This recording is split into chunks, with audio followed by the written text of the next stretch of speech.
Shangguan Sui has found herself transmigrated into a novel, assuming the role of a frail princess on the verge of death. The imperial physician has declared her condition beyond remedy. Aware of the plot, Shangguan Sui became anxious. Mother. This physician Zhang is an accomplice of Consort Li. He is deliberately misdiagnosing me, intending to bring about my demise. Consort Chen. What? We must promptly change physicians. To avenge my daughter against Consort Li. Thus, Shangguan Sui was granted a reprieve and subsequently embarked on a life filled with feasting, merriment, and leisurely gossip. My father is truly unfortunate. He places his utmost trust in the Northern Duke who is plotting rebellion. There are even spies he has planted around him. The Emperor. What? My elder brother, someone has poisoned your medicine, which is why you have been perpetually ill. The Crown Prince. What? Second sister. You must not marry this top scholar. He has abandoned his original wife and is nothing short of a scoundrel. The second princess. What? Third brother. You must distance yourself from that beautiful maidservant. She aims to take your life. The third prince. What? Fourth brother. Cease your bullying of Xiao Ziyuan. He is the male lead, a man of profound grudges. You will be the first to meet your end at his hands. The fourth prince. What? Shangguan Sui found herself reveling in her sarcastic commentary, only to suddenly realize that her brothers and sisters were treating her with increasing kindness. The once aloof emperor now cherished her as a priceless gem, and her mother had become the sole favored consort. The previously brooding and handsome male lead now pursued her daily, bearing her favorite osmanthus cake in hand. Shangguan Sui. What? Chapter 1. Is my father coming? Shangguan Sui had perished. After a month of relentless overtime, she collapsed at her desk. In the fleeting moment before closing her eyes, Shangguan Sui made a wish. In her next life, she would never again be a mere worker. Following a brief darkness, she opened her eyes to discover she had arrived in another world. Consort Chen, the Princess Sui Sui has developed a fever again. An anxious voice echoed in Shangguan Sui's ears. Consort Chen? Sui Sui? Were these not characters from a male-oriented novel she had previously read, titled In a Turbulent Age, I Choose to Rebel? So, she had transmigrated into a book? Physician Zhang, is there truly no remedy for Sui Sui? Consort Chen clutched her palm tightly, her gaze sorrowfully fixed on the physician before her. Physician Zhang bowed respectfully. Your Highness, the princess has been afflicted with a congenital weakness since birth. There is naught I can do. I fear she may not survive. Consort Chen's eyes instantly reddened, tears poised to spill. Suddenly, a childish, clear voice rang in her ears. Ah. Mother, do not believe what this physician Zhang says. He wishes to kill me. Consort Chen was rendered speechless. What was that sound? Knowing the plot, Shangguan Sui was filled with urgency. However, due to her illness, her throat ached, rendering her unable to speak, leaving her to mentally vent her frustrations. Her dream had always been to live a life of luxury, indulging in food and awaiting her demise like a little parasite. Now that she had finally been reborn as a princess, she could not afford to die. In the original story, Shangguan Sui had succumbed to illness at the tender age of 3, but this was no mere accident. Mother, this physician is in league with Consort Li. He is deliberately misdiagnosing me, wishing to bring about my end. My beautiful, kind, and generous mother, you must not believe his deceitful words. Quickly, change the physician. Consort Chen tightened the handkerchief in her grip, raising her gaze to survey her surroundings. She noticed that the expressions of those nearby were unperturbed. Could it be that only she could hear this? Moreover, that voice had called her mother. Might it be? Consort Chen hastily approached the bedside. She discovered the once slumbering child now blinking her beautiful eyes, staring intently at her. Shangguan Sui realized that her mother was truly stunning. Consort Chen's features were exquisitely refined, with delicate eyebrows and autumn-like eyes, exuding a gentle and ethereal grace. Clad in a light blue palace gown, she radiated an otherworldly charm. Oh my, mother, are you excessively beautiful? Truly, a sparrow has consumed strawberries, undeniably exquisite. I adore my beautiful mother. Let us embrace. What? Consort Chen. If she was not mistaken, this must be her daughter's inner voice. She never anticipated her previously quiet and reserved daughter to be so vibrant within, so lively. Consort Chen quickly accepted this. She had always enjoyed reading stories, and such things did not faze her. Moreover, the bond between mother and daughter was strong, so it was not strange to hear her daughter's thoughts. Mother, quickly save me. Change the physician. Otherwise, your daughter will truly perish. Seeing her lovely mother remain silent, Shangguan Sui grew anxious, emitting muffled sounds from her throat. Abba Abba. Mother, save me. Mother, I do not wish to die. Consort Chen regained her focus, gripping the handkerchief tightly. She was uncertain how her daughter had discovered this matter, as Physician Zhang appeared stable and composed, leaving no room for fault. However, concerning her daughter's life, she could not remain indifferent. After all, Consort Li had indeed been at odds with her. Consort Chen sat by the bed, tenderly stroking Shangguan Sui's sweaty little face. Suppressing the tumultuous emotions within her, she spoke softly. Physician Zhang, your efforts are appreciated, yet Sui's condition is grave. It would be prudent to consult another physician for a second opinion. Physician Zhang was taken aback by her words, immediately exclaiming, Your Highness, do you not trust my medical skills? If another physician were to be summoned, the covert actions he had taken would be exposed. Furthermore, he would find it impossible to account to Consort Li. Consort Chen furrowed her brow, her demeanor instantly becoming authoritative, the air in the chamber thick with tension. Do you presume to question my decisions? Physician Zhang immediately knelt, his voice trembling. I would not dare. I would not dare. Alas, Mother is so formidable. I adore Mother so much. Let us embrace. The Empress Dowager's lips curved into a smile, her heart swelling with joy. This daughter of hers possesses a truly sweet tongue. Qingping, go to the Imperial Medical Bureau and summon Physician Su. Yes, Your Highness.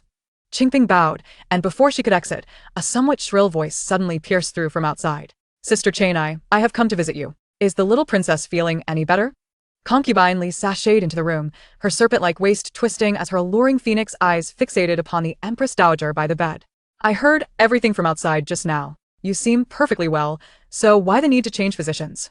Change physicians? Such a thought was utterly preposterous. If she were to change physicians, how could she possibly eliminate Shangguan Sui? The Empress Dowager's expression turned frigid. Sui is gravely ill. Is it not quite normal to consult an additional physician? Concubine Li covered her lips with a handkerchief, her expression revealing a hint of discomfort. It is indeed normal, but Physician Zhang has always served the Empress Dowager, who has repeatedly praised his remarkable medical skills. By doing this, are you not questioning the Empress Dowager and showing her disrespect? Oh, dear. What a grave matter indeed. To show disrespect to the Empress Dowager is a serious crime. Is Concubine Li not deliberately attempting to harm my mother? To change a physician is considered great disrespect. How can this woman be so overly dramatic? I understand now. Concubine Li aims to obstruct my mother from changing physicians. This woman is truly cunning. As the Empress Dowager listened to Shangguan Sui's inner thoughts, her expression grew increasingly frigid. Just as she prepared to speak, a sharp voice from outside interrupted. The Emperor has arrived. Everyone in the room knelt in unison. Rise. A calm and resonant male voice echoed. Empress Dowager, how is the fifth princess faring? Hiss, that voice is rather pleasant. Is that my father? Shangguan Lin?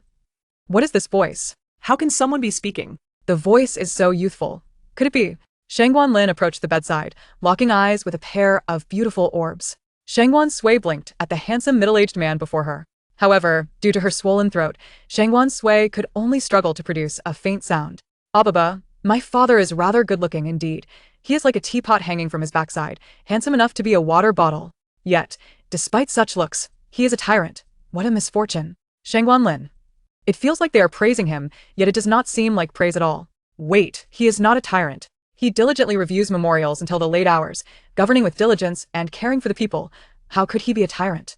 Observing the expressions of those around him with subtle scrutiny, he noticed that their countenances revealed no peculiarities. Could it be that only he could hear? Shangguan Lin's heart swelled with delight. He truly is the son of heaven. Upon seeing the Emperor's arrival, Concubine Li immediately interjected. Your Majesty, the little princess is gravely ill, yet Sister Chainai insists on changing physicians at this moment. Physician Zhang has always cared for the little princess and knows her condition best. To rashly change physicians may exacerbate the little princess's illness. Shangguan Lin lowered his gaze, seemingly deep in thought. Noticing his silence, Shangguan Sui grew anxious. Father, Physician Zhang is deliberately misdiagnosing me. He wishes to harm me. Father, please save me. Quickly change to another physician. I beg you. Shangguan Lin raised his gaze, speaking in a calm voice. Concubine Li makes a valid point. Upon hearing this, the smile on Concubine Li's face had yet to fully form when she suddenly heard. Chapter 2, had he not always harbored a disdain for children? Nevertheless, it would be prudent to summon another physician for a consultation. Li Fei? Emperor Shangguan Lin commanded coldly, Xiao Qinzi, go to the Imperial Medical Institute and fetch Physician Su. How splendid! My tyrant father truly is sagacious and valiant. His keen insight has unraveled Li Fei's cunning scheme in an instant. Shangguan Lin smirked with satisfaction. Of course. But why limit the praise to just one remark? Physician Su soon arrived. After examining Shangguan Sui's pulse, he bowed and delivered his diagnosis. The little princess merely suffers from a mild fever. I shall prescribe a few remedies, and with a fortnight of rest, she shall recover. Upon hearing this, Concubine Chen immediately sighed in relief. How wonderful! My Sui is saved. Seeing the situation turn against him, Physician Zhang quickly begged for mercy, admitting, "It is my lack of skill that nearly harmed the princess. I implore your majesty to punish me." At Zhang's words, Shangguan Sui could not help but scoff internally. This is no mere incompetence. He has clearly acted with malice. You have added harmful ingredients to my medicine. Such a lack of medical ethics.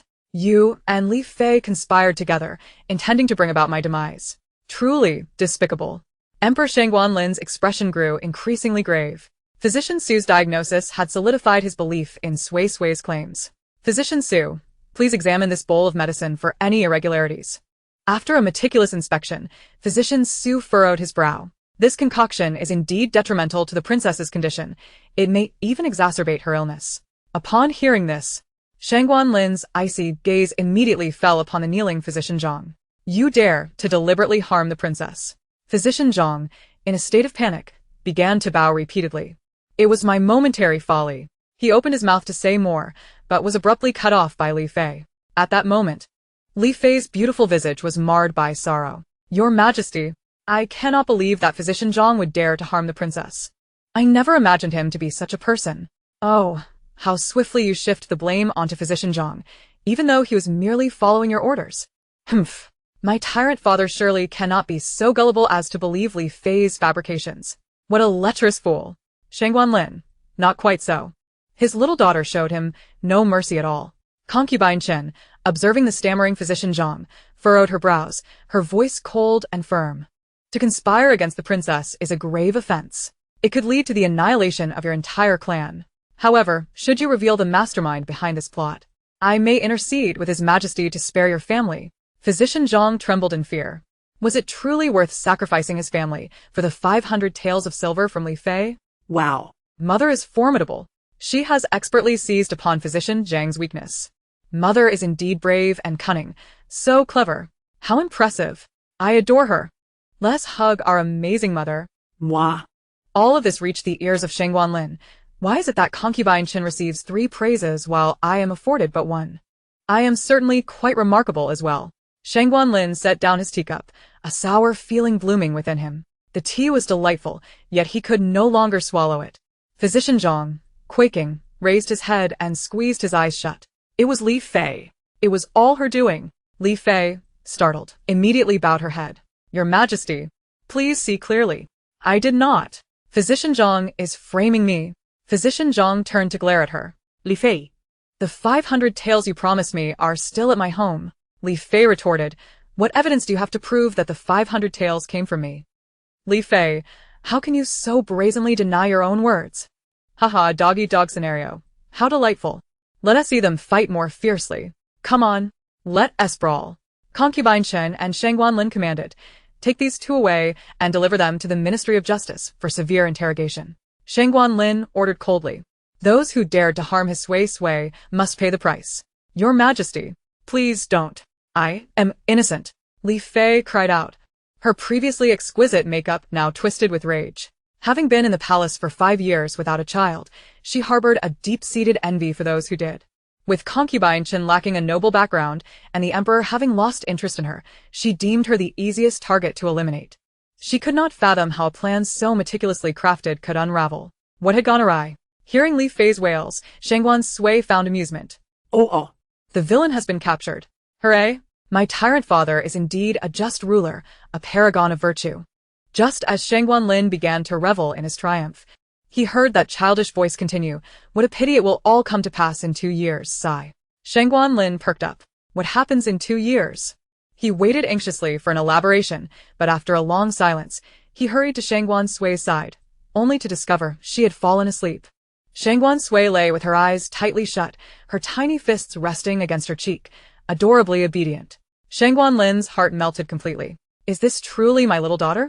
He had been so engrossed in state affairs that he had not fostered a close bond with his children, seeing them only a few times a year. Now, he realized the warmth of having a little girl felt like being immersed in a vat of honey. Moreover, Sui had addressed him as father rather than your Majesty. He cherished this title, devoid of the cold detachment of royal ties, simply the most ordinary bond between father and daughter. It mattered not. He would gladly overlook the earlier title of tyrant. Shangguan Lin gently poked Shangguan Sui's little cheek, his eyes filled with tenderness. Everyone around them was left dumbfounded. Was this truly the emperor they had known? Had he not always disdained children? Now, he was so gentle with the little princess. Your Majesty, the Ministry of War has just delivered a memorial, Eunuch Shin reported in a hushed tone. Understood, but let it wait. Shangguan Lin replied with a chill in his voice. He intended to remain here until Sui awoke.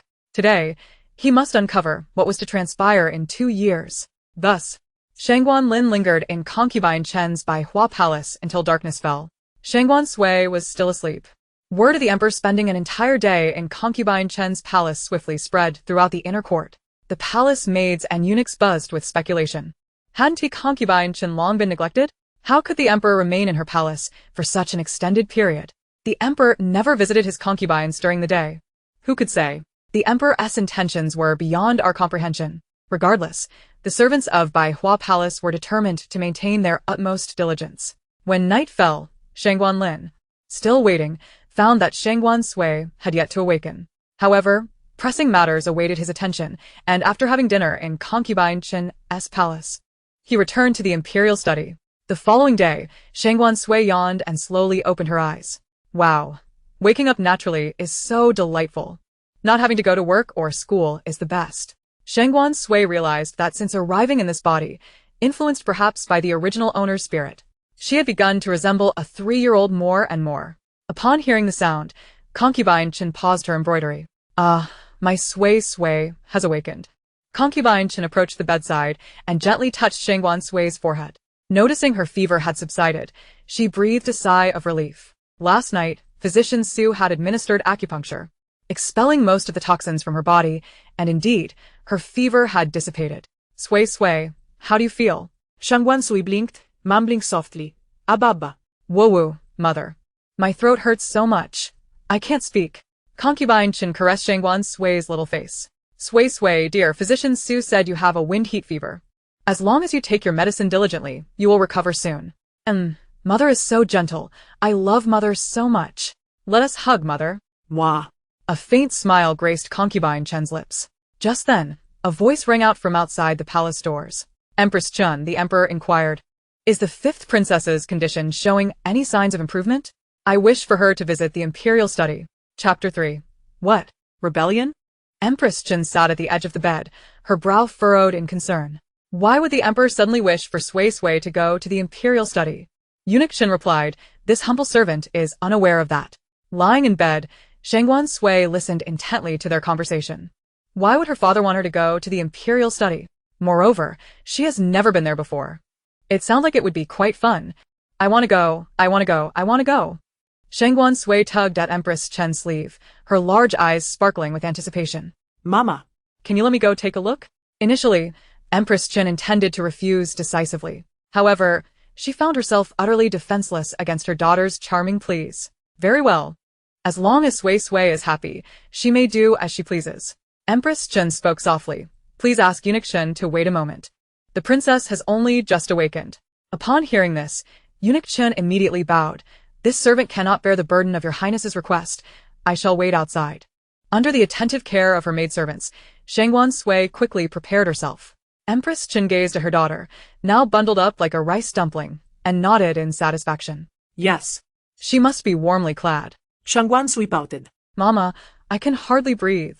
If you feel cold, it worries your mother. Nevertheless, Shangguan Sui understood that her health was not yet fully restored, and wearing thicker clothing was prudent. This, perhaps, was what maternal love truly meant, eternally gentle and considerate. It was a warmth she had never experienced in her past life. After breakfast and medicine, Shangguan Sui followed Eunuch Shin to the imperial study. As she reached the door, she turned to wave at Empress Chen. Goodbye, Manga. I'll be back soon. Empress Chen stood at the palace entrance, watching the small figure gradually recede, and let out a heavy sigh. Beside her, Qingping advised, Your Highness, do not worry. The emperor wishes for the little princess to visit the imperial study because he adores her. Empress Chen replied, I can only hope so. My precious daughter must not come to harm. In the imperial study, Shangguan Lin surveyed the documents laid out before him, his gaze icy. Indeed. The facts aligned with what Sui had claimed. Consort Li had bribed physician Zhang to deliberately exaggerate Sui Sui's illness. Furthermore, she had secretly poisoned Sui Sui's medicinal concoctions, intending to eliminate her without a trace. This was utterly despicable. He had already dealt with the two culprits. Consort Li had been relegated to the cold palace to take her own life, and physician Zhang was sentenced to execution post-autumn. However, one question remained unanswered. How had Sui Sui come to know of these matters? She was merely a 3-year-old child, still unwell. Yet she possessed knowledge of events 2 years hence. Was it possible that Sui Sui was a divine being, capable of foreseeing the future and discerning the hearts of men? This must be a blessing from the heavens. Their great Yu kingdom would surely flourish. Your Majesty, the 5th princess has arrived. Shangguan Lin looked up and immediately spotted Shangguan Sui, who was adorned like a doll from a New Year painting. His daughter was simply delightful. Not only was she charming, but she was also a harbinger of good fortune. Eunuch Qin reported, Your Majesty. Empress Qin mentioned that the little princess is experiencing discomfort in her throat and cannot speak for the time being. Shangguan Lin waved his hand dismissively. No matter. After all, he could hear Sui Sui's thoughts, which were far more direct and genuine. Others might offer him flattery and insincere praise, but Sui Sui would never deceive him. Even her compliments were few and far between. Yet, he felt an inexplicable sense of melancholy. He lifted Shangguan Sui onto the dragon throne beside him. Eunuch Qin was momentarily rendered breathless by the sight. Who would have thought that the emperor would dote on the 5th princess to such an extent? That was, after all, the dragon throne. If other princes and princesses were to learn of this, jealousy would surely ensue. Seated beside Shangguan Lin, Shangguan Sui blinked her large eyes, curiously surveying her surroundings. So this is the imperial study. It's so grand and spacious. Though this dragon throne is rather hard, my bottom feels a bit uncomfortable. Is my tyrant father's bottom made of stone? Does he not feel anything? Shangguan Lin, overhearing this, thought the dragon throne is not that hard. He sighed. Very well. Shangguan Lin commanded.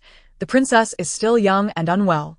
Bring a goose feather cushion and a plush blanket. Yes, Your Majesty, Eunuch Qin promptly responded. Soon, Shangguan Sui was comfortably seated on a soft cushion, wrapped in a thick blanket. She blinked in surprise. Oh, who would have thought that my tyrant father is quite considerate? As Shangguan Lin prepared to smile, he heard Shangguan Sui continue. What a pity it will be in 2 years, alas. Shangguan Lin inquired, what will happen in 2 years?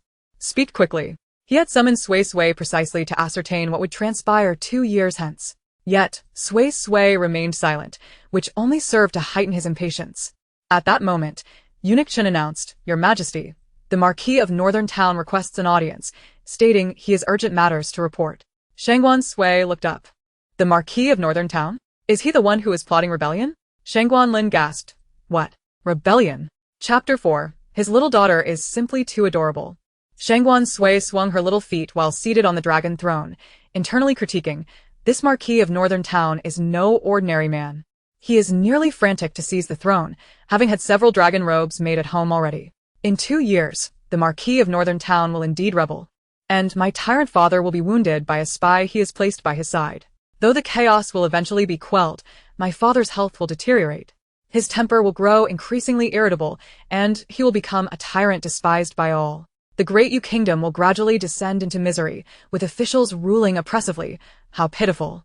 My foolish father has yet to uncover the Marquis of Northern Town's true colors. But while the Marquis may fail, in 10 years, the male lead, Xiao Ziyuan, will succeed and establish a new dynasty. Shangguan Lin felt a jolt in his heart upon hearing this. The events that Sui Sui spoke of 2 years hence involved the Marquis of Northern Town's rebellion. He had never anticipated that the Marquis, who had rendered him such service in subduing the Northwest, would turn traitor. He had genuinely trusted the Marquis. He did not wish to follow in the footsteps of the previous dynasty's emperors, who discarded their loyal subjects once they had served their purpose. The Marquis had always shown him respect, yet it turned out that all his trust and sincerity had been squandered. As the minister entered, he bowed, Your Majesty. Long live the Emperor. The Marquis of Northern Town entered the hall, bowing as usual. As he prostrated himself, he suddenly felt an icy gaze upon him. Raising his head, he met Shangguan Lin's frigid stare, and cold sweat broke out on his back. Why was the Emperor regarding him with such a look? Had his treasonous thoughts been discovered? That could not be. He had been meticulous in his deceit. Perhaps the Emperor was simply in a foul mood today. Rise, Shangguan Lin ordered, making a conscious effort to suppress his emotions. It was not yet time to raise alarms. Upon hearing this, the Marquis's previously racing heart calmed. He had known it. The Emperor had not perceived his treachery and regarded him as always. The Marquis clasped his hands and stated his purpose for the day. Your Majesty, the military supplies are running low and urgently require replenishment. Shangguan Lin did not respond. He preferred to first hear Sui's opinion. As expected, no sooner had the Marquis finished speaking than Shangguan Sui began internally, berating him once more. What a ludicrous lie. He speaks without a shred of preparation. That food supply is clearly being embezzled by him. Not only does he hoard supplies, but he also seizes the farmers' lands and uses the court's funding to train his own secret guards. None of that money has reached the soldiers. Had it not been for her current status as a 3-year-old child, Shangguan Sui would have marched up to slap the Marquis across the face. Such a person was unworthy of being a general. He harbors no affection for the people nor for his soldiers. His heart is solely consumed by his own self-interest. Shangguan Lin tightened his grip around the jade bracelet, the veins on his hand standing out prominently. This Duke of Junbei is truly despicable. Were it not for Sui, he might have remained oblivious to the deception he had been subjected to for the past 2 years. Shangguan Lin spoke coldly. Regarding the provisions, I am aware. But our treasury is currently strained, and there are no surplus funds to allocate to the army at this moment. The Duke of Junbei was taken aback. What? The Emperor actually refused him? It had always been the case that whatever he desired, the Emperor would grant. His mind was in disarray, and his speech began to falter. But Your Majesty, the army, our soldiers truly cannot wait any longer. Shangguan Lin's gaze turned steely. Duke of Junbei, I recall that I recently allocated a substantial amount of provisions to you. How could it be depleted so swiftly? Have you perhaps embezzled them? Upon hearing this, the Duke immediately knelt in submission. I would not dare.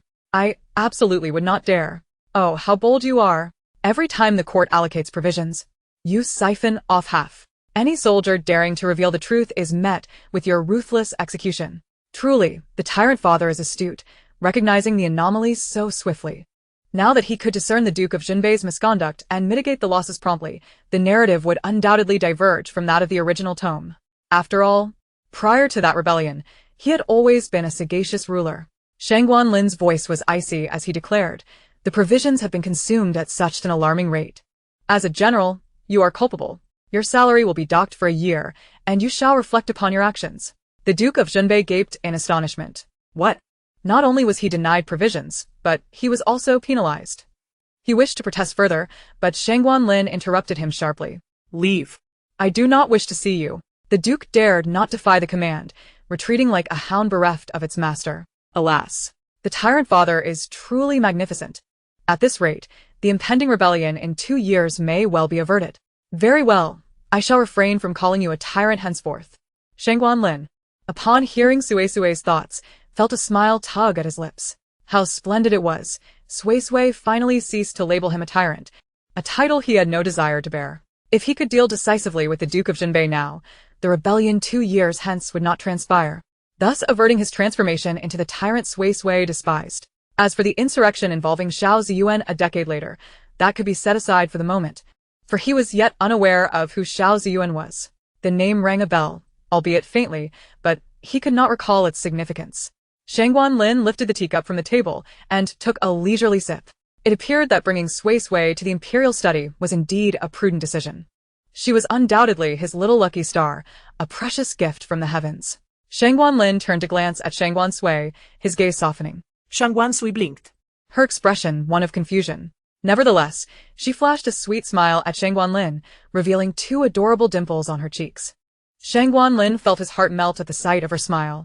His little daughter was simply too endearing. He picked up a pastry from the table and tenderly offered it to Shangguan Sui. Sui, try this. It is a new osmanthus cake from the imperial kitchen. Do tell me if you like it? Shangguan Sui took a bite, her eyes instantly sparkling with delight as she nodded vigorously. Delicious. Truly the best osmanthus cake I have ever tasted.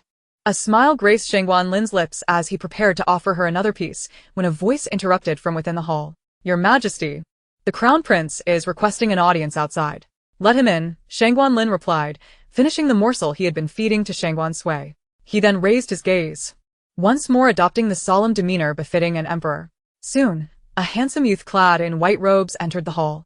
Shangguan Ju bore a striking resemblance to Shangguan Lin. With sharp eyebrows and dark eyes, though his complexion appeared notably pale and his lips lacked color, giving him an air of frailty. Nevertheless, his bearing remained dignified and composed. Upon entering, Shangguan Ju bowed respectfully. "Your son pays his respects to Father Emperor." Shangguan Lin gestured for him to rise. "Stand up." Just as Shangguan Ju steadied himself, a youthful, crisp voice broke the silence. "Oh, is this my elder brother? What a dashing figure, like a strong wind blowing through the doorframe. Let us be close, for I have always adored handsome men."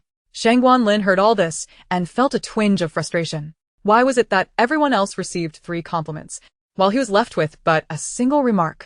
Shangguan Ju stood frozen in place, bewildered. What voice was that, addressing him as elder brother, yet so childlike in tone? Could it be? Shangguan Ju looked up to meet the gaze of those enchanting large eyes from behind the desk. This is the 5th sister?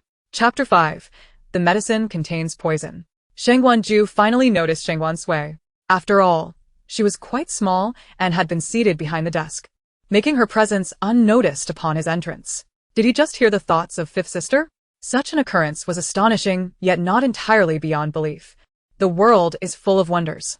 Shangguan Ju glanced up, observing that his father bore no expression, seemingly unaware of the previous exchange. Was he the only one capable of hearing her? He had not anticipated that he would share such a connection with 5th sister. Shangguan Sui, catching his gaze, smiled at him, yet inwardly she sighed. What a pity that my elder brother, so extraordinarily gifted, is destined to meet an untimely end, alas. Shangguan Ju, who is fated to perish. Shangguan Lin, my eldest son, is on the brink of death. Both Shangguan Ju and Shangguan Lin held their breath, rendered speechless, fearful that any utterance would disrupt Shangguan Sui's thoughts. Alas, my elder brother possesses such brilliance in literature and calligraphy. Yet he fell victim to a woman in the end. It truly is a tragic fate. A year ago, my brother was saved by a woman named Xiao Yun while out in the countryside, grateful for her life-saving grace. My elder brother brought Xiao Yun back to the estate, treating her with utmost care. Yet, unbeknownst to him, this very Xiao Yun had been secretly poisoning him all along, leading to his deteriorating health. It is lamentable that my elder brother remained oblivious to this betrayal until his last breath. Such a tragic fate indeed. Shangguan Ju's pupils constricted sharply.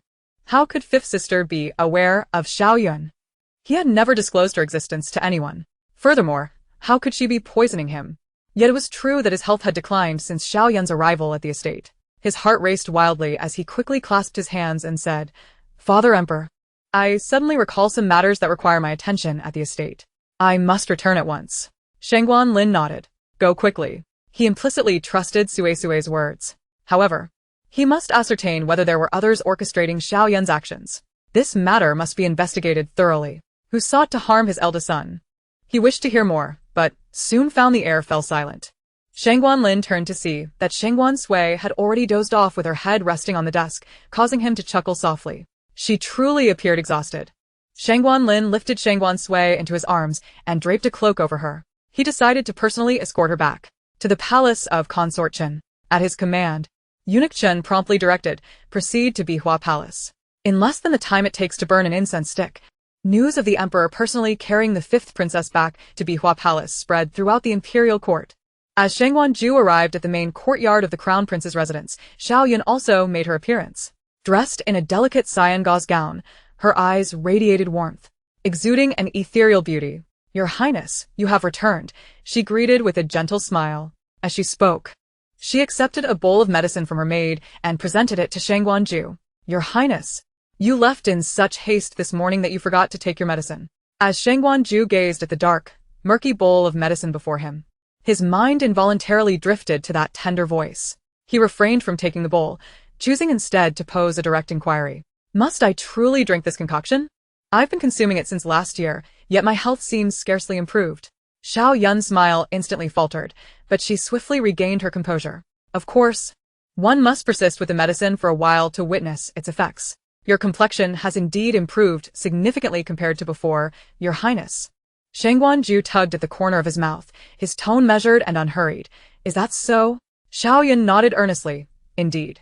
What was the matter with this frail being today? He was audaciously questioning her. How could he hope to transcend his condition without the medicine? "Your Highness, do drink it quickly. The efficacy diminishes as it cools." Shangguan Ju lifted his gaze to meet hers, extending a hand to accept the bowl. Understood. With that, he turned and retreated to the study. Xiaoyan watched his departing figure, a smile curling at her lips. She had known it all along. Shangguan Ju was most obedient to her.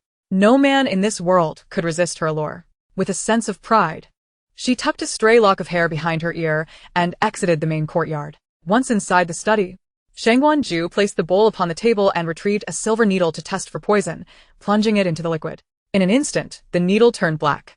The medicine contained poison. Shangguan Ju's expression turned frigid. Just as his fifth sister had warned, Xiao Yun had been poisoning him all along. He had trusted her so implicitly and had never doubted her. This matter required thorough investigation. In Bihua Palace, Shangguan Sui yawned and lazily opened her eyes, realizing that night had already fallen. She was still not fully recovered from her illness and felt perpetually drowsy. To her surprise, she had fallen asleep while listening to others converse, awakening to the evening. Sui, are you awake? Shangguan Sui nodded with a soft hum. Consort Chen approached the bedside, drawing back the curtain and picking up a small garment nearby to dress Shangguan Sui personally. Her voice was gentle and coaxing. Are you hungry, dear? Mother has prepared your favorite fish soup. Shangguan Sui nodded enthusiastically. I adore Mother, I truly do. Consort Chen smiled tenderly, lifting Shangguan Sui into her arms and carrying her to the main hall of Bihua Palace. Within the hall stood a square table made of rosewood, laden with an array of exquisite dishes. Shangguan Sui's mouth watered at the sight. She stared intently until she spotted a bright yellow figure. Ah? Why is father here? Shangguan Lin remarked. What? Are you displeased to see him? Alas, I still wish to dine alongside my beautiful mother.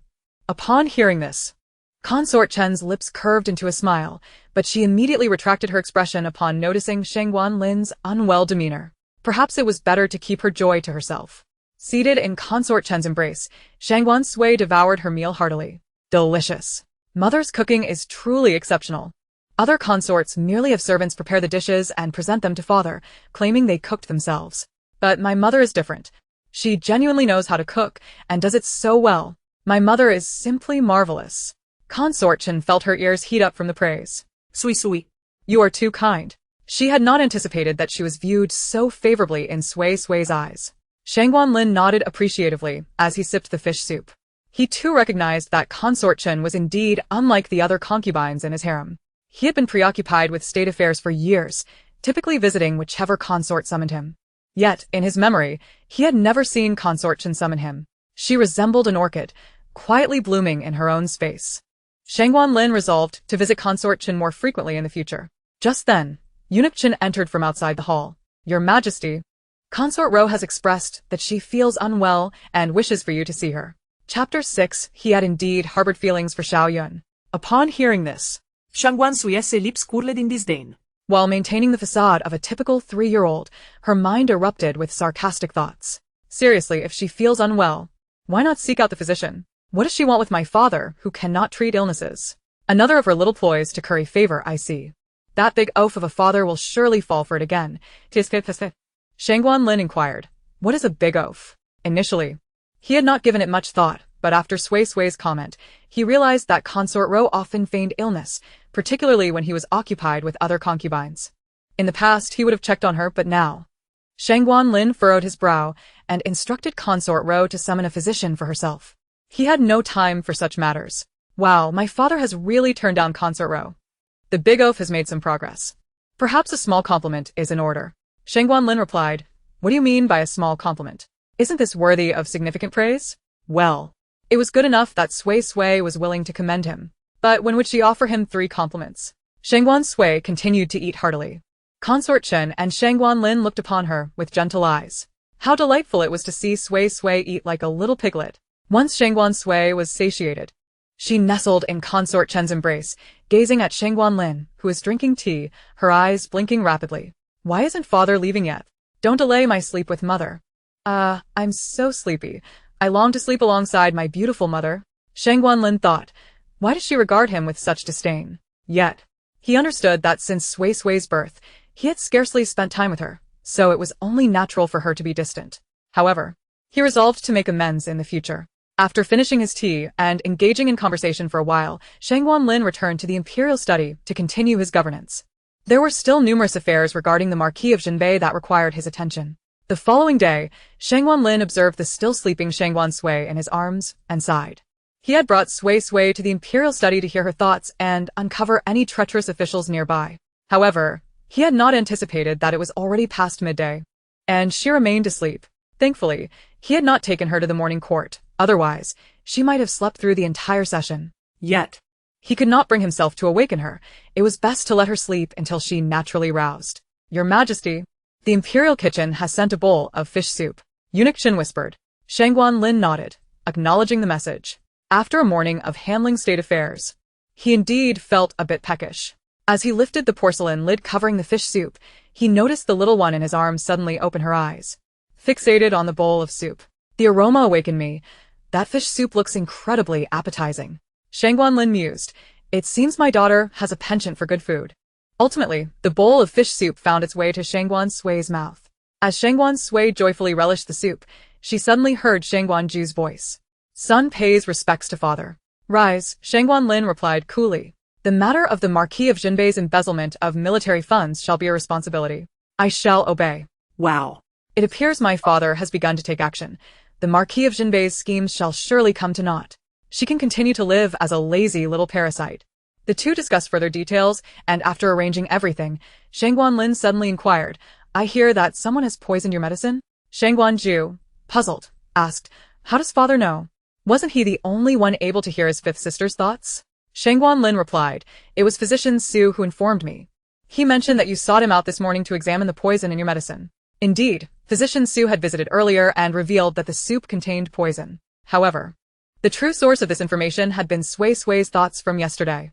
Yet, he could not disclose this to his eldest son, for only he could hear Sui's thoughts. Shangguan Ju nodded, accepting this explanation. He had indeed sought out physician Su that morning. Unfortunately, physician Su had been unable to identify the specific poison contained within. As Shangguan Lin gazed upon his eldest son, whose pallid visage stirred a twinge of agony within him, he recognized the extent of his neglect towards his offspring. Have you managed to uncover the identity of the one who has poisoned you? He inquired. I have yet to ascertain that, his son, Shangguan Sui, replied, while internally lamenting. Who else could it be? Obviously, it is the virtuous consort. That Xiao Yun is indeed in league with the virtuous consort. Last year's rescue of my elder brother was a deliberate scheme orchestrated by them. However, both the virtuous consort and Xiao Yun are exceedingly cautious individuals, so it is unlikely that any incriminating evidence against them will be uncovered. Shangguan Lin fell silent, manipulating a jade bracelet, contemplating the dire implications of the virtuous consort's involvement. If she were indeed the architect of this treachery, the situation would be exceedingly complex. He was no tyrant, indiscriminately seizing the virtuous consort, who bore the third prince and hailed from the powerful Jinbei Marquis family. Although he was preparing to deal with the Jinbei Marquis, such matters could not be resolved hastily. Careful deliberation was required. Upon hearing Shangguan Sui's musings, Shangguan Ju's mind raced, swiftly formulating an idea. Father, I propose we employ a strategy to draw out the serpent from its lair and expose the one lurking in the shadows. At this, Shangguan Sui set down his spoon, keenly attentive. In the crown prince's residence, Xiao Yun could barely contain her astonishment. What? Master Yunxing is returning to the capital? Indeed. Master Yunxing is a renowned physician, and with his return, I am certain my ailment will soon be remedied. What of it, Yuner? Are you not pleased for me? Shangguan Ju observed her with a bemused expression. He had once harbored affections for Xiao Yun, but that sentiment had dissolved the moment he grasped the truth. Xiao Yun bit her lip, feigning joy. Internally, however, she was fraught with anxiety. Would Master Yunxing uncover the poison within her medicine? What of her collusion with the virtuous consort? Shangguan Ju noted the flicker of panic across Xiao Yun's countenance and smirked. Under the cloak of night, a slight figure stealthily slipped out from the back of the crown prince's residence. In the shadows, Tang Xing voiced his concern. Your Highness, are we truly allowing Xiao Yun to depart? What if she never returns? Shangguan Ju chuckled lightly. Nay, she has been ensconced by my side for an entire year. She would not abandon her position so readily. She is undoubtedly seeking out the virtuous consort to devise a strategy. Should we manage to entangle the consort in our web, our plan will succeed. Chapter 7. The consort shall perish. This too was part of his design, using Master Yunxing as bait to lure the virtuous consort, the great fish. Tang Xing could not help but commend. Your Highness is truly astute. Nay, the clever one is my fifth sister. Were it not for her timely reminder, I might still be ensnared by Xiao Yun's ruse, perishing from the poisons she presented. The royal family held tenuous bonds. His relationship with his siblings was not particularly close, nor did they often meet. Yet, he had not anticipated that one among them would genuinely care for him. Dancing. Did the Empress send a box of East pearls recently? Indeed, Your Highness, these pearls are exceedingly precious. Even the Empress possesses but this one box. Shangguan Sui nodded, instructing. Deliver it to the consort Chen tomorrow, stating it is a gift for the fifth princess. Tang Xing's jaw dropped in astonishment. Ah. Do you have any objections?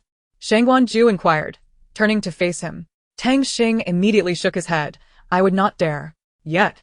He remained perplexed as to when His Highness had developed such fondness for the fifth princess, given that they had scarcely exchanged words. In the Lingqing Palace, the virtuous consort furrowed her brow deeper as she listened to the report from her maid, Hong Yu. Master Yunqing has been traveling abroad for some time. Why would he suddenly return to the capital? What news do we have from Xiao Yun? Does the crown prince suspect her? Hong Yu lowered her head. Xiao Yun states the crown prince is utterly infatuated with her, fulfilling her every whim, harboring no suspicion whatsoever. The virtuous consort exhaled a sigh of relief, nodding. Very well. On the day Master Yunqing arrives, we shall deploy our agents to eliminate him. The crown prince's illness must not be cured. Otherwise, how could my third son ascend the throne? Hong Yu nodded in agreement. As you say, Your Highness. What of the emperor? Whose company did he seek this evening? Hong Yu shook her head. The emperor did not visit anyone today. The virtuous consort pursed her lips, deeming this to be normal, for the emperor seldom frequented the inner palace. However, what is it? Speak plainly. The virtuous consort's voice carried a hint of impatience. However, the emperor has dined in consort Chen's chambers for 3 consecutive nights. Even when the gentle consort herself invited him, he declined to attend her and remained in consort Chen's quarters. This has never happened before. The virtuous consort frowned. Consort Chen, usually so reticent, turned out to possess considerable cunning. Shall we? Hong Yu gestured at her neck. The virtuous consort chuckled softly, her lips parting. Certainly. The following day, Shangguan Sui slowly lifted her eyelids, realizing she had once again found herself in the imperial study. She pouted. What on earth does my father keep bringing me here for? Once or twice might be bearable, but this is the 3rd time. Oh. How I wish to sleep in my beautiful mother's embrace. I simply cannot comprehend. I am but a 3-year-old child, still suffering from an ailment, unable to articulate my thoughts. Why must my father insist on bringing me here? Nearby, Shangguan Lin, engrossed in reviewing memorials, could not suppress a chuckle.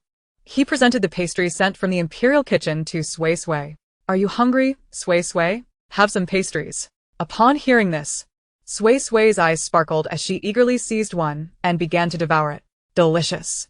The pastries from the imperial kitchen are 1,000 times better than those sent to my mother's palace. If there are delectable pastries, perhaps coming to the imperial study is not so bad after all. Shangguan Lin's lips curved into a smile. Indeed, his little daughter was a glutton. It was not in vain that he had instructed the kitchen to send the finest pastries daily. As he continued his review of the memorials, a name caught his attention, causing his brow to furrow slightly. Lu Chongqing, the tavern murderer. Upon hearing this name, Sui Sui's hand holding the pastry abruptly halted. Lu Chongqing? Is he not my mother's younger brother, my little uncle? The plot, it seemed, was unfolding as per the original narrative. Sui Sui felt a wave of urgency wash over her. However, her throat still ached, rendering her unable to speak. And all she could do was emit muffled sounds of distress. Baba. My little uncle is innocent. He did not commit murder. It was Lu Yuan, the son of the Jinbei Marquis, who killed him. He deliberately framed my little uncle. Though Lu Yuan and my little uncle are of similar age and served in the military together, my little uncle has achieved great feats, far surpassing him. Lu Yuan has always been envious and sought an opportunity to ensnare him. It was Lu Yuan who committed the murder, yet the Jingzhou prefecture, fearing the Jinbei Marquis' influence, colluded with Lu Yuan to place the blame upon my little uncle. Under pressure from the Jinbei Marquis, the Jingzhou prefecture hastily closed the case, sentencing my little uncle to death. After my little uncle's demise, my grandfather fell into a deep melancholy, and my mother was inconsolable. Soon after, they both passed away. Upon hearing this, Shangguan Lin felt a tightening in his chest. Consort Chen will die. No. This cannot be allowed. This matter must be thoroughly investigated. He gently patted the still agitated Sui Sui. Do not worry, Sui Sui. Your father believes in Lu Chongqing. He then turned sharply, commanding, prepare the carriage. I shall personally visit the Jingzhou prefecture. At the Jingzhou prefecture, Lu Chongqing, do you confess to your crimes? The prefect reclined languidly in his chair, inquiring nonchalantly. In the grand hall, a man clad in white knelt at the center, his upper body tightly bound by hemp ropes.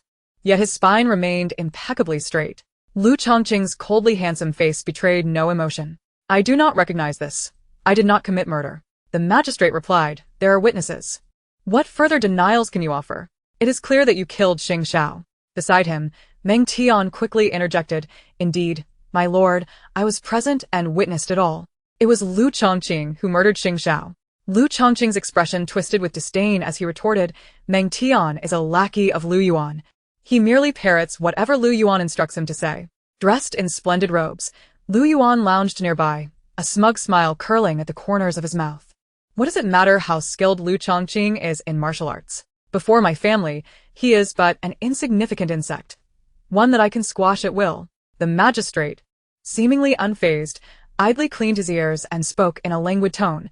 The criminal Lu Chongqing refuses to confess, yet the evidence is irrefutable. Therefore, I hereby pronounce. Lu Chongqing erupted with indignation, unleashing his pent-up fury. Go ahead and kill me. Even in death, I shall not confess.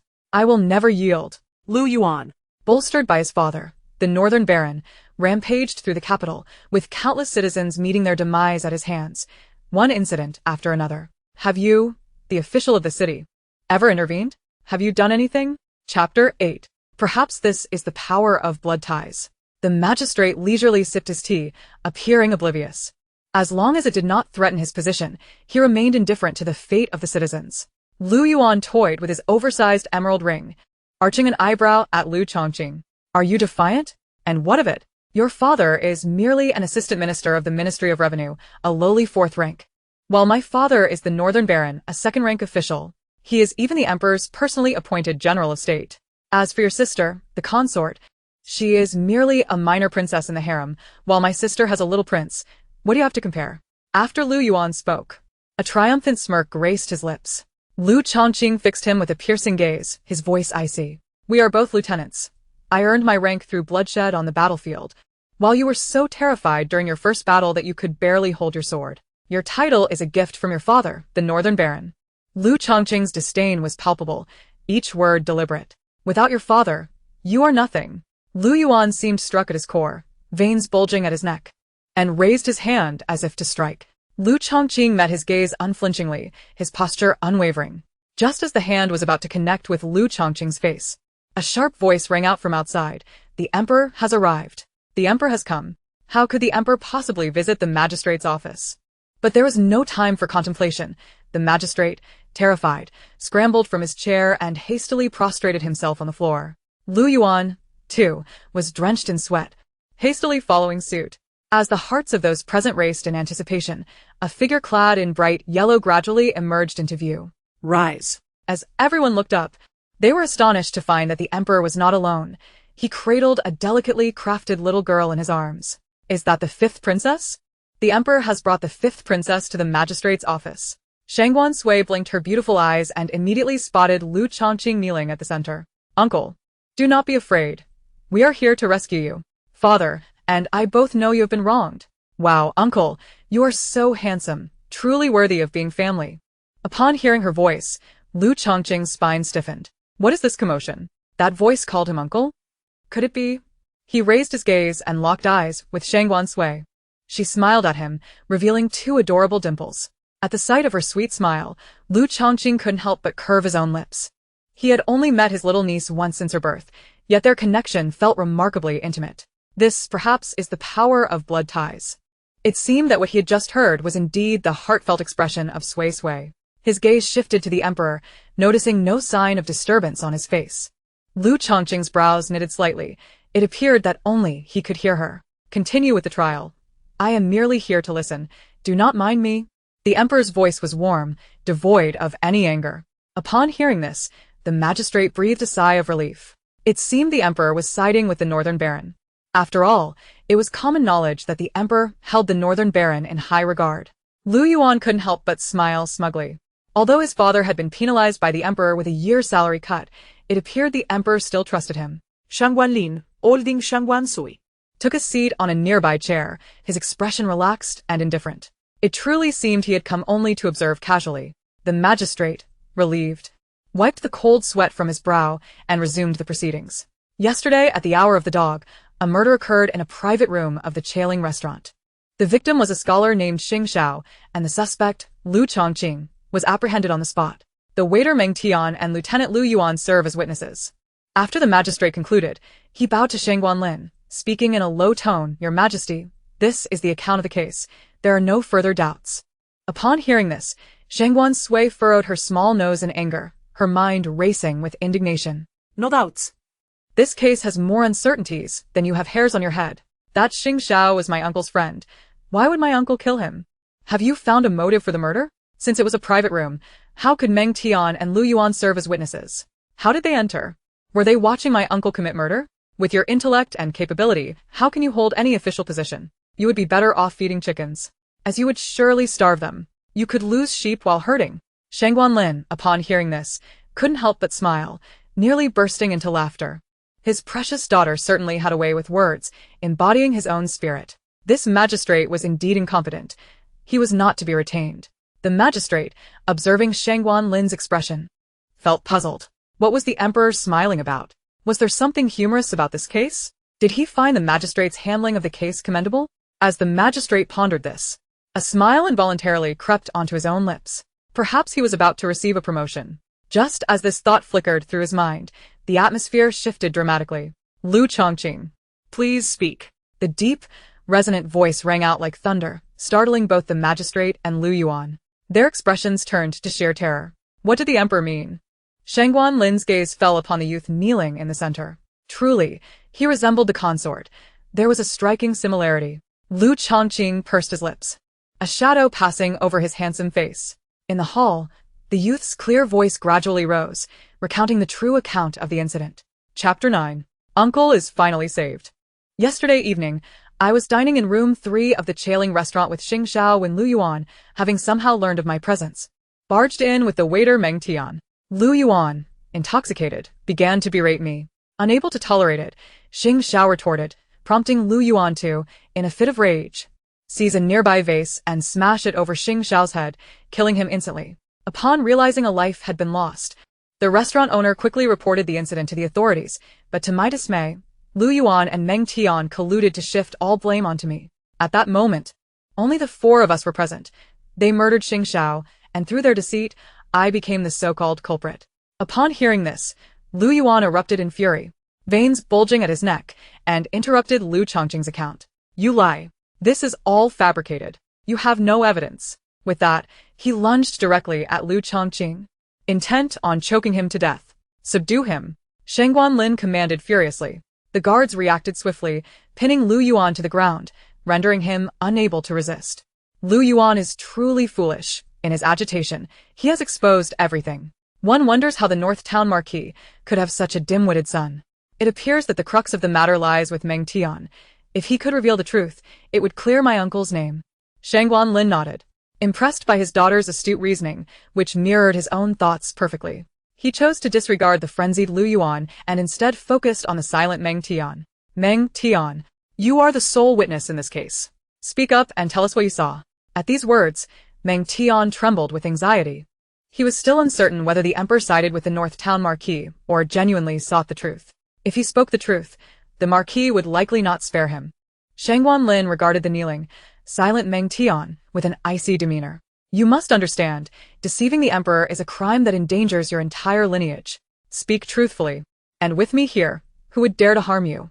Upon hearing this, Meng Tian felt a jolt of fear and, in a desperate bid, pointed at Lu Yuan, exclaiming, "It was Lu Yuan who killed Xing Xiao. It was Lu Yuan who compelled me to lie and shift the blame onto Lu Chongqing, forcing him to bear this crime. May your Majesty discern the truth. It was all orchestrated by Lu Yuan." "You lie. You are framing me." Lu Yuan, pinned down by the guards, protested vehemently. Meng Tian, now frantic, replied, "Your Majesty, I have evidence. Last night, Lu Yuan gave me 2 gold ingots and instructed me to assist him. I still have the gold on me." If it weren't for Lu Yuan, How could I have acquired such wealth? As he spoke, Meng Tian produced the 2 gleaming gold ingots from his sleeve. The sight of the radiant gold astonished everyone present, and Lu Yuan ceased his struggles. Shangguan Lin's gaze turned to Lu Yuan, and he bellowed, "The evidence is irrefutable. Both witness and material evidence are at hand. What further excuses do you have? Release Lu Chongqing at once, and bind the murderer." Lu Yuan. Father is truly wise. He has swiftly uncovered the real culprit. Uncle is finally saved. How wonderful! However, when Shangguan Sui's gaze fell upon the gold on the ground, his smile faded, and he expressed his dissatisfaction with a few discontented huffs. Lu Yuan is quite wealthy, easily bestowing 2 ingots of gold. I, on the other hand, have yet to receive even one. I am displeased, extremely displeased. Shangguan Lin couldn't help but chuckle at this. He intended to visit the treasury soon to procure some fine gifts for Sui Sui. No one should suffer while his beloved Sui Sui remained wanting. Meanwhile, Lu Chongqing, having sensed the unspoken thoughts, began contemplating how to provide for Sui Sui upon returning home. The prefect, sensing the precariousness of his situation, immediately rolled off his chair and knelt before Shangguan Lin and Shangguan Sui, fervently kowtowing. "It is my fault, Your Majesty. I misjudged the character of Lu Yuan and, thus, wrongfully accused Lu Chongqing. I beseech Your Majesty to punish me. How shameless! You and Lu Yuan conspired to frame my uncle, and now you speak as if you are the victim. Disgusting. Utterly disgusting." Shangguan Lin stifled a laugh, gently patting the incessantly chattering Shangguan Sui. She was just too adorable. Despite her hoarse voice, she continued to speak. If this persisted, one wondered how long it would take for her throat to recover. "Your Majesty, the facts are not as Prefect Zhang claims." Lu Chongqing, now unbound, clasped his hands and spoke clearly. Shangguan Lin's brow furrowed slightly. "Ah, Uncle is about to reveal the truth. Uncle is so handsome. I adore my uncle." Hearing Shangguan Sui's praise, Lu Chongqing suppressed a smile, maintaining an air of nonchalance. The prefect is well aware this matter was a scheme devised by him and Lu Yuan. Earlier, in the hall, he ignored my defense and hastily condemned me, which the attending officers can attest to. After hearing Shangguan Sui's thoughts, Shangguan Lin had already placed his full trust in Lu Chongqing's words. Yet, he feigned a glance around at the officers. His voice was grave as he inquired, "Is this true?" The officers quickly knelt and nodded, one of them daringly stating, "Your Majesty, indeed, it is as such." The prefect ordered us not to heed Lu Chongqing and to proceed directly with the conviction, assuring us that the North Town Marquis would resolve any issues that arose. Shangguan Lin let out a cold laugh. I was unaware that this capital was under the control of the North Town Marquis. At this revelation, both the prefect and Lu Yuan broke out in a cold sweat. However, Lu Chongqing understood the emperor's intentions perfectly. The emperor no longer trusted the North Town Marquis, as he once had. Lu Chongqing bowed deeply before Shangguan Lin and spoke the words he had long kept buried in his heart. "Your Majesty, I wish to lodge a formal complaint against the officer Lu Yuan for wanton disregard for human life. Over the past 3 years, he has murdered 18 innocent citizens. I possess evidence for each of these heinous acts.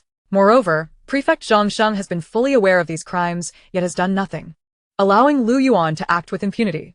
I have repeatedly petitioned for justice, but my pleas have fallen on deaf ears."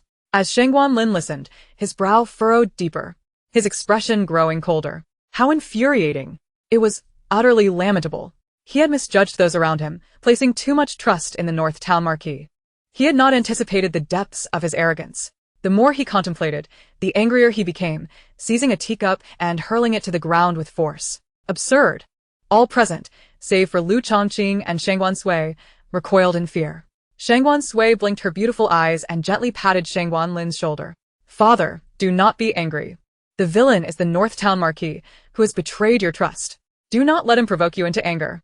And now that you have uncovered the true nature of the North Town Marquis, it is not too late." Under Sui Sui's youthful and melodious counsel, Shangguan Lin's mood inexplicably lightened. Yet, he maintained a facade of anger, directing his ire at the prefect. "You, of all people, are unworthy of being the people's magistrate. Incompetent and foolish. I would sully the term waste by applying it to you." The prefect trembled as he knelt on the ground. Finally, Shangguan Lin decisively declared, "Let it be known.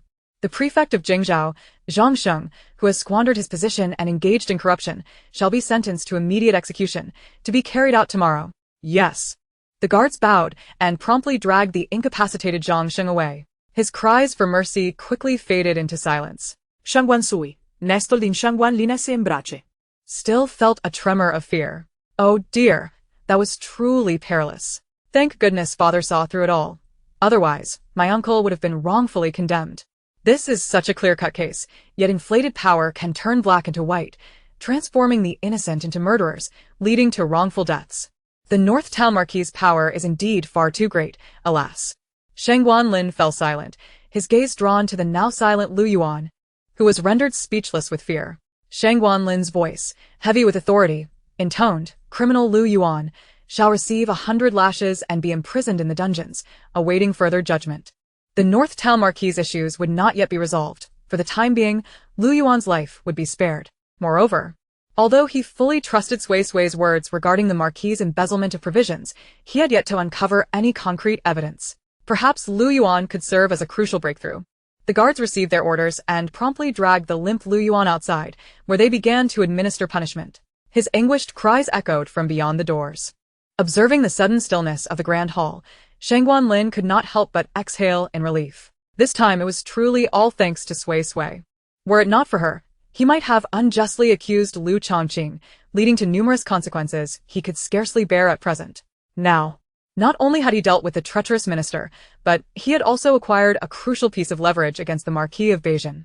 Sui was indeed his little lucky star. Lu Chongqing could not help but cast a grateful glance at Shangguan Sui, acknowledging that it was indeed due to her efforts. Shangguan Sui smiled lightly, a small dimple appearing on her cheek. How wonderful that the matter could be resolved. If only father could reappoint uncle. He is truly an exceptional military talent. He is a genuinely valiant young general. Surely, he can assist father in expanding our territories. Upon hearing this, Shangguan Lin's ears perked up. Although the Marquis of Beijing possessed formidable military prowess, his current accumulation of power and rebellious intentions rendered him untrustworthy. With the downfall of the Marquis, there would be no one of merit left in the military. Shangguan Lin's gaze fell upon Lu Chongqing, noting his upright posture, piercing eyes, and an aura of righteousness. Shangguan Lin nodded in satisfaction and inquired, "It seems I have never seen you in morning court. What is your current position?" Lu Chongqing clasped his hands and replied, "Your Majesty, I am but a 9th-rank Renyong lieutenant, unworthy of attending morning court and facing your Majesty." Shangguan Lin pondered for a moment before continuing, "I hold you in high regard. It is indeed a waste for you to remain in such a lowly position." His voice rose slightly. "I hereby promote you to the rank of 4th rank, Yanhui General." Upon hearing this, Lu Chongqing was taken aback, a mixture of shock and joy rendering him momentarily speechless. He quickly knelt, exclaiming, "I humbly thank your Majesty for your generous favor." This was a remarkable leap from the 9th to the 4th rank, and he was only 20 years old. Such a tremendous blessing. Shangguan Sui clapped her small hands in delight. "Hooray! Uncle has been promoted. Mother and grandfather will surely be overjoyed." Shangguan Lin also felt elated. To acquire such an exceptional military talent made this trip to Jingzhou Prefecture exceedingly worthwhile. The events that transpired in the Jingzhou Yin's residence would soon spread throughout the entire capital. At the Marquis's residence, the Marquis was confronted by his wife, who clutched her handkerchief, continually wiping away her tears. "What are we to do, my lord? Our Yuan has never endured such suffering. I heard he was punished with 100 lashes. The emperor is truly merciless." The Marquis of Beijing sat sternly in the main hall, his expression grave, uttering not a word. His wife, in a state of agitation, urged, "My lord, please say something. What shall we do about Yuan? He is our only son. Though he may be spoiled, he is still a good child." The Marquis pursed his lips, his voice heavy. "My dear, do not fret. The emperor has merely punished Yuan with 100 lashes. He has not executed him like Governor Zhang Sheng. It seems the emperor has shown leniency out of regard for me. Yuan is currently confined in the dungeon, but I believe he shall be released in a few days." The Marquis's wife opened her mouth, her voice tinged with unease.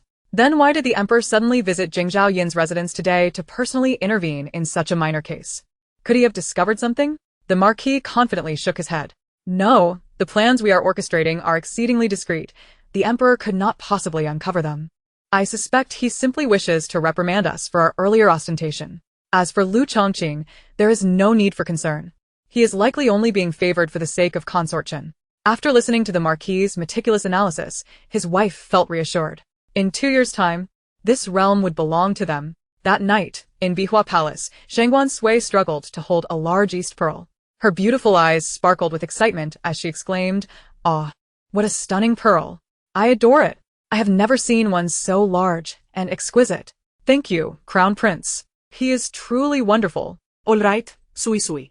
"Let mother help you put away the pearl, shall we?" Consort Chen gently coaxed. She too was astonished that the Crown Prince would bestow such a precious gift, having been taken aback upon seeing it. Yet, why was he suddenly so kind to Sui Sui? They had hardly exchanged words. Shangguan Sui shook her head, unwilling to part with the pearl. No, no. "I am the best friends with the pearl." Consort Chen playfully pinched Shangguan Sui's little nose, calling her a little treasure seeker. "Your Highness, I bear news of great significance." Qingping hurriedly entered from outside the hall, her face radiant with joy. "Your Majesty, the Emperor has promoted the second prince. He has been elevated from the 9th rank to the 4th. "What?" Consort Chen exclaimed, her voice involuntarily rising. "Not only that, but the Emperor has also promoted father. He was previously a 4th-rank Minister of Revenue and is now a 3rd-rank minister." Shangguan Sui gasped. "Ah, "Father has even promoted grandfather. I just learned of this too. Father is quite astute. Let's praise him." Qingping spoke with pride, though with a hint of discontent. "Humph. There were always rumors in the harem mocking you for your humble origins and lack of support in court. Now, who dares to say such things? It is evident that the Emperor holds our Lu family in high esteem." Consort Chen chuckled lightly, playfully scolding Qingping. "All right, let us keep such discussions within the palace. Do not speak of this outside." Growing up alongside her, Qingping was notably straightforward and often spoke without a filter. Although the Emperor now regarded the Lu family favorably, they must remain grounded and not become complacent. Qingping nodded eagerly, assuring, "Rest easy, Your Highness. I know what to say and what to keep to myself." Shangguan Sui listened to their conversation, her eyelids growing heavy, yawning repeatedly. Eventually, she could no longer resist and tilted her head to drift off to sleep. "By the way, Your Highness, Lady Xian sent someone just now to inform you that there will be a banquet prepared at Lingqing Palace tomorrow, asking whether you will attend." Consort Chen gazed at Shangguan Sui's serene sleeping face, pondering. "Let us go. The Empress and the Empress Dowager have gone to Mount Ling to pay their respects. Currently, the harem is under Lady Xian's control. If we do not attend, who knows how they might retaliate against us." Qingping nodded in agreement. "Your Highness speaks wisely. I shall prepare the attire for you to wear tomorrow." At the Crown Prince's residence, Shangguan Ju disembarked from his carriage, rubbing his sore forehead. This afternoon, he had suddenly received an imperial decree from his father, instructing him to interrogate Lu Yuan in prison to uncover evidence of the Marquis of Beijian's embezzlement of military provisions. After much effort, he had finally extracted some information. Upon returning to the main courtyard, he could not suppress a cough. "Your Highness, you have forgotten to take your medicine again," Xiaoyan said, swiftly approaching and studying him. Shangguan Ju glanced at her hand, furrowing his brow. He discreetly withdrew his arm. "I am too fatigued today. I shall not take the medicine. I will return to my chambers now. You should rest early as well." With that, he turned and left without a backward glance. Xiao Yun remained rooted in place, her smile faltering. What did the sickly prince mean by that? Her mind raced. It should not have been like this. She had followed the plot precisely. Administering medicine to Shangguan Ju would ensure that by this time next year, he would pass away without anyone suspecting a thing. Everyone would merely think he was in poor health. In 2 years, the Marquis of Beijian would rebel. Although in the book, this rebellion ultimately failed. However, with her assistance, the Marquis of Jinbei is bound to succeed. After all, she possesses knowledge of the plot. Furthermore, she shall marry the 3rd prince and ascend as the Empress of the Great Moon Kingdom once the rebellion triumphs. As Xiaoyan pondered this, her spirits lifted significantly. Regardless, Shangguan Ju is already deeply poisoned and shall not survive much longer. What does it matter what he thinks at present? The next day, Shangguan Sui slowly lifted her eyelids, only to discover that she was still within the Baihua Palace. Did father not take her to the imperial study today? Hooray. Today, I can spend the whole day snuggling with mother. Yawning, Shangguan Sui sat up in bed. Upon hearing the commotion, Consort Chen hurried to the bedside. The moment Shangguan Sui beheld Consort Chen, her eyes widened in awe. Today, Consort Chen donned a dress of orchid blue, her cascading black hair styled into a graceful side bun. Adorning her hair was a green gemstone hairpin, with delicate tassels swaying gently as she moved. Her lightly powdered face bore a gentle smile, captivating all attention. At first glance, she is breathtaking. Upon further inspection, she remains equally enchanting. Snuggling with my beautiful mother. Moi. Being with mother is simply delightful. Truly a feast for the eyes. Upon hearing Sui's thoughts, Consort Chen couldn't help but smile. Oh, how sweet Sui's words are. Does Sui wish to accompany mother to admire the flowers today? In recent days, the emperor had taken Sui away at the hour of Chun, and now that it was already the hour of Si, it seemed the emperor would not visit today. Why not take Sui to the imperial garden to enjoy the blossoms and ease her mind? Shangguan Sui immediately nodded vigorously. Flower viewing sounds wonderful. There will surely be many beautiful sisters there. I want to go too, mother. Consort Chen, amused by her thoughts, felt a twinge of concern. Sui's throat still seemed to be unwell. After their excursion, she would summon physician Su to examine her further. In the imperial garden, Ning Pin. Do you know what to do next? Ning Pin lowered her head, glancing timidly at the Xianfei before her. She nodded gently, affirming her understanding. The Xianfei smiled with satisfaction and turned to depart. Ning Pin watched her retreating figure, her hand instinctively resting on her abdomen. This pregnancy was unlikely to survive anyway. She might as well use it to gamble for the Xianfei's protection.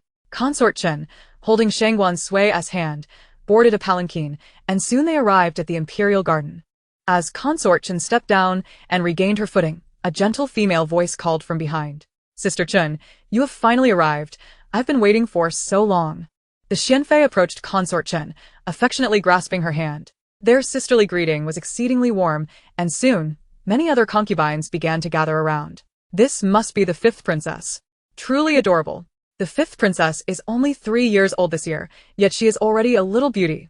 Nestled in Consort Chen's embrace, Shangguan Sui beamed at the compliments, her eyes crinkling with joy, revealing the charming dimples on her cheeks. Ha ha ha, the fifth princess is smiling. How lovely she looks when she smiles. The Xianfei, hearing the praises, felt a twinge of stiffness in her smile. It was common knowledge throughout the palace that the fifth princess was the emperor's favorite. The Xianfei couldn't help but feel a pang of jealousy as she thought of her third prince. The emperor's affection for him was far less than that bestowed upon the fifth princess.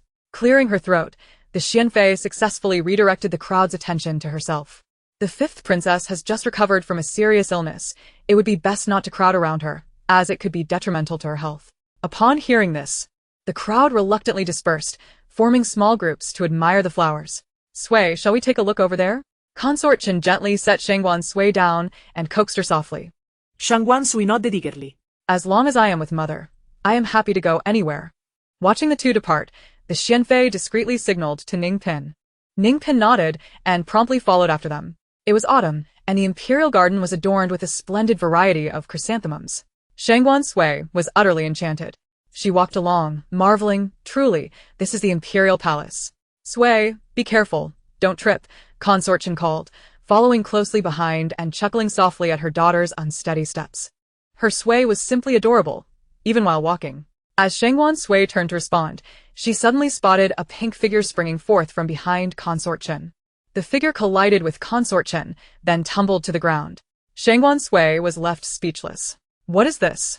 Can one really stage such a farce? The pink figure immediately cried out, "Ah, my child."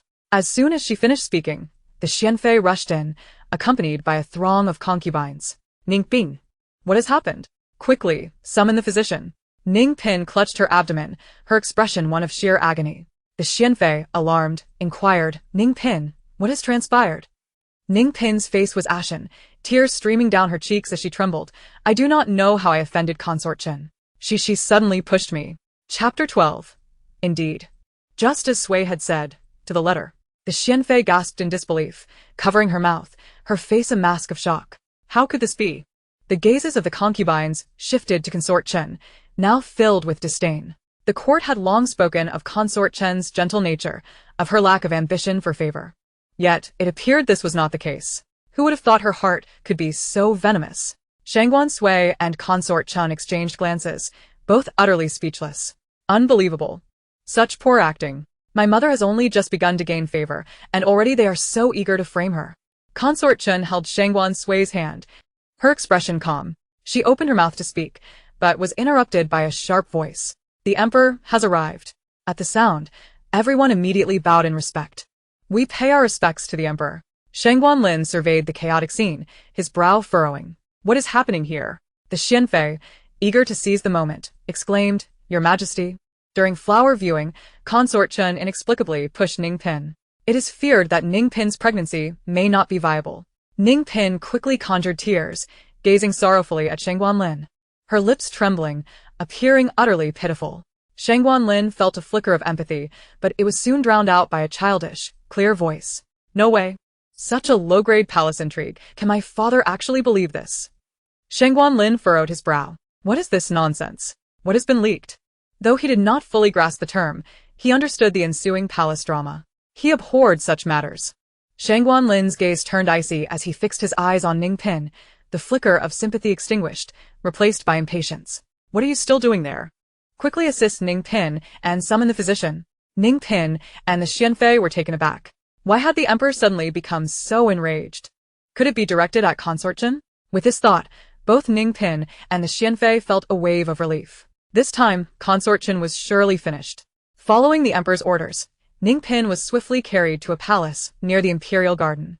Everyone gathered by the bedside, awaiting the physician's diagnosis. The Xianfei, clutching her handkerchief, began to weep beside Shangguan Lin. Please, Your Majesty, grant justice for Ning Pin. It is truly tragic for her to face such misfortune during her first pregnancy. When I arrived, I found Ning Pin lying on the ground, with only Consort Chen and the little princess present. Shangguan Lin furrowed his brow. Are you saying that only Consort Chen, Ning Pin, and the little princess were there at the time? Indeed, Your Majesty. The truth is undeniably clear, the wise consort said, wiping away the tears from the corners of her eyes, a shadow of darkness flickering in her gaze. They had long orchestrated their scheme, fully aware that Consort Chen despised the company of maids. Thus, they waited until Consort Chen was alone with the fifth princess, Shangguan Sui, to send in Ning Pin, feigning an accidental collision with Consort Chen. After all, the entire harem was aware that the fifth princess had been poisoned, rendering her unable to utter a word. Even if Shangguan Sui witnessed the entire incident, she would be powerless to assist Consort Chen. No one could come forth to testify on Consort Chen's behalf. The conspiracy against the royal heir would surely lead to Consort Chen's demise. Upon hearing the wise consort's words, Shangguan Sui seethed with indignation. What truth? The truth is that Ning Pin deliberately staged a scene. She intentionally fell before my mother to frame her. Ning Pin will not be able to carry this pregnancy to term. She seeks to use this opportunity to harm my mother. This wise consort is in cahoots with Ning Pin, having meticulously devised this charade. Noticing the emperor's lack of response, the wise consort immediately signaled to the imperial physician. Dr. Wang promptly bowed. Your Majesty, the miscarriage suffered by Ning Pin was due to external force, which led to the unfortunate outcome. You speak with such absurdity. The cause of Ning Pin's miscarriage was clearly the abortifacient she consumed prior to her departure. Can you not see this?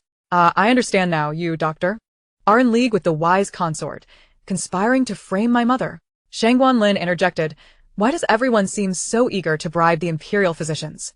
Lady Li has bribed Dr. Zhang, and the wise consort has corrupted Dr. Wang. Is there not a physician untainted by such machinations? The more Shangguan Sui pondered, the more furious she became. I once thought my father to be sagacious and formidable, yet he too can be blinded by such petty tricks.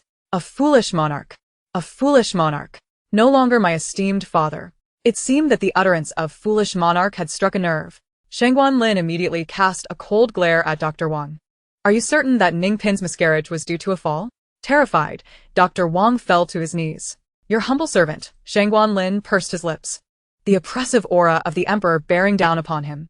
You must understand, deceiving the sovereign can lead to the annihilation of one's entire clan. Cold sweat beaded on Dr. Wang's forehead. Surely, the emperor has discerned something? Otherwise, he would not pose such a question. If he continued to side with the wise consort, he would surely meet a dire fate. Realizing this, Dr. Wang prostrated himself deeply. Please forgive me, Your Majesty. I did not intend to deceive you. Ning Pin, this money is for Princess Wei. Dr. Wang gulped, his voice trembling. Ning Pin indeed suffered an external shock. But the true cause of her miscarriage was the abortifacient she consumed half an hour prior. Shangguan Lin narrowed his eyes. Indeed, it aligned perfectly with what Sui had said. His voice turned icy. Tell me, who instructed you to lie and frame Consort Chen? Dr. Wang slowly extended his hand, trembling as he pointed in Shangguan Lin's direction. It was the wise consort. It was she who instructed me to act thus. Ningpin's pregnancy was already too fragile to sustain. Upon learning this, the wise consort devised this plan. It was she who ordered me to deliver the abortifacient to Ningpin. And it was also she who commanded me to conceal the truth of Ningpin's miscarriage from your majesty, placing the blame squarely on Consort Chen. As the truth unraveled, the wise consort immediately knelt in supplication. Your majesty, please discern. This matter has nothing to do with me. I have served you for over a decade. Do you not know my character? How could I commit such an act? Shangguan Sui, standing close to Consort Chen, could not help but curl her lips in disdain.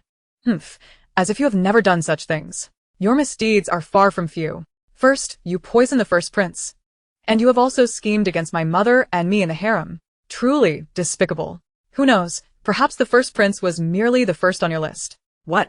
The wise consort also poisoned the first prince? Consort Chen was taken aback by this sudden revelation. Did she uncover some earth-shattering secret?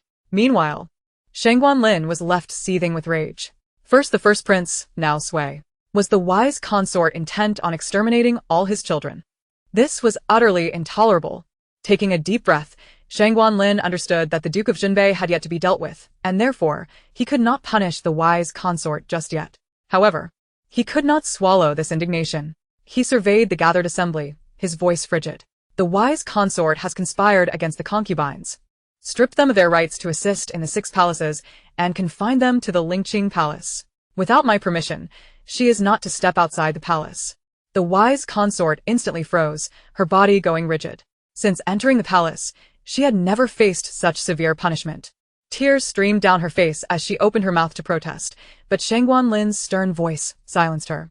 Take the wise consort away at once. Several eunuchs promptly complied, dragging the wailing wise consort from the chamber. After dealing with the wise consort, Shangguan Lin turned his attention to Ningpin, who lay trembling on the bed. Ningpin is to be demoted to a mere concubine and confined within the palace, never to emerge again. Ningpin, biting her blanket, could not stem the flow of tears upon hearing this. She should never have trusted the wise consort. She should never have contemplated framing Consort Chen. Alas, father still possesses discernment. Humph, those who bully my mother shall face retribution. Yet, this punishment for the wise consort seems rather lenient. Were it not for my father's clarity of judgment, who knows how dire the situation might have become. Consort Chen, hearing Sui's thoughts, could not help but grasp her daughter's small hand tightly. Her precious Sui truly loved her. Shangguan Lin's gaze also fell upon Shangguan Sui. This morning, unlike in previous days when he had fetched Sui at the hour of Qin, he had opted to allow her some rest after their exhausting day out together. He intended for her to enjoy a peaceful slumber before collecting her later. Yet, upon arriving at Bihua Palace at the hour of C, he found not a trace of Sui, nor was Consort Chen present. It was then he realized they had ventured to the imperial garden. Amused by the displeased expression on Sui's face, Shangguan Lin chuckled softly. After a moment's contemplation, he spoke solemnly. Consort Chen has always been gentle and graceful. I hereby grant her the authority to manage the 6 palaces, until the Empress returns from the palace and the Empress Dowager returns from Ling Mountain. All matters concerning the 6 palaces shall be entrusted to Consort Chen. Today, Consort Chen has suffered indignities. Thus, I bestow upon her 10,000 taels of gold and 1,000 bolts of fine silk. Upon hearing the mention of gold, Shangguan Sui's eyes sparkled with excitement. Hehe. Gold is splendid. How beautiful it shines. Mother has always had little money and few jewels, but from now on, we shall be wealthy. Father is indeed quite wonderful. The endearing Shangguan Lin could not help but smile at her thoughts. He longed to gather Sui into his embrace and play with her for a while. However, at that moment, Eunuch Chen approached, whispering urgent news in his ear. Reluctantly, Shangguan Lin abandoned the idea of spending time with Shangguan Sui and, moving to her side, gently ruffled her cheek before hastily making his way to the imperial study. Once the emperor departed, the concubines immediately bowed deeply to Consort Chen. Congratulations, Consort Chen. Now, even the dimmest-witted among them could see the truth. The emperor held great affection for both the 5th princess and Consort Chen. Anyone who dared oppose them would find themselves at odds with the emperor. Consort Chen wore a gentle and composed smile, assuring her sisters, there is no need for such formalities. We all reside in the same harem. Naturally, we should support one another. As long as no troubles come my way, I am not one to meddle unnecessarily. My mother is truly remarkable. First, she offers a treat, then a warning. with both kindness and authority. Mother is so clever. I adore her. Moi. Consort Chen tightened her grip on Shangguan Sui's hand, feeling a surge of affection. Her Sui truly understood her. The other concubines nodded in agreement, fully grasping the unspoken message. Consort Chen was indicating that today's events would not be pursued further, yet she also wished for no future disturbances. If anyone provoked her, she was not one to be easily bullied. At this thought, a cold sweat broke out on the brows of the concubines. Fortunately, when the virtuous consort conspired against the Princess Chen today, they had refrained from speaking out. Otherwise, it was likely that the Princess Chen would not have let them off lightly. To their surprise, the usually reclusive and taciturn Princess Chen demonstrated considerable cunning. Observing the expressions of those around her, the Princess Chen nodded in satisfaction. After engaging in a casual conversation, she escorted Shangguan Sui back to the Bihua Palace. Just as the imperial carriage came to a halt at the palace gates, Qingping rushed out to greet them. Your Highness, I was truly frightened. I heard that today the virtuous consort and Lady Ning conspired against you, but fortunately, His Majesty saw through their scheme, and nothing untoward occurred. The Princess Chen chuckled lightly at this. Am I not well now? She preferred not to bring palace maids along, thinking it was merely a matter of enjoying the flowers, and thus left Qingping behind to manage trivial affairs. Little did she anticipate such an incident would arise. Qingping quickly insisted in the future, please allow me to accompany you more often, Your Highness. By the way, today the second young master sent a few items from outside the palace. The Princess Chen's brows raised slightly. What items? This was the first time Chongqing had taken the initiative to send something. The Lu family maintained strict discipline, and her father had always limited their correspondence to once a month to avoid any speculation about collusion between the court and the harem. As the three entered the hall, Qingping promptly handed over the box received that day to the Princess Chen. Upon opening the box, they discovered 500 taels of silver. Qingping stated, the second young master said this money is for Princess Sui. The Princess Chen's brows furrowed. For Sui Sui? Why would Chongqing think to give Sui silver? Upon hearing this, Shangguan Sui immediately became excited. Oh. Uncle is so kind. I adore my uncle. Those who are willing to give me money cannot be all that bad. The Princess Chen was amused by Shangguan Sui's antics. Since it is from your dear uncle, I shall leave it in your care. Shangguan Sui accepted the 500 taels, placing them alongside the box of pearls sent by the first prince. She hugged the box tightly, wearing a blissful expression. With wealth, one can overcome life's hardships. I love money, and it loves me back, coming from all directions. The Princess Chen shook her head helplessly, a smile playing on her lips at her little money-loving child. Your Highness, Physician Su has arrived, Qingping announced at this moment. Bring him in. Before long, Physician Su entered the hall with his medicine box, kneeling to pay his respects. The Princess Chen said calmly, no need for formalities. Please examine the princess and tell me why, after 3 or 4 days, her throat has not yet healed. Physician Su nodded, placing his hand on Shangguan Sui's small wrist, his brow furrowing in concentration. The Princess Chen noticed his hesitation and urged, Physician Su, please speak candidly. Is it possible that Sui's ailment? Physician Su shook his head, his voice steady and firm. Your Highness, according to her pulse, the young princess's wind heat cold has significantly improved, and there are no toxins present within her body. As he spoke, Physician Su knelt again, bowing deeply. Please forgive me. Your Highness, I am truly unable to discern why the fifth princess cannot speak. Upon hearing this, the Princess Chen's brow furrowed tightly, while she could hear Sui's thoughts. It was inconceivable that Sui should be rendered mute. She waved her hand, signaling for Physician Su to rise. I do not hold you accountable. You may withdraw for now. Shangguan Sui nestled in the Princess Chen's embrace, blinking her eyes. Physician Su's skills seem rather ordinary, but I recall there is a miraculous female physician in Deyue who can cure all ailments. The Princess Chen immediately perked up but then heard, but I forgot her name. With a sigh, the Princess Chen's expression turned sorrowful. Shangguan Sui, noticing this, reached out her small hand to pat her mother's cheek. Do not be sad, mother. There are many talented people in Deyue. Surely someone can heal me. Rest assured, everything will be fine. The Princess Chen nodded. Her eyes slightly reddened as she embraced Shangguan Sui tightly. My precious Sui. In the imperial study, Father, these are all the matters assigned by Lu Yuan, the evidence of the northern general's embezzlement of grain supplies. Shangguan Lin perused the reports, his brow furrowing slightly. Is this all? Shangguan Ju confirmed. These are all Lu Yuan disclosed. The northern general likely feels his son is too incompetent and did not entrust him with all the details. Yet, with just this, it would be difficult to convict the northern general, as his military achievements were indeed remarkable. Without concrete evidence of his treasonous intentions, the ministers would surely voice their objections. Shangguan Lin frowned, acknowledging the validity of his words.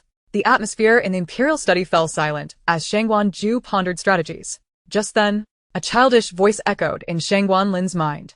The northern general is so eager to become emperor that he's gone mad, having had 7 or 8 dragon robes made at home.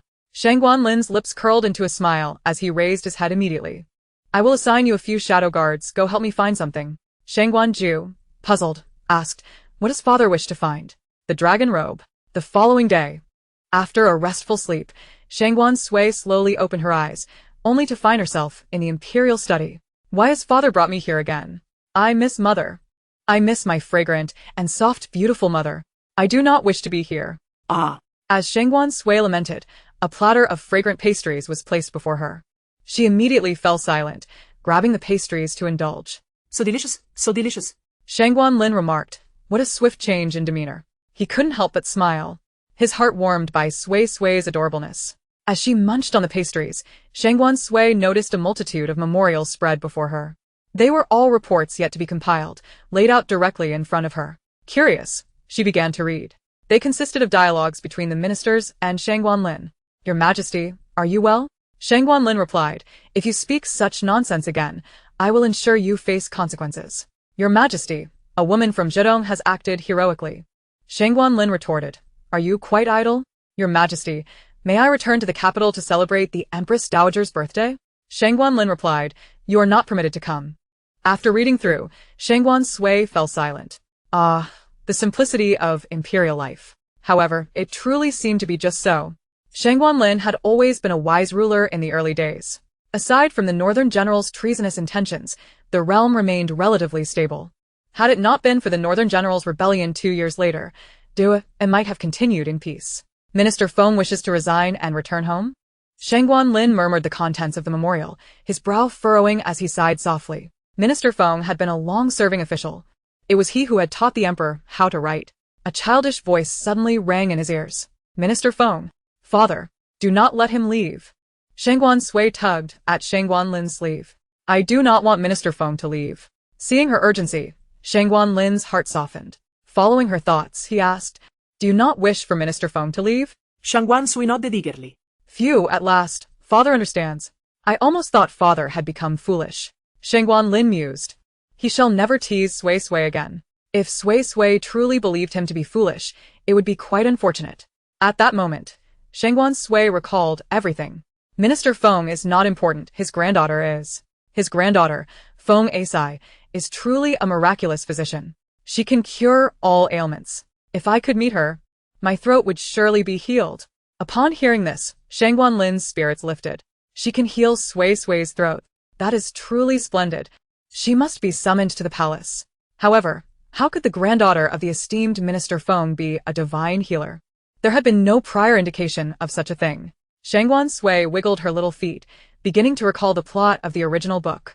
Madame Feng, the minister's wife, hailed from a family renowned for its medical expertise, yet she remained confined within the inner chambers, imparting her vast knowledge to her granddaughter, Feng Asai. Feng Asai possessed exceptional medical skills and consistently aided the daughters of noble families in her quarters, characterized by her kind heart and remarkable healing abilities.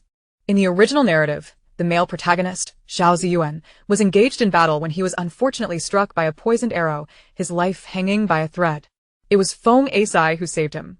At that time, Feng Asai was already married with children, and while out on an excursion with her husband, she encountered Xiao Ziyuan in the wilderness and intervened to rescue him, later being bestowed the title of a first-rank lady. Shangguan Lin nodded.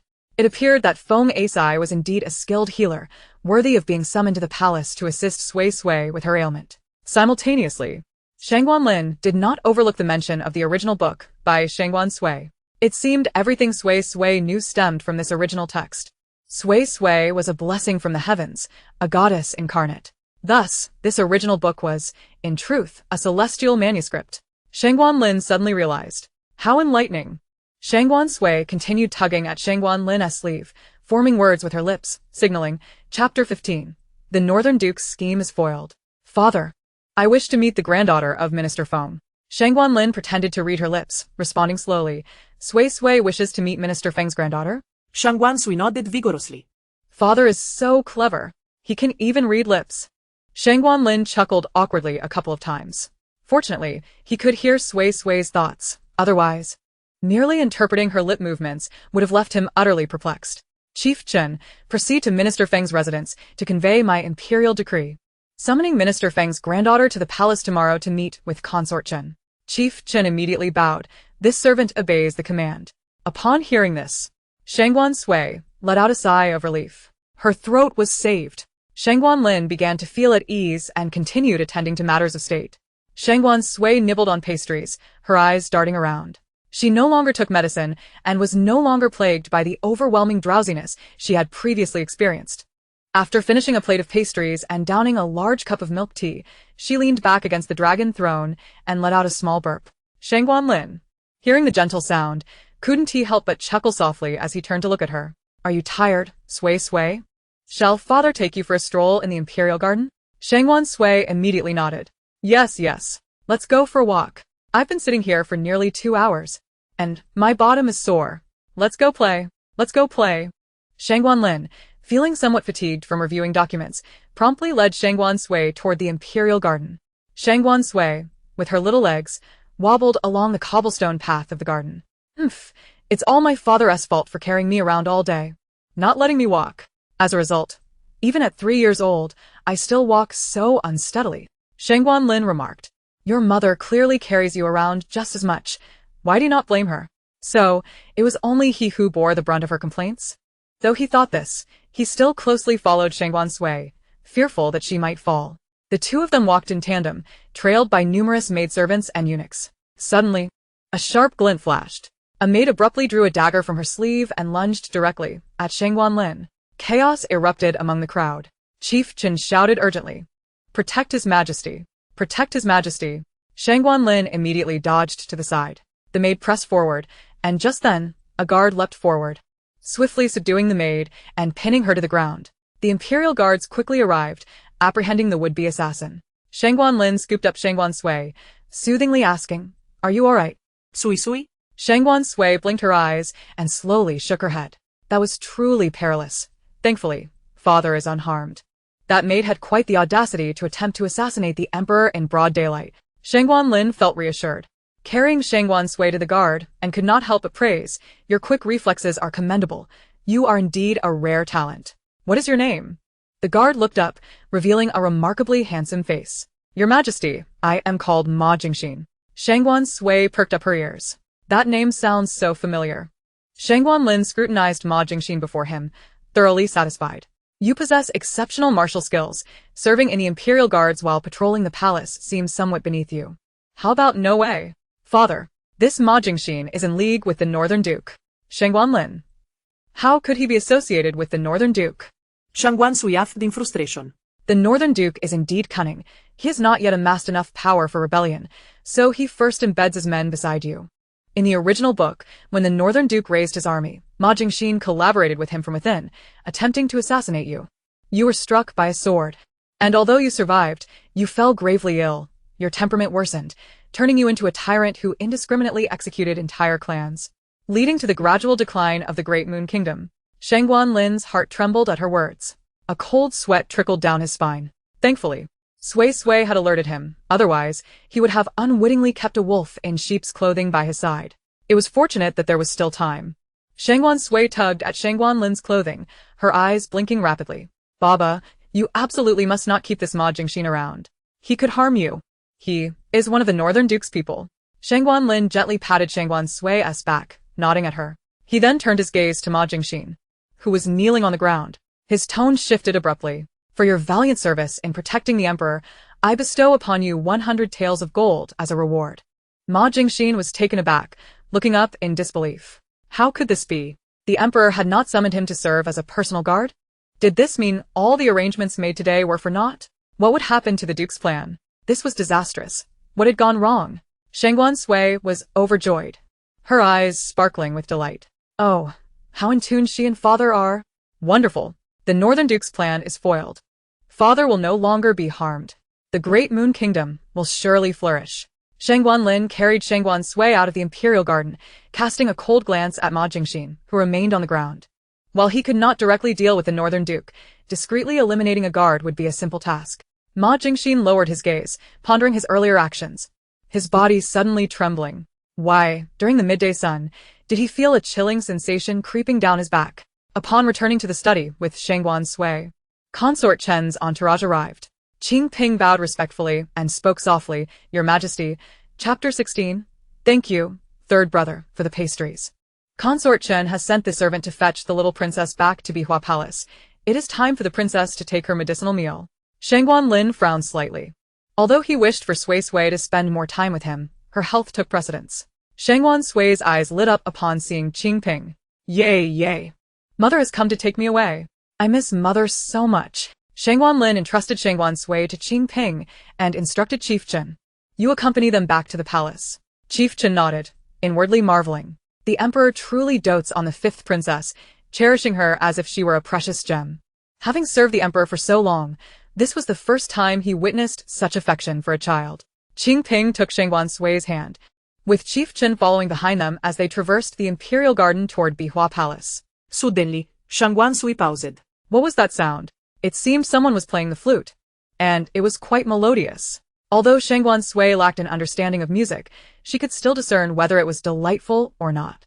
She turned her gaze towards Qingping and pointed in the direction from which the melodious sound of the Xiao flute emanated. Qingping tentatively inquired, Does the princess wish to see who is playing the flute? Shangguan Sui nodded eagerly. Qingping truly deserves to be my mother's most cherished maid. She is remarkably perceptive. Surely, someone capable of producing such enchanting music must possess a striking appearance. I cannot allow myself to miss any handsome individuals within the palace. With Qingping guiding her, they swiftly arrived at the source of the flute's enchanting melody. By the serene banks of the imperial garden's clear lake stood a young man, tall and graceful, his demeanor ethereal. His refined profile exuded elegance as he played a jade flute with utmost seriousness. Shangguan Sui was utterly captivated. My heavens! The last time I encountered such a handsome figure was ages ago. Not only is he extraordinarily handsome, but he also plays the flute with exceptional skill. What sound was that? Upon hearing a noise nearby, Shangguan Hui momentarily ceased his flute playing. He turned around to find a delicate little girl, resembling a finely crafted jade figurine, gazing intently at him. After their eyes met, the little girl waved at him. Greetings, handsome. Shangguan Hui's brow quirked. Despite her lips being sealed, how could he hear her voice? It was quite perplexing. Elder eunuch Chen quickly stepped forward to explain, Your Highness, please allow me to present the five princess. She has been experiencing discomfort in her throat and is unable to speak at the moment. Your Highness, this is the third prince, who has recently returned to the capital after traveling in Shu for an extended period. Shangguan Sui nodded enthusiastically, her eyes sparkling even brighter. Ah. So you are my third brother. Hello, third brother. A faint smile graced Shangguan Hui's lips. His previously unseen five-sister was surprisingly endearing. So, the thoughts he had just perceived were indeed the inner musings of his five-sister? He glanced around at the people present, noting their calm expressions. It appeared that only he could hear her. How intriguing. Your flute playing is truly exceptional, third brother. I have never before heard such beautiful melodies. Shangguan Hui felt a swell of delight within him. Just as he prepared to smile, he caught the murmured words, What a pity it will be in 2 years. Alas. Shangguan Hui's ears perked up. What would happen in 2 years? What awaited him then? However, after listening intently, he heard no further elaboration. Coming back to his senses, he saw Shangguan Sui grasping the hand of her accompanying maid, ready to depart. Wait, five-sister, he called out, hastening towards her. He produced a packet of pastries from his sleeve and offered it to Shangguan Sui. Five-sister, please accept this cloud cake. His gaze softened as he attempted to forge a closer bond with her. This cloud cake had originally been intended as a gift for the fourth prince. Yet his curiosity about the events of 2 years hence had compelled him to forfeit that promise. Upon seeing the pastries, Shangguan Sui's eyes instantly sparkled with delight. Thank you, third brother. You truly possess both charm and kindness. What a pity it will be in 2 years, alas. Shangguan Hui's heart raced once more, his gaze fixed with anxiety upon the little girl before him. Thankfully, this time, five-sister spoke a bit more. What a shame that such a splendid third brother will be executed by my father. Shangguan Hui, what? Executed? In 2 years, the virtuous concubine and the Marquis of Jinbei will rebel, and my third brother will be implicated despite his lack of involvement. Shangguan Sui wept. His mother and grandfather would conspire against the throne? He felt profoundly shaken, needing a moment to collect himself. He had always known that his mother held aspirations for him to vie for the supreme position, yet outright rebellion was entirely beyond the pale. As Shangguan Sui reveled in her treat, her thoughts began to overflow. Perhaps the virtuous concubine is aware that my third brother would never consent to a rebellion, hence she never intended to inform him, planning instead for him to ascend after their success.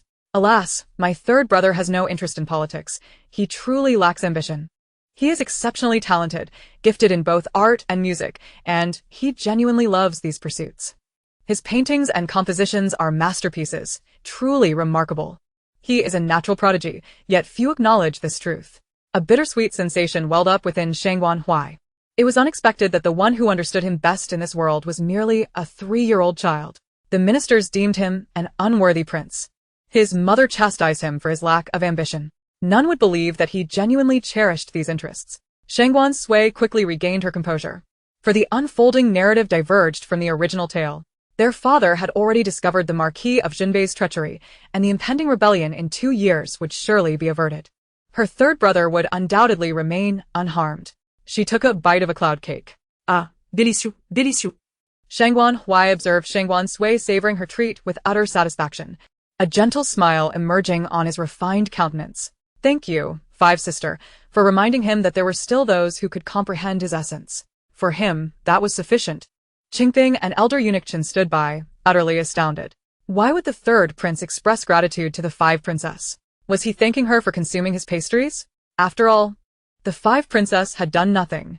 Shangguan Sui was equally puzzled as to why the third prince thanked her. Perhaps artists were all rather peculiar. Yet she still tilted her head and smiled at Shangguan Sui. Then I shall thank third brother for the pastries too. Goodbye now. With that, Shangguan Sui took Qingping's hand and turned to leave. Shangguan Sui could not help but chuckle at the sight of her wobbly gait. However, at that moment, the voice of the attendant, Qin Yun, broke through his reverie. Your Highness, the virtuous concubine is aware of your presence in the palace today and requests your presence at the lynching hall. Upon hearing this, the smile that had graced Shangguan Sui's lips vanished, replaced by a cold demeanor. Understood. Accompanied by Qin Yun, he soon arrived at lynching hall. He gazed upon the exquisite structure, his brow furrowing slightly. In his youth, he would eagerly come here, eager to play the newly learned melodies for his mother. Yet, he often faced her harsh rebukes instead. He had assumed she disapproved of his playing. It was not until that fateful day, when she severed his jade flute with a sword before his very eyes, that he understood the depth of her ire. Taking a deep breath, Shangguan Sui pushed open the heavy wooden doors of the grand hall. Thud! A bamboo slip flew towards him, striking him squarely on the forehead, accompanied by a sharp rebuke. You unfilial son! How dare you return? Chapter 17. It was said to be for the Five Princess. The virtuous concubine glared at the seemingly indifferent Shangguan Sui, her fury igniting further. I instructed you to visit the scholar at the academy, yet you turned around and traveled to Shu for 3 months. Do you not regard me as your mother? Shangguan Sui's forehead throbbed from the impact, his pale complexion rendered even more conspicuous. His long lashes fluttered as he replied, Mother, you know I have no interest in the affairs of governance. Why must you force me? The virtuous concubine, exasperated, lashed out, You must learn. Whether you wish to or not, you must learn. Shangguan Sui raised his head, his gaze steady as he met hers. Mother, everyone knows the throne is destined for eldest brother. Father has always favored him as the most capable among us. The virtuous concubine interjected sharply, You are a prince, born into royalty. You must strive. You must seize. You must conquer. How many times must I tell you to abandon those frivolous books and refrain from collecting those scores? Shangguan Sui opened his mouth to protest. Mother, I enjoy those pursuits. The virtuous concubine's voice thundered. What good does your enjoyment do? Will it grant you power? Can you grant me that exalted position? Shangguan Sui's gaze was icy, each word enunciated with deliberate weight. In that case, I would rather forego that position. A sharp slap resounded as the Xian Fei struck Shangguan Sui with force. You worthless fool! A vivid crimson mark instantly bloomed across his cheek, and his expression grew increasingly cold and distant. The Xian Fei seemed to sense a shift, her previously taut demeanor relaxing into a soft vulnerability. Tears welled in her eyes as she gazed tenderly at him. Huaya! It was only because I was so enraged that I struck you. You must understand. All I do is for your sake. Shangguan Hui observed her transformation with a bitter smile. He had long grown accustomed to his mother's behavior. After striking him, she would inevitably weep and apologize. He could overlook it once or twice, but the frequency had rendered him numb. He curled one side of his mouth upward. Whether it is truly for my benefit, or for the Liu family, or for your own power, mother, you are well aware of your intentions. I am a person, not a pawn in your power struggles. Having spoken, he stepped back, distancing himself from her, before turning to leave. In the final moment before crossing the threshold of the palace door, a youthful voice echoed in his mind. He halted, glancing back at the woman within, lost in thought. Mother, some actions once taken cannot be undone. There is still time to reconsider. With that, he departed without a backward glance. The Xian Fei sank to the ground, her visage twisting into a sardonic smile. Turn back? She could never return, nor did she desire to. Power was the true prize she sought, and she would attain it at any cost. On the grand avenues of the capital, an exquisitely adorned carriage glided smoothly along. Your Highness, please apply this ointment, Qin Yun urged, concern lacing her voice. The Xian Fei is truly ruthless. Her strikes were far too severe. She extended a small porcelain vial to Shangguan Hui. He accepted it, a wry smile creeping onto his lips as he examined the familiar container. Whenever his mother was incensed, she would strike him. He had lost count of how many vials of this salve he had used. With practiced ease, he opened the vial and applied the ointment to his wound. In a short while, the angry mark had faded significantly. Soon, the carriage came to a halt, and a servant announced from outside, Your Highness, we have arrived at the residence. As Shangguan Hui stepped down from the carriage, a figure in azure suddenly appeared before him. He lifted his gaze to find a remarkably lovely young woman, her eyes fixed upon him with unabashed admiration. Shangguan Hui's brow furrowed slightly. Who is she? Xiao Yun, captivated by the striking visage of Shangguan Hui, felt her heart race uncontrollably. He was truly handsome. She found herself enamored.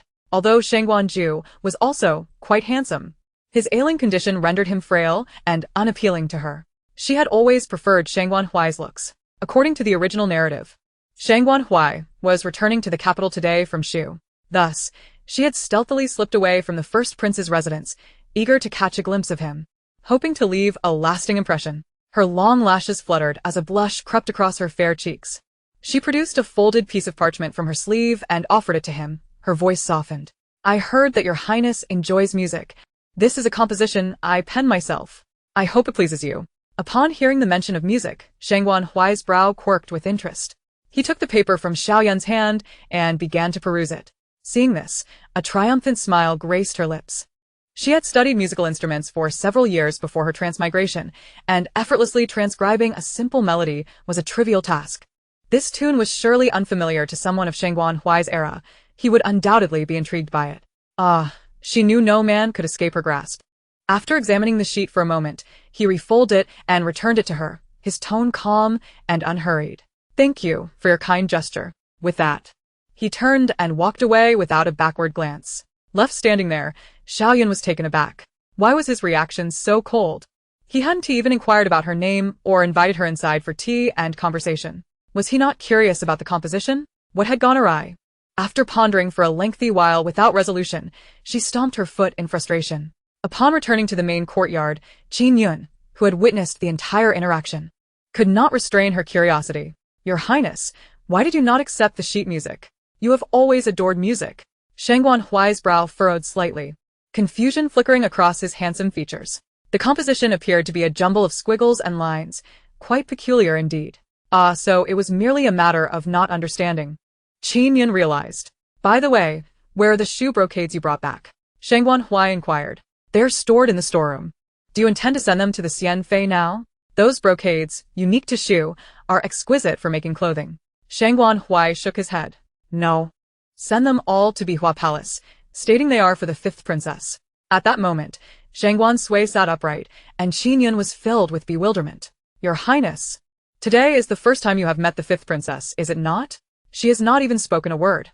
Why would you be so generous to her? Yet, he dared not press further and hurried to carry out the instructions. Shangguan Hui lowered his gaze, long lashes concealing the emotions within. He should have known better. He would never satisfy his mother. If that were the case, he need not force himself any longer.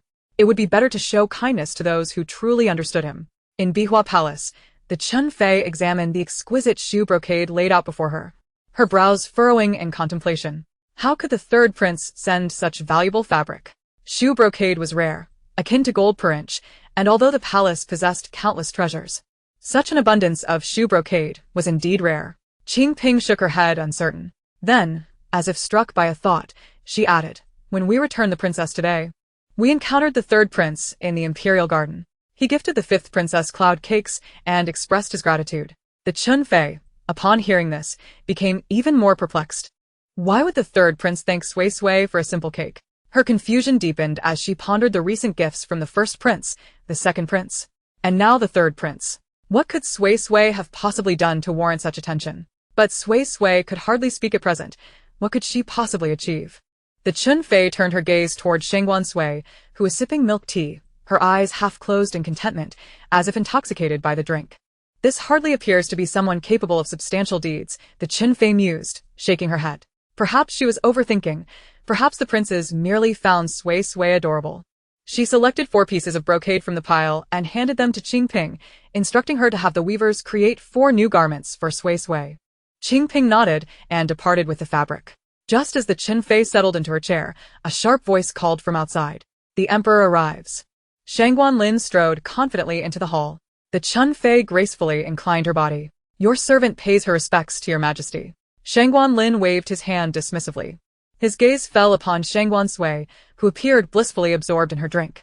Shangguan Lin furrowed his brow. Is Sui Sui intoxicated? The Chun Fei shook her head. No. She has merely consumed too much milk. Truly a daughter of mine, Shangguan Lin remarked, his tone laced with bemusement. Her style of action is always so unexpected. I have come to inform you that tomorrow, the daughter of the Grand Tutor, Feng Aici, will enter the palace. It is said that she possesses extraordinary medical skills and wishes to examine Sui Sui's throat. Shangguan Lin found it somewhat hard to believe. After all, Feng Aici was merely a sheltered young lady. How could she possibly be proficient in the art of healing? However, after enduring these experiences, he had come to fully trust Sui Sui's words. Regardless of what she said, he would unreservedly believe her. Not to mention that this was merely a trivial matter. Upon hearing this, the concubine Chen also found it somewhat peculiar.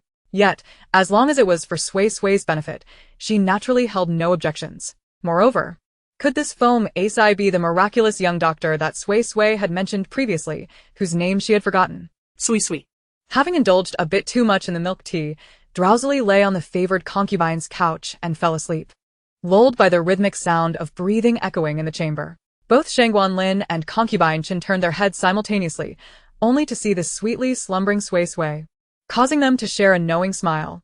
After dining in Concubine Chen's palace, Shangguan Lin returned to the study to attend to official duties. The following day, Sui Sui awoke naturally, reflecting, I didn't expect my father to be so considerate, knowing I was to see a doctor today.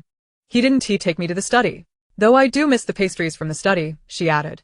Concubine Chen, recognizing the familiar voice, knew that her Sui Sui had awakened.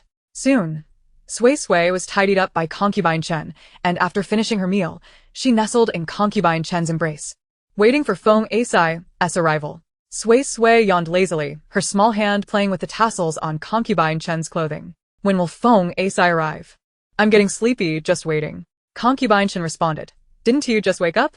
At that moment, a voice from outside the hall called out, Your Highness, Miss Feng has arrived. As her words fell, a cool and graceful young lady stepped into the hall, clad in a modest yet elegant pale yellow dress.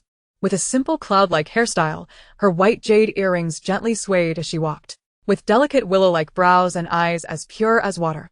Her gaze bore a hint of frosty aloofness. Sui Sui sat up straight, her eyes wide open, fixated on her. In my dying moments, I spring up, tearing off the respirator. What miraculous remedy could surpass my sister's beauty in reviving me? Sister, you are so beautiful. I adore you. Upon hearing this, Concubine Chen could not help but smile. Sui Sui's words were truly charming. Feng Aici bowed respectfully. This humble servant pays her respects to your highness. And to the fifth princess. Concubine Chen raised her hand. No need for excessive formalities. Come sit beside me. Unable to refuse, Feng Aici took a seat beside Concubine Chen. Seeing Feng Asai so close, Sui Sui could not contain her excitement, exclaiming, "Ah, ah, sister is so pretty, I love it." Feng Asai was drawn by the sound, her gaze landing on Sui Sui's delicate face, softening her originally cool demeanor. The little princess was truly adorable. Sui Sui smiled, revealing her charming dimples. The beautiful sister is praising me. Feng Asai turned her gaze towards Concubine Chen, voicing her curiosity. This humble servant is unaware. Has your highness summoned me for a specific purpose? Concubine Chen responded slowly. I have heard that you possess considerable medical skills, and I wish for you to examine the princess's health. Feng Asai's brows slightly furrowed, her expression one of surprise. It was odd that anyone knew of her medical abilities. She had only treated a few close friends. How could word have reached the palace? Despite her confusion, Feng Asai did not outright deny it. Since Concubine Chen had requested her, she must have confirmed her skills. Moreover, as a healer, she could not ignore the plight of the sick young princess. Feng Asai bowed. This humble servant will comply. Afterward, she extended her hand to begin examining Sui Sui's pulse. Concubine Chen observed Feng Asai's composed demeanor, feeling a twinge of anxiety. What is the princess's condition? Why can't she speak? Chapter 19. Shangguan Lin hurried directly to Bihua Palace. Feng Asai offered a gentle smile, reassuring her, Your Highness, please do not worry. The princess is not gravely ill. It is merely the residual poison in her body combined with excessive heat that has temporarily rendered her speechless. Concubine Chen exhaled a sigh of relief. If that is the case, I can rest easy. Feng Asai nodded. As long as I administer a needle and prescribe a few medicines, the princess will soon recover. However, I did not bring my medical kit with me. She had not anticipated that Concubine Chen would summon her to the palace for this purpose. Concubine Chen realized this and promptly instructed, Qingping, go to the Imperial Medical Bureau and fetch a set of silver needles. Does Miss Feng require anything else? Fenaich replied. Her voice soft and calm. Just some paper and ink, please. The attendant quickly understood and brought forth a complete set of writing implements. Feng Asai gently rolled up her sleeves, her expression serene, as she began to write with fluid grace. Before long, she presented a piece of rice paper, inscribed with her prescription, to Concubine Chen. This is the prescription I have prepared. Take it twice a day for 3 days. Sui Sui blinked in amazement. Wow. Sister Feng's handwriting is exceptional, and she is so skilled. Concubine Chen wholeheartedly agreed with Sui Sui's sentiments, unable to refrain from praising. Miss Feng truly has exquisite penmanship. Feng Asai smiled softly. Your Highness is too kind. At that moment, Qingping returned from the Imperial Medical Bureau, handing the silver needles to Feng Asai. I will administer the needles to the back of the princess's neck, she stated softly. Concubine Chen turned Sui Sui around, gently pulling down her back garment. Sui Sui immediately clutched Concubine Chen's clothing tightly, her eyes shut, her body trembling slightly. Yet, she understood that to regain her voice, this needle was unavoidable. Still, fear gripped her heart as she fervently lamented inwardly. Ah, the needle is coming. I detest needles the most. I hope all needles vanish from the world. I can't coexist with needles. Woe is me, I am so pitiful.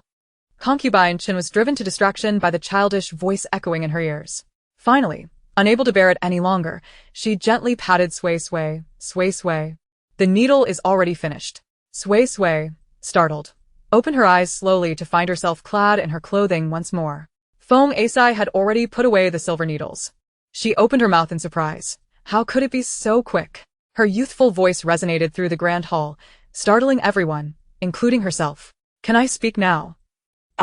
Yay. Concubine Chen's face lit up with joy. Sui Sui. You can speak. Sui Sui nodded vigorously. Yes, mother, I can finally talk. I can make sounds. Feng Asai looked at Sui Sui with a gentle expression. Sui Sui winked at Feng Asai, her lips curving into a smile, her dimples appearing. Thank you, Sister Feng. You are truly beautiful, kind-hearted, and exceptionally skilled. Concubine Chen was equally elated, exclaiming, We must sincerely thank Miss Feng. Feng Asai hurriedly waved her hand, her cool demeanor tinged with a hint of blush, feeling somewhat bashful. To be able to assist the princess is the greatest fortune of my humble service. Your Highness need not be so courteous. Concubine Chen shook her head, gazing at her with a warm smile. You cannot imagine how long I have worried over the princess's throat. You have been a tremendous help to me. With that, Concubine Chen removed a jeweled bracelet from her wrist and placed it in Feng Asai's hand. Consider this a token of my gratitude. Feng Gaisi promptly declined. No. Your Highness, this is far too precious. Sui giggled, Sister Feng. Please accept it, or my mother will be upset. At this, Concubine Chen immediately feigned a frown, looking displeased. Ultimately, Feng Asai had no choice but to accept the bracelet, smiling gently.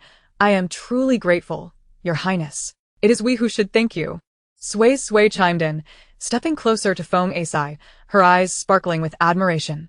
Sister Feng, would you stay with us for lunch today? Feng Asai initially intended to decline. However, upon gazing into Shangguan Sui's pair of sparkling, doe-like eyes, the words she meant to utter became lodged in her throat. Ultimately, she acquiesced with a nod, and thus the young lady persisted in her entreaties. Perhaps having held back for too long, Shangguan Sui chattered incessantly at the dining table. Both the Empress and Feng Asai regarded her with tender expressions. Sister Feng, your medical skills are so exceptional. Have you ever considered opening a clinic to heal and save lives? Shangguan Sui inquired, her eyes twinkling. At this, both Feng Asai and the Empress could not help but chuckle. Sui, you really are quite the joker. What woman has ever opened a clinic to practice medicine? Yet, as their laughter faded, Feng Asai's smile gradually morphed into one tinged with bitterness and helplessness. It was not that she did not wish to, rather, it was that she could not. After the meal, the Empress presented some gifts, and Feng Asai took her leave. Watching her retreating figure, Shangguan Sui couldn't help but sigh. What a pity. The Empress, puzzled, asked, what is regrettable? It is a pity that Sister Feng, despite her remarkable medical abilities, is confined to her boudoir, Shangguan Sui continued. Mother, does the Dewa dynasty have a rule that prohibits women from engaging in commerce? The Empress shook her head, explaining that while there was no official decree against women participating in trade, most would not choose to expose themselves publicly. Moreover, given that commerce was regarded as the lowest of the four professions, a family of scholars like the Fengs would never allow their daughter to practice medicine. It would be deemed improper and utterly disgraceful. Shangguan Sui pouted, falling silent, yet her mind was rife with grievances. What is so disgraceful about helping others? Is there shame in healing the sick? It is all this absurd propriety. In the end, it is only women who are ensnared by these conventions. It is infuriating. I cannot even voice these thoughts. Should I do so, I would not be understood. I can only vent my frustrations. The Empress, however, had heard it all. Yet, she conceded that Sui had a point. Shangguan Sui then leaned close to the Empress, whispering a proposal. The Empress raised an eyebrow, questioning its feasibility. Let us try, Mother. Please just agree to it. You are the best. Very well, I agree. We shall give it a try tomorrow. The Empress relented. Glancing at the prescription left behind by Feng Asai, her lips pursed. In ancient times, men could pursue education, serve in the military, and engage in trade, while women seemed to have but one path, marriage, thereafter becoming subservient to their husbands, trapped within the confines of their homes. As a woman herself, she wished to assist Feng Asai if she could. Soon enough, Shangguan Lin received the delightful news of Shangguan Sui's newfound ability to speak. He promptly set aside all official duties and hurried to Bihua Palace. Striding into the hall, he exclaimed, I have heard Sui can speak. Summon her to call me father so I may hear it. Chapter 20. What a great bore. Though you truly are my father, that statement is quite exasperating. Shangguan Lin dismissed the previous irreverent remark, continuing to regard Shangguan Sui with a smile. Despite her inner musings, Shangguan Sui chirped, Father. Ah! Shangguan Lin, thoroughly pleased, scooped her into his arms and playfully tousled her hair. That father sounds simply delightful. It seems that Feng Asai's medical skills are indeed remarkable. He praised her, marveling at how she had managed to heal his precious Sui's throat. What a significant achievement.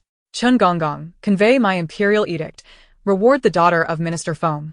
Feng Asai, with 1,000 taels of gold as a token of appreciation. Chun Gonggong nodded promptly, preparing to deliver the decree. However, the Empress called out just then. Wait a moment. Shangguan Lin turned, inquiring, what is it? The Empress leaned slightly. I wish to request another edict from His Majesty. Summoning both Feng Asai and Madame Feng to the palace tomorrow. Why summon Madame Feng? Is Sui's ailment not yet resolved? Shangguan Lin questioned, perplexed. The Empress smiled gently. I merely wish for conversation. Nestled in her father's embrace, Shangguan Sui stifled a laugh. Hee, this is our little secret, Mother. I shall not reveal it to you. Once a firm believer, Shangguan Lin felt a pang of jealousy. How could his daughter and the Empress share secrets? But he quickly reassured himself. What did it matter if they had secrets? He could hear Sui's thoughts. He knew precisely what was on her mind. With this thought in mind, he felt less irked. He glanced at the still-dazed Chen Gonggong. Did you not hear what the Empress just said? Why are you not acting? Chen Gonggong nodded eagerly. This servant shall attend to it at once. Shangguan Lin was in high spirits that day, spending the entire afternoon at Bihua Palace, playing with Shangguan Sui. Dinner was also enjoyed in the palace. After the meal, as he savored the sweet soup prepared by the Empress, Chen Gonggong entered abruptly. Your Majesty, the virtuous Empress has sent a letter. Shangguan Sui swung her legs, internally scoffing. Pfft, what letter? Merely a ploy to elicit pity, hoping to soften my father's heart. Men are most susceptible to such tactics. My father will surely relent upon reading it, forgiving that wicked Empress. Oh, my poor elder brother, poisoned. Oh, my nearly framed mother. Shangguan Lin. He has not forgotten. He has not forgotten. Shangguan Lin's expression hardened as he replied, Take it away. I shall not read it. Indeed, my father knows he will soften. Hence, he will not even glance at it. Men truly are great bores. Shangguan Lin. He is not. He does not. He is not a great bore. To demonstrate his resolve, Shangguan Lin cleared his throat and spoke gravely. Tell the Empress to reflect upon her actions and cease engaging in such nonsensical affairs. Oh, my father is quite perceptive. Shangguan Lin's lips curved upward. But he soon heard, however, this is likely because the Empress is not pleasing to the eye. If it were a more beautiful consort, my father would certainly not react this way. Huh, men truly are great bores. Shangguan Lin, what great bore? Why is it always about great bores? Henceforth, the entire palace is forbidden from consuming pig trotters. In the lynching palace, the Empress sat despondently in her chair. Upon seeing Hong Yu return, she mustered her spirits, urgently asking, Did the Emperor read the letter? What did he say? Did he mention releasing me? Hong Yu bowed her head, her voice trembling. Your Majesty. The Emperor did not read the letter. He further stated.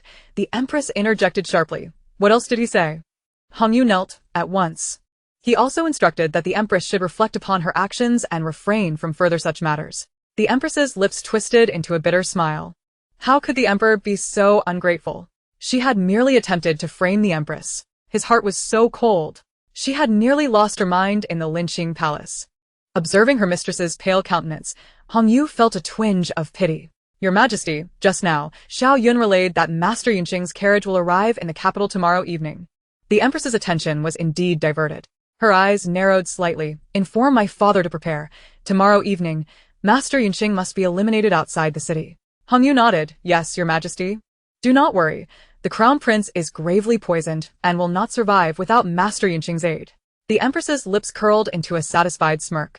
Once the Crown Prince perished, her Huayr would become the eldest son. She would ensure the Lu family became the most powerful clan in the Deyue dynasty. The following day, an exquisite carriage came to a halt at the palace gates. Foam Asai assisted Madame Foam down from the carriage. Madame Foam gazed at the imposing palace before her, her voice laced with concern. Cici, do you know why the Empress summoned us? Foam Asai shook her head, admitting her ignorance.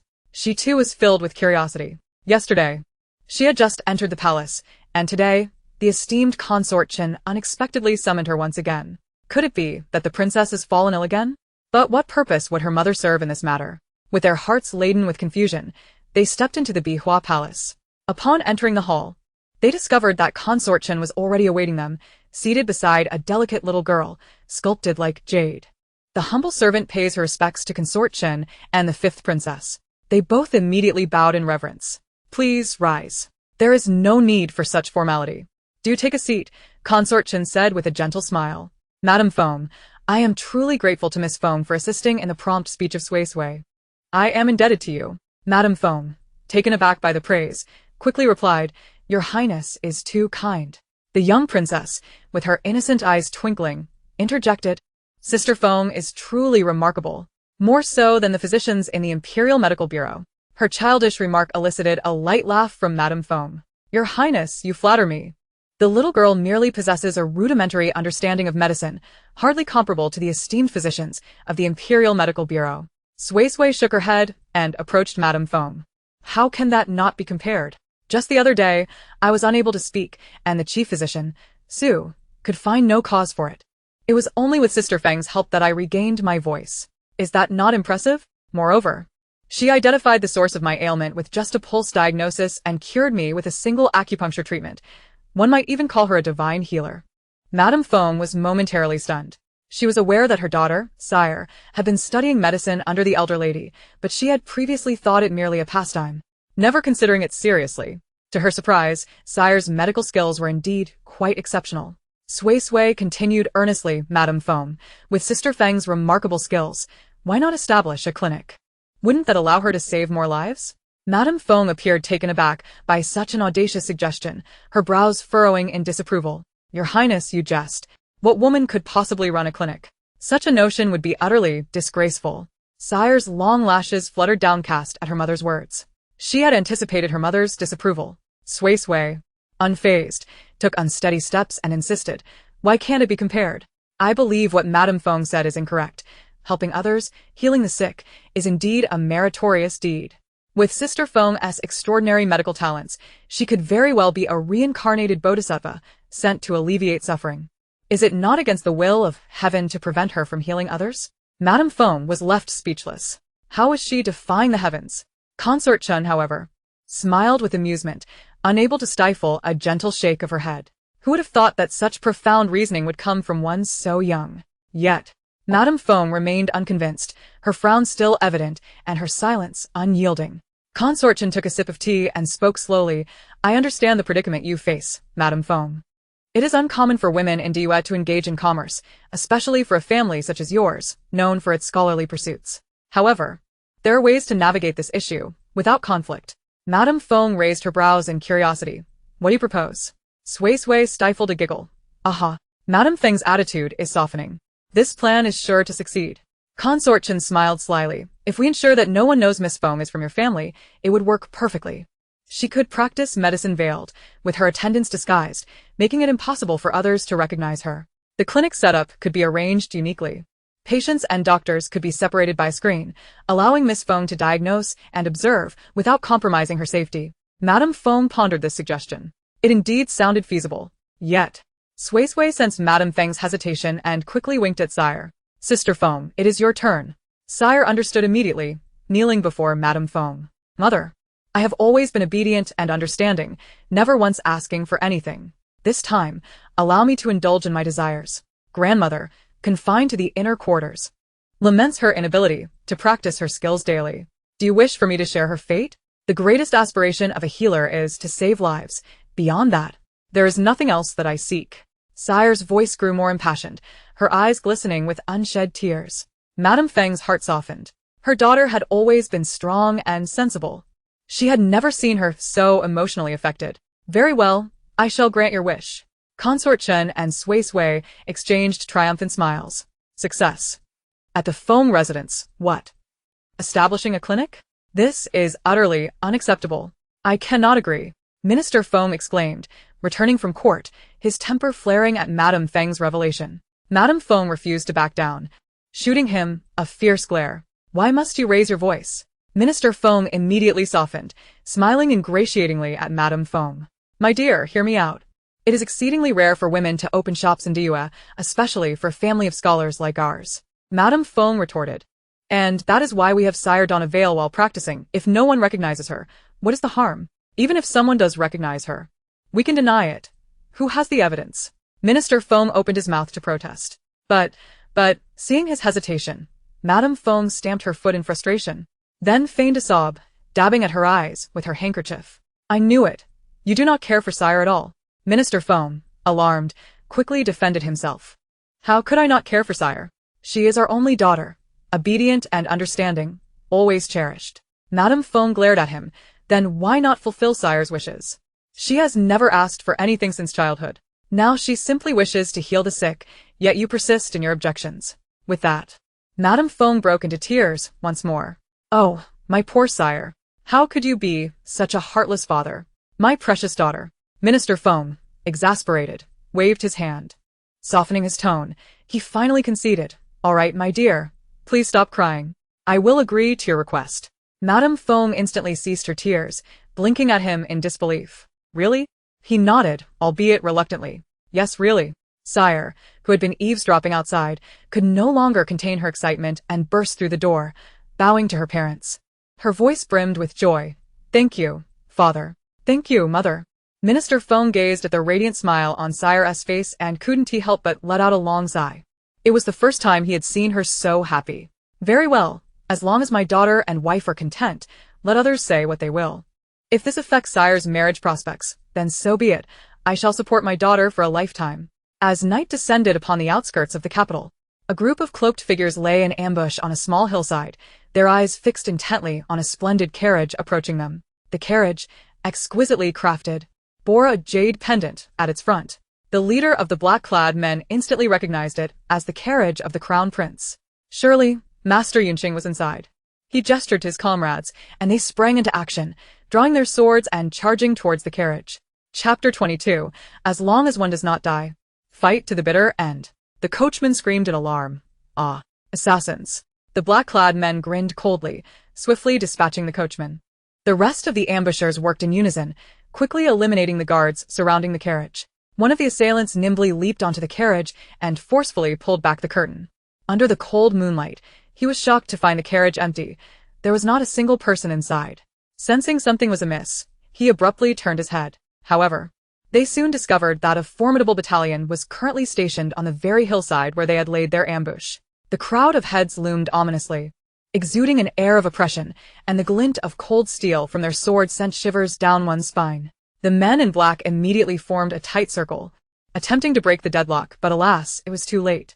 In a tavern within the capital, Xiao Yun sat by the window on the second floor, lost in thought as she gazed at the flickering lights outside. She had once again stealthily slipped out of the manor, all for the third prince. However, she had not anticipated that she would wait an entire day at the gates of his residence without catching a glimpse of him. The guards at the entrance were utterly unwilling to relay her presence. Anger flashed in her eyes. Once the third prince fell in love with her, she would be sure to teach those contemptuous guards a lesson. But now, how could she capture the third prince's attention and make him utterly devoted to her? Feeling somewhat despondent, Xiao Yun downed the contents of her cup in one gulp. Just then, snippets of conversation reached her ears. "Have you heard? Just moments ago, there was an assassination attempt outside the city gates. A band of robbers tried to ambush the first prince's carriage." "Goodness, right at the city gates. Those robbers are exceedingly bold." "Indeed, but fortunately, the city defense troops arrived just in time, and the robbers were apprehended." Xiao Yun's hand trembled around her wine glass upon hearing this news. The plot to assassinate Master Yunqing had indeed failed. The city defense troops must have been lying in wait outside the city all along. Her mind raced. No wonder Shangguan Sui, that frail creature, had been coming and going at odd hours lately, almost never to be seen. It seemed he had long since grown suspicious. Thank goodness, she had ventured out today. She could no longer return to the first prince's residence. She needed to devise another path for herself. At the Junbei Marquis's residence, the Marquis asked, "What should we do now? All those we dispatched have been captured. Not a single one has returned." His wife sat in a chair, her face etched with worry. The Marquis did not respond, his eyes downcast as his mind raced. After a long pause, he slowly said, "The worst outcome would be if they implicated me, claiming I conspired to harm Master Yunqing. But that is of little concern. I can easily assert that this stems from a personal vendetta against him." He continued, "Very few are privy to our secret poisoning of the first prince. There is no cause for alarm." Upon hearing this, the Marquis's wife let out a sigh of relief. "That is well then." However, at that moment, a flustered servant burst into the hall, sweat beading on his forehead, voice urgent. "My lord, it's terrible. The first prince has come to raid our estate." The Marquis suddenly sprang to his feet in alarm. "What?" At the entrance of the Junbei Marquis's residence, Shangguan Sui's handsome visage remained unperturbed. Behind him stood a multitude of armored soldiers, their imposing presence palpable. The Marquis hastily made his way to the entrance. "First Prince, what is the meaning of this?" Shangguan Sui's voice was cold. "The Marquis conspired against me and dispatched assassins to kill Master Yunqing. The evidence is irrefutable. By the Emperor's decree, we are here to seize your estate." With that, he produced a bright yellow scroll from his sleeve. The Marquis's breath caught in his throat as he steeled himself to defend his actions. Yet, Shangguan Sui offered him no opportunity for rebuttal. With a mere gesture, two soldiers stepped forward and seized the Marquis firmly. Shangguan Sui strode forward, leading his troops directly toward the main courtyard. Soon, he discovered a hidden chamber within the Marquis's study. Upon opening the door, he found 7 or 8 dragon robes inside. A cold smile crept across Shangguan Ju's face. Just as his father had said, the black-clad assassins had indeed revealed the Marquis's involvement. Yet, they were unaware of the secret poisoning orchestrated by the Marquis and the virtuous consort. However, that was inconsequential. It merely provided a pretext. The true objective was to uncover these dragon robes, for only they could condemn the Marquis to death. In the prison, Shangguan Ju sat in a chair. Marquis, do you confess? The Marquis, with his long hair disheveled and bound in chains, bore no semblance of his former imposing self. A harsh, derisive laugh escaped his throat. To the victor belong the spoils. I have nothing more to say. But I do wish to know, where did I reveal my flaw? I planned everything with utmost discretion. Even my wife was oblivious to the dragon robes. How did you learn of it? Shangguan Ju sat with his long fingers lightly tapping the armrest. The schemes involving poison and dragon robes were knowledge gleaned from listening to Sui's thoughts. Yet, who would believe such claims? Noticing his silence, the Marquis became increasingly agitated, struggling against his chains as they clanked noisily. He could not fathom how his lifetime of plotting had been uncovered. Shangguan Ju snorted coldly. He had no intention of revealing that his insights stemmed from eavesdropping on the fifth princess's thoughts. The Marquis scrutinized him, and seeing his silence, he let out a resigned sigh. Very well, if you choose not to speak, so be it. After all, on the road to the underworld, I shall have your company. The Marquis displayed a smug smile. I know why you chose to interrogate me personally. You wish to discover the whereabouts of the antidote, do you not? Shangguan Ju's gaze lifted, shadows dancing in his eyes from the flickering light in the prison. Observing his reaction, the Marquis's laughter grew more derisive. I intend for you to meet your demise without question. Thus, this poison has no antidote. My greatest fear is that someone might crack under torture and divulge the antidote. So from the outset, I sought a slow-acting poison devoid of a cure. You have already ingested it for a year. You shall perish. Taking you away will not be in vain. The Marquis chuckled maliciously. Shangguan Ju clenched his jaw. He rose from his chair and turned to leave the dim, damp cell. He was well aware that the Marquis spoke the truth. Having plotted rebellion, the Marquis had not considered leaving himself an escape route. Yet, before departing, he instructed the jailer, let him draw a breath. Do as you will with the rest. The implication was clear. As long as he lived, he could endure any torment. Upon returning to the first prince's residence, Shangguan Ju had barely dismounted from his carriage when he saw Tang Xing rushing toward him, visibly distressed. Your Highness, it is dire. Xiao Yun has escaped. Chapter 23. It was indeed his fifth sister. Xiao Yun had fled. Tang Xing hurriedly explained recently. Xiao Yun has been sneaking out of the manor frequently. Your Highness, you surmised she might be delivering messages to the virtuous consort, advising us to ignore her. She always returns before sunset, yet it is now deep into the night, and she has not returned. Shangguan Ju, upon hearing this, curled his lips into a mocking smirk. She will not return. Tang Xing Gapet? What? Shangguan Ju's voice was devoid of warmth. Send men to find her. If she is located, execute her on the spot. There is no need to report back. With that, he turned and strode toward the main courtyard. Shangguan Ju pushed open the door to his study and shut himself inside. The words of the Marquis echoed incessantly in his mind. He was acutely aware of his own body. The sensation of waning strength grew increasingly pronounced. He might not have much time left. Master Yunxing could perhaps save him. Yet, Master Yunxing was merely a ruse to ensnare the Marquis. No one knew his whereabouts. Perhaps this was simply his fate. Nonetheless, if he could eliminate the Marquis, a treacherous ally to his father, he would have no regrets. Approaching the desk, Shangguan Ju took up a pen and began to pen his farewell letter. I am sorry, father, mother. Your son cannot fulfill his filial duties. As he wrote, sorrow enveloped him, and tears began to pool in his eyes. At that moment, once more, the voice of Tang Xing resounded from outside.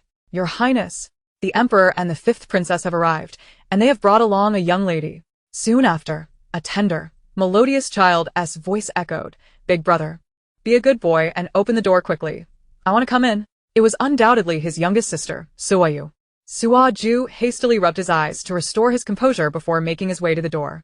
As he pushed it open, he was greeted by a pair of large, dark eyes resembling black grapes, gazing at him intently. Upon seeing Sua Ju immediately broke into an exceptionally radiant smile, which warmed Sua Ju's heart and lifted his spirits considerably. Then he heard, did my elder brother cry? His eyes are so red. Oh. That explains why it took him so long to open the door. He must have been hiding in the dim corner of the study, weeping. I never expected my elder brother, a stalwart man, to be so sensitive. Suaju mused. Thank goodness you didn't say that aloud. Yet. He couldn't shake the feeling that his father's gaze had suddenly turned peculiarly scrutinizing. However, he had no time for such thoughts and promptly bowed in respect. Your son pays his respects to his majesty. Sua Lin waved his hand dismissively, permitting him to rise. After saying this, he took Sua Yu by the hand and led her into the study. Following closely behind them was a lady, her face obscured by a white veil that revealed only her striking, coldly beautiful eyes. Sua Ju inclined his head slightly in her direction as a form of greeting. Might I inquire why his majesty has come at this late hour? Is there something you wish to entrust to me? Sua Ju asked, voicing his curiosity. Sua Lin shook his head. You have handled the matter concerning the Marquis of Jinbei exceptionally well. I have come for another reason. He paused momentarily. Sua Yu seized the opportunity to interject, her voice bright and melodious. Big brother, we are here to cure you. Sua Ju raised an eyebrow, his expression one of incredulity. Cure him? But wasn't he the poison coursing through his veins incurable? Sua Yu pulled the lady, Feng Asai, closer to her side. This is Sister Feng, a miraculous physician. She cured my throat. Noticing Sua Ju's lack of response, Sua Yu grew anxious. Big brother, you're not doubting Sister Feng simply because she looks young, are you? Please don't. Sua Ju replied, not at all. Moreover, he had heard that his sister's throat ailment had been resolved by a young lady. But he had not anticipated that it would be this very one before him. Quickly, let Sister Feng examine you. Sua Yu urged. Sua Lin nodded in agreement. I made this special trip tonight out of concern for your health, fearing you might be lost in dark thoughts. The guards have relayed everything said by the Marquis of Jinbei while imprisoned. Truly, even at death's door, he remains restless. Sua Ju nodded towards Feng Gaichi. Then I shall trouble you, Miss Feng. You are too kind, Your Highness, she replied. Sua Ju rolled up his sleeve, revealing a wrist lined with blue veins, and placed it upon the table before them. Feng Asai extended her hand to take his pulse. The other three held their breath, observing her expression intently. With her long lashes veiling her eyes, she revealed no discernible emotions. After a considerable time, she finally opened her eyes. How is it, Sister Feng? Is my elder brother's condition serious? Sua Yu asked impatiently. Feng Asai pursed her lips, her tone gentle. It is somewhat serious. The poison within the first prince has penetrated deeply into the marrow. The hearts of the three tightened simultaneously. So you shook her small head. No, please don't. My elder brother. However, it was not entirely hopeless. It would merely take a prolonged period, perhaps 6 months of treatment for a complete recovery, Feng Asai continued. She then looked up at Sua Ju.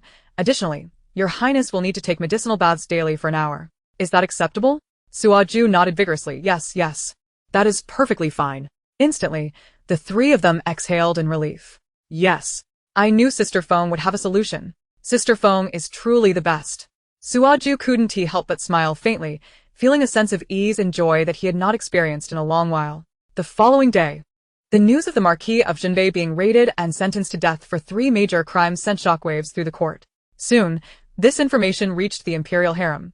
In the lynching palace, Your Highness, something terrible has happened. Hong Yu rushed into the palace, breathless. The Xianfei smirked dismissively. What could possibly be so grave? Is it that the assassination attempt from last night failed? Nonchalantly, she added, so what if it failed? My father's men are the most discreet. They would never expose themselves. What major issue could arise? Hong Yu, panting and trembling, replied, It's the Marquis. He has been captured. The Xianfei abruptly stood from her seat. What? Hong Yu hurriedly relayed the information she had just received. The Marquis was raided yesterday, and a dragon robe was discovered in his residence. He has been charged with 3 major crimes, embezzling supplies, conspiring against the prince, and attempting rebellion, resulting in a sentence of execution and confiscation of his assets. The Xianfei felt as though a vice had gripped her chest, rendering her breathless. She slumped back into her chair, her gaze vacant. How could this happen? My father has always operated in secrecy. How could he have been discovered? Hong Yu sobbed, gasping for breath. Your Highness, what shall we do now? The Xianfei forced a grim smile. What can be done? We can only await our doom. Hong Yu's eyes widened. Your Highness, surely the Emperor wouldn't be so ruthless. The Xianfei's voice rose sharply. The Lu family has fallen. Do you think the Emperor would let me off? He must have suspected me long ago. To kill me is merely a matter of time. As she surveyed the empty hall, her once resplendent face twisted with despair. If I must die, I shall at least take someone down with me. Recently, the capital has been abuzz with excitement. As people traversed the streets, they spoke of a singular topic. Have you heard? The son of the Rue prince has opened a new medical clinic in the south of the city, and it's not only cheaper than others, but the treatment is remarkably effective. Of course, I've heard. She is truly a miraculous physician. Indeed. Every time the weather turns cold, I suffer from severe stomach pains and can hardly eat. However, after taking the medicine she prescribed for just a few days, I was able to eat again. Her medical skills are truly extraordinary. Could she possibly be a reincarnation of a goddess? In the Bihua Palace, the Qinfei looked upon Feng Asai with a beaming smile. I have heard that your clinic has lines stretching from the south to the north of the city every day. Your esteemed reputation has spread throughout the capital, and now everyone knows that a goddess has arrived in the south. Fanait chuckled softly. I must thank your highness and the fifth princess. It is only through your support that my aspirations have come to fruition. The Qinfei replied warmly. It was merely a small effort from both me and Suoyu. It is your exceptional medical skills that have made it possible. I have also heard that many women in the capital are now starting their own businesses, venturing into commerce.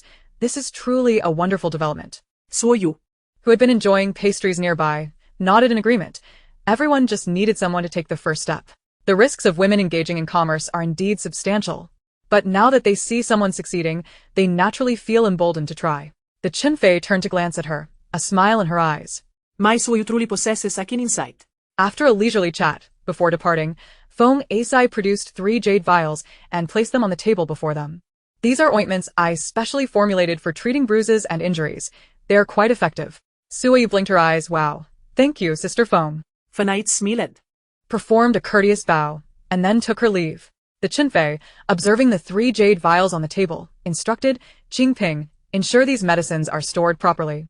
Suoyu quickly interjected, wait, mother, don't put them all away, leave one for me to take to father. The concubine of the emperor, puzzled, inquired, why are you delivering medicine to your father? Shangguan Sui blinked innocently. Because father might get hurt. The concubine frowned in confusion. How could the emperor possibly get injured? Shangguan Sui tilted her head. What if he trips over his own feet when he goes out? Or what if he accidentally stumbles over eunuch Qin? Or perhaps while he is striking down on a minister with a memorial, he inadvertently strikes himself? The concubine replied, you should hope for your father's well-being. Shangguan Sui continued to plead, mother, please let me go. Recently, father has been preoccupied with the affairs concerning the northern town marquis faction. And it has been days since he last embraced me in the imperial study. I am nearly dying for those osmanthus cakes. Let me go out to play. Let me go out to play. Please, mother, grant my wish. Ultimately, the concubine could not resist her daughter's charming antics. With a sigh of resignation, she said, then follow Qingping closely and do not wander off. She had many royal accounts to review and could not spare any time. Shangguan Sui nodded vigorously. Yes, mother. I promise to return in one piece. The concubine remarked, the more I hear, the more I worry. Ultimately, Shangguan Sui joyfully exited the Bihua Palace, though 20 eunuchs trailed behind her. The concubine, unable to shake her anxiety, decided to increase the number of protectors for Shangguan Sui. The procession made its way towards the imperial study, attracting many curious glances. Those in the know understood they were delivering medicine to the emperor, while others mistakenly thought they were preparing for a brawl. Princess, does this path lead closer to the imperial study? Qingping asked, perplexed. Upon stepping into the imperial garden, the princess had taken her down a different, untraveled path. Shangguan Sui shook her head. I have no idea. Then why are we taking this route? Shangguan Sui asserted confidently. Because I have never been this way before. Qingping remarked, you certainly have a strong sense of curiosity. Shangguan Sui, delighted by the unfamiliar scenery, skipped along merrily. Suddenly, she heard a fierce voice from behind a willow tree. Hold him down.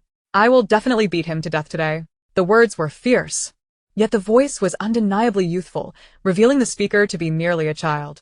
Shangguan Sui perked up her ears. What was happening? She hurriedly dashed forward to investigate. As she approached, she discovered several children behind a large tree. The leader, stout and clad in a new brocade robe, wielded a stick as thick as an arm. His round face was filled with fury as he glared at a small boy in front of him. The boy was pinned to the ground by 2 attendants, unable to move, yet his delicate features bore no trace of fear. Qingping soon caught up. Just as she was about to speak, Shangguan Sui hushed her. Shh. Keep your voice down. Qingping quickly nodded and crouched down beside her behind the tree. The 20 eunuchs trailing behind exchanged glances, instinctively silencing their chatter. After a moment of observation, Qingping recalled, "Princess, those two must be the sons of Prince Rui. This is the Ministry of Personnel, which only royal offspring can enter. Yet neither of them is a prince. Currently studying in the ministry at such a young age, they can only be Prince Rui's sons. Although Prince Rui is a prince of a different surname, he holds great trust from the emperor, thus his sons are permitted to study alongside the princes." Shangguan Sui blinked. "Prince Rui's son? Does that mean he is the male lead? In a turbulent world, I Choose to Rebel Directly is a male-targeted novel that narrates the story of the male protagonist, Xiao Ziyuan, as he seeks vengeance through rebellion. The book begins with his childhood, detailing every aspect of his growth. Xiao Ziyuan, the legitimate son, endures the favor of his father's concubine over his mother, who dies when he is 7. His stepmother, Lady Lu, becomes the primary wife, and each day he suffers under her cruelty. While studying in the ministry, he is bullied by the 4th prince and Xiao Feng. At home, he is framed by servants, and kneeling in the ancestral hall becomes a commonplace punishment. Consequently, Xiao Ziyuan begins to descend into darkness. The narrative lacks a female lead. Xiao Ziyuan becomes devoid of emotion, killing relentlessly until he claims the throne and eliminates all who have wronged him. Shangguan Sui couldn't help but swallow hard. She had read the original text and was aware of Xiao Ziyuan's intense desire for revenge. His intelligence and patience were more than sufficient for him to achieve his vengeance. Contemplating this, Shangguan Sui shook her head. "No, I cannot allow this. I must prevent Xiao Ziyuan from succumbing to darkness." Although the current plot diverged from the original narrative, the kingdom of Dayue would not descend into the dire straits depicted in the book, thus denying Xiao Ziyuan the opportunity to rebel. However, Xiao Ziyuan was far too unpredictable. Who knew what madness he might unleash? On the other hand, Xiao Feng seethed with rage as he observed Xiao Ziyuan's unyielding demeanor. This little brat. How can he be so quick with his studies when he can barely fill his stomach? The Grand Tutor praises him daily. What is there to praise? Today, I shall ensure he can no longer recite his lessons. With that, Xiao Feng raised the wooden stick high. Just as the stick was about to descend upon Xiao Ziyuan's back, a youthful voice rang out. "Stop. Let us see who dares to strike someone in front of this princess." Xiao Feng turned, his gaze landing on the small child approaching unsteadily, and he scoffed derisively. "What little brat dares to meddle in my affairs? After all, he was the son of Prince Rui. Wait, what did this child just claim to be?" Qingping, following closely behind Shangguan Sui, spoke with a serious expression. "This is the 5th princess." At once, Xiao Feng snapped to attention, quickly kneeling and bowing his head. "Greetings, 5th princess. Greetings, 5th princess." He had heard his mother mention that the 5th princess was the most favored in the entire palace. She was someone one must never offend. Shangguan Sui glared at Xiao Feng. "This princess does not wish to see you. Hurry up and leave." In the original narrative, Xiao Feng had often bullied Xiao Ziyuan, taking advantage of his mother's favor. During their studies in the ministry, he frequently overturned Xiao Ziyuan's meals, leaving him to attend class on an empty stomach. A wicked child since his youth. Xiao Feng, oblivious to the reason for the 5th princess's disdain, hastily fled with his 2 companions, but in his haste, he stumbled and fell. At that moment, Xiao Ziyuan had already risen from the ground, brushing off the dirt from his clothes. Upon noticing Shangguan Sui, he turned and bowed respectfully, greeting the 5th princess. Shangguan Sui blinked, appraising the young boy before her. Xiao Ziyuan was remarkably handsome, with beautiful phoenix eyes and deep black irises that exuded an enchanting coolness. His skin was so fair it was almost dazzling, and his long lashes hung low, obscuring the emotions within his gaze. "Oh my, is this the male lead? How charming! He is so handsome even as a child. Goodness. He'll surely be a calamity for the world when he grows up." Shangguan Sui blinked again and initiated a conversation. Hello, I am Shangguan Sui. Xiao Ziyuan looked at the exquisitely beautiful girl before him. She barely reached his chest, her hair tied into 2 adorable buns, and her large, sparkling eyes gazed up at him. She wore a finely crafted new garment, clearly cherished and well cared for. Unlike him, Xiao Ziyuan pursed his lips slightly, his voice clear. "I am Xiao Ziyuan." Shangguan Sui continued to engage him. "Was that person your brother?" Xiao Ziyuan glanced in the direction where Xiao Feng had fled, his expression darkening. His eyes filled with malice. In a chilling tone, he stated, "He is not my brother. His name is Xiao Feng, and I will eventually kill him." Shangguan Sui did not expect Xiao Ziyuan to express such blatant hatred in her presence. Observing the twisted expression on Xiao Ziyuan's handsome face, she instinctively slapped his arm. The act jolted Xiao Ziyuan out of his dark thoughts, abruptly halting his descent into darkness. He turned his head to look at Shangguan Sui beside him and asked, "What are you doing?" Shangguan Sui blinked her eyes and inquired, "Do you despise Xiaofeng?" Xiao Ziyuan, taken aback, wondered why she was asking such a question. Before Xiao Ziyuan could respond, Shangguan Sui turned around to face the 20 eunuchs trailing behind them. Her voice retained its childlike lilt, yet her tone was exceedingly grave. "Do you remember the appearance of that little chubby boy from earlier?" The eunuchs nodded in acknowledgement. Shangguan Sui continued, "This afternoon after school, you are to intercept him.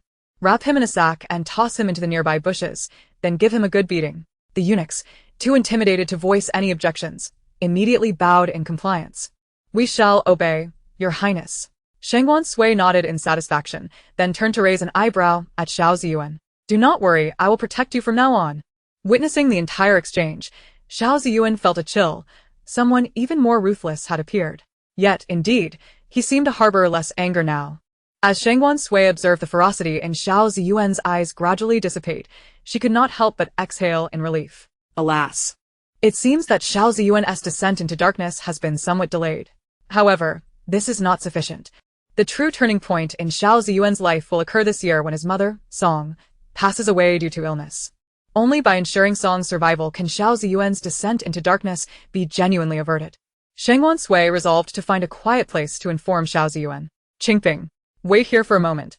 Before Qingping could react, she tugged at Xiao Ziyuan's sleeve, leading him towards the lakeside. Xiao Ziyuan, baffled yet compliant, followed quietly. In her haste, Shangguan Sui failed to watch her footing and stumbled upon a protruding pebble, nearly losing her balance. Quick to respond, Xiao Ziyuan reached out to steady her.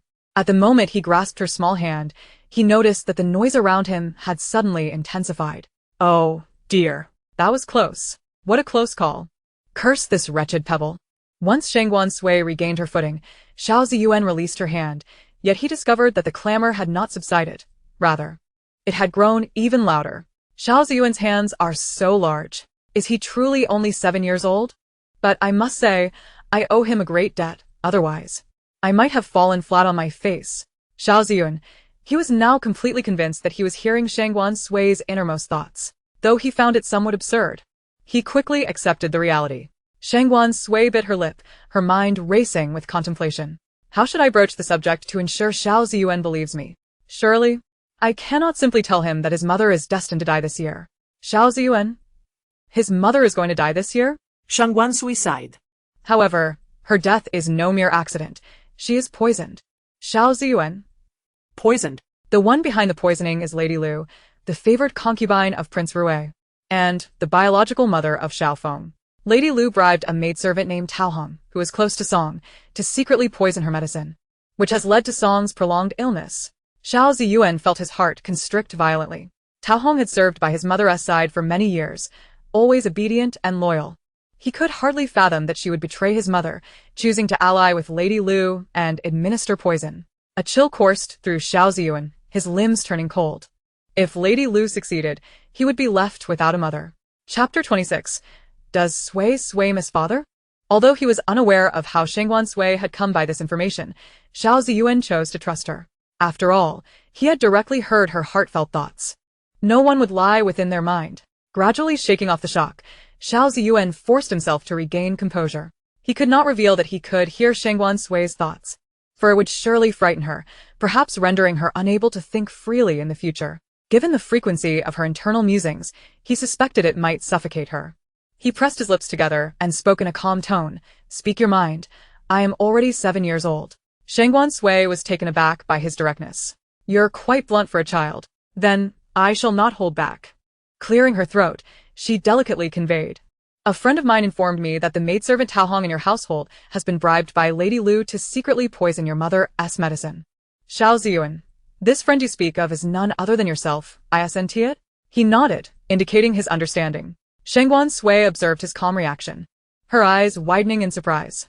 My goodness, why is he so composed? Could it be that he knew all along? Is he truly a genius? Xiao Ziyuan, that is largely thanks to your inner voice. He turned his gaze to her. Aside from this matter, do you have anything else to disclose? Shangguan Sui blinked. Actually, there is more, but I hesitate to share it. I fear you may not be able to bear it. Xiao Ziyuan's brow furrowed slightly. What is it? Surely I can handle it. His curiosity was piqued, and his ears perked up. Yet, to his surprise, Shangguan Sui genuinely chose to withhold that information. It's quite serene here. Rather pleasant indeed. What should we have for dinner tonight? Perhaps we could enjoy some bamboo shoots and fish soup. Xiao Ziyuan. He decided it would be best to return to the manor and inform his mother about the poisoning incident involving Taohong. Other matters could wait. Shangguan Sui would eventually share them with him. Suppressing his curiosity, Xiao Ziyuan clasped his hands in a bow, preparing to take his leave. At that moment, Shangguan Sui called out to him, "Wait." Xiao Ziyuan raised an eyebrow, puzzled. Shangguan Sui produced a porcelain vial from her sleeve and handed it to Xiao Ziyuan. "This ointment is for treating bruises and sprains. It is quite effective, and I believe you will find it useful. Consider it a gift. After all, Prince Rue and Xiao Feng often bully him. I hope this ointment will alleviate his suffering." Xiao Ziyuan accepted the jade vial, feeling its cold, solid weight. And a faint smile graced his lips. The icy depths of his Danfeng eyes glimmered with warmth. "Thank you." He actually smiled. This is the first time I've seen Xiao Ziyuan smile. He looks truly charming when he does. Shangguan Sui quickly regained her composure and returned a smile to Xiao Ziyuan, revealing a dimple on her cheek. After Xiao Ziyuan departed, Shangguan Sui suddenly remembered. Did she not need to bring her father some ointment as well? She sighed. "I'm sorry, father. I gave the ointment away. If you truly get hurt, you'll have to find the physician yourself." Qingping rushed to Shangguan Sui's side upon seeing Xiao Ziyuan leave. After confirming that Shangguan Sui was indeed unharmed, she let out a long sigh of relief. "Your Highness, you nearly frightened me to death." Shangguan Sui tilted her head. "I merely exchanged a few words with Xiao Ziyuan." "How could that frighten you?" Qingping expressed her concern that Xiao Ziyuan is the legitimate son of Prince Rue, notorious for his disobedience. "I feared he might harm you." Shangguan Sui pressed her lips together. Xiao Ziyuan's defiance stemmed from Prince Rue's blatant favoritism. Not only did he indulge his concubines while neglecting his wife, but he also favored Xiao Feng, entirely overlooking Xiao Ziyuan. Children are acutely aware of parental bias. In fact, they are often even more sensitive to it. Shangguan Sui felt compelled to visit her father. She was determined to intervene in Xiao Ziyuan's affairs. Meanwhile, in the imperial study, Shangguan Lin regarded Lu Chongqing, who stood in the hall, with a voice that was both authoritative and steady. "I have reviewed your memorial and battlefield analysis. You are quite talented. As the Marquis of Northern Defense plots rebellion, there is currently no one in court to rely upon. At this moment, the Yuan Kingdom is in revolt, having already seized 2 cities on the borders of our Daewoo nation. I have decided to appoint you as the Grand General of Pacification to quell the rebellion." Lu Chongqing was astonished, yet a profound sense of responsibility quickly overwhelmed him. He immediately knelt, performing a respectful bow, his voice resonant and resolute. "I humbly accept the decree and vow not to disappoint your majesty." Shangguan Lin nodded in satisfaction. "Very well, you may leave." Lu Chongqing inclined his head and turned to exit the imperial study. However, as fate would have it, he encountered Shangguan Sui, who was bouncing joyfully towards him.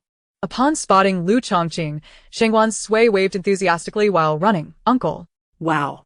"I can't believe I would run into my little uncle here." Lu Chongqing was equally astonished. The last time he met Sui Sui was in the Jingzhou prefecture, and he truly missed her. Shangguan Sui dashed towards him and leaped into his arms. Lu Chongqing instinctively embraced her, a hint of warmth gracing his usually stern visage. "It's been so long, little uncle." Shangguan Sui blinked her eyes brightly. Lu Chongqing chuckled softly. "Indeed, it has been quite a while. The last time I saw you, you could barely manage to babble, and now you can speak quite well." "What nonsense! What are you talking about?" Shangguan Sui pouted, her voice tinged with childlike indignation. "I've always been able to speak. I was just sick last time, which is why I couldn't articulate." Lu Chongqing quickly reassured her. All right, our Sui Sui is the cleverest. You learn to speak in no time."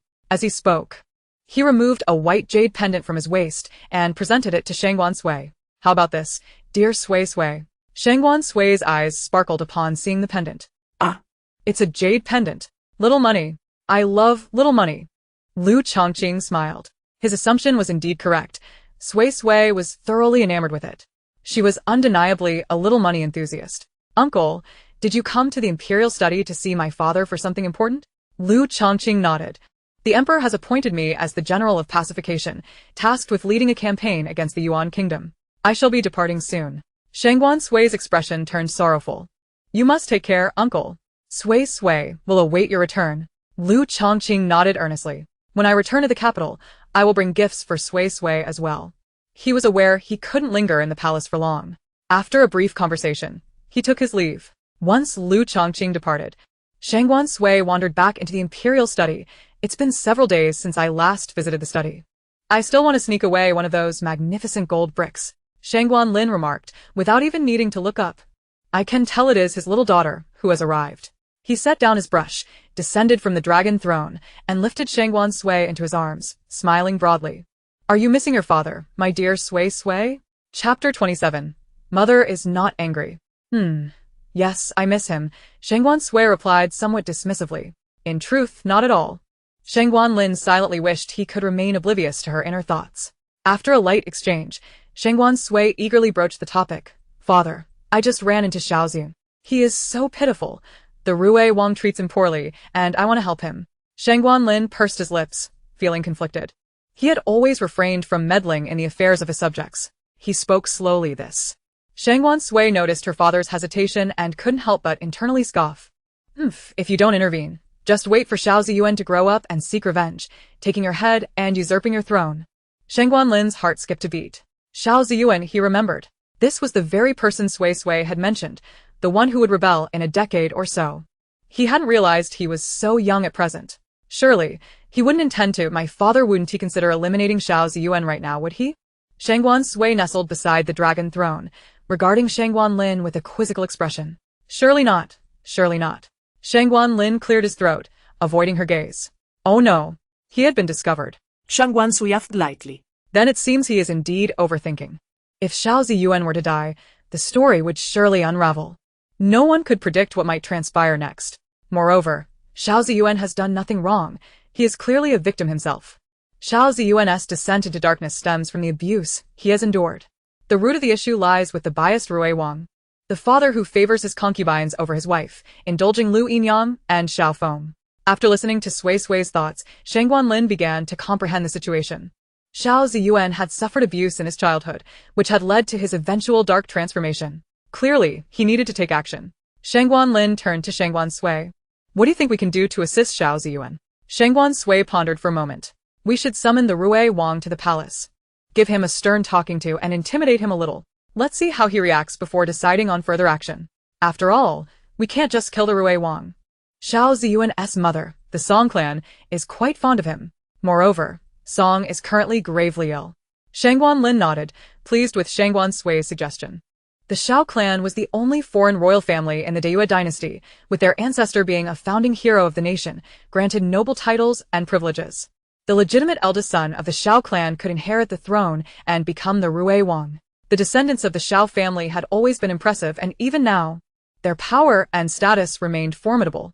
Thus, it was indeed imprudent to deal directly with the Rui Wang. This matter required careful deliberation. Shangguan Sui played in the imperial study until evening before returning to Bihua Palace. As she held Qingfeng's hand and entered the hall, she sensed an unsettling atmosphere. Consort Chen sat solemnly on the central couch, her expression grave. Shangguan Sui swallowed hard. If she was not mistaken, it seemed her mother was angry. Consort Chen pursed her lips, her voice unusually stern. Shangguan Sui, have you done something today? Oh no, my mother called me by my full name. I am no longer her precious Sui. Shangguan Sui hurriedly ran to Consort Chen's side, grasping her hand to plead. Knowing the truth could not be concealed, it was better to confess. Mother, it was that Xiao Feng who bullied Xiao Ziyuan first. I couldn't stand by, so I wanted to teach him a little lesson. Shangguan Sui exclaimed angrily, shaking her small fist as she spoke of the punishment. Consort Chen frowned. You sent 20 eunuchs to beat him, and you call this a simple lesson? Shangguan Sui blinked. Ah? They didn't get beaten, did they? Consort Chen retorted. Of course they did, and I witnessed it. Shangguan Sui nodded. As long as they got beaten, that is fine. Next time, I must gather more people. What if Xiao Feng brings his own crew? I cannot afford to lose. Observing Consort Chen's displeased countenance, Shangguan Sui dared not retort further. She could only silently grumble in her heart. Yet, for some reason, her mother's expression seemed to grow increasingly severe. Consort Chen took a deep breath. She had never expected that her usually docile daughter, so obedient in her presence, would transform into a little tyrant outside. Ordering 20 eunuchs to confront the son of a noble was quite beyond her expectations. How would this turn out in the future? Just as Consort Chen intended to speak up and properly educate her daughter, Shangguan Sui preempted her. Mother, I didn't mean to hit Xiao Feng. He was just too much. Shangguan Sui blinked her lovely eyes, looking at Consort Chen with a gentle expression. Today, while passing through the imperial garden, I happened to see Xiao Feng striking Xiao Ziyuan with a large wooden stick. This isn't the first time. Xiao Feng frequently bullies Xiao Ziyuan, taking advantage of his size. Xiao Ziyuan has many injuries because of it. He even deliberately knocks over Xiao Ziyuan's lunchbox, leaving him to go to class on an empty stomach for the whole day. Shangguan Sui tilted her head. Mother, don't you think Xiao Feng is very wicked? I just wanted to give him a lesson, so he wouldn't dare bully Xiao Ziyuan again. Consort Chen pressed her lips together. She was unaware of these circumstances. To her surprise, her Sui possessed quite a sense of justice. However, she couldn't help but caution her. Xiao Feng is still the son of the Rui Wang. You must not be too harsh. Shangguan Sui nodded earnestly. Rest assured, Mother, I will leave him with a small life. Consort Chen, what sort of retribution is this? Enough is enough. Sui has always been a strong-willed individual, adept at discerning the appropriate measure in her endeavors. There is no need for her to concern herself further. Should any misfortune arise, she will undoubtedly stand by her daughter. The consort sighed, taking Sui's small hand in hers. Her tone softened considerably. Come, let us go and dine. Sui's face immediately lit up with joy. Yay! I love eating with Mother the most. Mother isn't angry anymore. Mother's calmness means everything is just fine. After their meal, Sui nestled on the Empress's couch, feeling drowsy. The consort, seated at her writing desk, reviewed the palace accounts. With her newfound authority over the 6 palaces, and with both the Empress and Dowager absent, she effectively governed the entire harem. Matters both great and small were brought before her, keeping her exceedingly busy. In her haze, Sui heard someone enter. Your Highness.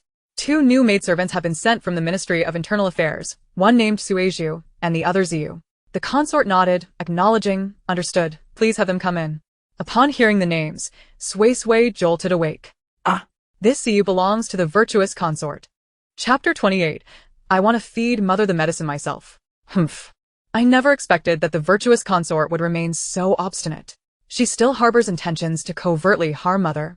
In the original tale, the virtuous consort positioned this Ziyu within the soft consort's quarters to frame her. I never anticipated this tactic would now be employed against Mother. Upon hearing this, the consort's heart tightened. Had it not been for Sui's warning, she might have remained oblivious. It was entirely possible that she could have been stealthily harmed by the virtuous consort. The consort pursed her lips and, after a moment's contemplation, said, Let both of them remain. You may leave for now. Yes, Your Highness. Suizhu and Ziyu bowed and quickly exited. As soon as they crossed the threshold, the consort turned to Qingping and instructed, keep a close watch on Ziyu. Monitor her every move. Sui, witnessing this, breathed a sigh of relief. Ah! I knew Mother was the wisest. She would surely notice something amiss. The consort, upon hearing this, smiled faintly.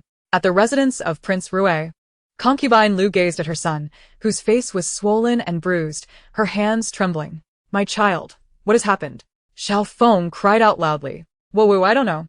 I hadn't even left the palace, when suddenly someone threw a sack over me and beat me up in the bushes.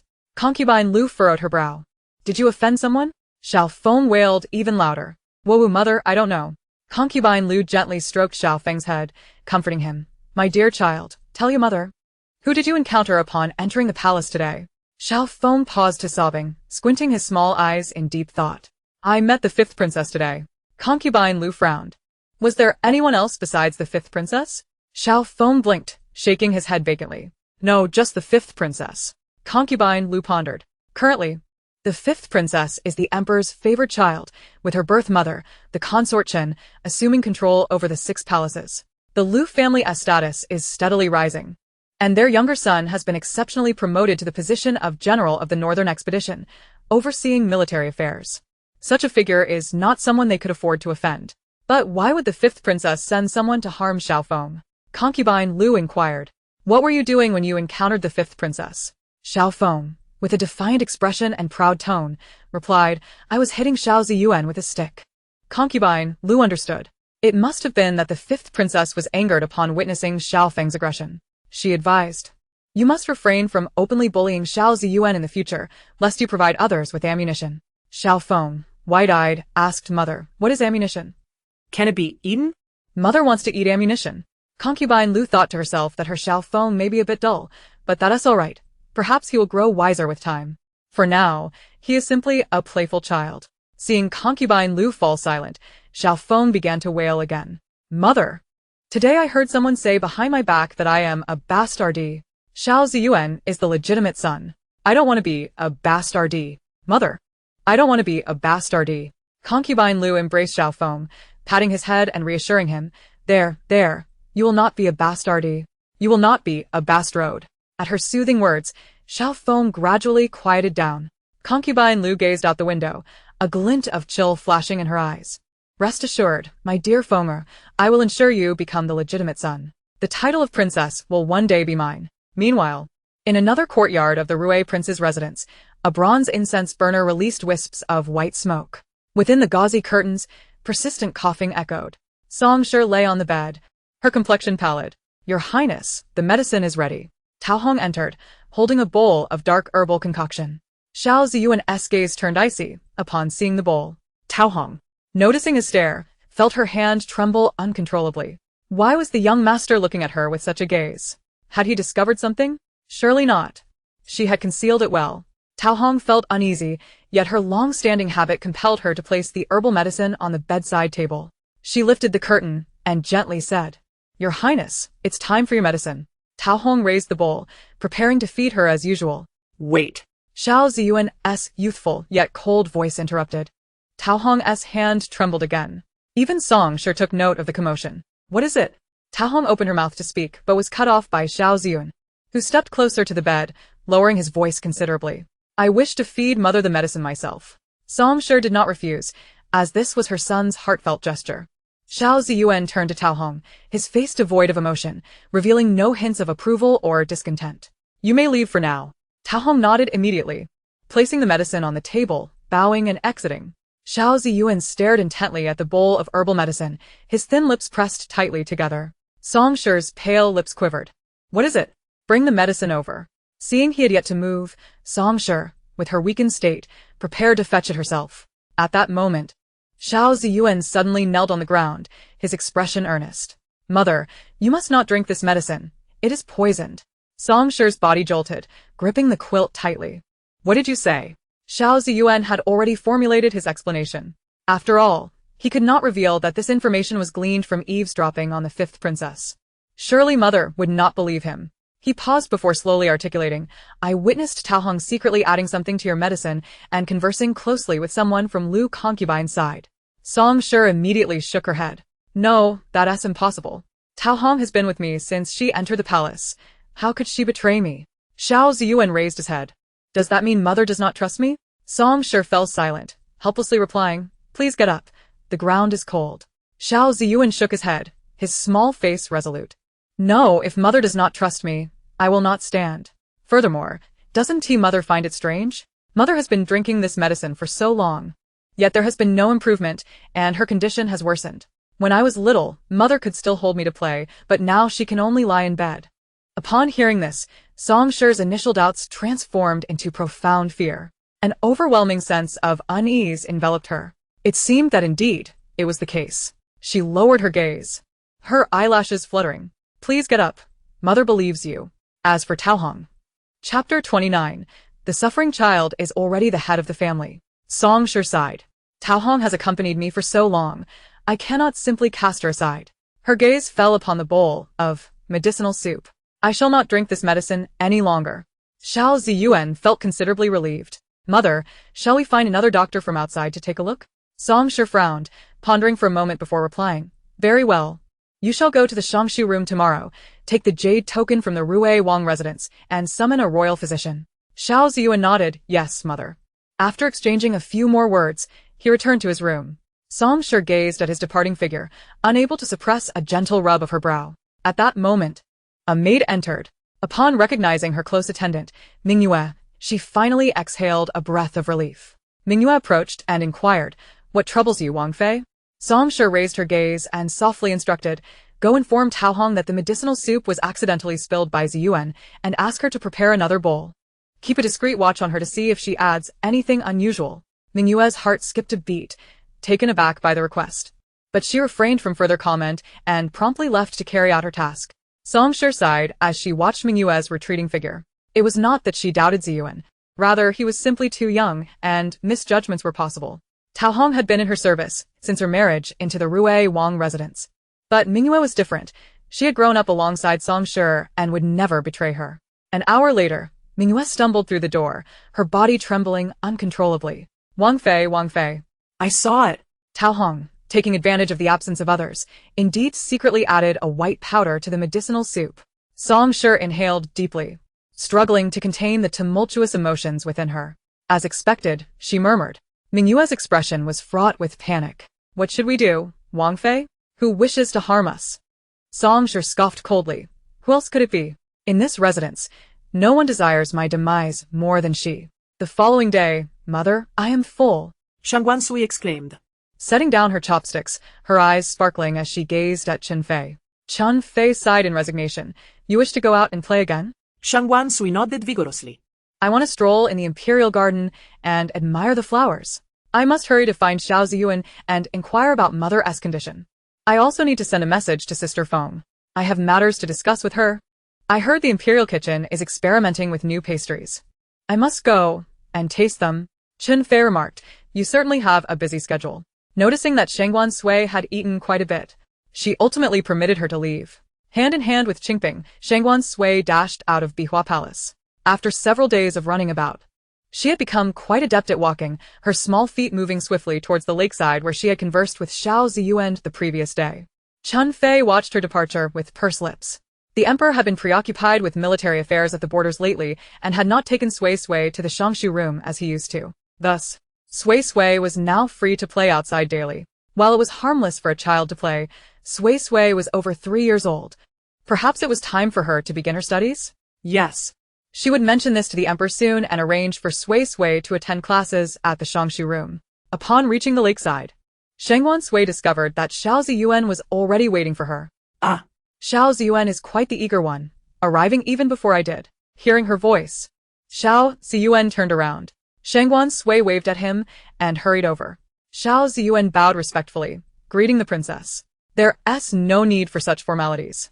Just call me Sui," she replied cheerfully.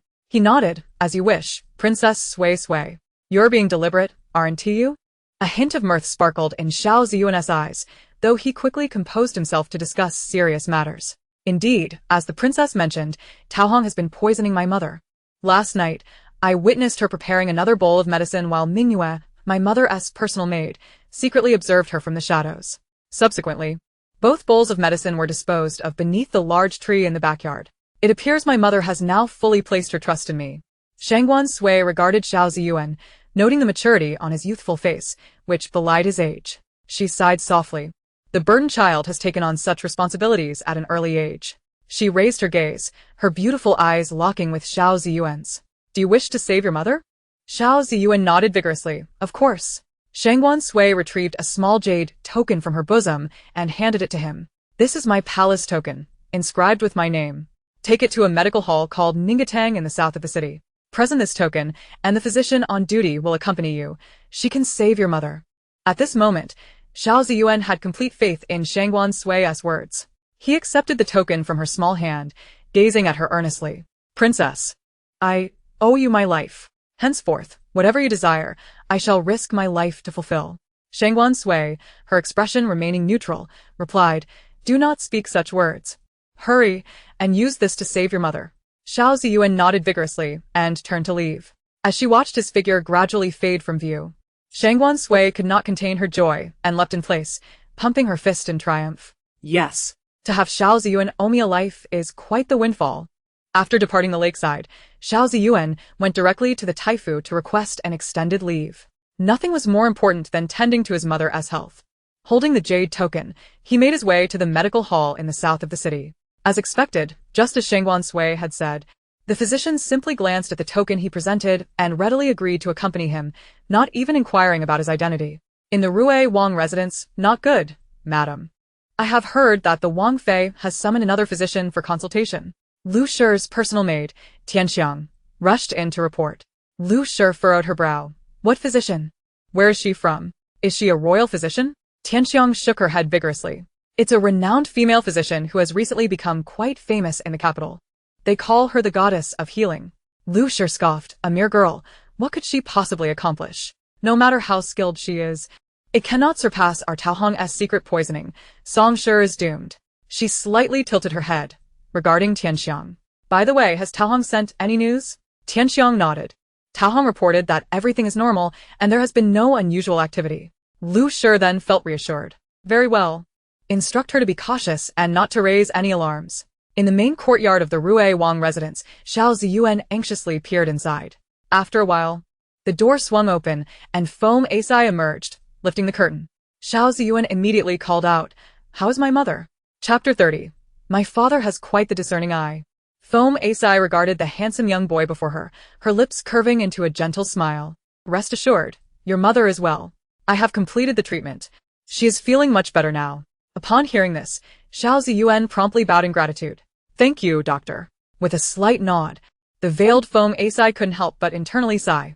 As expected of someone the fifth princess chose to assist, he was indeed polite and composed. Unlike the typical boorish sons of nobility, Xiao Ziyuan entered the room. Inside, Song Shi was leaning against the bed, sipping tea. Upon seeing him, she smiled warmly. Dan. How are you feeling now? Her expression was noticeably relaxed as she set down her teacup. I do feel much better. That physician is truly remarkable. After just one treatment, I no longer feel as heavy or breathless as before. She continued to praise. It's rare to see a woman practicing medicine. I never expected her skills to be so impressive. Without her needing to say it, those around could clearly perceive the difference in her condition. Her speech was stronger, and her complexion had improved significantly. Xiao Ziyuan's anxieties gradually eased. The bright moon pursed her lips and inquired, Your Highness, what shall we do about Tao Hong? At the mere mention of the name, a cold glimmer flashed in Song's eyes. Let it be for now. We must avoid alarming the snake in the grass, she replied.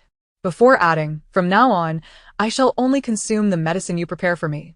In the Bihua Palace, Qingping smiled and reported, Your Highness. The Emperor has just sent over some shoe brocade. She continued, The Emperor remarked that the little princess looks most adorable in shoe brocade, and thus he has sent all the newly tribute fabric this year to fashion new garments for her. Shangguan Sui wiggled her little feet, gazing at the exquisite pieces of shoe brocade before her eyes crescent with delight. My father has quite an eye. I adore those who speak little and shower me with wealth. Hearing Sui's heartfelt thoughts, the concubine Chen chuckled softly. Let us accept it all. Take it to the garment bureau to have new clothes made for Sui. She was well aware of the Emperor's affection for Sui, yet she had not anticipated that he would bestow all the remaining shoe brocade upon her. However, such generosity was indeed advantageous, given the Emperor's fondness for Sui. She could surmise he would not send her off for marriage in the future. The concubine Chen felt a twinge of sadness at the thought of her daughter's future matrimonial affairs. She embraced Shangguan Sui, lovingly feeding her sweet porridge. Oh, why is mother suddenly hugging me? Yet, being fed by mother truly brings me immense happiness. Concubine Chen smiled, turning to see a hint of unease on Qingping's face. What troubles you? She inquired. Qingping glanced at Shangguan Sui, hesitant to speak. Concubine Chen, realizing the source of her concern, laughed gently. Do not hesitate. Speak freely. After all, Sui knows far more than we do. Moreover, perhaps allowing Sui to listen might yield even more information. Shangguan Sui's eyes widened in curiosity. What? I want to hear too. At Qingping's prompting, she relayed the truth. The maid named Ziyu buried this beneath the tree in the backyard last night, and I happened to see her. With that, she produced a small wooden box from her sleeve and handed it to Concubine Chen with both hands. Concubine Chen felt perplexed. What is this? Upon opening the box, she discovered a doll stuffed with needles. Her fingers stiffened, and a vein throbbed at her temple. Good heavens! This is witchcraft. My father despises such things. The virtuous concubine is attempting to harm me. Taking a deep breath, Concubine Chen examined the doll, flipping it over, only to be astonished to find that it did not bear the Emperor's birth date, nor her own. Concubine Chen. At that moment, Qingping spoke. When I saw it, I too found it strange.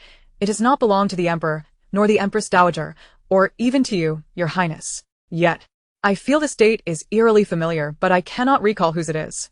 Shangguan Sui tilted her head in contemplation, and suddenly, her eyes widened. Oh. This is the Empress's birth date. That virtuous concubine is rather clever, realizing that Mother is currently in favor and has no reason to harm the Emperor. Thus it is clearly a frame-up aimed at the Empress. After all, if the Empress were gone, Mother would have the authority over the 6 palaces. Among all the consorts, Mother is the most likely to inherit the position. If only my father were a tad more foolish, he might actually believe it. A cold sweat broke out on Concubine Chen's back upon hearing Sui's thoughts. The virtuous concubine's scheme was truly ruthless. Qingping quietly asked, "Your Highness, what shall we do now?" Concubine Chen chuckled coldly. "Let us use their own methods against them." She handed the box to Qingping, whispering a few instructions in her ear. Qingping nodded, promptly taking the box to carry out her task. That evening, the lights of Bihua Palace flickered to life. Sweet. "Do you like the shoe brocade your father gifted you?" Shangguan Lin entered with a booming laugh. Upon seeing Shangguan Sui playing with the doll on the carpet, he immediately scooped her up, playfully pinching her cheek. Shangguan Sui nodded enthusiastically. "I love it. I would love it even more if next time it could be exchanged for gold." Shangguan Lin chuckled, "Just like you." Concubine Chen immediately bowed to the Emperor, greeting him respectfully. Shangguan Lin waved his hand, dismissing the formalities. He carried Shangguan Sui to the table, where a sumptuous feast awaited. As he dined, Shangguan Sui occasionally helped herself to the dishes beside her. Seizing the opportune moment, Concubine Chen set down her jade spoon, slowly stating, "Today, I heard some reports from the servants regarding matters at the Lingqing Palace." Shangguan Lin's brow furrowed slightly. "Lingqing Palace? Isn't that where the virtuous concubine resides?" Ah. "My father still remembers. How delightful." Shangguan Lin remarked, "He is not senile yet. How could he forget such matters?" "No, he is not old at all." Concubine Chen nodded, letting out a soft sigh. "Indeed, it is the residence of my virtuous sister. Ever since the Marquis of Jinbei was imprisoned, she has been weeping daily. Perhaps the Emperor should pay her a visit." Shangguan Lin pursed his lips in contemplation. Concubine Chen was unaware of the poison the virtuous concubine had administered to the Crown Prince, based solely on this incident. He had no desire to see her again in this lifetime. Moreover, the plot to rebel orchestrated by the Marquis of Jinbei was also inextricably linked to the virtuous concubine. The sole reason he had not executed her was due to the Crown Prince's sake. Shangguan Sui, munching on pastries, hummed softly. "Father should indeed go take a look. What he finds could very well frighten him." Shangguan Lin perked up at her words. What could possibly scare him? Originally, he was reluctant to go, but upon hearing this, he felt compelled to investigate. The following morning, after attending to governmental affairs, Shangguan Lin recalled the matter and proceeded directly to Lingqing Palace. He instructed the attendants to wait outside while he entered with only eunuch Qin. He was curious to see what the virtuous concubine had managed to concoct that could frighten him. As Shangguan Lin stepped inside, he spotted a maid hastily rushing by, glancing around cautiously as if she were on a secretive errand. Shangguan Lin raised an eyebrow, intrigued.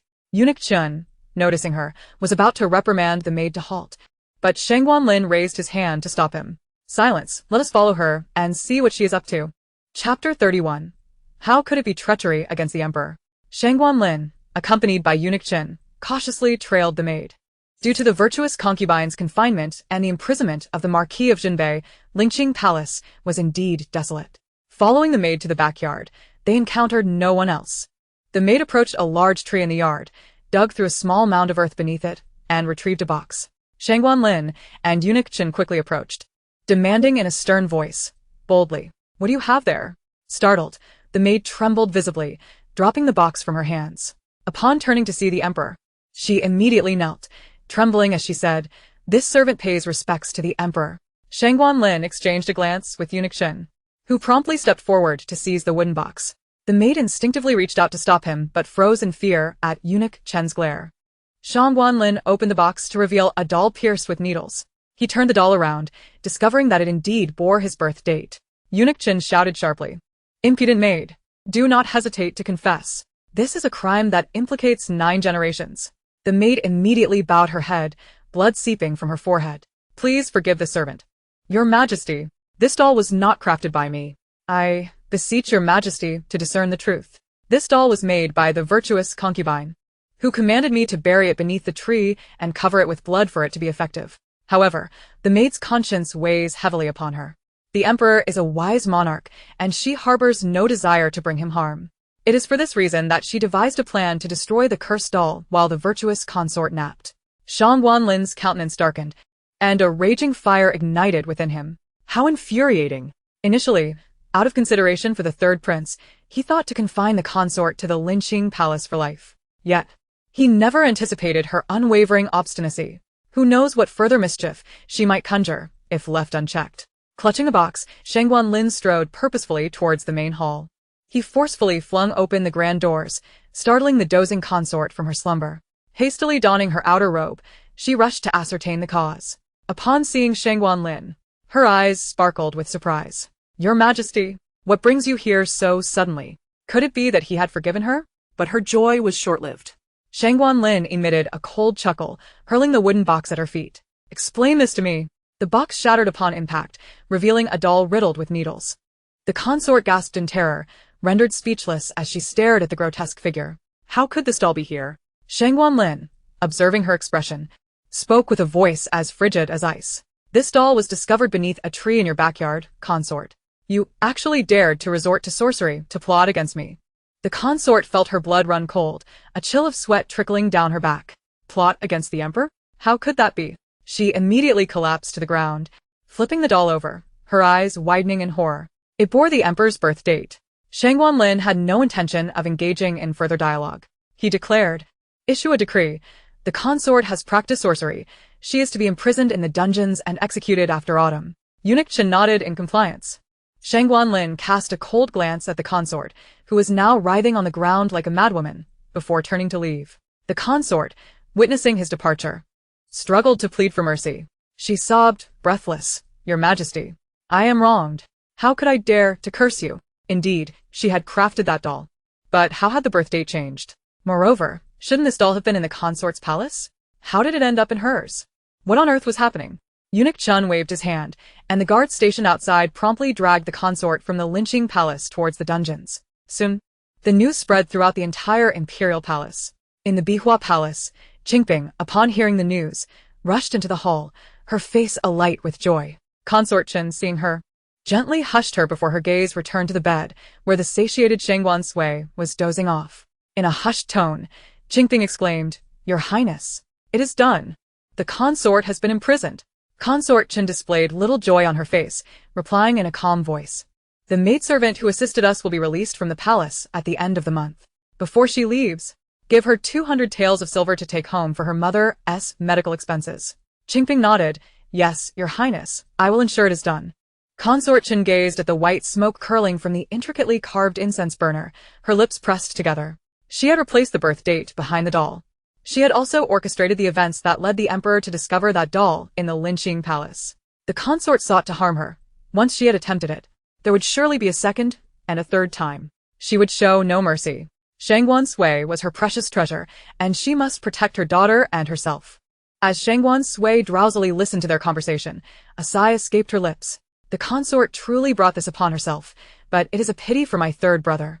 In the dungeons, the consort huddled in a corner, surrounded by the damp, foul stench. Leaning against the wall, her mind raced, trying to unravel where it had all gone awry. Ziyu was her pawn placed in Consort Chen's palace, yet she had never activated this piece before, keeping her as a mere maid. How had Consort Chen detected her? And how had that doll suddenly ended up in the emperor's possession? As the consort pondered, a respectful voice from outside the cell broke the silence. "Third prince, the consort is here." She quickly rushed to the door, and soon a young man clad in white robes appeared before her. Upon seeing him, memories of recent events flooded back, igniting a fury within her. "You unfilial wretch! How dare you show your face here? Your grandfather has been imprisoned, and you have not once sought to plead for him. What a waste of my efforts raising you. You heartless creature!" Shangguan Hui remained unfazed, his pale face devoid of emotion, his long lashes fluttering slightly. Receiving no response, the consort's voice softened, her rage dissipating. Huaya. "I am wronged. Go plead with your father, and ask him to release me. Your father dotes on you. I am sure he will agree." Chapter 32. Un condizionali trusting sui esse words.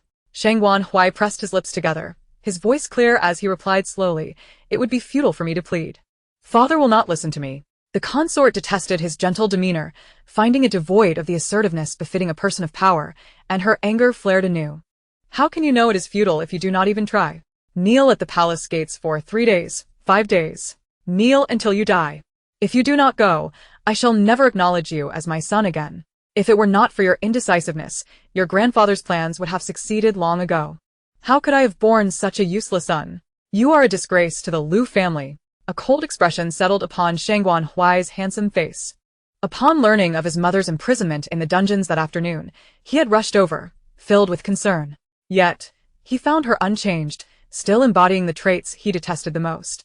After unleashing her tirade, the consort felt a slight relief. She glared at Shangguan Huai, demanding, "Why are you silent?" Shangguan Huai's long lashes trembled slightly. "I have nothing to say." After a pause, he added, "I understand." With that, he turned and left. The consort watched his retreating figure, her anger boiling over once more. "What do you understand? Clarify yourself. You ungrateful wretch. If I die, you shall have no mother. You will face retribution." The next day, Shangguan Sui slowly opened her eyes, finding herself once again in the imperial study after several days. "Why did father bring me to the study? I just want to nap beside mother." Shangguan Lin, hearing her thoughts, glanced at the drowsy child beside him and couldn't help but chuckle softly. He had been preoccupied with border military affairs, leaving him no time to bring Sui to the study until now. With those matters settled, he had brought her back. For Sui had seen the heavenly scriptures and possessed knowledge of many things. His governance could not do without her insights. Shangguan Lin exchanged a glance with Eunuch Qin, who promptly understood and brought forth Shangguan Sui's favorite milk tea and osmanthus cake. "Wow, these are all my favorites. Visiting the imperial study is quite delightful." Shangguan Lin ruffled Shangguan Sui's little head. "Do you like them?" Shangguan Sui nodded enthusiastically. "I love them. They are all delicious. Long live father." A smile graced Shangguan Lin's lips as he turned back to the memorials. His gaze fell upon the latest report, and his brow furrowed. Ningqing was experiencing flooding, resulting in numerous casualties. Upon hearing that familiar name, Shangguan Sui's brow twitched. Indeed, this flood also appeared in the original text. Although there were minor mishaps during the process, everything was ultimately resolved, and the victims received proper resettlement, resulting in few casualties. However, it must be said that the resolution of this flood is somewhat related to Xiao Ziyuan. Shangguan Lin perked up his ears, eager to learn about the unexpected occurrences. To his surprise, Sui abruptly shifted her focus away from the topic. "Alas, this osmanthus cake is truly delectable. I love it, love it, love it. The most delightful aspect of visiting the imperial study is indulging in the osmanthus cake here." Shangguan Lin quipped, "Are you not happy to see me?" "No." He intended to inquire about the flood. Regardless, as Sui mentioned, it was good that it was resolved in the end. He would first instruct the Prime Minister Wang to handle the matter. After finishing 2 pieces of osmanthus cake, Shangguan Sui suddenly recalled something and turned to ask seriously, "Father, why have you not yet reprimanded Prince Rui? This matter is crucial to Xiao Ziyuan's darkening. Surely, father has not forgotten this." "Sigh.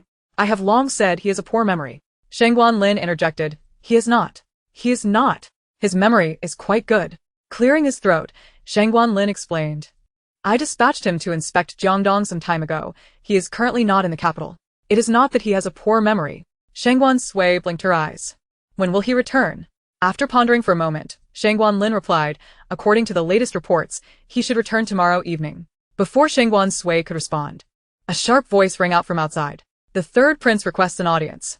Shangguan Lin raised his eyebrows slightly and gestured for him to enter. Soon, a young man clad in white gracefully stepped into the hall. The youth stood tall and elegant, exuding an ethereal demeanor with a handsome and refined appearance. "Wow. It's been so long since I've seen you, third brother. You've become even more handsome." As Shangguan Huai heard the voice beside him, he turned to see a pair of beautiful, sparkling eyes fixed upon him. Shangguan Huai nodded slightly at Shangguan Sui, a faint smile gracing his lips. "Hee. Third brother smiled at me. But why has my third brother come to see father? Could it be to plead for the consort?" Shangguan Lin entertained the same thought. It was likely that Huai had come to intercede on behalf of the consort. He lifted his gaze to his third son and let out a gentle sigh. In his childhood, Huai had shown a fondness for musical instruments and painting.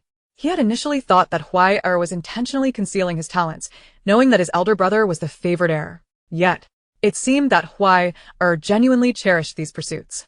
He had seen Huai-er's paintings, which were indeed masterpieces worthy of eternal admiration. Huai-er was gentle by nature and possessed a delicate heart, making him ill-suited for the role of an emperor. Nevertheless, Huai-er was still his son, and he felt a pang of sympathy for him. "I have not come this time to plead for my mother," Shangguan Huai's clear voice rang out. Both Shangguan Lin and Shangguan Sui were taken aback. Ah? Shangguan Lin quickly regained his composure. "Then what brings you here?" Shangguan Hui clasped his hands together, his handsome face devoid of emotion. "I have heard that father has recently acquired an ancient musical score, and I have come specifically to request permission to take it back for a closer examination." Shangguan Hui nodded, confirming that he had indeed received a new score recently, sent by Consort Ro. "Since you desire it, I shall grant it to you." He beckoned to Eunuch Chen. "Fetch the score." Eunuch Chen complied, and swiftly retrieved the score, presenting it to Shangguan Hui. Observing the joy on Shangguan Hui's face, Shangguan Lin could not help but inquire, "You truly do not wish to plead for your mother?" Shangguan Hui pressed his lips together, refraining from a direct response. Beside him, Shangguan Sui felt a jolt of concern. Could father be testing third brother? He wouldn't he suspect that the rebellion of the Northern Duke is related to third brother, would he? Heaven knows. Third brother genuinely knows nothing about it. The consort and the Northern Duke have kept him completely in the dark. In the original text, third brother only learned the truth on the day of the Northern Duke's rebellion. Yet at that time, father did not believe him and ended up executing third brother on the day of the rebellion. Shangguan Lin froze at the implication. He had killed Huai-er? Indeed. He had harbored suspicions about Shangguan Hui concerning the Northern Duke's affairs from the outset. After all, if the Northern Duke succeeded in his rebellion, he would surely support the third prince to ascend the throne, with himself as regent. However, despite his doubts, he believed he understood this son relatively well. Moreover, he had always unconditionally trusted Sui's words. If Sui said the third prince was unaware, then he was certainly unaware. Pulling his thoughts back, Shangguan Lin spoke gravely.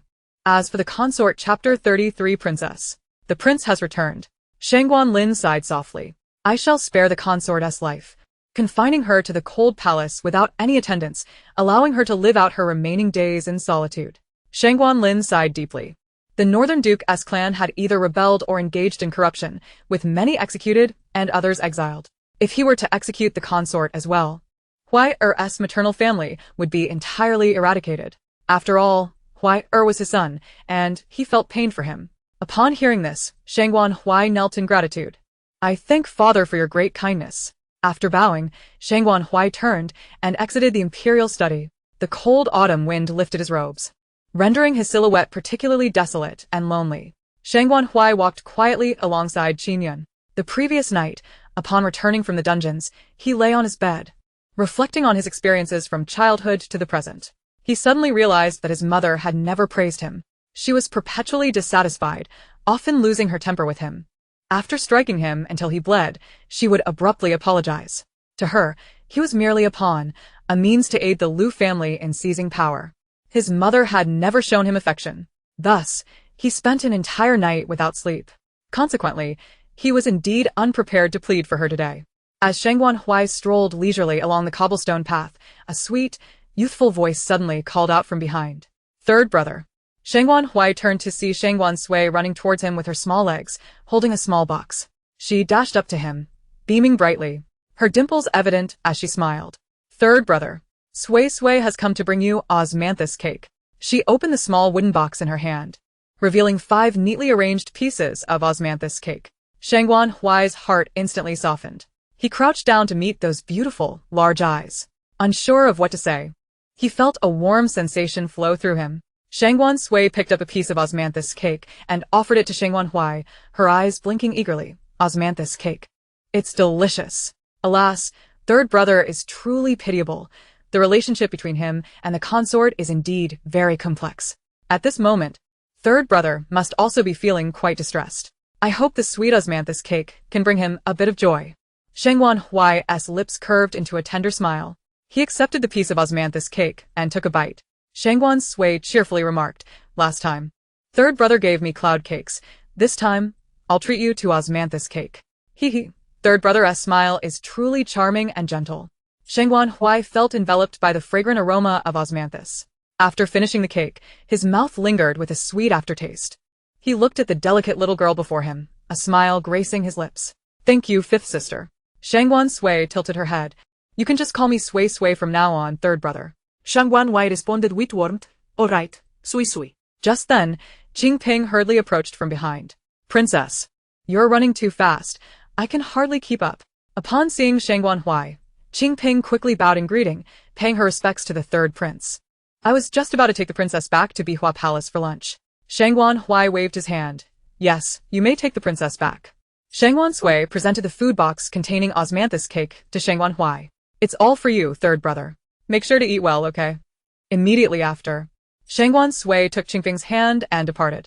Watching the diminutive figure gradually fade into the distance, Shangguan Sui pressed his lips together and turned to give an order. Winter is fast approaching. Send some clothing and bedding to the cold palace. The noble consort was his biological mother, and he could not completely disregard her. However, he would never visit her again. In the cold palace, the once elegant and dignified hair of the noble consort was now completely unbound. She gazed at the thick bedding and clothes in front of her, her expression lost in thought. After a long while, she slowly inquired, Did Huire ask you to bring these? Qin Yun nodded. Yes. The noble consort's gaze fixated on Qin Yun. Could he send a letter to me? Qin Yun shook his head. His Highness did not give such orders. A single word, then? Qin Yun continued to shake his head.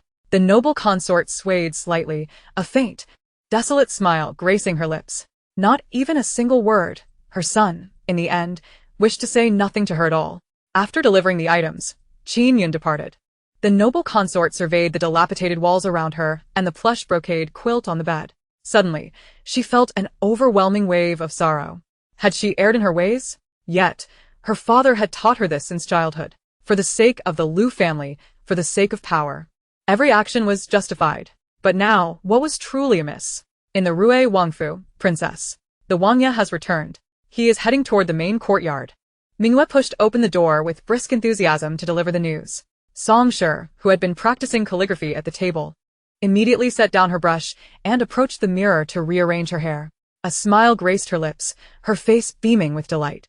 Thanks to the daily acupuncture from the little divine doctor and the 3 meals of medicine, she was now completely able to walk and no longer languished in bed as before. Observing her, Mingyue promptly praised, the Wang Fei's health has greatly improved. Her complexion is as rosy and radiant as it was on her wedding day. Song Shi cast a playful glare at her. You flatter me. Just as she finished speaking, the door curtain was lifted again. A tall and handsome man strode in. Upon entering, Rue Wang keenly noticed that the room no longer bore the unpleasant scent of medicine, but was instead filled with floral and fruity fragrances. He turned and, indeed, saw Song Shi's rosy complexion. Rue Wang's lips curved slightly, albeit stiffly. You were still so weak when I left. It seems you have recovered well. Song Shi nodded, a light laughter escaping her lips. I found a new doctor. Though he is somewhat young, his skills in healing are quite impressive. Rue Wang suppressed his emotions and quietly complimented. That is splendid news. It is evident that the younger generation is truly gifted. Song Shi approached the table, thoughtfully pouring a cup of tea for Rue Wang and presenting it to him. Rue Wang accepted it, his lips lightly brushing the rim of the cup without taking a sip, his gaze gradually drifting away. Yet, Song Shi remained blissfully unaware, smiling tenderly at him. After exchanging a few idle remarks, Rue Wang rose abruptly. Song Shi looked up at the man in confusion. Will you not stay a while longer, Wangya? No. What child possesses such wealth? Rue Wang regarded her with gentle explanation. I cannot. I have some official matters to attend to in the study. Song Shi sighed softly, a hint of regret in her tone. Then I bid you farewell, Wangya. Rue Wang nodded and turned to leave the room. As Song Shi resumed her seat, lifting the teacup to drink, she suddenly recalled something and called out, Mingyue, Mingyue. Mingyue, who had just escorted Rue Wang out, hurried back in. What is it, Wang Fei? Song Shi spoke gently. Please take a portion of the fish soup made in the small kitchen today to the Wangya. He must be hungry after returning from his travels. Also, take some smoked duck. It is his favorite. Upon finishing her sentence, she noticed Mingyue's silence and turned to her, puzzled. What is it? Is there something amiss? Mingyue lowered her head, her voice timid. Wang Fei, perhaps it is unnecessary to send food to the Wangya. I just saw him head towards Yinchun Courtyard. Yinchun Courtyard. That was where Lu Yinyang resided. Song Shi's voice instantly turned brittle. Then very well. Feeling parched, she raised the teacup again, only to find her hand trembling uncontrollably. Her heart churned with distress. Mingyue, noticing her discomfort, immediately offered consolation. Wang Fei, the Wang Ye does care for you. Do not be too saddened. Song Shi revealed a sardonic smile. Does the Wang Ye care for me? Mingyue quickly reassured, of course. Do you not recall how much effort the Wang Ye expended to marry you? Reflecting on that moment, Song Shi's thoughts drifted. It was 7 years ago.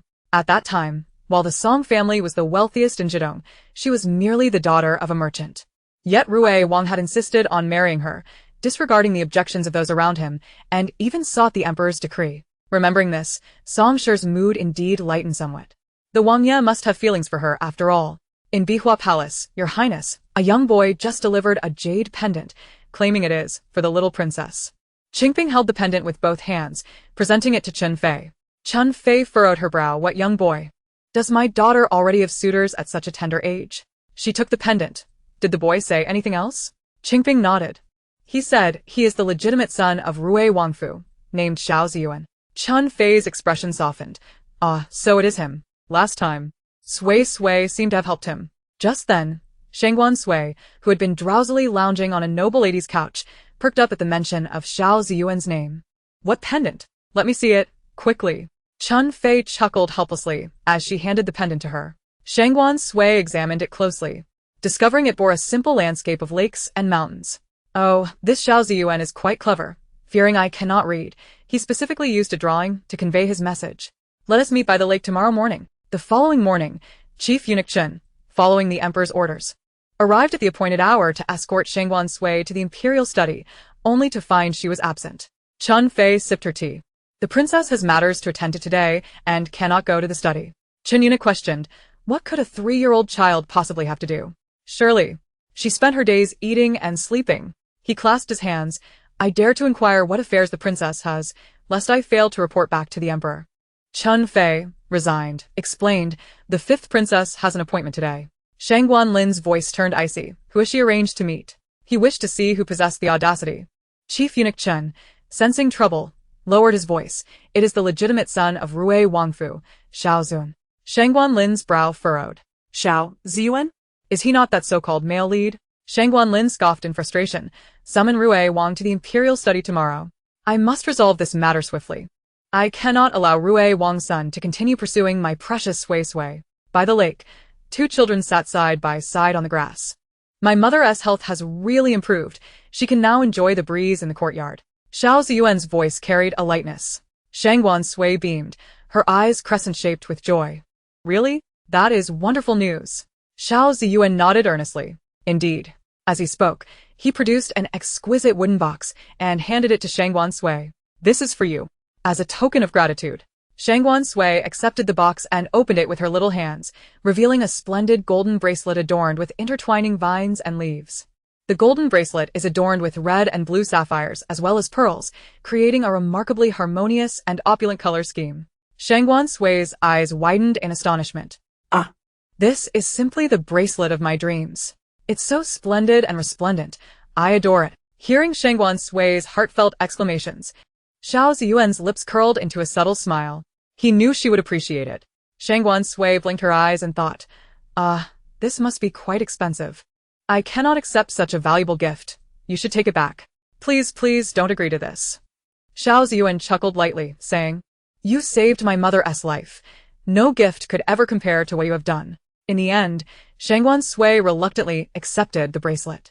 Then, it seemed that Shangguan Sui suddenly recalled something and turned to inquire, Wait, this couldn't possibly have been taken from your mother's jewelry cabinet, could it?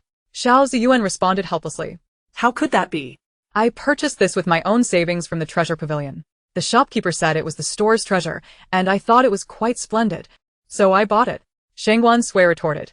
No. What child could save up such a large sum of money? Oh, I remember now.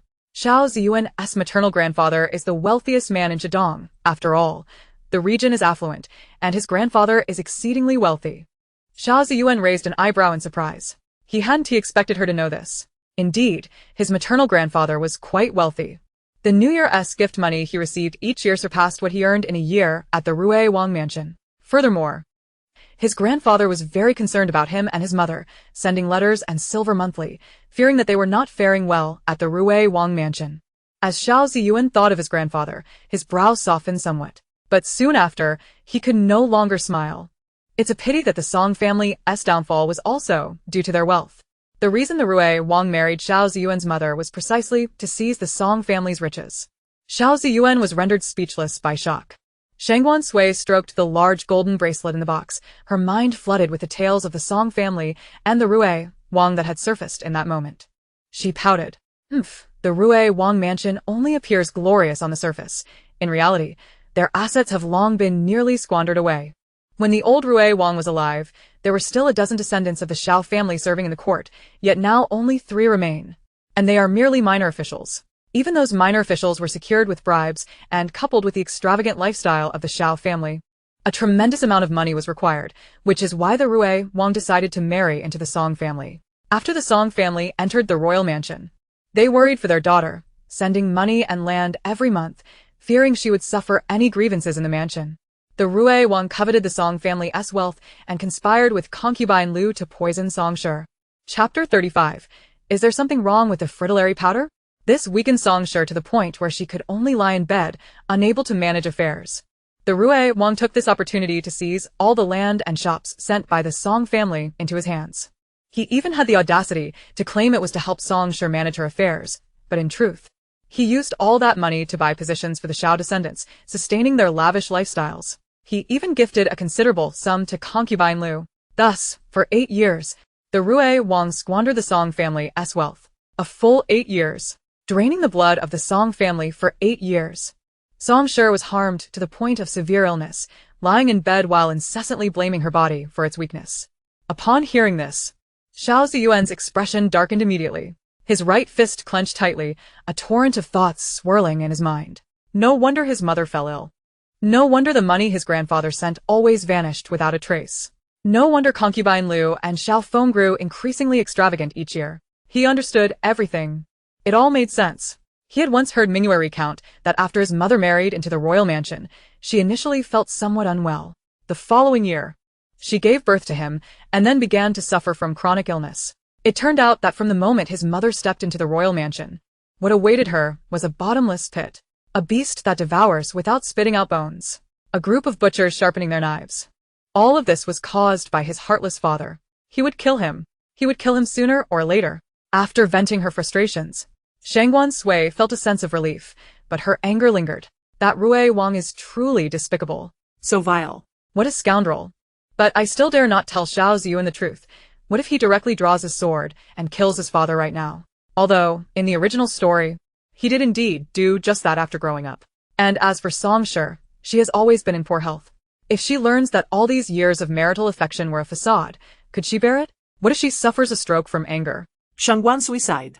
As she pondered, she suddenly noticed that Xiao Ziyuan beside her had inexplicably turned a deep shade of ashen. His formerly handsome face now bore a countenance filled with hostility.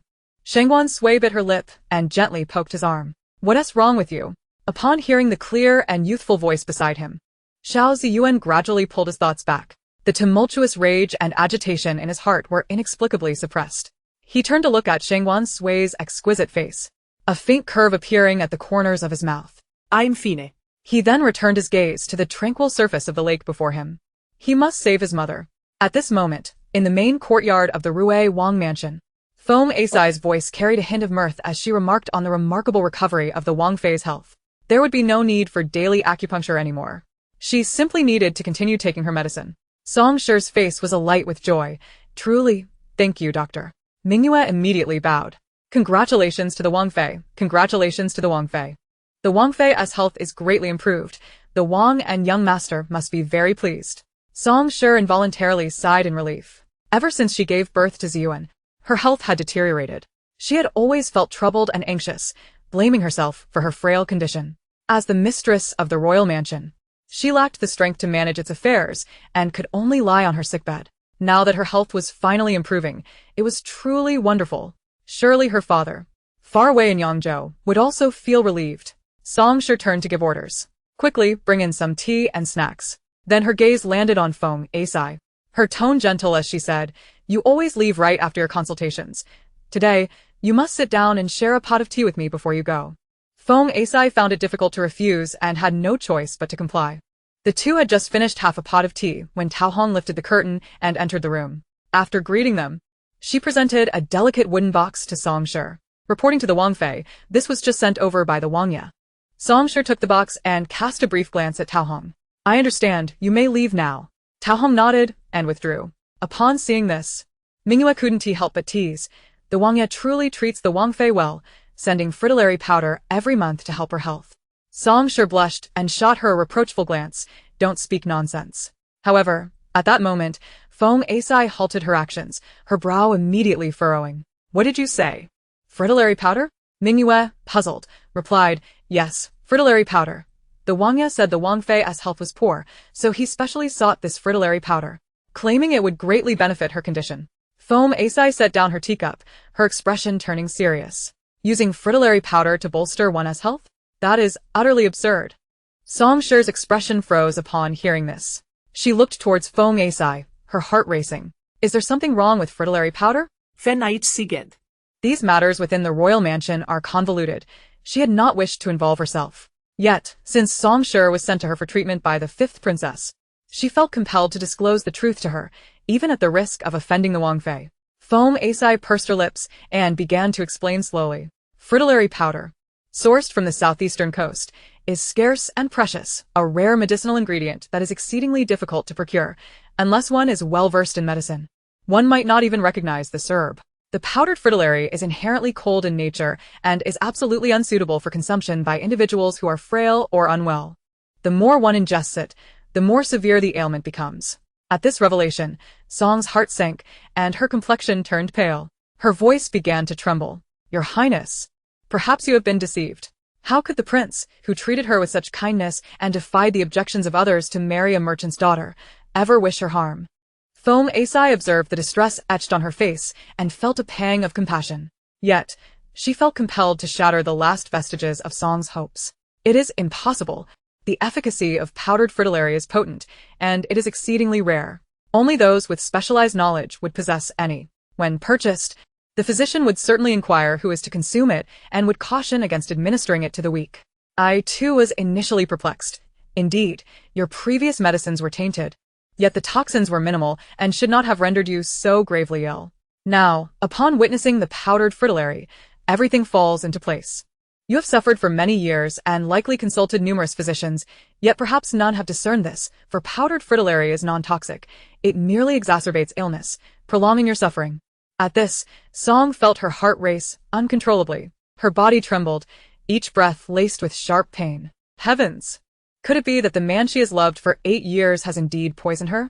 Clutching the edge of the table tightly, she trusted Feng Asai's medical expertise.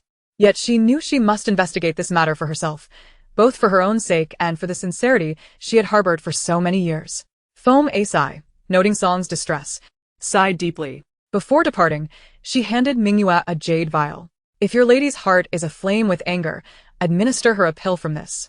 She sensed that tonight may very well be a sleepless one. That evening, Ninger, did you summon me for something of importance? The Prince of Rue entered, adorned with his customary gentle and refined smile. Upon hearing the affectionate address, Song's heart momentarily halted. Chapter 36. He truly relished hearing Sui reprimand others. She had always believed she had married well, convinced she had secured the finest gentleman in the world. Suppressing her tumultuous emotions, Song opened the wooden box on the table to reveal the powdered fritillary. Your Highness, do you recall this? She gazed intently at the dignified face before her. Upon seeing the contents of the box, the prince's expression stiffened slightly, and his heart began to race uncontrollably. Why was she suddenly asking about this? Had she uncovered something? Surely not. The powdered fritillary was a carefully orchestrated plan of his. Most physicians had never even seen it. How could she possibly know it would intensify her ailment? Perhaps it was merely a casual inquiry. With that thought, the prince felt a wave of relief wash over him. He donned a tender expression once more, seated himself at the table, and gazed at Song with profound affection. How could I ever forget? I specifically sought out this powdered fritillary for you. Song keenly detected the flicker of guilt and evasion in his earlier expression, as well as the sudden shift in demeanor.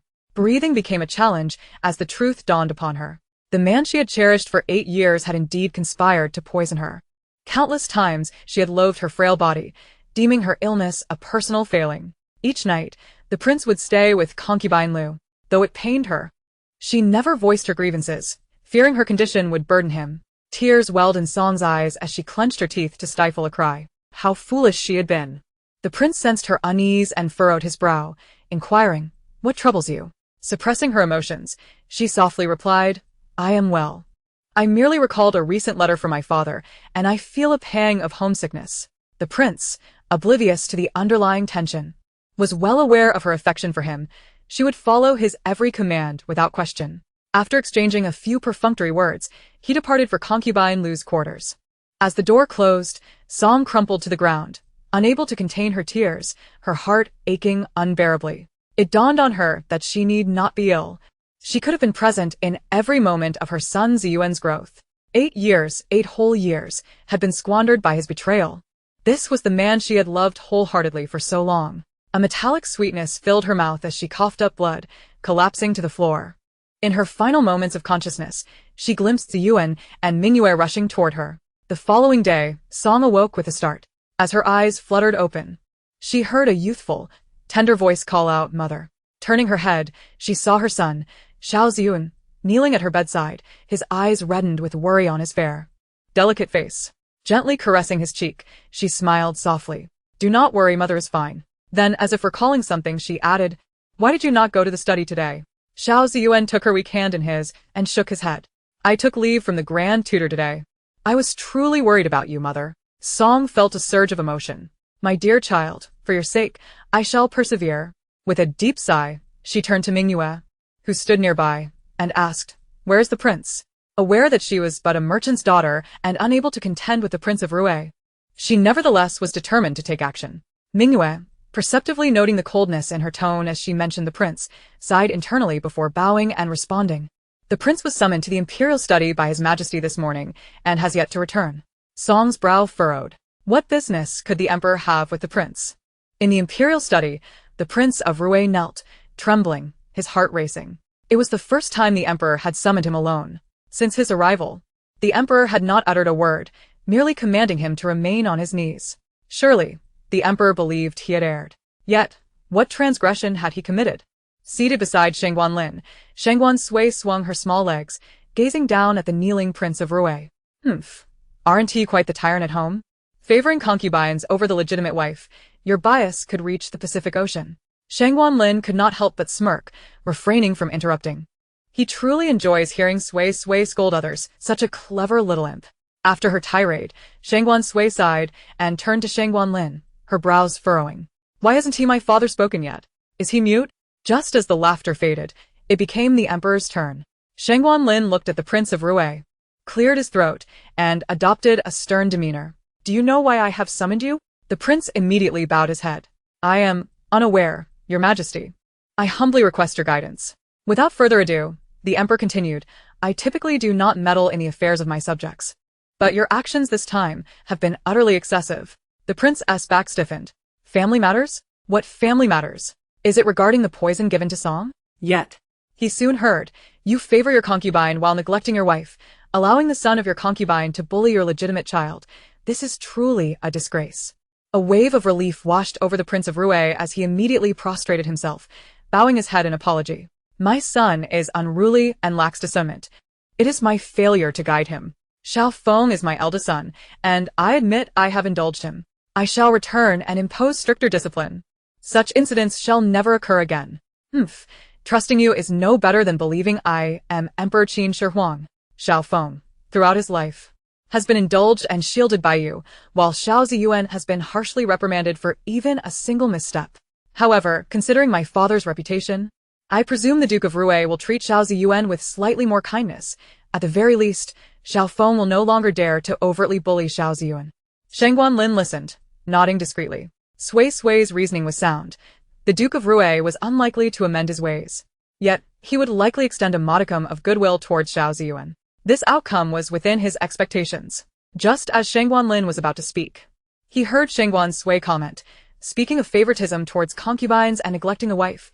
Outwardly, the Duke of Rue appears to treat the Song family quite well. He provides for them adequately, ensuring their needs for food, drink, and shelter are met. After all, he still relies on the funds from the Song family. Oh right, my father is still unaware that the Duke of Rue has been spending money to purchase official positions for the Shao lineage. Shangguan Lin's eyes widened in shock. What? Buying official positions? The descendants of the Shao family truly lack ambition. The Duke of Rue, left with no choice, resorts to bribery, funneling vast sums of silver into the Ministry of Personnel. Truly capable individuals are left without opportunities, while debauched young nobles ascend to power and wealth. In the end, the entire court has been thrown into disarray by him. The more Shangguan Lin listened, the tighter his jaw clenched. His right fist was balled up, his gaze fixated fiercely on the Duke of Rue at the center of the hall. He never anticipated such corruption transpiring right under his nose. The Duke of Rue, kneeling on the ground, suddenly felt an intensely frigid gaze upon him. Moreover, that gaze grew increasingly chilling. Cold sweat broke out on his back. Why was the Emperor suddenly enraged again? Yet he had no time to ponder. Hastily bowing his head once more, his tone earnest. Your humble servant acknowledges his errors. I implore your majesty to pardon me this once. Considering I undertook the inspection of Jiangdong on your behalf, I shall certainly cultivate myself and govern my household diligently, ensuring such matters never arise again. Chapter 37. She contemplated how to assist the Song family. The Emperor's brow furrowed slightly upon hearing this. He was still quite incensed over the Duke of Rue's corrupt practices. However, it was true that the Duke had endured considerable hardship during his inspection of Jiangdong, and the tasks had been managed reasonably well. At that moment, Shangguan Sui began to grumble internally. Oh, you dare to mention this inspection of Jiangdong? Shangguan Lin immediately perked up at the sound. I wonder whether your true purpose was to inspect Jiangdong, or to line your pockets. You were dispatched by the Central Court to oversee the inspection. Yet you went around accepting bribes. Whatever anyone offered, you accepted. With so many issues in Jiangdong, you chose to remain silent, reporting back that everything was fine. How could there be no problems with so many wrongful accusations? Shangguan Lin felt his blood pressure rising instantly. His gaze cut sharply towards the Duke of Rue like a knife. He had trusted the Duke, allowing him to oversee Jiangdong. Yet, he never imagined the Duke would engage in such despicable acts. Accepting bribes, concealing the truth, and whitewashing the situation, coupled with his earlier sale of official positions. 100 executions would not suffice. It was no wonder that the Duke had always proclaimed that everything was peaceful during his inspections. It was all for the sake of receiving bribes. Shangguan Lin took several deep breaths, feeling a painful pressure in his chest. He was truly infuriated. The Duke of Rue, witnessing this, was bewildered. Shouldn't the Emperor be understanding of his arduous inspection, as he had been in the past? Why did it feel as though the Emperor was angrier now? Just as he was about to speak, the Emperor hurled the memorial he had submitted directly at him, striking his forehead. Instantly, his forehead swelled. The Duke of Rue was thrown into a panic, hurriedly bowing his head. Please forgive me, Your Majesty. Please forgive me. The Duke trembled all over, his breathing becoming rapid and labored. What on earth was happening? His lips quivered quickly, but before he could utter a word, a stern voice resonated through the grand hall. Duke of Rue, you have shown great disrespect.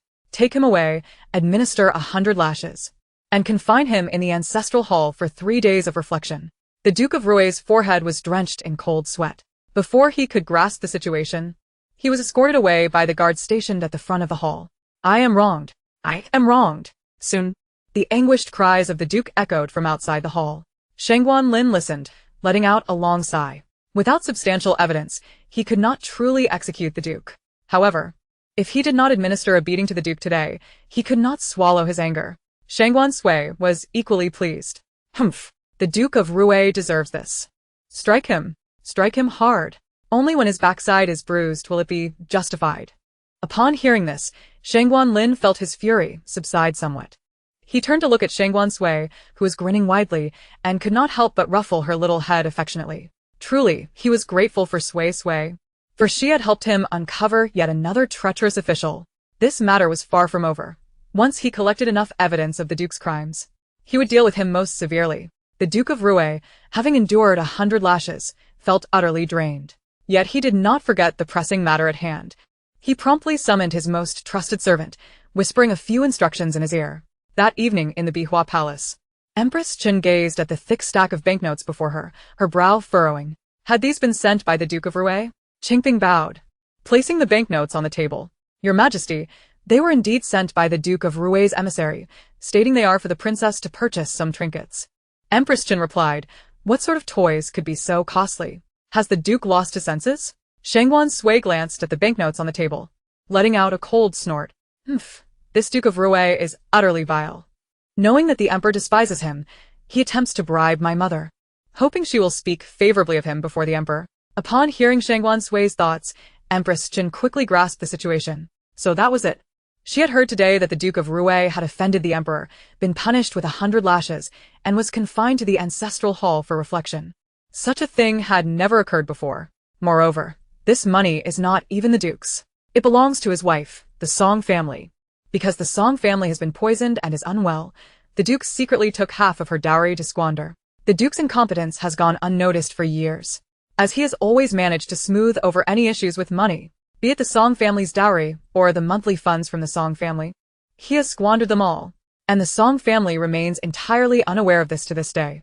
Upon hearing this, Empress Chen's dignified and graceful face revealed a look of disgust for the first time. What a repugnant man!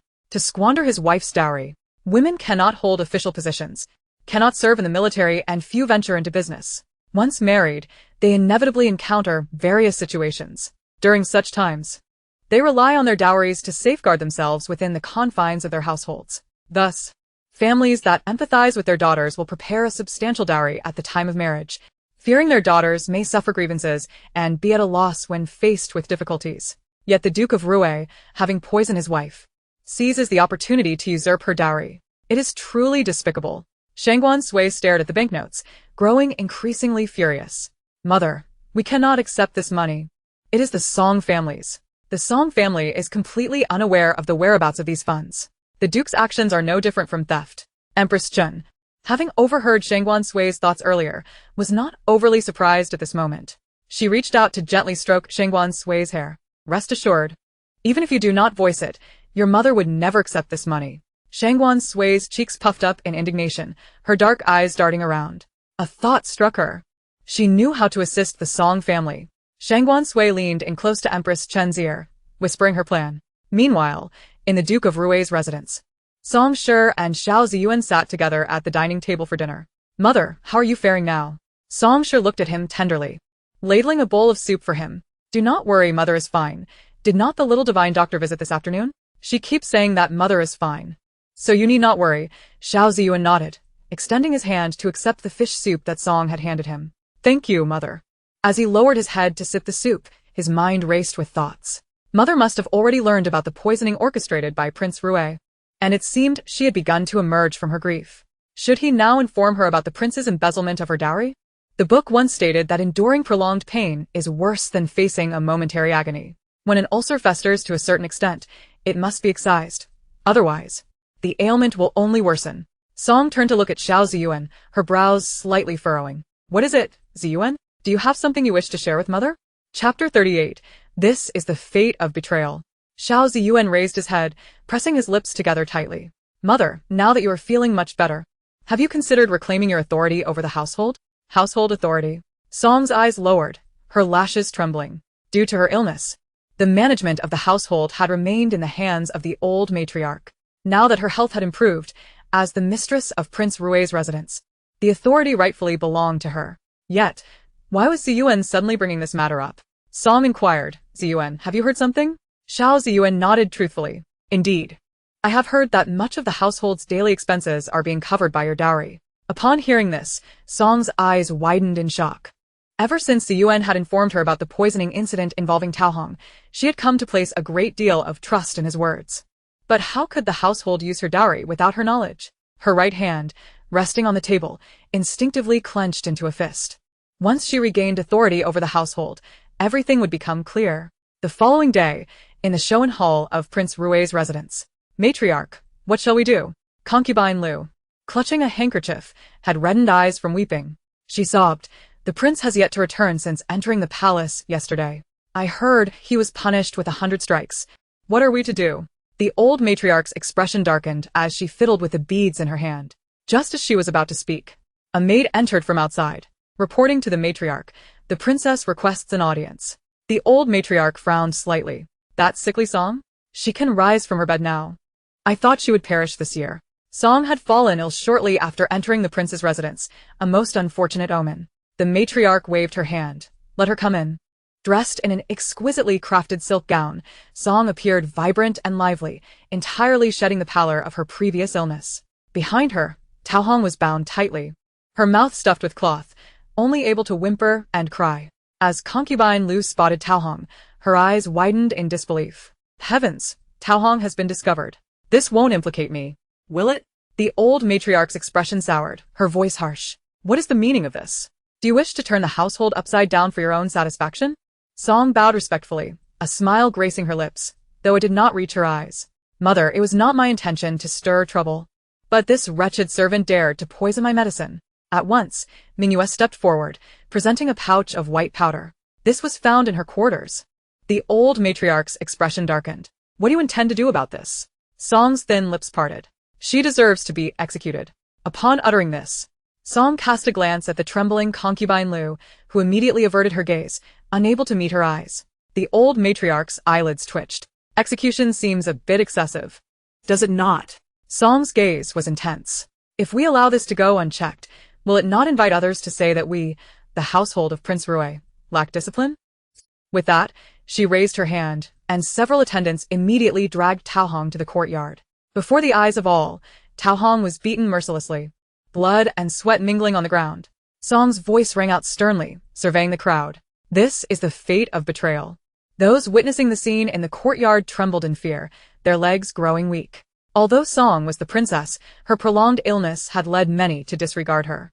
They never expected her to wield such ruthless authority. To think she could order death so easily. Concubine Li was rendered speechless, collapsing into her chair. Unable to utter a word, the old matriarch observed coldly, scoffing disdainfully. Such theatrics were merely sufficient to intimidate the inexperienced younglings. Having spent many years in the palace, she had seen all manner of tactics. Song bowed deeply. Mother, in previous years I was often unwell, and out of kindness, you managed the household on my behalf. Now that I am well, I dare not trouble you further. The old matriarch snorted. So this is merely a ploy to reclaim household authority? She would not entertain such thoughts. If Song were to regain authority, how could she continue to benefit from Song's dowry to support the Xiao family and receive those monthly, substantial sums? There was no way she would allow such wealth to slip away. Since Song had married into Prince Rui's household, her family's assets rightfully belonged to them. The old matriarch remained unhurried, her fingers deftly playing with the beads. You have just recovered. It would be wise not to overexert yourself. The prince's household is vast and complex. Managing it alone may prove overwhelming. Perhaps you should wait a few more months to recuperate. A cold smile lingered at the corners of Song's mouth. Managing the inner chambers is the duty of the headmistress. I would not dare to tire mother. Seeing that Song was impervious to reason, the old matriarch dropped the pretense. She hurled the beads to the ground, her expression hardening, her voice sharp. Song. Mind your tone. How dare you show such disrespect to your mother-in-law? Kneel and apologize at once. As her words fell, two powerful matrons stepped forward, forcefully pinning Song to the ground. Mingyue, sensing the urgency, attempted to intervene, but before she could act, another matron restrained her. The old matriarch's lips curled in satisfaction. What could Song do? Even if she were in the right, a charge of filial impiety would condemn her to a fate worse than death. Moreover, as the daughter of a merchant, she possessed neither power nor influence, leaving her entirely at the old matriarch's mercy. What right did she have to resist? Song raised her gaze coldly. Her eyes locked onto the old matriarch. The matriarch's obstruction of her claim to household authority made it clear to her that her dowry was at stake. The old matriarch raised her hand. As for Song's disobedience, send her to the ancestral hall for reflection. Yes, matriarch, several matrons replied, bowing in assent. Just as they prepared to act, a young servant rushed in from outside, panting and clearly agitated. The old matriarch glared at him. Speak. Reporting to the matriarch. The Empress Dowager has arrived. The old matriarch nearly toppled from her seat, shock coursing through her. What did you say? Repeat that. Concubine Li's voice was shrill, her face a mask of disbelief. The servant gasped for breath. The Empress Dowager has come from the palace. She brings the fifth princess. They are just at the entrance, having just dismounted from their carriage, accompanied by many imperial guards. The old matriarch's breath quickened, her mind a whirlwind. Why would the currently favored Empress Dowager come? Was it related to Prince Rui's affairs?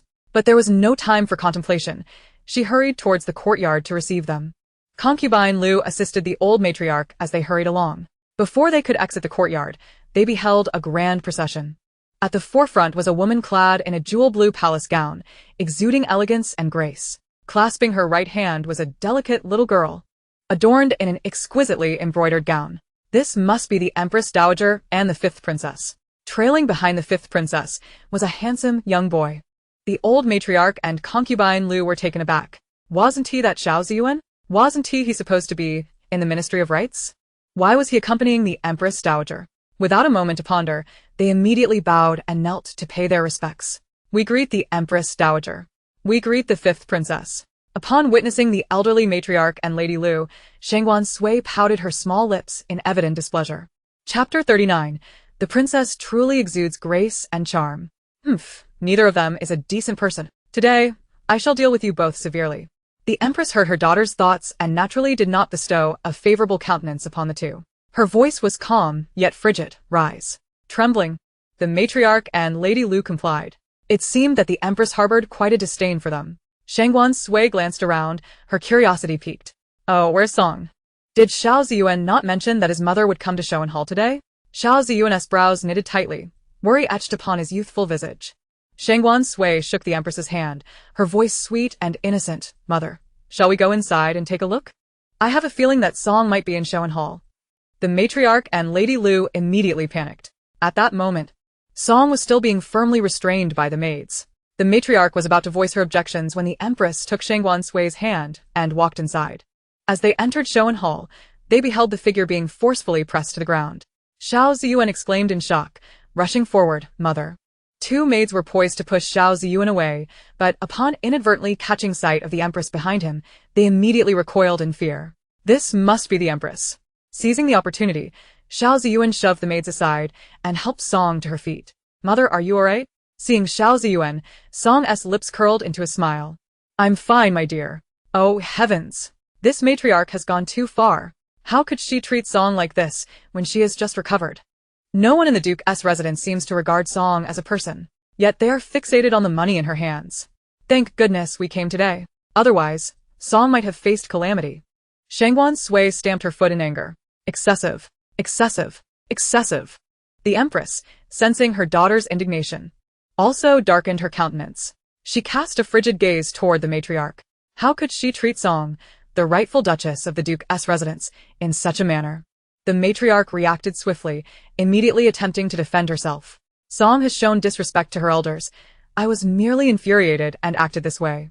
Song would not allow herself to be unjustly maligned. She bowed respectfully to the Empress, stating, Your Majesty, the reality is not as the matriarch has portrayed. I have been ill for the past few years, and the management of the Duke's residence was under the matriarch's control. Now that I have regained my health, I wish to relieve my elders of their burdens, yet the matriarch insists on labeling me as unfilial and disrespectful, seeking to confine me to the ancestral hall. The Empress's gaze turned sharp as she scrutinized the matriarch. Is this true? Cold sweat beaded on the matriarch's forehead. I was only concerned for her health. Lady Lu seized the moment to interject. Your Majesty, it is true that the Duchess has been in poor health. The Empress coldly interrupted Lady Lu, her eyes narrowing. Am I conversing with the matriarch, or do you feel entitled to interject? Does the Duke's residence lack decorum? Lady Lu trembled, immediately kneeling and bowing her head. I am guilty. You are guilty indeed. You have often abused your power, relying on the Duke's favor. Any maid with even a semblance of beauty has suffered at your hands. You are truly vile. The Empress's brows furrowed deeper at these words. She raised her hand, commanding, Take her away, administer 100 strikes, and then confine her to the ancestral hall for reflection for half a month. The attendants nodded promptly, dragging the limp Lady Lu away. Soon, the courtyard echoed with the sound of the wooden boards striking flesh and Lady Lu's continuous wails. The matriarch, witnessing this, felt her legs weaken involuntarily. A nearby maid quickly reached out to steady her, preventing her from collapsing to the ground. She realized the truth. The Empress had come to stand up for Song. Humph, old hag. Are you frightened now? Let us see if you dare to bully Song again. Oh, mother, you are magnificent. So powerful. I love you the most. At these words, the Empress's lips curved into a smile. She surveyed the crowd. Song was the rightful matriarch of the Duke's residence. It was only fitting that she assumed her rightful role. The matriarch immediately bowed, her tone subservient. Your Majesty speaks the truth. Your Majesty speaks the truth. Song and Xiao Ziyuan exchanged delighted glances. The Empress, satisfied with the matriarch's response, did not hasten to depart. She seated herself at the main table of show and hall, observing as the matriarch returned all the accounts and keys to Song. The matriarch's expression was one of great reluctance, but she dared not resist. She respectfully bowed to the Empress. Your Majesty, all accounts and keys have been returned, with nothing omitted. The Empress nodded indifferently, acknowledging her words. Shangguan Sui trotted over to Song, presenting her with a jade pendant. Her voice was sweet and adorable. This is my mother's jade token. If you wish to enter the palace in the future, you may present this token, and no one will obstruct you. Upon hearing this, the matriarch's heart tightened. Did this not imply that Song could now seek the Empress's assistance at any time? She would no longer be able to bully Song. Song looked at the beautiful and delicate Shangguan Sui, her heart melting. She carefully accepted the jade token from Shangguan Sui's hands, smiling gently. Thank you, Princess. You are truly radiant and charming. Shangguan Sui, hearing the compliment, instantly beamed with delight. Xiao Ziyuan observed quietly from the side, his long lashes slightly lowered. He understood well that the Empress had come to rescue his mother due to the fifth princess. From this day forth, he would protect the fifth princess with his very life. The Empress recognized that matters were nearing resolution. After exchanging a few more words, she took Shangguan Sui and departed. Song bowed to the matriarch, stating, If there are no further matters, I shall take my leave. The matriarch, seeing this, attempted to assert her elder authority once more. However, recalling the earlier presence of the Empress and the fifth princess, she immediately subdued her voice, which now carried a hint of trepidation. Understood. In Bihua Palace, Shangguan Sui skipped joyously alongside the Empress as they returned to the palace, her spirits high. Hooray! Everything has unfolded according to our plan. Song is now well. The management rights have been reclaimed. After 8 years of illness, she can finally breathe freely. The Empress, pleased by Shangguan Sui's happiness, felt joy herself. Last night, Sui had shared this idea with her, urging her to personally visit the Duke's residence to advocate for Song. Sui was her treasured daughter, and she would find ways to fulfill all her wishes. Furthermore, she genuinely felt for Song. That evening, as the candles in Bihua Palace flickered to life, the table was laden with fragrant dishes. At that moment, Qingping rushed in, only to have her expression shift to one of distress upon seeing the Empress. Chapter 40. Had he been deceived from the very beginning? The Empress raised her gaze to glance at her. What is it? Speak plainly. Qingping bit her lip, her voice barely above a whisper. Your Majesty, the Emperor dined in Ruo Fei's palace this evening. The Empress's expression remained calm and dignified as always. Understood. It is only natural for the Emperor to visit Ruo Fei, who has been favored for some time. Qingping huffed in indignation. I heard that Ruo Fei has composed a new poem and invited the Emperor to appreciate it. That is why he went. During this period, the Emperor had dined with them every day and had never visited anyone else. She felt quite wronged on behalf of her mistress. The Empress set down her white porcelain spoon, her brows slightly furrowing. Ruo Fei was the daughter of the Prime Minister and had long been renowned for her talent. It was precisely her unique gifts that garnered the Emperor's favor. The poem she had composed was surely an exquisite piece. Qingping wished to say more, but was interrupted by the Empress. This is a harem. The Emperor's choice of whom to visit is not within our purview to determine. Well then, let us speak no more of it. You should go check on the fish soup in the small kitchen. Sui still needs to eat. Qingping nodded and gracefully exited. Once the tranquility returned to the ears of Consort Chen, Shangguan Sui began to voice her inner thoughts. What a pretentious talent she is. It's all a facade. Consort Chen's ears perked up immediately. However, I did not expect my father to be so affected by the arts. Does he truly comprehend those poems? The pork knuckle today is poorly prepared. I must inform mother of this later. Consort Chen remarked, What nonsensical thoughts are you entertaining? What pretentious talent? Why have you fallen silent? After a lengthy pause, Consort Chen noted that Shangguan Sui had moved on, finishing her pork knuckle and sipping the fish soup. Consort Chen sighed. Very well, as long as my daughter is content. On the following day, Eunuch Chen arrived punctually to escort Shangguan Sui to the imperial study. Upon seeing her, Shangguan Lin's eyes crinkled with delight. Sui has arrived. I did not see you yesterday. Did you miss your father? Shangguan Sui obediently nodded. Not at all. Shangguan Lin brushed it off, choosing to ignore her unspoken words. He seated her beside him and began conversing. I heard you visited the Duke of Rui's residence with consort Chin yesterday? Shangguan Sui eagerly bit into a piece of osmanthus cake. Yes, yes. I went with mother, and brought along the freshly released Xiao Ziyuan as well. That old matron truly overstepped. She even had the maid pin Song down.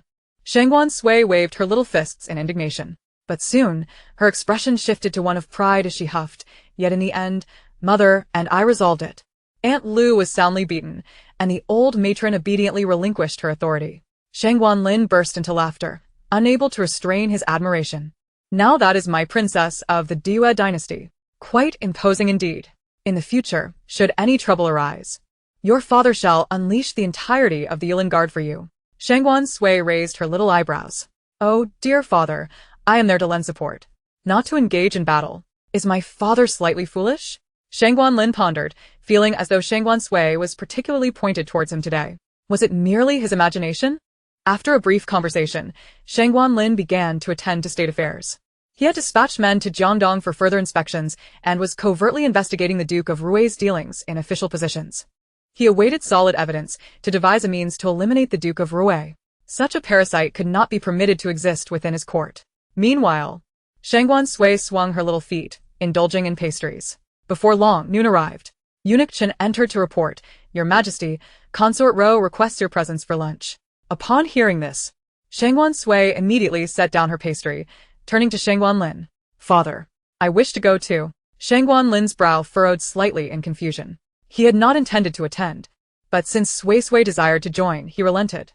In the Union Palace, upon seeing the emperor striding towards her, Consort Ro immediately bowed in reverence. This humble servant greets your majesty. May the emperor live long and prosper. You may rise. Consort Ro gazed at the emperor with a charming smile, only to soon realize something was amiss. But who is the little girl cradled in the emperor's arms? Yet, recognition dawned upon her swiftly.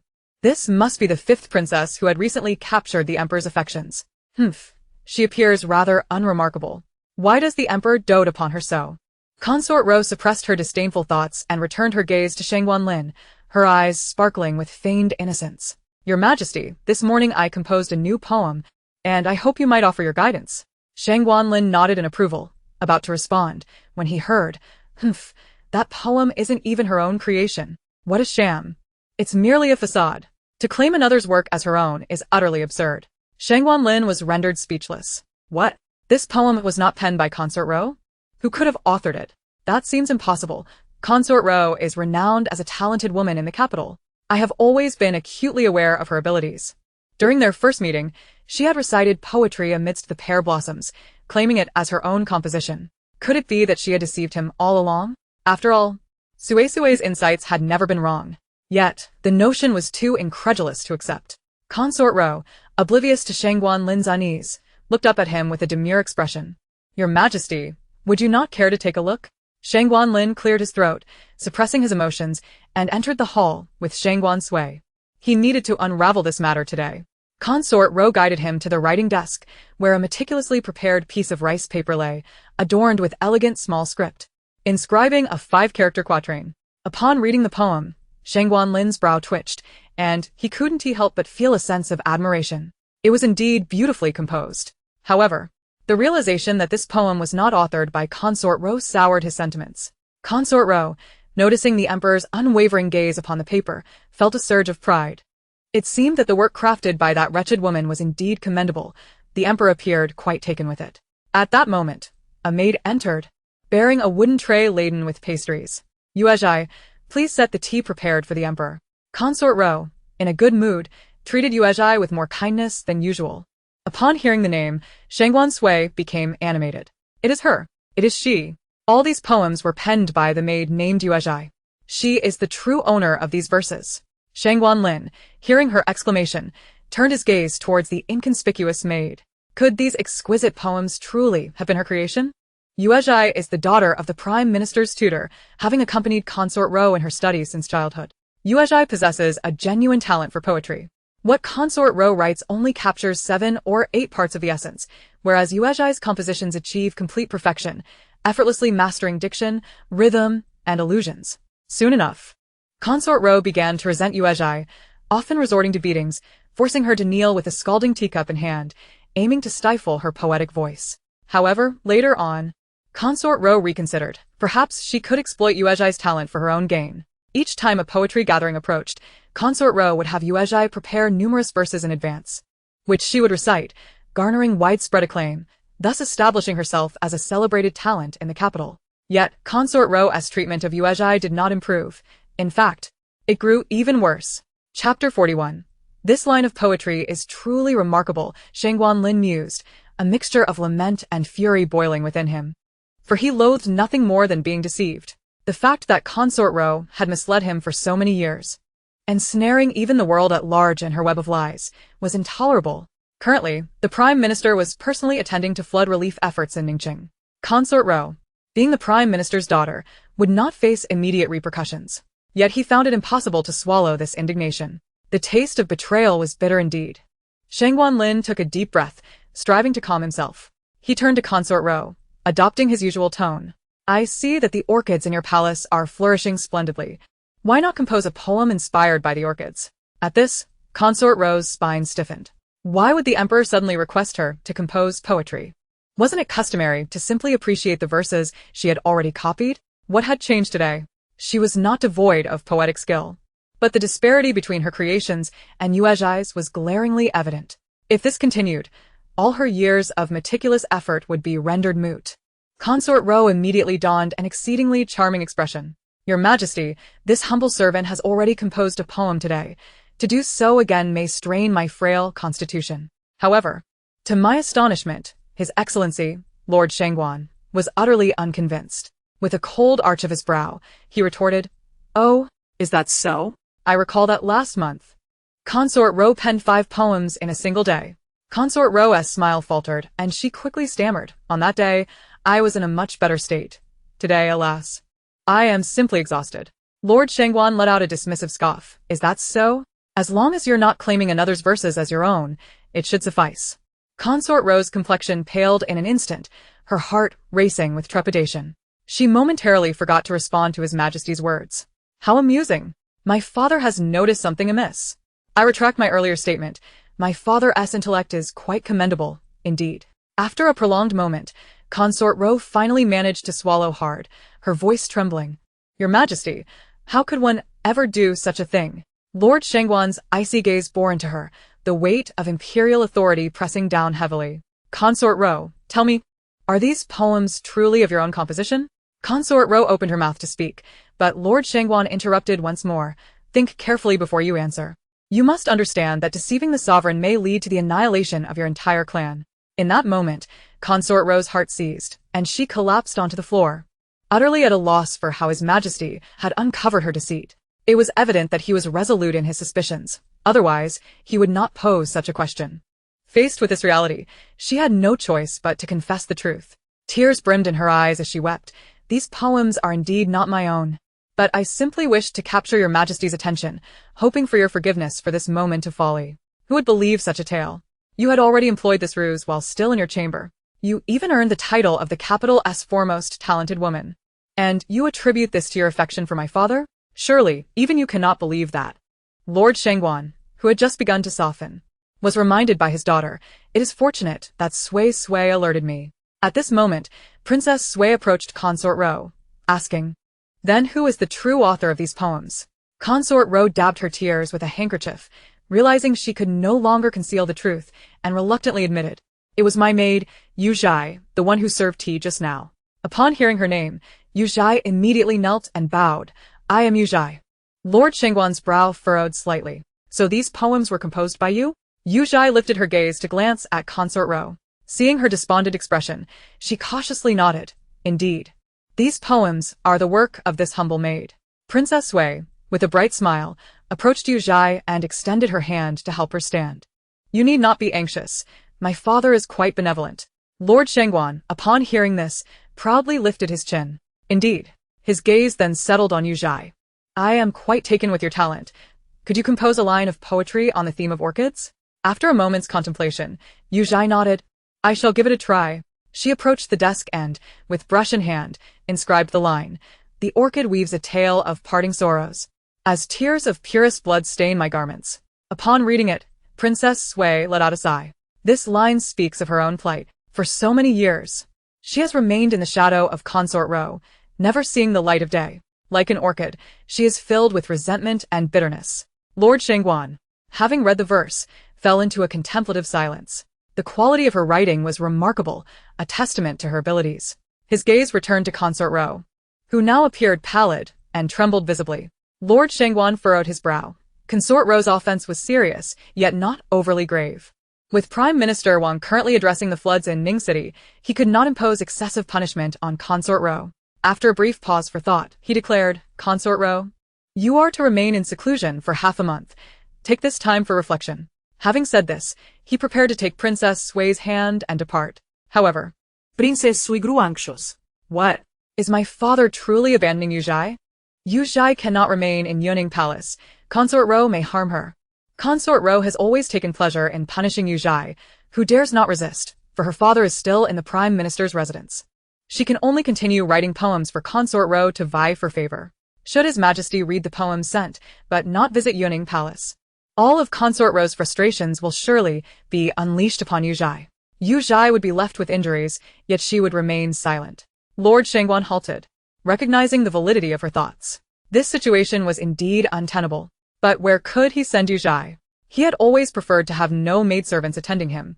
Perhaps he could offer her to consortion? Princess Sui's gaze fell upon Yuzhai, her eyes wide with innocence. In truth, Yuzhai's talent is far too precious to be wasted as a mere maidservant.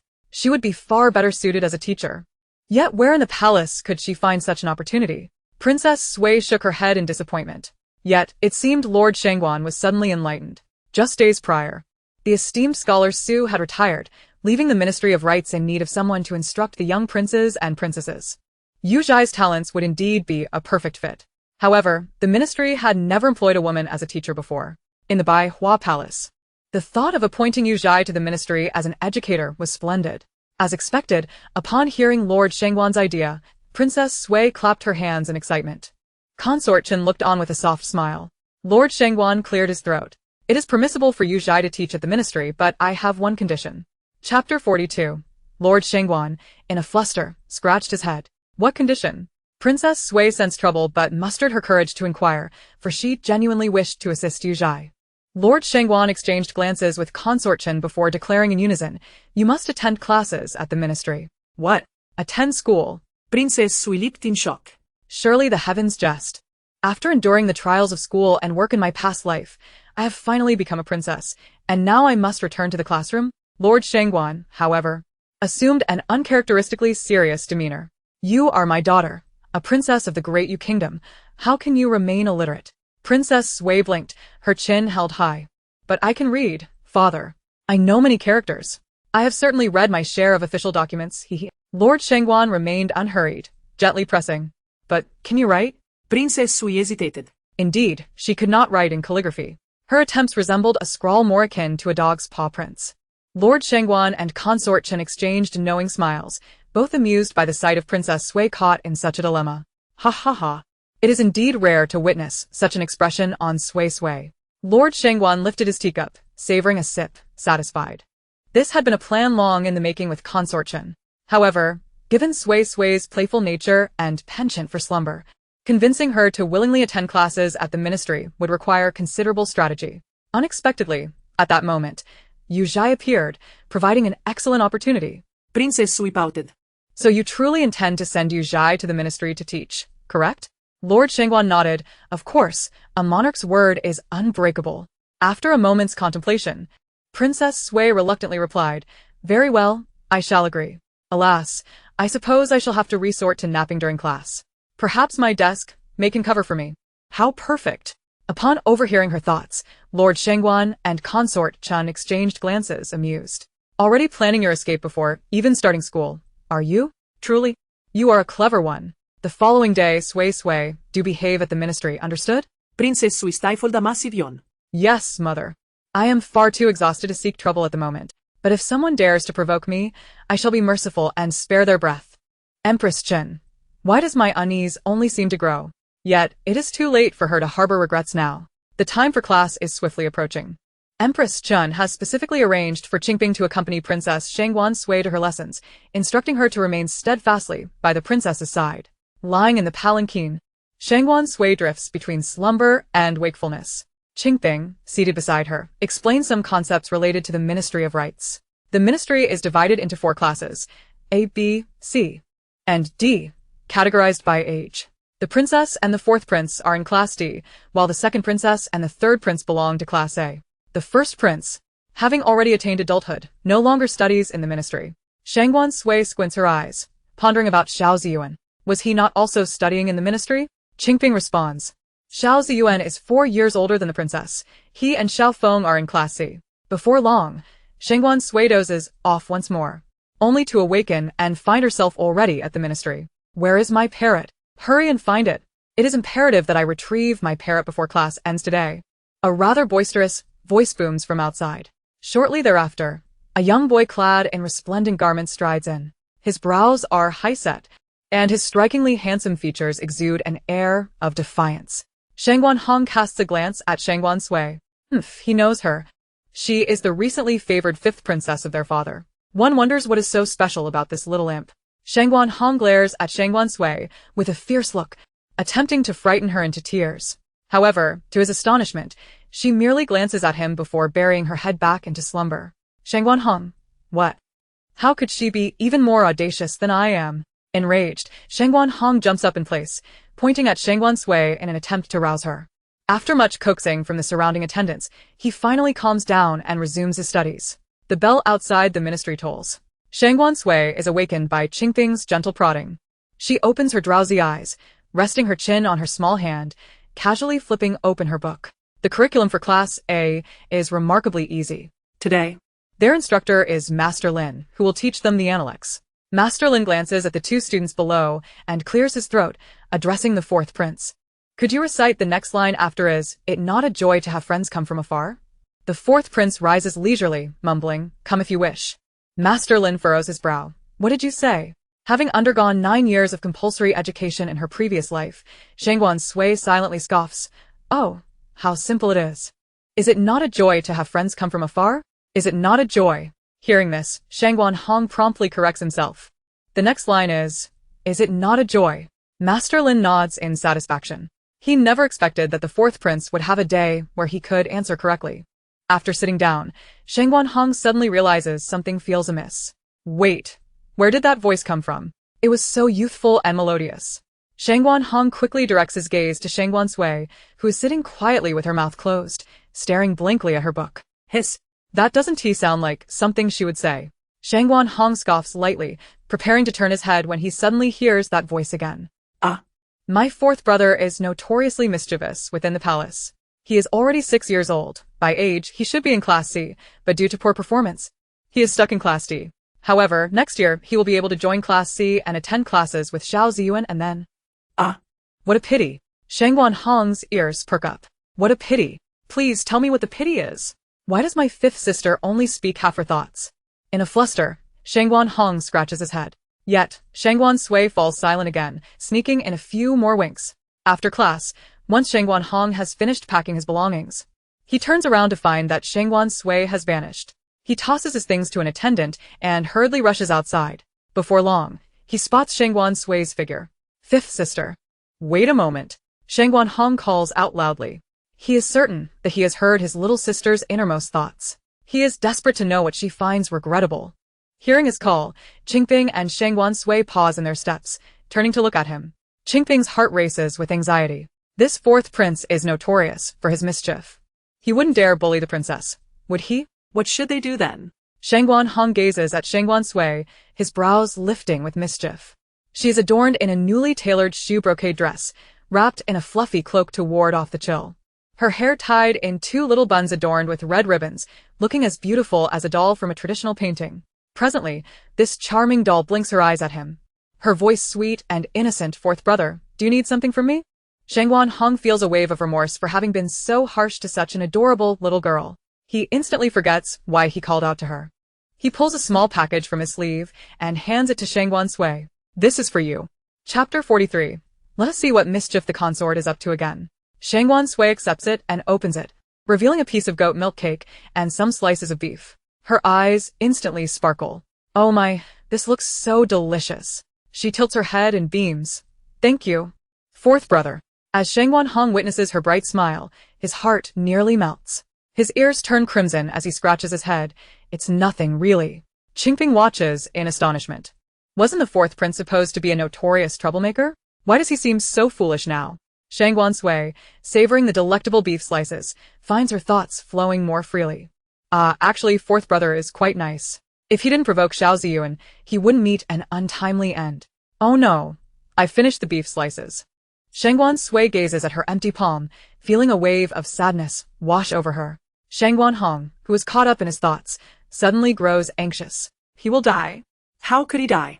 Please tell me. At this moment, attendants rush over, carrying several wooden boxes. Shangguan Hong quickly snatches one box, extracting the beef slices within, and offering them all to Shangguan Sui. Eat. Eat heartily. Shangguan Sui receives the beef slices and pops them into her mouth, feeling elated as she continues her internal musings.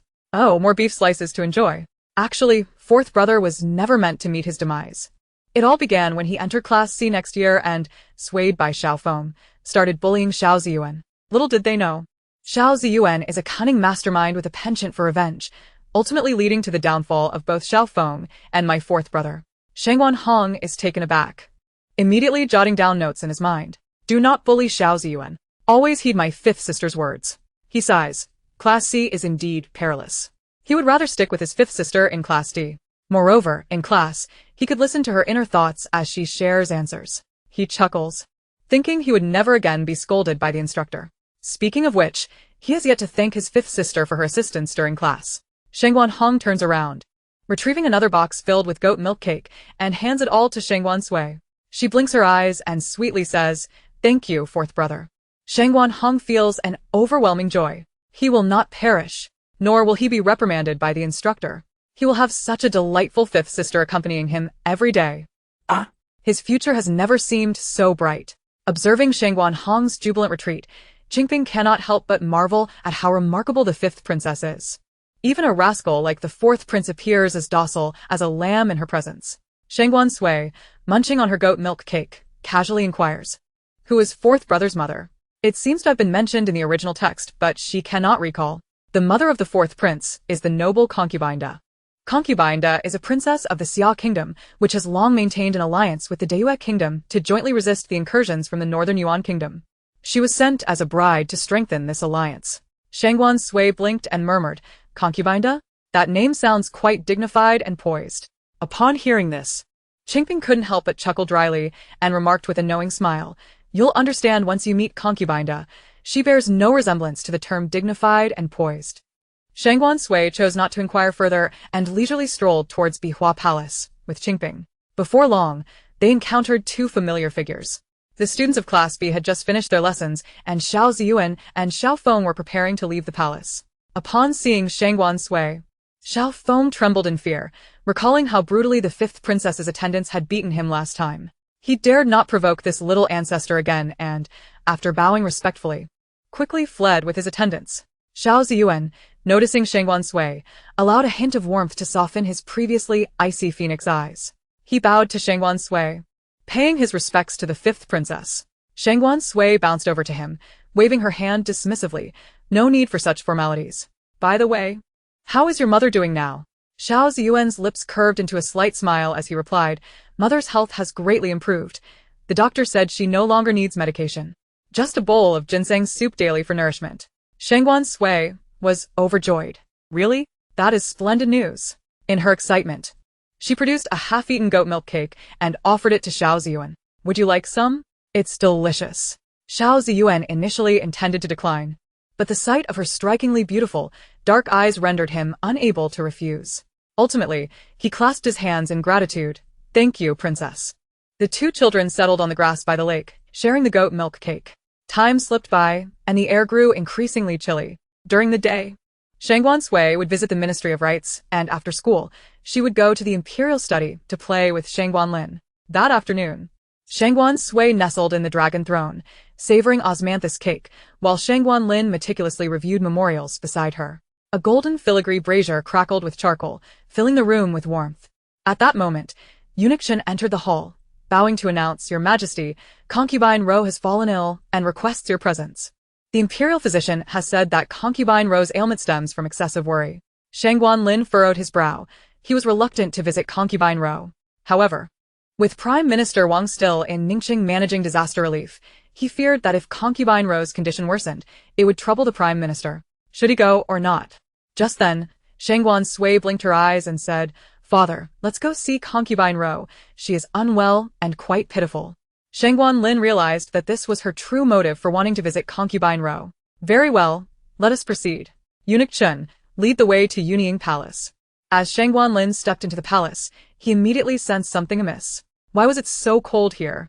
Hadn't the palace distributed charcoal to all the chambers by now? Concubine Ro, adorned in a pale moon-blue embroidered palace gown, appeared quite unadorned. She bowed gently, timidly greeting, "This humble servant pays respects to His Majesty and the fifth princess." Shangguan Lin inquired, "Is there no charcoal in your palace? Why is it so cold?" One of her attendants promptly replied, "For some unknown reason. The Ministry of Internal Affairs has not delivered any charcoal to our palace this year, causing the concubine to fall ill from the cold." As soon as she finished speaking, Concubine Ro turned sharply to reprimand her. Before the emperor, "How dare you speak?"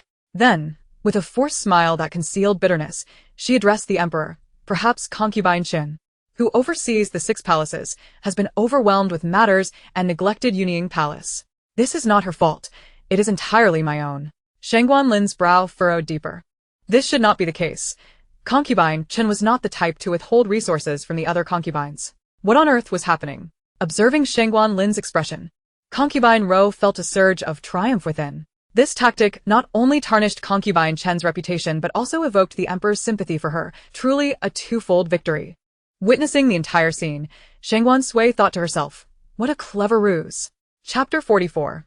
Concubine Ro is on the verge of tears. Shangguan Sui pursed her lips, silently criticizing. "I am utterly astounded. This woman's schemes are relentless. First, she uses another's poetry to vie for favor, and now she attempts to frame my mother. Your insinuations clearly imply that my mother has withheld charcoal from your palace. Prime Minister Wang has embezzled so much disaster relief funds. He certainly has not skimped on sending you money, and yet you pretend to be unable to afford charcoal. Look at the lavish decorations in this hall and the sapphire hairpin atop your head. You are living in luxury. To slander my mother is truly despicable." Shangguan Lin was taken aback, his mind racing with disbelief. What? Prime Minister Wang has embezzled disaster relief funds? He had thought that the Prime Minister was genuinely concerned for the people volunteering to go to Ningqing for relief efforts. Instead, he was merely there to embezzle. This infuriated him. Concubine Ro, observing the sudden chill in Shangguan Lin's gaze, felt cold sweat bead in her palms. What was happening? Hadn't the emperor just expressed concern for her? Why the sudden shift? Concubine Ro bit her lip and sweetly called out, "Your Majesty." Hearing her, Shangguan Lin's frown deepened. "If there is no charcoal, go to the Ministry of Internal Affairs to collect some. If you are ill, seek the physician. Do not trouble me with such trifles in the future." Concubine Ro opened her mouth to speak, but was abruptly interrupted by Shangguan Lin's command. "Concubine Ro, for violating palace rules, your salary is to be suspended for 6 months, and you are to be confined for 4 months. Concubine Ro felt tears welling up. How had she violated palace rules? Why was the emperor punishing her so harshly? Shangguan Sui couldn't help but burst into laughter at the side. My father is quite remarkable. His mind is so clear, I commend him." However, Shangguan Lin had no time to revel in his daughter's praise. He immediately took Shangguan Sui back to the imperial study. The pressing matter at hand was to address Prime Minister Wang's embezzlement and the disaster in Ningqing. "Eunuch Chen, His Royal Highness the eldest prince has arrived," he announced. Shangguan Lin nodded, allowing him to enter. Just after leaving Yunying Palace, he had summoned the eldest prince to the palace. This matter was best entrusted to Jua, as he had the utmost confidence in him. As soon as Shangguan Lin finished speaking, a tall young man strode into the hall. After a period of recuperation, there was a noticeable improvement in Shangguan Ju's complexion. He no longer appeared frail, but bore a more relaxed and confident demeanor. His features had sharpened, his nose was prominent, and he wore a purple robe with a jade sash, exuding an air of nobility. "Look at my elder brother's stature. Such grandeur. Truly, he has transformed magnificently." Hearing that familiar childish voice, Shangguan Ju couldn't help but smile. It had been several days since they'd last met, and the fifth princess remained as adorable as ever. Shangguan Ju clasped his hands in greeting. "I pay my respects to father. May I inquire why you summoned me?" Shangguan Lin replied. I wish to send you to Ningqing to assess the situation of the displaced residents. It seems my father has already sensed something amiss with Prime Minister Wang and has specifically dispatched my elder brother to Ningqing. The conditions for the victims in Ningqing are truly dire. They have not been adequately settled. The funds sent by the court for disaster relief were merely a pittance. Prime Minister Wang used only a small portion to buy the coarsest, lowest quality rice for the victims, while the rest has been embezzled. That rice does not fill their stomachs, and the victims often suffer from hunger. Upon hearing this, both Shangguan Lin and Shangguan Zhu were momentarily taken aback. They had not anticipated that the situation in Ning City would be so dire. Truly, this Prime Minister Wang is a most unworthy individual. Shangguan Sui, swinging her small feet, continued to voice her grievances internally. Fortunately, there are others aiding the victims, ensuring their survival. The victims of Ning City ultimately received proper care. And this had nothing to do with Prime Minister Wang. Shangguan Lin and Shangguan Zhu perked up their ears simultaneously. Others? What others? Alas, when the weather turns cold, I crave for a copper pot hot pot. I shall pester mother tonight. She will surely agree. What else should I add? Shangguan Lin and Shangguan Zhu reassured themselves. It matters not. Once he arrives in Ning City, he will understand the truth. Thus comforted, Shangguan Zhu departed the palace for their residence. At the Crown Prince's estate, Your Highness, you have returned. Miss Feng just delivered an invitation, stating she'll visit in half an hour, reported Tang Xing. Upon hearing this, a subtle smile crept onto Shangguan Zhu's lips, a glimmer of unnoticeable delight flickering in his eyes. Prepare water for bathing. Yes, Your Highness, Tang Xing acknowledged. Though he remained perplexed as to why His Highness insisted on bathing before meeting Miss Feng, complete with incense. It was quite peculiar. After his bath, Shangguan Zhu held 2 jade belts, one adorned with cloud and thunder patterns, the other with auspicious clouds. He turned to Tang Xing, torn between choices. Which one is more appealing? Tang Xing replied, they appear quite similar, though he dared not speak too bluntly. He merely thought, whichever jade belt His Highness chooses will look splendid. Just as Shangguan Zhu continued to deliberate, a servant's announcement resounded from outside. Your Highness, the physician has arrived. Shangguan Zhu promptly secured one of the belts around his waist and invited her in. Foam Asai entered, performing a slight bow upon seeing Shangguan Zhu. Greetings to Your Highness. He gestured for her to sit at the table. There is no need for such formality between us. Foam Asai smiled gently, her white veil fluttering softly. With a melodious voice, she replied, Your Highness is unpretentious. I would not dare to overstep. They exchanged smiles and refrained from further discussing the matter. Foam Asai proceeded to take Shangguan Zhu's pulse. After a brief moment, she withdrew her hand and looked up at him. Your Highness's health has improved significantly. Yet you must persist with the medicinal baths daily. The dosage can be adjusted to twice a day. Shangguan Zhu nodded, however. I may not be able to continue the baths recently. Foam Asai frowned. Is there something amiss, Your Highness? My father has instructed me to go to Ning City for disaster relief, and I may be absent for 2 months. Foam Asai bit her lip. 2 months is indeed quite a lengthy duration. I have heard of the severe calamities in Ning City. If you cannot manage the medicinal baths, please continue taking the medicine 3 times a day. She intended to offer further advice when Shangguan Zhu suddenly produced an object from his sleeve and extended it toward her. Foam Asai lowered her gaze to see a white jade hairpin intricately carved with floral designs in his slender, fair hand. The hairpin was exquisite, radiating a warm glow in the candlelight. Foam Asai's cool, beautiful eyes widened in surprise. This is... Shangguan Zhu gazed steadily at her, his eyes reflecting her figure clearly. This is for you. Chapter 45. Truly, it is thanks to the 5th princess.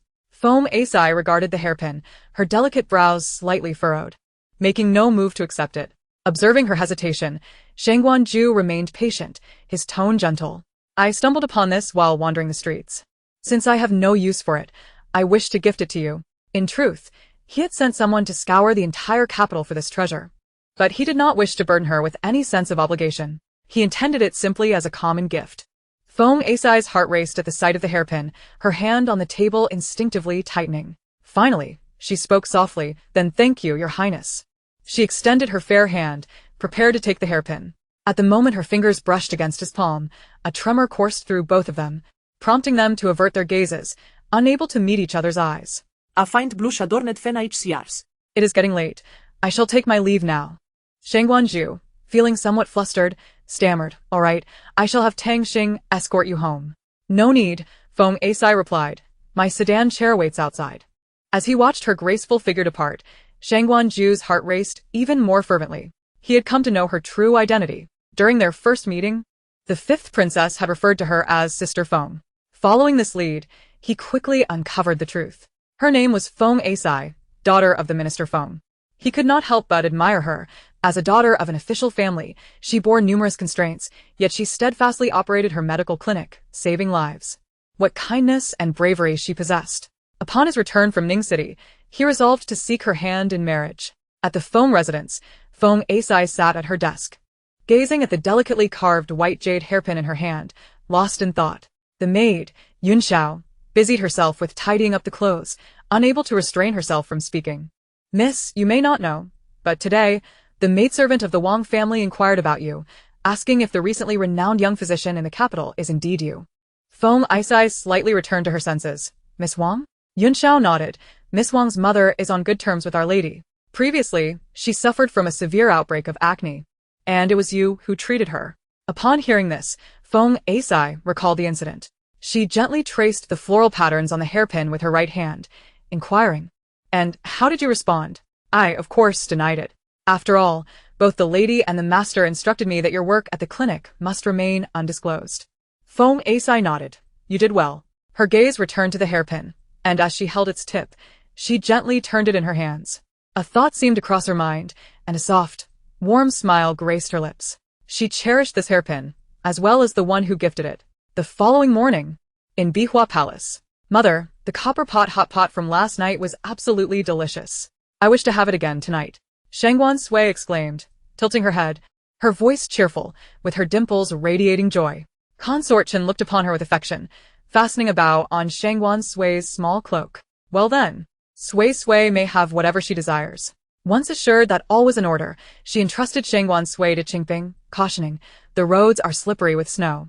Ensure that the bearers are careful not to let the princess fall. Yes, your highness, Qingping replied. Consort Chen leaned against the doorframe, watching until Shangguan Sui's figure vanished from sight before returning to the palace to continue reviewing the accounts of the harem. Meanwhile, on the other side, Empress lay nestled in a soft, warm bed, waking naturally from her slumber. She opened her sleepy eyes, drowsily murmuring, "Shouldn't it be time to send Hong'er to the study?" The maid, Hongmei, looked on helplessly. Your highness, the fourth prince has already gone. He is in class now. Empress sighed. Well, I miss sending Hong'er off again this morning. As Hongmei lifted the gauzy curtain, she grumbled, you have repeated this sentiment countless times. Since the fourth prince began attending the study 3 years ago, you have expressed the desire to rise early to send him off, yet you have never once done so. Empress chuckled sheepishly at this. It is not that I cannot rise. She too wished to escort Hong'er to school, but the allure of the warm bed was simply irresistible. Hongmei seemed to recall something and sighed with relief. However, the fourth prince has indeed made significant progress lately. He used to require constant urging to attend classes, but now he rises early on his own every day. In the past, when escorting him to class, the fourth prince would always play tricks, reluctant to attend his lessons, but now he eagerly anticipates his time in the Ministry of Rites. Upon hearing this, the dowager concubine raised an inquisitive brow. If what you say is true, then it appears that Hong'er has indeed made considerable progress lately. Do you happen to know the reason behind this? Hongmei tilted her head, pondering for a moment before voicing her speculation. It seems to be because of the fifth princess. The dowager concubine sat up, intrigued. The fifth princess? The daughter of Consort Chen? Hongmei nodded vigorously, confirming her assertion. Indeed, recently, upon returning, the fourth prince has begun to diligently complete his homework. He often murmurs that once fifth sister finishes her assignments, he too must finish his, so that she will like him. The dowager concubine's expression grew increasingly amused. It seems that Hong'er's remarkable improvement is indeed thanks to the fifth princess. Hongmei wholeheartedly agreed. This certainly alleviates many worries for your highness. Previously, you were always concerned about the fourth princess studies. Now, with the fifth princess around, you can rest a little easier. The dowager concubine smiled broadly, her eyes sparkling with delight. She promptly commanded, Go, send my favorite red tassel spear to the fifth princess. Hongmei offered a smile that was more painful than sorrowful. Your highness, you may enjoy swordplay, but the fifth princess may not share the same enthusiasm. Her ladyship had always preferred languorous mornings and martial arts, a rather unique disposition among concubines. The dowager concubine paused, chuckling lightly. Indeed. Then go ahead and deliver the purple jadeite that the Emperor sent recently. It is a special product from our summer kingdom. It could be fashioned into a crown for the princess. Upon hearing this, Hong Mei's expression turned hesitant. Might the purple jadeite be a bit too extravagant? Purple jadeite is the pinnacle of jade, exceedingly rare, even in the jade-rich summer kingdom. The dowager concubine looked at her, frowning slightly. What troubles you? Hong Mei pressed her lips together and whispered, Isn't the purple jadeite a tad too precious? The dowager concubine snorted softly. Well, you have a point. Then let us send my red tassel spear instead. Hong Mei quickly shook her head. Let us rather send the purple jadeite. It signifies goodwill and gratitude. Sending a spear might give the impression of declaring war. In the Ministry of Rites, the final chime signaled the end of today's classes. Shangguan Sui emerged from the room, accompanied by Qingping, her delicate visage tinged with a hint of sorrow. She kicked pebbles along the path towards Bihua Palace. Xiao Ziyuan noticed her and promptly quickened his pace to catch up. As they passed the imperial garden, he called out to her. Shangguan Sui turned to face him, and Xiao Ziyuan bowed respectfully. I come to pay my respects to the fifth princess. Shangguan Sui waved her hand. You may rise. Xiao Ziyuan pursed his lips, contemplating his words. It appears that the princess is somewhat disheartened today. Chapter 46. The Rue Prince's mansion has long been devoid of funds. Shangguan Sui sighed deeply. Duke Su has punished me and the fourth prince to copy the first 5 chapters of the Analects 100 times. Xiao Ziyuan frowned. Why is that? Shangguan Sui chuckled sheepishly. It is because we were tossing notes in class, and one happened to hit Duke Su squarely in the face. Xiao Ziyuan replied. It is no wonder Duke Su was angered. He has taught me as well, and he is indeed a very strict instructor. It is not uncommon for him to impose such punishments. Although what you and the fourth prince did was wrong, 100 times is rather excessive, especially for a young girl like you. I fear you may not finish even in a night. Xiao Ziyuan's gaze met hers, his voice youthful yet resolute. I shall help you with the copying. I can mimic your handwriting. Shangguan Sui's eyes widened in delight. Really? That would be immensely helpful. She had initially hoped Qingping could assist her, but alas, Qingping was illiterate and could not lend a hand. If Xiao Ziyuan was willing to help, it would be splendid. The two found a secluded spot in the imperial garden. Xiao Ziyuan sat at a stone table, perusing Shangguan Sui's past assignments, attempting to replicate her handwriting, but fell into silence. What ugly writing! It is so difficult to imitate. With a sigh, he began practicing on a nearby sheet of rice paper. Meanwhile, Shangguan Sui did not forget to threaten Qingping. In her youthful, innocent voice, she declared, You must not tell my mother. Otherwise, I shall not spare you. Qingping retorted, Your threats lack any real bite. Nodding, Qingping replied, I would not dare. I shall head to the imperial kitchen to fetch the princess some snacks. Shangguan Sui pondered for a moment, realizing she was indeed feeling peckish. Then do hurry back. After Qingping departed, Shangguan Sui padded over to the stone bench beside Xiao Ziyuan, propping her chin on her small hands, her eyes sparkling with curiosity. She could hardly believe that the once formidable and cunning Xiao Ziyuan, known for his ruthlessness, was now assisting her with her homework. Who would have thought? Xiao Ziyuan is truly so chivalrous. However, it seems that at this moment, Xiao Ziyuan is already beginning to establish his own power.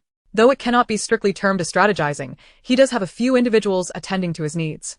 At such a young age, he is akin to Emperor Qin devouring Sichuan pepper, utterly intoxicated by his own schemes. Hearing this, Xiao Ziyuan's hand trembled as he wrote. How could she know so much? Yet it was no surprise. She seemed to possess knowledge of everything. Before long, Qingping returned hastily with snacks. Xiao Ziyuan continued to copy until sunset, ultimately completing the assignment for Shangguan Sui. In the Rue Prince's mansion. Your Highness, please drink some ginseng soup. Mingyue cautiously placed a porcelain bowl on the table, speaking gently. Song Shi set down the ledger in her hands, rubbing her temples in frustration. She had been poring over the accounts, tracing them back to the time of her marriage. Indeed, as Ziyuan had mentioned, the expenses of the Rue Prince's mansion contained numerous funds of dubious origin, and the accounts did not align. She recalled Ziyuan's earlier words. Could it be that the Rue Prince has been continuously depleting her dowry? Immediately, she took the butler's key and opened the storeroom. To her shock, she discovered that half of her dowry had inexplicably vanished. Upon her marriage, her dowry had been locked away in the storeroom. Subsequently, she had fallen ill, bedridden and medicated, lacking the strength to attend to matters regarding her dowry. Who could have anticipated that the Rue Prince would be so shameless?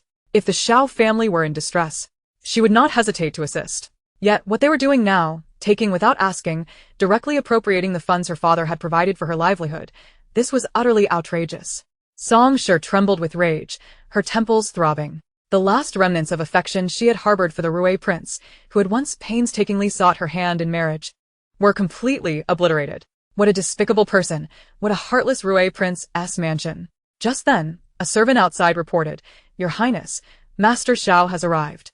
Song Shi's brows knitted together. Mingyue quickly explained, "Master Xiao is the Rue prince's cousin, a side branch of the Xiao family." Song Shi's tone was cold. Let him in. Soon, a portly middle-aged man strode into the room with large steps. Upon seeing Song Shi, a broad smile spread across his face. "Greetings, sister-in-law." Song Shi nodded distantly. "What brings you here?" Master Xiao grinned, revealing 2 golden teeth. "I heard that you are now in charge of the household. I wanted to inquire why the funds have yet to be dispersed this month. I have my eye on a poor scholar's wife, but the scholar is stubborn and refuses to sell her even after his death." Master Zhao's face brimmed with pride. "I plan to offer 500 taels of silver for her. I refuse to believe a scholar would remain unmoved." Song Shi felt a wave of nausea. No wonder the old matriarch had vehemently opposed relinquishing control of the household.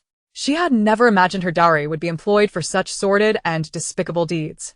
Not receiving a response from her, Master Xiao continued with a smirk, "Sister-in-law?" Song Shi's countenance darkened, her face as frigid as frost. "Currently, there are no funds in the accounts, hence I cannot provide you with any." Lord Xiao San grew anxious, his tone becoming markedly more vehement. "How is it that there was still money under the stewardship of the old matriarch, yet now, under your management, there is none? Do you not wish to give me anything?" Upon hearing this, Song Shi was immediately seized by indignation, her chest aching with anger. She abruptly hurled the accounts to the ground. "The previous abundance was solely due to the expenditure of my dowry. The Xiao family's external shops have been perpetually in the red. The Rue Wangfu has long been devoid of funds. Not only will I not provide you with money today, but I shall never give you another cent henceforth. If there are no funds, then you should curtail your spending, instead of continuing to indulge in revelry every day and seizing innocent maidens." Upon hearing that she would not grant him money, Lord Xiao San became instantly alarmed. He pointed at Song Shi, cursing her in a coarse voice. "You wretched woman! You are merely the daughter of a merchant. What gives you the right to refuse me? What is wrong with spending a little of your dowry? You belong to the Rue Wangfu, and this is our money. We shall spend it as we please." Lord Xiao San became increasingly animated in his tirade. Suddenly, a gust of wind swept from behind him, and someone delivered a fierce kick to his backside. Lord Xiao San lost his balance and fell to the ground, one of his false teeth flying out. Grimacing in pain, he turned to continue his furious diatribe. "Who dare strike me? You son of a—" Before he could finish his sentence, he was seized by the collar and lifted off the ground. It was only then that he discerned that the assailant was a strikingly cold-faced youth. "Wu Zhu, release him," a somewhat youthful, but icy voice commanded. The young man nodded and immediately let go. Lord Xiao San tumbled back to the ground, another gold tooth dislodging in the process.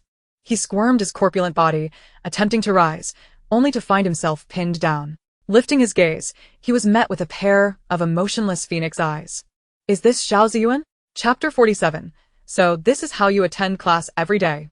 Xiao Ziyuan regarded him with an impassive expression. In that moment, Lord Xiao San felt as though the very air around him had solidified. His throat constricted, as if gripped by an unseen hand. "Is this truly the gaze of a mere child? If you dare to bully my mother again, I shall take your life," Xiao Ziyuan stated coldly. Lord Xiao San could not help but nod in submission, trembling in fear.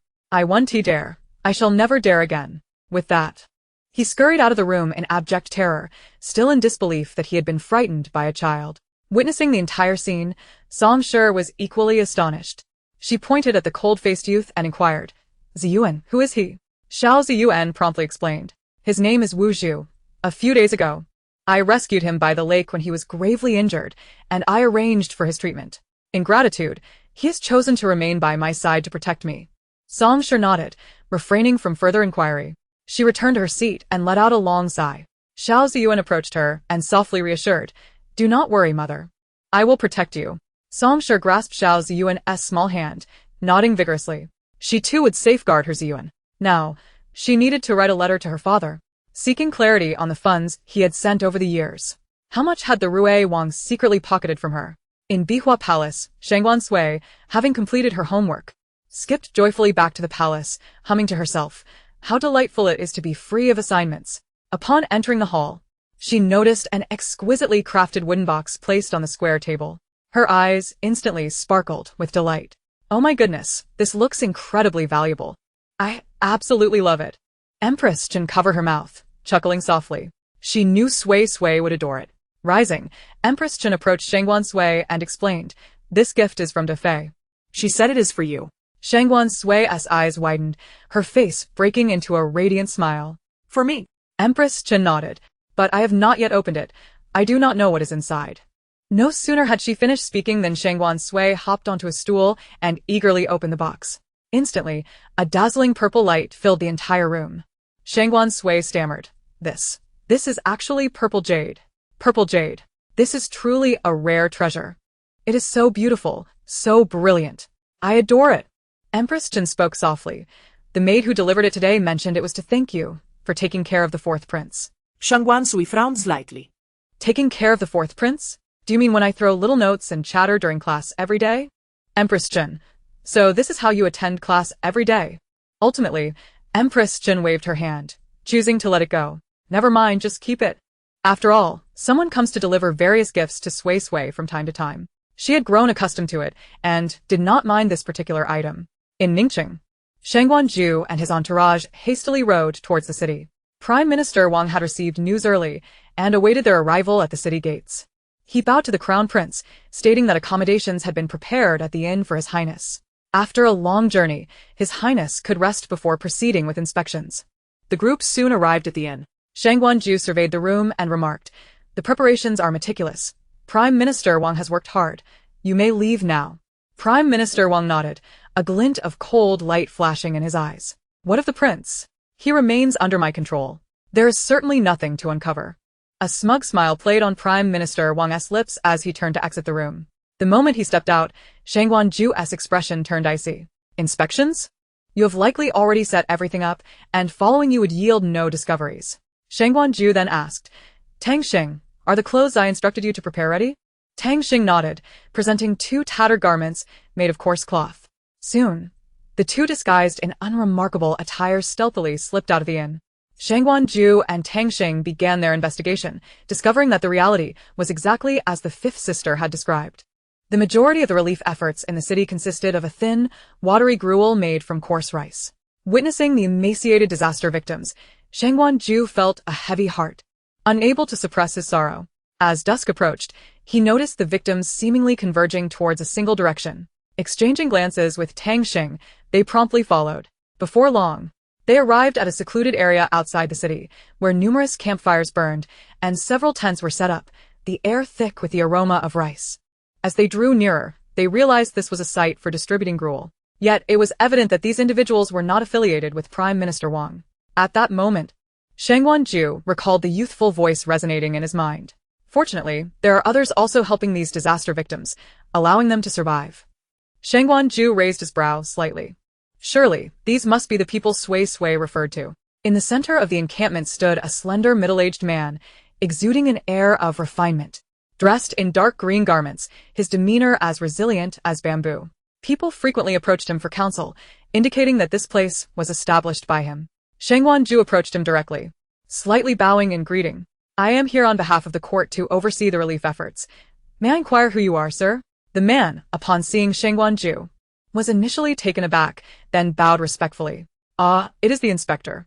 I am Song, merely a merchant from Zhejiang. Hearing of the flood disaster in Ningqing, I came specifically to see if there was any way I could assist." Shangguan Ju's brow relaxed, and he could not help but quietly admire. "Mr. Song, you possess a truly compassionate heart." Yet, he quickly inquired, "But why conduct the distribution of gruel at night, in this outskirt of the city?" Mr. Song sighed. As the daylight hours unfolded in the city, the act of distributing kanji would inevitably attract the ire of Prime Minister Wang, who deemed such endeavors as insidious attempts to usurp his accolades. Upon hearing this, Shangguan Ju was seized by a tremor of indignation. This Prime Minister Wang, not only abstaining from any earnest work himself, also obstructed others from doing so. With a slight bow towards Master Song, Shangguan Ju declared, Your righteous intentions shall be duly reported to His Majesty regarding the transgressions of Prime Minister Wang. Master Song, taken aback by this proclamation, hastily returned the gesture of respect.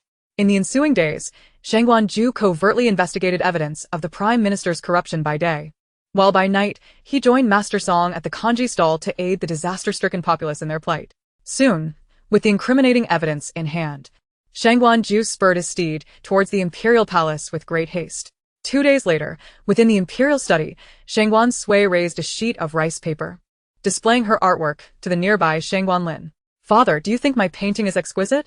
"Indeed, Sui's artistry is remarkable. I have never encountered such talent," Shangguan Lin praised, to which Shangguan Sui pouted in playful disbelief. "Oh, come now, father. Your flattery is rather excessive. Are you not the emperor? How can you appear so unrefined? Was it not my intention to bring you joy?" he replied, his heart aching with paternal affection. At that moment, a clear and melodic voice rang from outside. "I seek an audience with His Majesty." Recognizing the familiar tone, Shangguan Lin set down his brush and urged, "Let Jewer enter at once." As Shangguan Sui strode in confidently and bowed, he greeted, "I pay my respects to father. My elder brother has returned. He must have brought back the evidence against Prime Minister Wang." Shangguan Sui exclaimed with excitement. "Now, we can surely deal with him properly." Upon hearing her familiar chime, Shangguan Sui cast a smile at her, to which she responded with an exuberant grin. "Hee, my brother smiled at me. You look so handsome when you smile." Shangguan Lin inquired, "What news from Ning City?" With a sigh, Shangguan Sui replied, "The situation in Ning City is indeed dire. Many victims are reduced to consuming the coarsest corn, a testament to the vast sums embezzled by the Prime Minister. I have gathered all pertinent evidence against him. Furthermore, I discovered an individual in Ning City who selflessly distributed kanji each night to assist the afflicted." Shangguan Lin's brow furrowed slightly. "Oh, such a benevolent soul exists? What is his name?" "He is surnamed Song, hailing from eastern Zhejiang. Upon hearing of the severe flooding in Ning City, he came to offer his aid. I have brought him back to the capital, and he is willing to testify against Prime Minister Wang." Shangguan Lin beamed with joy, exclaiming, "Excellent. Truly splendid. You have executed this task admirably, and this Mr. Song from eastern Zhejiang should be duly rewarded." Suddenly, Shangguan Sui halted her fidgeting. "Mr. Song, my brother actually brought him back to the capital. Good heavens. This Mr. Song is none other than the father of the Song family, the maternal grandfather of Xiao Ziyu. This Mr. Song is genuinely kind-hearted. He has nearly exhausted a third of his fortune for this relief effort. Yet, such a noble soul receives no recompense. In the original tale, just after the relief efforts in Ning City concluded, he received devastating news from the Song family. Overwhelmed with grief, he coughed up blood and perished outside the city. Following his death, his only son was assassinated by agents of the Ruwei king. Subsequently, the Ruwei king, under the guise of Xiao Ziyuan's authority, seized all of the Song family's assets, thereby annihilating the century-old legacy of the Song clan. The two listened, their expressions a mixture of shock and sorrow. Such a virtuous individual met with such a tragic fate. Shangguan Sui turned to Shangguan Lin, her eyes wide with earnestness. "Father, Mr. Song is so kind.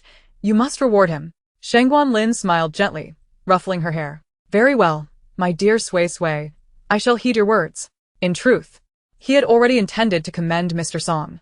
Moreover, upon hearing Sui's thoughts, he learned even more about the situation. Now that the evidence against the Ruwei king had also been compiled, he realized it was shocking to discover the extent of the Ruwei kings and the Xiao family's malevolence in recent years. The misdeeds they had committed could fill pages upon pages. This time, he resolved to dismantle the Ruwei king's estate entirely. However, before addressing the Ruwei king's stronghold, he must first ensure the Song family was separated from him to avoid implicating them. Shangguan Sui dutifully submitted the amassed evidence before departing the palace. Making his way towards the southern part of the city, at the Southern Medical Clinic, Feng Asai sat at her desk, diligently composing a prescription. Once completed, she handed it to Yun Xiao. To her surprise, Yun Xiao erupted into laughter upon reading it. Confused, Feng Asai inquired, "What is so amusing?" Handing the prescription back, Yun Xiao chuckled. "Miss, you have written heavenly ginseng instead of ginseng. Ha! You would be hard-pressed to find such a herb in the world." Feng Asai took another look and couldn't help but chuckle as well. Then, slightly annoyed, she lightly struck her head and sighed. Sensing her unease, Yun Xiao's laughter faded, and she asked with concern, "Miss, you seem a bit off lately. This is the third time you've written the name of a medicinal herb incorrectly. Perhaps you are fatigued? Should we close the clinic for a while? Feng Asai shook her head. She did not feel weary. Rather, she was consumed with concern for him. She couldn't help but wonder how he was faring in Ning City. Noticing her distress, Yun Xiao teasingly suggested, "Miss, are you perhaps thinking of someone?" Feng Asai's heart leapt, and she nervously bit her lip. "Do not speak nonsense. Who could I possibly be thinking of?" Yun Xiao grinned. "Perhaps the one who gifted you the hairpin?" Instantly, Fena HCR sklushet crimson. just as she was about to respond, a servant's voice announced from outside, "Miss, someone seeks you, claiming to know you. Let him in," she replied, casting a reproachful glance at Yun Xiao before casually glancing towards the door. Upon seeing the visitor, she stood frozen in astonishment. You have returned?" Shangguan Sui's lips curled into a smile as their eyes met. His heart raced uncontrollably, and he stammered, "Yes, I am here, to seek your medical expertise." At that moment, within the Rui King's estate, Song Shi was at her table, scrutinizing account books while noting the figures on a nearby sheet of paper. Just then, an excited voice rang out from outside, "Princess! Princess! My lord has come to see you." Song Shi, momentarily perplexed by her calculations, asked, "My lord? Which lord?" But as she beheld the slender, elegant figure drawing near, her eyes glistened with tears that cascaded down her cheeks. All the pent-up grievances vanished upon the sight of her kin. Father. Her father had come to visit her. Song Lao Ye's voice trembled with emotion. Since her marriage, this was the first time he had seen her. He wondered how his daughter had fared in the king's estate over the years. Approaching her, he bowed slightly. Commoner pays his respects to the princess. Chapter 49. Why must she cry and create a scene to seek divorce? Song Shi quickly stepped forward, aiding her father to his feet. Her eyes reddened as she said, "Father, there is no need for such formalities. It is I who have been unfilial." Beside them, Mingyue could no longer contain her tears. The princess has endured so much hardship over the years. Seated at the table, Song Shi used a handkerchief to wipe away the tears at the corners of her eyes. Lord Song took a few sips of tea, feeling his spirits considerably lifted. "My daughter, how have you fared all these years in the Wang residence?" Reflecting on the past 8 years spent in a sickbed, deceived and manipulated, Song Shi's eyes brimmed anew with tears. She rose to her knees, gazing up at Lord Song. "I wish to divorce the crown prince." A clean break for both parties. Lord Song's eyes widened slightly in astonishment. Divorce? What on earth has transpired that leads to such a drastic measure? With tears welling, Song Shi recounted everything she had uncovered during this period, leaving no detail unspoken. Upon hearing her tale, Lord Song clenched his right fist on the table, his eyes instantly turning crimson. When the crown prince sought to wed Ninger, he did so with earnest sincerity. It was then that he consented, never anticipating that it would lead his daughter into a den of wolves. Lord Song's heart ached as he pressed his hand against his chest, nearly gasping for breath in his fury. Song Shi swiftly offered him tea, allowing him a moment to recover. His fingers, gripping the teacup, turned pale as he seethed, forcing out a few words through clenched teeth. "Divorce. It must be done." In Showan Hall, the old matron urged, "Madam, have some pure tea to soothe your throat." The matron respectfully presented the tea. The old matron took a sip, her tone laced with strong discontent. That Song Shi dared to send someone to beat my third son. Was he not merely asking her for some money to buy a concubine? She kept making excuses. The matron beside her chimed in, "Indeed, how petty. She is unwilling to part with such a meager sum. Lately, she has been prying into everything, turning the Wang residence into a chaotic mess. You truly should not have entrusted her with the management." The old matron scoffed. "I had no intention of giving her the reins. But who would have thought she would ally herself with the concubine Qin, having her speak on her behalf? It drives me to distraction." The matron sighed. "Yet this is not the most pressing matter. The most urgent is that the crown prince remains confined within the palace. Initially, the emperor said it would only be for 3 days, yet a month has now passed." The old matron furrowed her brow. "Am I not aware of my son's suffering in the palace? But even now, I do not know what transgression he has committed." At that moment, a servant's voice rang out from outside. "My lord, the prince has returned." The old matron sprang to her feet, her face alight with joy. Shortly thereafter, a disheveled man strode into the room. Upon seeing the crown prince, the old matron's eyes instantly glistened with tears. Her voice trembled. "My son, you have suffered." The crown prince, upon hearing her words, felt a lump in his throat and reached out to steady her. It is the son's unfilial conduct that has caused you worry, but I truly do not grasp the situation. The emperor confined me to the ancestral hall, and today, for reasons unknown, he suddenly released me. The old matron sighed. The emperor's will is inscrutable. His moods can be capricious. She then began to recount to the crown prince how excessive Song Shi had been of late. The more he listened, the deeper his frown became. It is as if Song Shi has transformed into an entirely different person. Just then, a servant announced, "My lord, madam, the princess has arrived." The old matron snorted. What a coincidence. Just as we were speaking of her, she appears. Quickly let her in. I shall make her aware of her shortcomings today. With the crown prince's return, the old matron felt emboldened. Soon, Song Shi, adorned in resplendent attire, entered. Upon seeing the long-absent crown prince, her expression remained unperturbed. She merely bowed slightly in greeting. "I pay my respects to the prince and to you, madam." Observing her demeanor, the old matron's fury reignited as she pointed an accusatory finger at Song Shi. "You have been utterly indifferent while the crown prince languished in the palace. You exhibit no qualities befitting a wife. Moreover, I demand to know why you have denied our third son the funds he requested. Is this how you manage affairs?" The more Song Shi listened, the colder her expression became. Her gaze swept over the crown prince and the old matron, her eyes as frigid as ice. With a calm yet detached tone, Song Shi declared, "In that case, let us proceed with the divorce." The old matron, preparing to continue her tirade, suddenly froze at these words, nearly toppling from her chair in shock. The crown prince exclaimed, "Ninger, what are you saying? Had she not merely been reprimanded a moment ago? Why was she now crying and demanding a divorce? If they divorced, their source of wealth would vanish." The old matron cleared her throat, her voice low and firm. "I shall consider this mere folly, and will not hold it against you. I shall pretend I did not hear that." The crown prince immediately softened his tone, gazing tenderly at her. "Ninger, let us discuss this calmly. Such matters as divorce should not be uttered lightly. Pray tell, what is truly the matter?" Song Shi interrupted him. "There is no need for further discussion. I insist on the divorce. Moreover, I will take every last coin of my dowry and the funds my father has sent over the years." Both the crown prince and the old matron were left speechless in shock. "What? Take all your dowry? How will we manage thereafter?"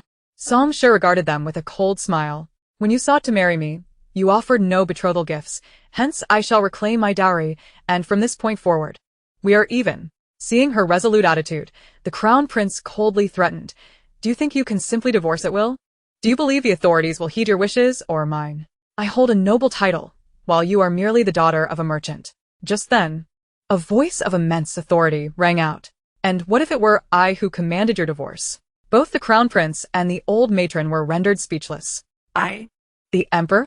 In the next moment, a figure clad in royal yellow strode into the room, cradling a delicate little girl. Everyone present immediately knelt, paying their respects. "Long live the emperor! Long live the emperor! Long live the fifth princess! Long live the princess!" Shangguan Lin's expression was grave. "Rise. Stand at ease." Shangguan Sui, upon seeing the crown prince's expression, huffed in anger. "Humph. Fortunate I arrived in time. Otherwise, Song Shi would have been bullied by this scoundrel." Yet Song Shi is quite astute, knowing to send someone with the jade token into the palace and having Lord Song seek out her elder brother. How clever indeed. Song Shi spotted Lord Song following closely behind the emperor, her heart instantly at ease. She bowed deeply to the emperor, her voice filled with sorrow yet unwavering. "Your Majesty, I wish to accuse the crown prince of poisoning and plotting against me, intending to seize my dowry. I implore your Majesty to uphold justice and grant me a divorce from the crown prince." Chapter 50. The crown prince hastily bowed in supplication. Shangguan Lin took his seat upon the elevated throne, feigning ignorance. "Oh? Do you possess any evidence?" The crown prince interjected. "Your Majesty, Song Shi has been ill of late. She is merely spouting nonsense." Shangguan Lin shot him a glare. "Did I grant you permission to speak? Do you wish to linger in the ancestral hall longer?" Recalling the dark days spent confined in the ancestral hall, subsisting solely on plain rice and greens, the crown prince trembled in fear, no longer daring to utter a word. Song Shi glanced at Mingyue behind her, who promptly presented a tray to Shangguan Lin. "Your Majesty, not only did the crown prince poison the medicinal soups I consumed, but he also feigned to gift me fritillaria powder, exacerbating my illness and confining me to bed for a full 8 years.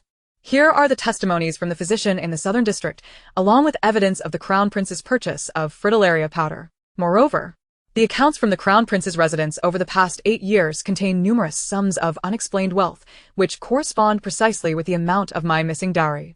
Shangguan Sui observed Song Shi, who spoke with clarity and poise. A sense of admiration stirred within her.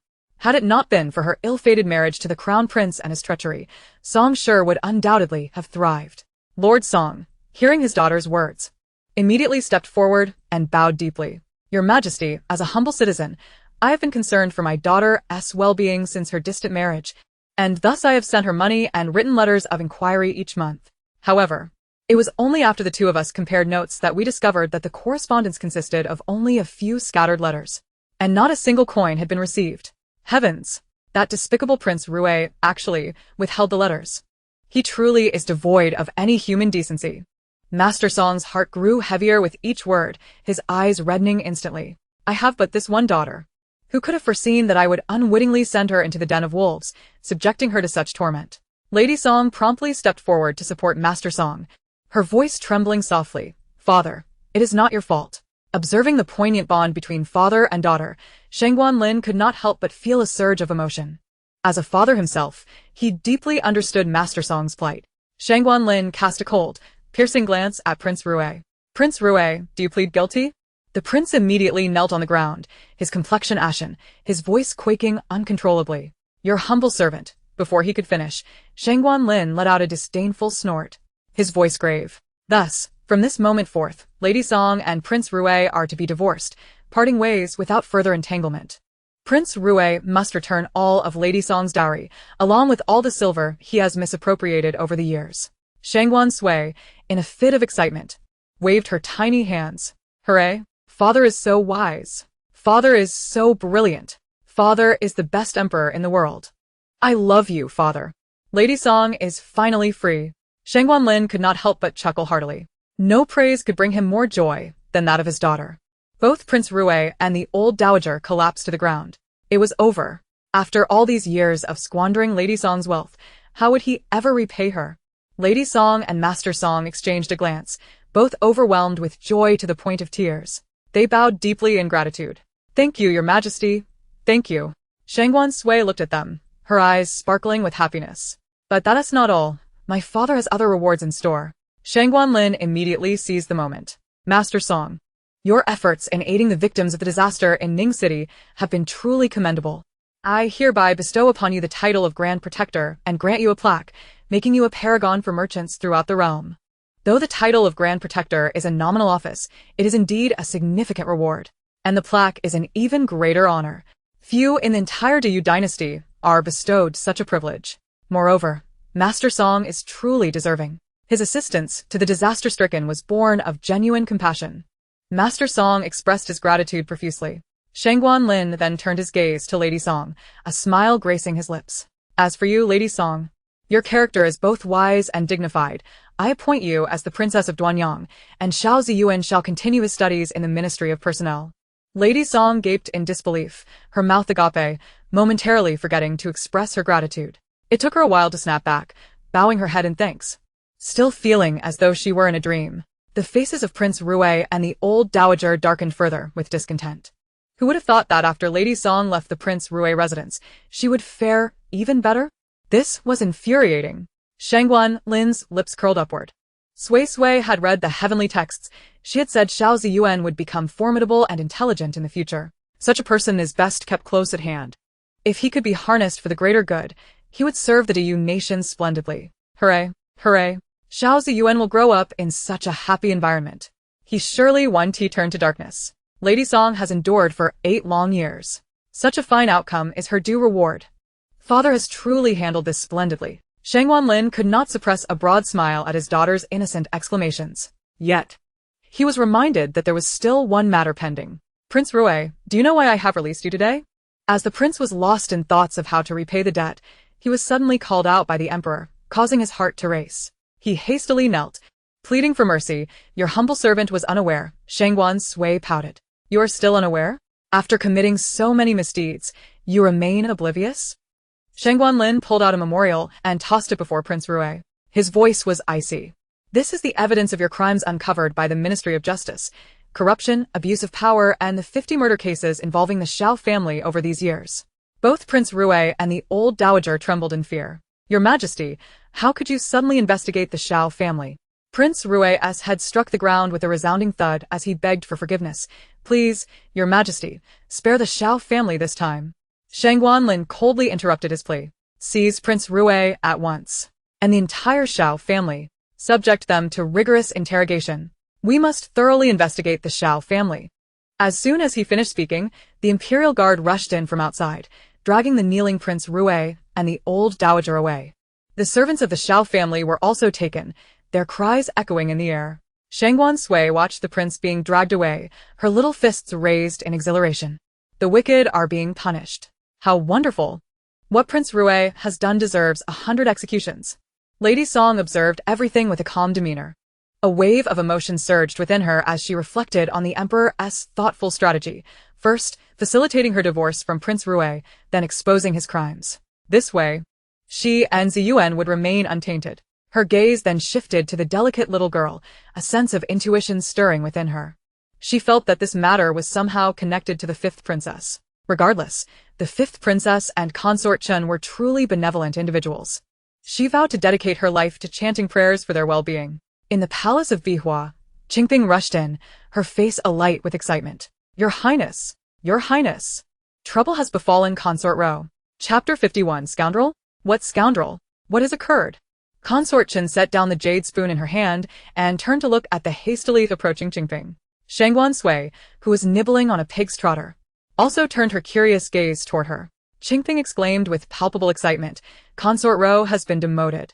Just moments ago, she was directly lowered in rank to a mere attendant and relocated to a very remote palace. Shangguan Sui burst into laughter. Ha ha ha ha, father has done splendidly. Consort Ro deserves this fate. Bullying Yuezhai and attempting to frame my mother. Consort Chen pressed her lips together. How could the emperor have so suddenly demoted Consort Ro? Shangguan Sui asked. What else could it be? Of course, it's because her father, Prime Minister Wang, has finally fallen from grace. After embezzling so much money, he is bound to face consequences. The emperor had previously spared Consort Ro for the sake of Prime Minister Wang, but now he is no longer beholden to him. Consort Chen felt a chill run down her spine at these words. This morning, news indeed reached from the former court that Prime Minister Wang had been detained by the Ministry of Justice, purportedly for investigating the disaster relief funds. It seemed that Prime Minister Wang's corruption was undeniable. Consort Chen could not help but feel a surge of admiration for Sui Sui. She realized that she needed to heed Sui Sui's insights regarding both the inner and outer courts. Just as Consort Chen was about to continue sipping her soup, Emome rushed in, her forehead glistening with cold sweat, panting heavily. Your Highness, the Empress Dowager and the Empress have returned from Lingshan. What? Consort Chen abruptly rose from her seat, her expression flustered. How could it be so sudden? Wasn't it scheduled for next month? And why had no one informed her to welcome them? Emome shook her head. It is said that the Empress Dowager specifically instructed that the carriage would depart directly from Lingshan to Shokong Palace overnight. After the Empress Dowager settled in, she informed the 6 palaces and stated that due to the arduous journey, they should not trouble the 6 palaces to pay their respects. Consort Chen pondered for a moment before nodding. Understood. Meanwhile, Shangguan Sui gently shook her head. The Empress Dowager's hasty return must indicate something significant. Unfortunately, the original text did not elaborate much on the Empress Dowager, but I am well aware of many things concerning the Empress, hee. Consort Chen's ears perked up. What about the Empress? What is happening? But after waiting for a long while, not a word of insight was forthcoming. Turning her head, she discovered that Shangguan Sui was voraciously gnawing on a pig's trotter. The Consort Chen sighed. Ah, so be it. It seems we shall hear no gossip about the Empress today. Nevertheless, even if she did not pay her respects to the Empress Dowager today, she would certainly do so tomorrow. The following day, in Shokong Palace, a servant said, Your Highness, please return. The Empress Dowager is fatigued from her journey and is still resting. Shangguan Sui tugged at the Consort Chen's sleeve, lazily stifling a yawn. Today, Mother specifically helped me request a leave from the Ministry of Rights, but it seems the Empress Dowager is not receiving visitors. Ah, I'm so sleepy. Perhaps we should go back to sleep. The Consort Chen pursed her lips slightly. Very well, I appreciate your efforts. Granny Sunday Granny Sun curtsied respectfully. Watching the Consort Chen depart with the 5th princess, Granny Sun sighed and turned back into Shokong Palace. The moment she opened the door, the heavy scent of medicine enveloped her. The Empress Dowager lay on the sickbed, her complexion pale. Granny Sun looked at the physician Su who was attending to her and frowned. Physician Su, what ailment has befallen the Empress Dowager? Physician Su Sai. The cause of her illness has yet to be determined, but I can administer an injection to help reduce her fever. Granny Sun pressed her lips together, gazing at the Empress Dowager, whose forehead was drenched in cold sweat, her heart clenching with worry. For days prior, the Empress Dowager had inexplicably developed a fever while at Lingshan, and despite the accompanying physician's efforts, they could not cure her. They had rushed back to the palace that very night to seek the palace physician's assistance. I apologize for the trouble. Please proceed with the injection swiftly. Meanwhile, the consort Chen, accompanied by Shangguan Sui, was on her way to pay her respects to the Empress when they encountered a woman approaching them. The woman, adorned in a pale lotus-pink palace gown, possessed delicate willow brows and slightly drooping eyes. Her beauty was both gentle and striking. She slightly bowed and greeted the consort Chen. Your Highness, I pay my respects. The consort Chen smiled. Princess Air, no need for formalities. Have you just come from the Empress's palace? Shangguan Li replied with a gentle expression. I just accompanied Mother for some tea. Shangguan Sui blinked in astonishment. Princess Air? ISN, tea that her second sister? Oh my, how is it possible that my second sister is so beautiful? She bears no resemblance to our fierce father. There's a tree in the flower garden. Remember how beautiful my second sister is.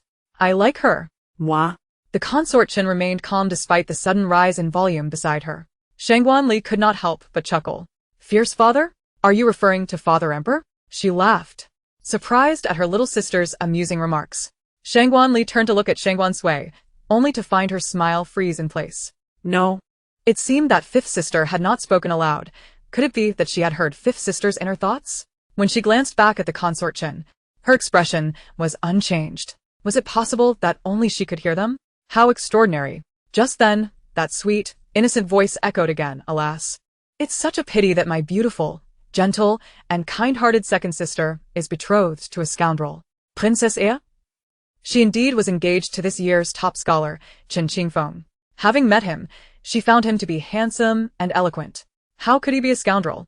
The consort Chen perked up at the mention of a scoundrel. Scoundrel? What scoundrel? Shangguan Sui sighed. That Chen Qingfeng, he keeps a mistress outside. Moreover, that mistress has borne him a child. Chen Qingfeng is already a father. He writes letters to my second sister daily, and those letters are penned right beside his mistress. That mistress resides in Huaitree Lane in the capital. Chen Qingfeng must have spent a fortune on that residence.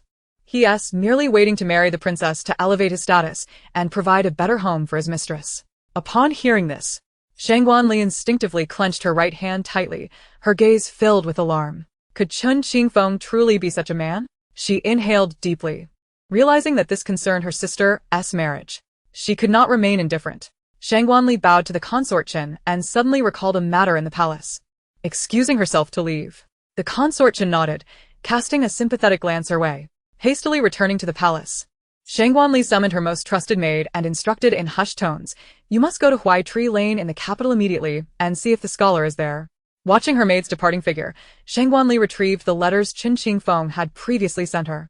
The handwriting was neat, and the words were filled with sentiment. She had once cherished them dearly. However, now the innocent voice echoed in her mind. Those letters were all written beside his mistress. Shangguan Li suddenly felt a wave of revulsion and promptly tossed all the letters into the incense burner. In the crown prince's residence, in the study, Shangguan Ju finished reading the last document and, gazing at the flickering candlelight nearby, rubbed his eyes. Rising from his desk, he prepared to retire to his chambers for rest. Just then, Tang Xing entered, bowing respectfully. Your Highness, the Empress has sent word that there will be a flower viewing banquet in the imperial garden tomorrow. You must attend. Shangguan Ju's brows furrowed, and his chiseled features appeared even more profound in the candlelight. A flower viewing banquet? Tang Xing nodded, speaking slowly. I have heard that the Empress has invited all the noble ladies of the capital. The frown on Shangguan Ju's brow deepened, his tone icy. Is Mother preparing to select a legitimate consort for me? He was about to voice his refusal when Tang Xing interjected, perhaps Miss Feng will also return. Her father is a minister. She is indeed a noble lady. Upon hearing this, Shangguan Ju's brow relaxed, and a smile involuntarily crept onto his lips. Tang Xing, noticing this, let out a sigh of relief, feeling that he had successfully fulfilled the Empress's wishes. He was well aware of the situation between the two of them. The next day, Shangguan Sui groggily awoke to consort Chen's call. Sitting at the table, she sipped sweet porridge, her eyelids battling against each other. Qing Ping reported, "Your Highness, the Empress has sent someone to convey that you must attend today's flower viewing banquet." The consort Chen chuckled lightly, sipping her tea, and replied, "This flower viewing banquet is merely a pretext for selecting a legitimate consort for the Crown Prince. However, it is understandable. The Crown Prince has reached adulthood but has yet to take a concubine. No wonder the Empress is anxious. Selecting a consort for Big Brother." Shangguan Sui perked up at this vital piece of information. "There will definitely be many beautiful sisters there. I want to go. I want to go." She immediately leaped into consort Chen's arms, beginning to plead, "Mother, please let me go. Let me go. Any day for school is fine. But if I miss this flower viewing banquet today, there may not be another chance." Consort Chen replied, "You make a fair point, but something feels amiss." Shangguan Sui continued to whine, "Big Brother is so good to me, giving me so many pearls. How can I not care about his important life events? What if he accidentally chooses a wife who will beat him? What if he inadvertently?" The consort Chen, pained by the incessant chatter, quickly interrupted, All right, I'll take you there." Shangguan Sui immediately sprang up, "Hooray, hooray, mother is the best." The consort Chen looked at her with affectionate indulgence and turned to instruct Qing Ping, "Please go to the Ministry of Rights and request another day off for Sui Sui." The consort Chen, accompanied by Shangguan Sui, soon arrived at the imperial garden. The atmosphere in the garden was particularly lively today, with the noble ladies of the capital almost all gathered there. Upon entering, a fragrant breeze enveloped her, accompanied by the playful, teasing voices of young women. Shangguan Sui felt as if she had plunged into a pond, surrounded by a throng of enchanting beauties. She found herself holding the delicate hands of one maiden, while another playfully pinched her cheeks. Gradually, she became entranced by the endless compliments lavished upon the fifth princess, whose adorableness was undeniable. Shangguan Sui smiled so broadly that her cheeks ached, yet she felt an overwhelming sense of joy. He, is there anything more delightful than frolicking with beautiful sisters? In no time, she had explored the entire imperial flower garden, having met virtually every sister present. With a cheerful disposition, she turned to seek her mother, only to spot Shangguan Ju standing alone beneath a plum tree. "Oh, what is my elder brother doing all by himself? Is he cold?" Shangguan Sui hopped over to him with tiny steps, calling out in her sweet, childish voice, "Elder brother." Shangguan Ju turned at the sound, and upon seeing her, a smile instantly graced his lips. He opened his arms to catch the rushing Shangguan Sui, lifting her up and playfully pinching her chubby cheeks. "What brings you here today?" Sui Sui? Shangguan Sui's eyes curved in delight, revealing her dimples. "I heard many beautiful sisters came to the flower viewing today, so I couldn't miss it. By the way, elder brother, why are you standing here all alone?" Upon hearing this, Shangguan Ju's brow furrowed slightly. The reason for his solitude was that he had not yet found Feng Asai. She had not attended the flower viewing, and her absence rendered the entire event utterly dull. Shangguan Ju opened his mouth to speak, but was interrupted by a sudden voice. "Your Highness, there you are. The Empress is looking for you." Shangguan Ju turned to the maid, his tone flat. "Understood." He then lowered his gaze to Shangguan Sui and gently inquired, "Fifth sister, I am to see mother now. Would you care to join me?" Shangguan Sui tilted her head in thought before vigorously nodding in agreement. "Sure." Shangguan Ju cradled her in his arms, and they soon arrived at the pavilion where the Empress awaited. He gently set Shangguan Sui down, and they both bowed in respect. "We pay our respects to mother," they intoned. The Empress gazed at Shangguan Sui, her lips curving into a smile. "Ah, the fifth princess has graced us with her presence today. How wonderful! Children ought to run about and explore." Her attention then shifted to Shangguan Ju, her tone mildly reproachful, yet not harsh. "You, my child, have been absent from the flower banquet for quite some time. Where have you been hiding?" Shangguan Ju clasped his hands respectfully. This son acknowledges his mistake. Shangguan Sui could hardly suppress a giggle at his words. He acknowledges his mistake, yet would dare to do so again next time. Shangguan Ju smirked slightly. His fifth sister understood him well. The Empress, swiftly changing the topic, glanced to the side. "Qi Chun, come forth and greet the Crown Prince." No sooner had she spoken than a young girl in a pale yellow dress approached, curtsying to Shangguan Ju. "This humble servant, Wang Qichuan, pays her respects to your Highness." The Empress smiled. "Qi Chun is your aunt's daughter. You ought to address her as cousin." Shangguan Ju merely glanced at her before turning away, his voice devoid of warmth. "Cousin." Ha ha ha, what an emotionless greeting for a cousin. I could recite a grocery list with more feeling, ha ha ha. Shangguan Sui struggled to stifle her laughter. The expressions on Wang Qiquan's and the Empress's faces soured in that instant, but the Empress quickly recovered, donning a smile once more and resuming her light-hearted conversation. Meanwhile, in Hongning Palace, Shangguan Li anxiously gripped her sleeves. Soon, the maid Huamei entered, her face etched with panic and disbelief. Shangguan Li's heart plummeted. Huamei bowed and reported in a trembling voice. This servant waited outside Huai Tree Alley all night, and indeed saw the top scholar emerge from a courtyard this morning, holding the hand of a woman. Chapter 53. Slap him into a pig's head. Huamei took a deep breath. Moreover, I also saw a child bounding out from inside, calling him father upon seeing the scholar. Shangguan Li pressed her lips tightly together, her breath stalling. Indeed, it was just as her fifth sister had said. Chen Qingfeng had deceived her. Those letters, those affectionate words, were all lies. He was nothing but a fraud. Shangguan Li's heart ached fiercely. Yet, she soon felt an overwhelming sense of relief. Thankfully, she had met her fifth sister yesterday, and she had heeded her advice to investigate. She had not yet married Chen Qingfeng. There was still time. Slowly releasing her tightly clenched right hand, she noticed her palms were clammy with cold sweat. Turning to Huamei, she commanded, "Go find the fifth princess, and tell her that I have freshly made plum blossom cakes for her to taste." Huamei nodded in acknowledgement and quickly exited.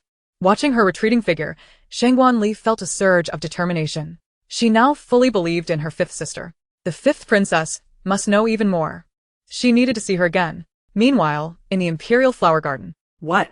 My second sister is looking for me? Shangguan Sui blinked in confusion.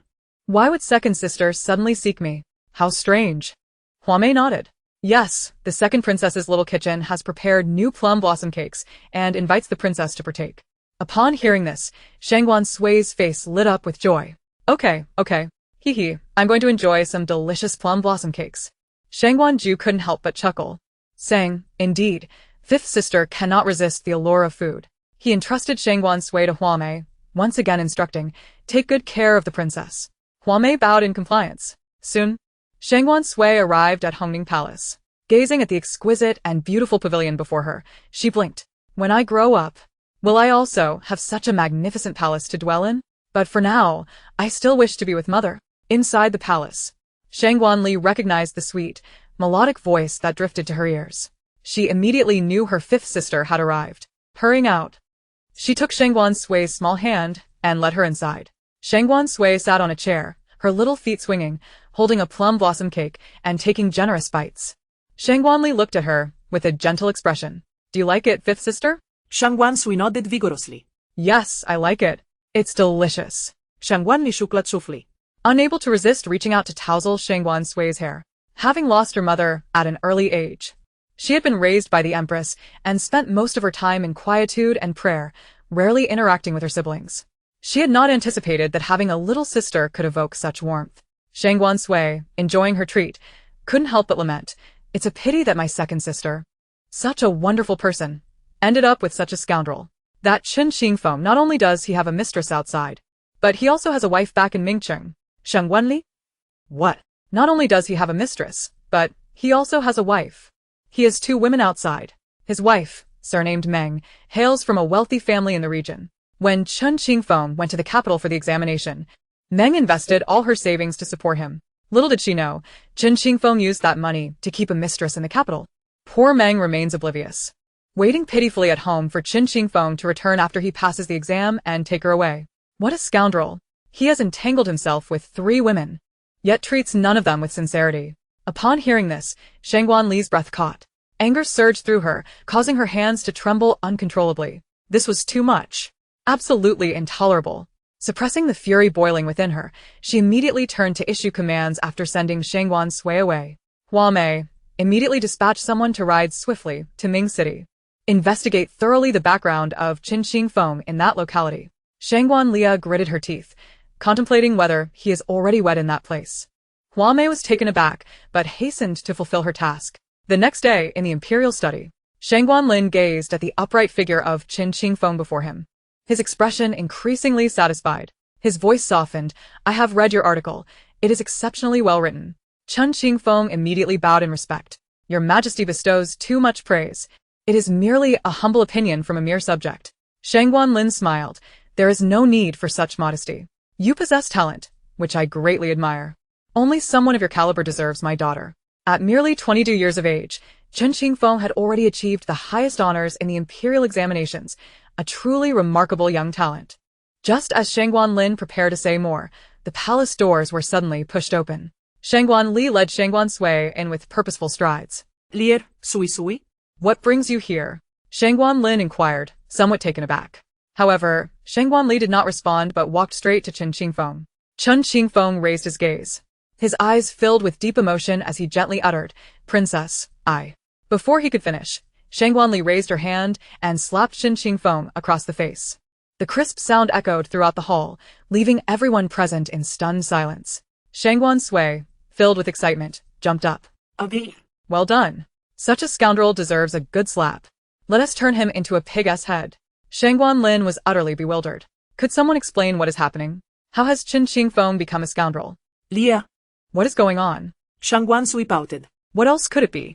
My second sister must have discovered Chen Qingfeng's true colors. Not only does he keep a mistress, but he has also abandoned his first wife and deceived my sister. Shangguan Lin felt dizzy from the barrage of revelations. Chen Qingfeng was equally perplexed. Princess, have I erred in any way? Please enlighten me, and I shall rectify it.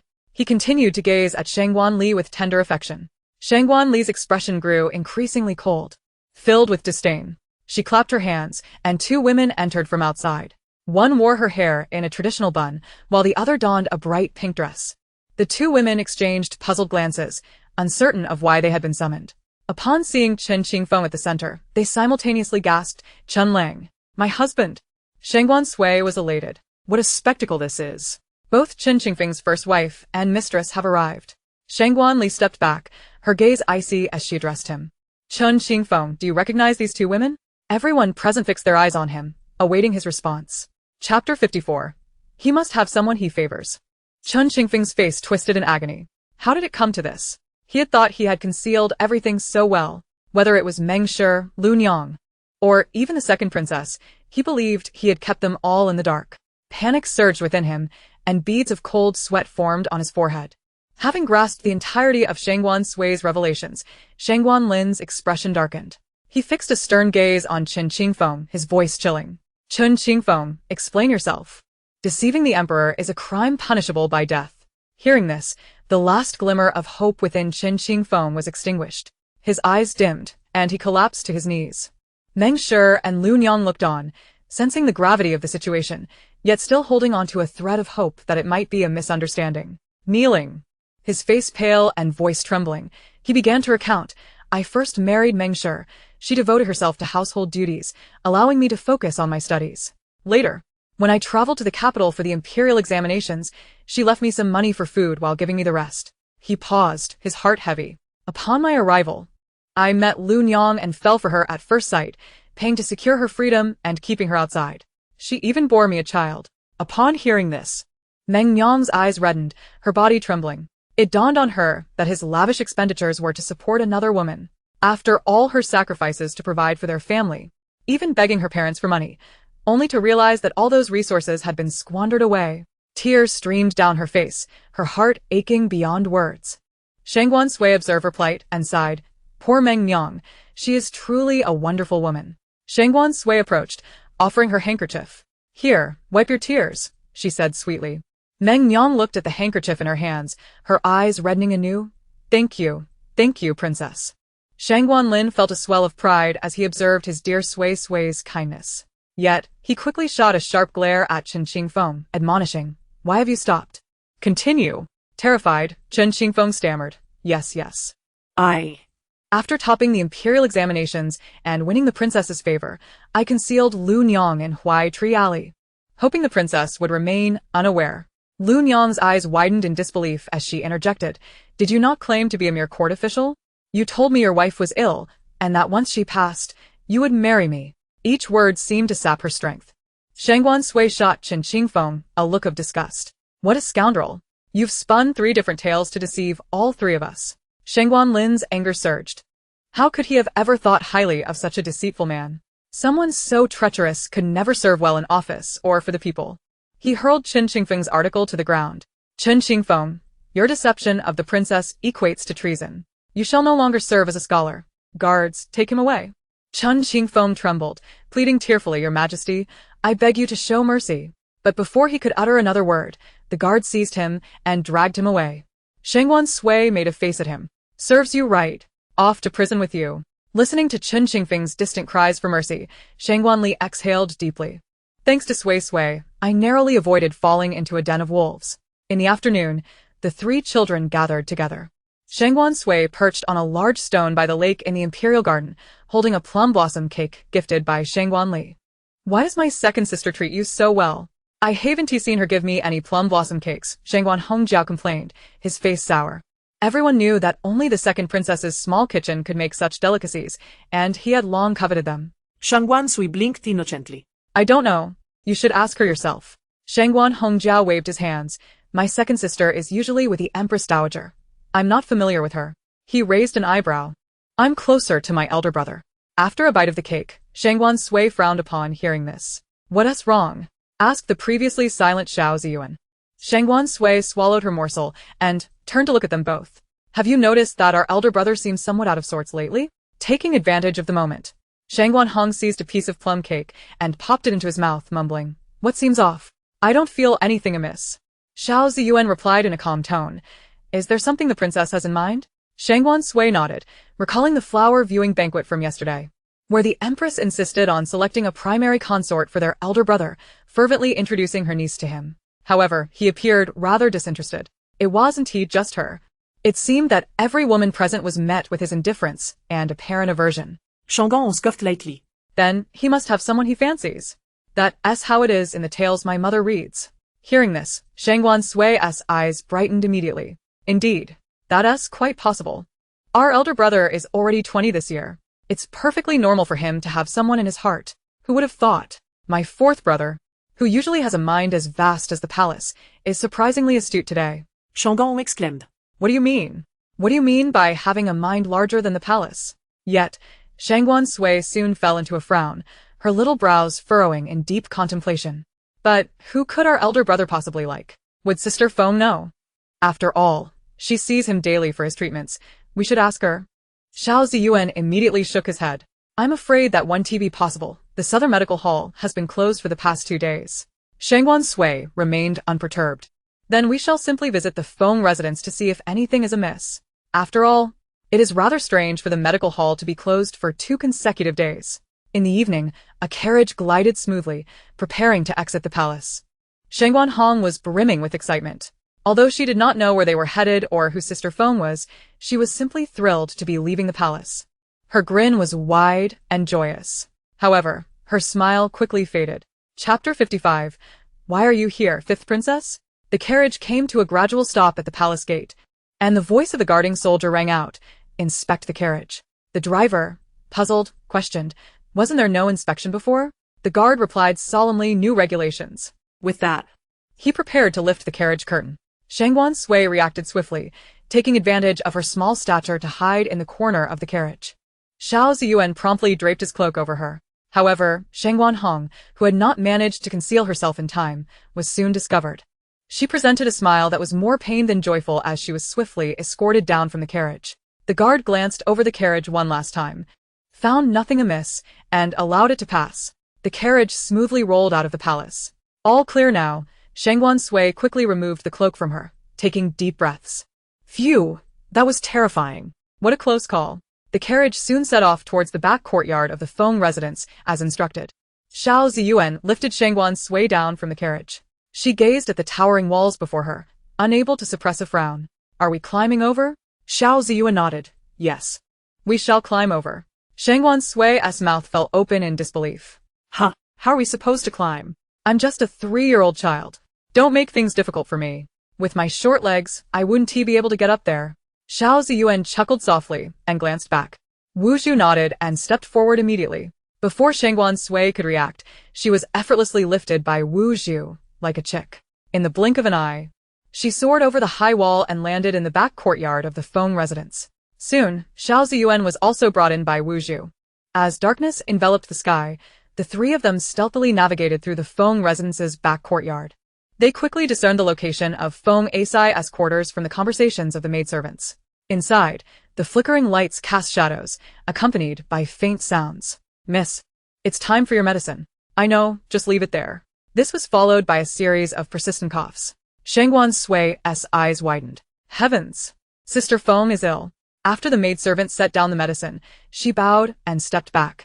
Observing the maidservant's retreating figure, Shangguan Sui and Xiao Ziyuan, one large and one small, stealthily entered and pushed open the door.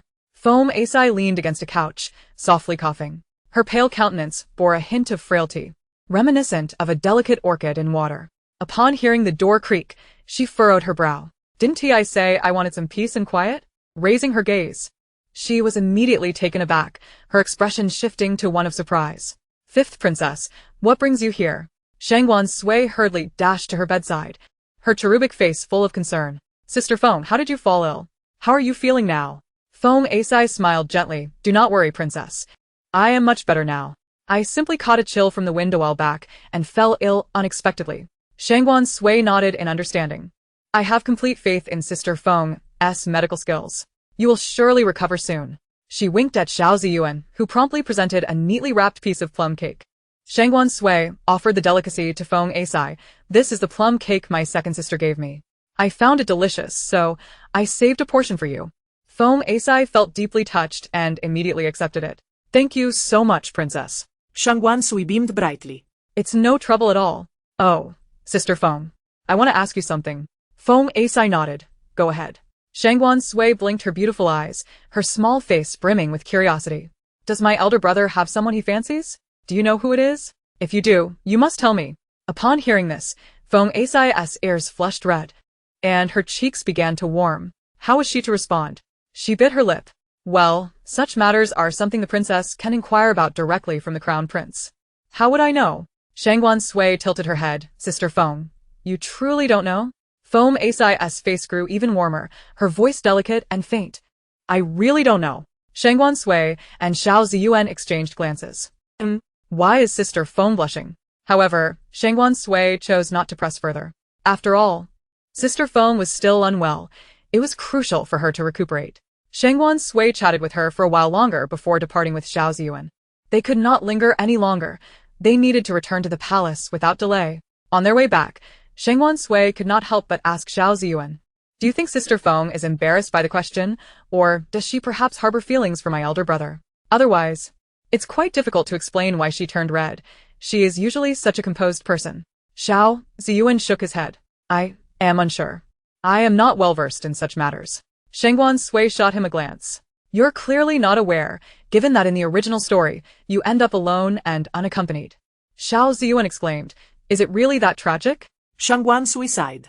Since she had traversed into this narrative, it was her first encounter with something she did not comprehend.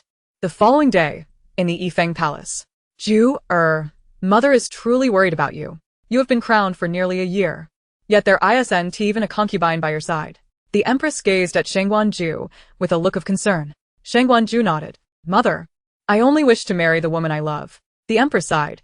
"Then let me ask you, among the women in the imperial garden that day, did you find anyone to your liking?" Shangguan Ju shook his head. "I do not have anyone I fancy." The Empress frowned. "Is it that they are not good enough?" Shangguan Ju continued to shake his head. "No, it's simply because he already has someone in his heart." The Empress opened her mouth to say something, but Shangguan Ju interrupted. "Mother, I must report to father today about various matters. I need to visit the imperial study." The Empress sighed once more. "Very well, go ahead." After Shangguan Ju departed, the Empress softly called out to the screen behind her, "Come out." Chapter 56. Shangguan Sui immediately began to act coy. Wang Qichuan stepped out from behind the screen, her brows lowered, her voice tinged with a hint of tears. "Aunt, do you think the crown prince dislikes me?" The Empress sighed and reassured her. "How could that be? It's merely that you and the crown prince are not yet familiar with one another. Once you grow closer, he will undoubtedly regard you with newfound admiration." Wang Qichuan looked at the Empress with eager anticipation. "Is that true, Aunt?" The Empress nodded. "Of course. When have I ever deceived you?" Her gaze then fell upon the phoenix seal beside her, her expression gradually chilling. She would certainly arrange for Wang Qichuan to wed the crown prince. The Empress's position must belong to their Wang family. After leaving the imperial study, Shangguan Ju strolled through the imperial garden, preparing to exit the palace, when he suddenly spotted a familiar little figure ahead. He approached with a smile. Sui Sui. What are you doing here? Shangguan Sui beamed upon seeing him, then sighed. Mother has punished me to memorize texts here. Shangguan Ju furrowed his brow. Isn't Consort Chin the one who dotes on you the most? How could she punish you to memorize texts? Shangguan Sui chuckled sheepishly. Because I sneaked out of the palace last night, and Mother found out. Shangguan Ju couldn't help but laugh, his voice light with amusement. You little rascal. Where did you sneak off to? Shangguan Sui blinked innocently. I went to visit Sister Feng. Upon hearing that name, Shangguan Ju's heart clenched tightly, followed by a frenetic racing. Sister Feng? He instinctively asked, his throat tightening. How is she? Shangguan Sui sighed, her delicate features shadowed with worry. Sister Feng is ill. Shangguan Ju's pupils dilated sharply. Ill? The word struck him like a heavy blow, sending his mind into disarray. How could she suddenly fall ill? No wonder she hadn't attended the flower viewing banquet that day. No wonder the Southern City Medical Hall had been closed these past 2 days. Shangguan Sui observed Shangguan Ju's pallor, blinking in confusion. What is wrong with my brother? Why does he look so flustered? Shangguan Ju's thoughts were pulled back by her innocent voice. What illness does she have? He urgently inquired. Shangguan Sui quickly responded. Sister Feng said she caught a chill. But when I visited her last night, she was already much better. Shangguan Ju nodded, though anxiety still gnawed at him. He leaned down and gently ruffled Shangguan Sui's hair. Elder brother has some official duties to attend to, so I must return to the manor now. Shangguan Sui nodded in understanding. She watched Shangguan Ju's hurried figure, her little brows knitting in concern. Something is amiss with Sister Feng. And something is also amiss with elder brother. This reaction cannot be considered normal. Could it be? At this thought, Shangguan Sui couldn't help but stifle a giggle. It must be so. Elder brother and Sister Feng must like each other. I'll have a couple to ship. Shangguan Sui's spirits lifted, making her memorization much quicker. That night, at the Crown Prince's residence, Shangguan Ju set down his brush, his long fingers tapping idly on the table. Soon, the door swung open. Tang Xing strode in, bowing respectfully. Shangguan Ju immediately inquired, how did it go? Were the items delivered? Tang Xing nodded. All has been delivered. Shangguan Ju let out a sigh of relief. As long as it has arrived. Tang Xing couldn't help but frown in confusion. Your Highness, you are concerned for Miss Feng. But why did you send the items under the name of the 5th princess? Would it not be simpler to send them directly? Shangguan Ju gazed at the flickering candlelight on the table, his chiseled features appearing even more profound in the glow. Although she often tends to my ailments in public, we have no formal ties. Sending items directly in my name could tarnish her reputation, which would not be beneficial to her. Tang Xing couldn't help but admire the Crown Prince's thoughtfulness and sensitivity. He truly cared for Miss Feng. Yet, he couldn't contain his curiosity. But Your Highness, why did you have me send so many medicines? Shangguan Ju raised his gaze. She is ill. But Miss Feng is a doctor and a highly skilled one at that. Shangguan Ju was momentarily stunned, nodding absently. You're right, your reasoning holds. He had indeed been overly concerned. Tang Xing mused. Who knew where that wise and astute prince had gone? A man in love, truly sigh. Meanwhile, at the Feng residence. Is this from the 5th princess? Feng Asai regarded the wooden box presented by the maid, her brow slightly furrowed. Yun Xiao nodded. That is what the messenger claimed. Feng Asai accepted the box and opened it. At the top lay a note, is everything well? Upon seeing the elegant calligraphy, Feng Asai realized this was not a gift from the 5th princess. She then noticed the jars and bottles beneath the note and couldn't help but chuckle. As a doctor, no one understood medicinal usage better than her. Yet, she couldn't resist picking up a jade vial from the box, holding it tightly in her hand. Her cool, delicate face gradually softened. The next day, second sister, where are we going? Shangguan Sui blinked her eyes. Having just left school, she spotted second sister at the Ministry of Personnel's door and was promptly taken away, without being told where they were headed. Shangguan Li replied in a calm tone. We are going to pay our respects to the Empress Dowager. Shangguan Sui's eyes widened slightly. The Empress Dowager? But hasn't she been refusing to see anyone lately?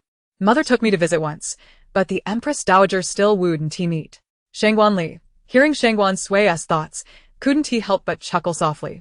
She turned to explain, the Empress Dowager has been unwell these past few days, her condition quite serious. Now that she is recovering, and with me personally accompanying you, she will surely see you.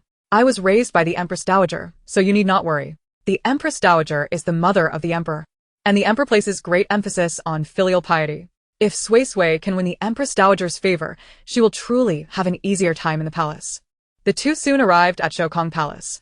Upon seeing Shangguan Li, Granny Sun immediately bowed and welcomed her inside. Shangguan Sui followed her second sister, stepping into Shokong Palace for the first time. As soon as she entered the grand hall, a strong medicinal scent filled the air. The Empress Dowager reclined on the bed, wearing a brocade headpiece, her eyes slightly downcast. Suddenly, a clear and melodious voice reached her ears. Heavens! Is this my imperial grandmother? She truly is so kind and gentle.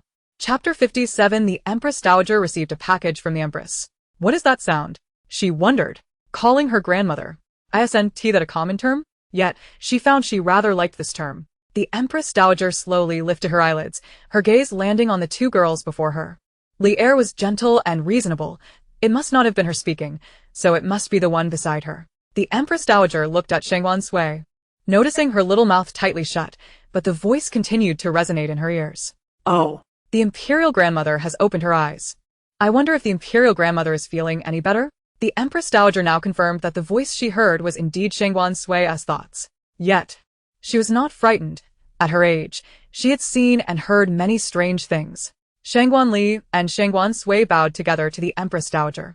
The Empress Dowager waved her hand, a kind smile gracing her face. Please rise. She then instructed Granny Sun a few things, and soon the maids brought forward pastries and milk tea. Shangguan Sui indulged in pastries, her eyes squinting with delight. Delicious, delicious. The Empress Dowager is truly wonderful. Hearing the joyful exclamations, the Empress Dowager couldn't help but curve her lips into a smile. As she aged, she found herself increasingly averse to the raucousness of children, often perceiving them as bothersome. Even with Lear, she only allowed the child to approach her when she reached the age of 9. Yet, to her surprise, despite Shangguan Sui's tender years, she exhibited such remarkable cuteness and understanding. The Empress Dowager watched Shangguan Sui eat, unable to resist stealing glances at her, finding her utterly enchanting. Concubine Kong, observing from the side, was taken aback. She never expected the Empress Dowager to be so fond of the 5th princess. When the 4th prince was of similar age, the Empress Dowager found even a single encounter with him to be tiresome. Later, seeking solitude, she retreated to Ling Mountain for meditation. Indeed, the 5th princess was a delightful presence. Shangguan Sui conversed with the Empress Dowager, her voice sweet and childish as she recounted matters from the Ministry of Rites. The Empress Dowager regarded her with gentle patience. However, before long, fatigue overcame her, and her head began to throb once more. Shangguan Li could only lead Shangguan Sui away. As they departed, Shangguan Sui overheard a conversation between Granny Sun and Physician Su. I truly do not understand. The Empress Dowager's ailment is exceedingly peculiar. First, a persistent high fever, followed by headaches and stomach pains. I cannot ascertain the cause of her illness. Shangguan Li intended to escort Shangguan Sui back to Bihua Palace. But suddenly, the Empress summoned her away. They parted ways, and Shangguan Sui strolled back to the palace, followed by Qingping and a retinue of attendants. On her way back, her mind could not help but ponder. The Empress Dowager's illness is truly strange. In the original text, her illness occurred a year later, leading to her swift demise. Why has it come so much earlier this time? Though I know who the culprit is, if the timeline has shifted, is the perpetrator still the same? Shangguan Sui shook her head. Tomorrow, I should find someone to send a message to Sister Foam. Inquire if her health has improved and whether she can come to assist the Empress Dowager. That evening, at the first prince's residence, Shangguan Ju had just alighted from his carriage. Tang Xing immediately reported, Your Highness, Miss Foam has arrived and is waiting for you in the study. Really? Shangguan Ju's voice betrayed a hint of excitement as he swiftly made his way to the study. Upon opening the door, he beheld a slender young lady seated with her back to him. At the sound of his entrance, she turned around, revealing an exceptionally exquisite face. Her delicate brows akin to willow leaves, and her eyes as pure as water, a beauty that sent a tremor through his heart. Shangguan Ju's ears flushed crimson. You're not wearing a veil today. Foam Asai nodded, offering no further explanation. Shangguan Ju sat beside her, pursing his lips, wishing to speak but finding the words escaping him. Foam Asai chuckled softly, tilting her head to look at him. What troubles you, Your Highness? I've only been ill for 2 days. Shangguan Ju lifted his gaze to meet hers. But it feels as though I haven't seen you in ages. His profound black eyes reflected her image. Foam Asai felt her heart leap suddenly, her fingertips tingling slightly. Shangguan Sui did not avert his gaze. Just as they were about to exchange words, a voice suddenly rang out from outside. "Your Highness, the Empress has sent a package." The atmosphere in the room dissipated instantly, and Feng Asai quietly diverted her gaze. Shangguan Sui, irked, remarked, "What is it?" Come in and speak. Tang Xing entered, presenting a wooden box to Shangguan Sui. "Your Highness, the Empress says this is a gift from Miss Wang, expressing her gratitude for your calligraphy." Upon hearing the name Miss Wang, Feng Asai's expression stiffened, her eyelashes trembling slightly. So there was another Miss Wang. Suddenly, she felt a pang of breathlessness. She repeated hoarsely, "Calligraphy?" Shangguan Sui wanted to clarify, but found himself at a loss for words. He had never sent any calligraphy to Wang Qichuan. Observing Shangguan Sui's expression, Feng Asai's brows knitted deeper. Rising abruptly, she bowed lightly to him. "There are matters at the medical hall. I must take my leave." Shangguan Sui opened his mouth, wishing to say something further, but Feng Asai had already exited. He sat in stunned silence, frowning at Tang Xing. "What calligraphy? When did I send any to Wang Qichuan?" Shangguan Sui immediately sprang up, searching through the study. After a thorough search, he found no evidence of any missing calligraphy. Just then, Tang Xing recalled. "The calligraphy Miss Wang mentioned must be the piece you previously gifted to the Empress, which she then passed on to Miss Wang." Shangguan Sui furrowed his brow, exasperated. "Why didn't you mention this earlier?" Tang Xing scratched his nose. "I just didn't think of it then." Shangguan Sui took a deep breath, pointing toward the door. Suppressing his anger, "You leave. Don't let me see you for the next few days." The next day, Shangguan Sui rose early, climbing out of bed with a look of surprise on consort Chen's face. Sui, why are you up so early today?" Shangguan Sui blinked her beautiful eyes at her mother. "Mother, could you do me a favor?" Consort Chen's brows twitched. What is it? "Please help me write a letter to Sister Feng. My handwriting is terribly ugly. I need your assistance. The Empress Dowager is ill, and I want to ask Sister Feng to come and help. Though I'm uncertain if the poisoner this time is indeed the same as in the original text. But if Sister Feng comes to treat the Empress Dowager, she will surely be cured." Consort Chen's pupils dilated. What? Someone has poisoned the Empress Dowager? Her mind raced. Who could wish to harm the Empress Dowager? Yet she could not fathom the answer. Consort Chen held her breath, eager to hear more from Shangguan Sui. Chapter 58. Shangguan Sui's gaze was imbued with deep affection. Yet unexpectedly, Sui fell silent. Shangguan Sui blinked. "Mother, what is wrong?" Consort Chen snapped back to reality, picking up her brush to compose a letter for Shangguan Sui, instructing someone to deliver it swiftly to Feng's residence. At Feng's residence, Yunxiao opened the door with a smile. "Miss, you said the fifth princess is truly amusing. She sent a letter moments ago, and now another one has arrived." Feng Asai, reclining on the noble concubine couch, set aside her medical text upon hearing this. "What? 2 letters?"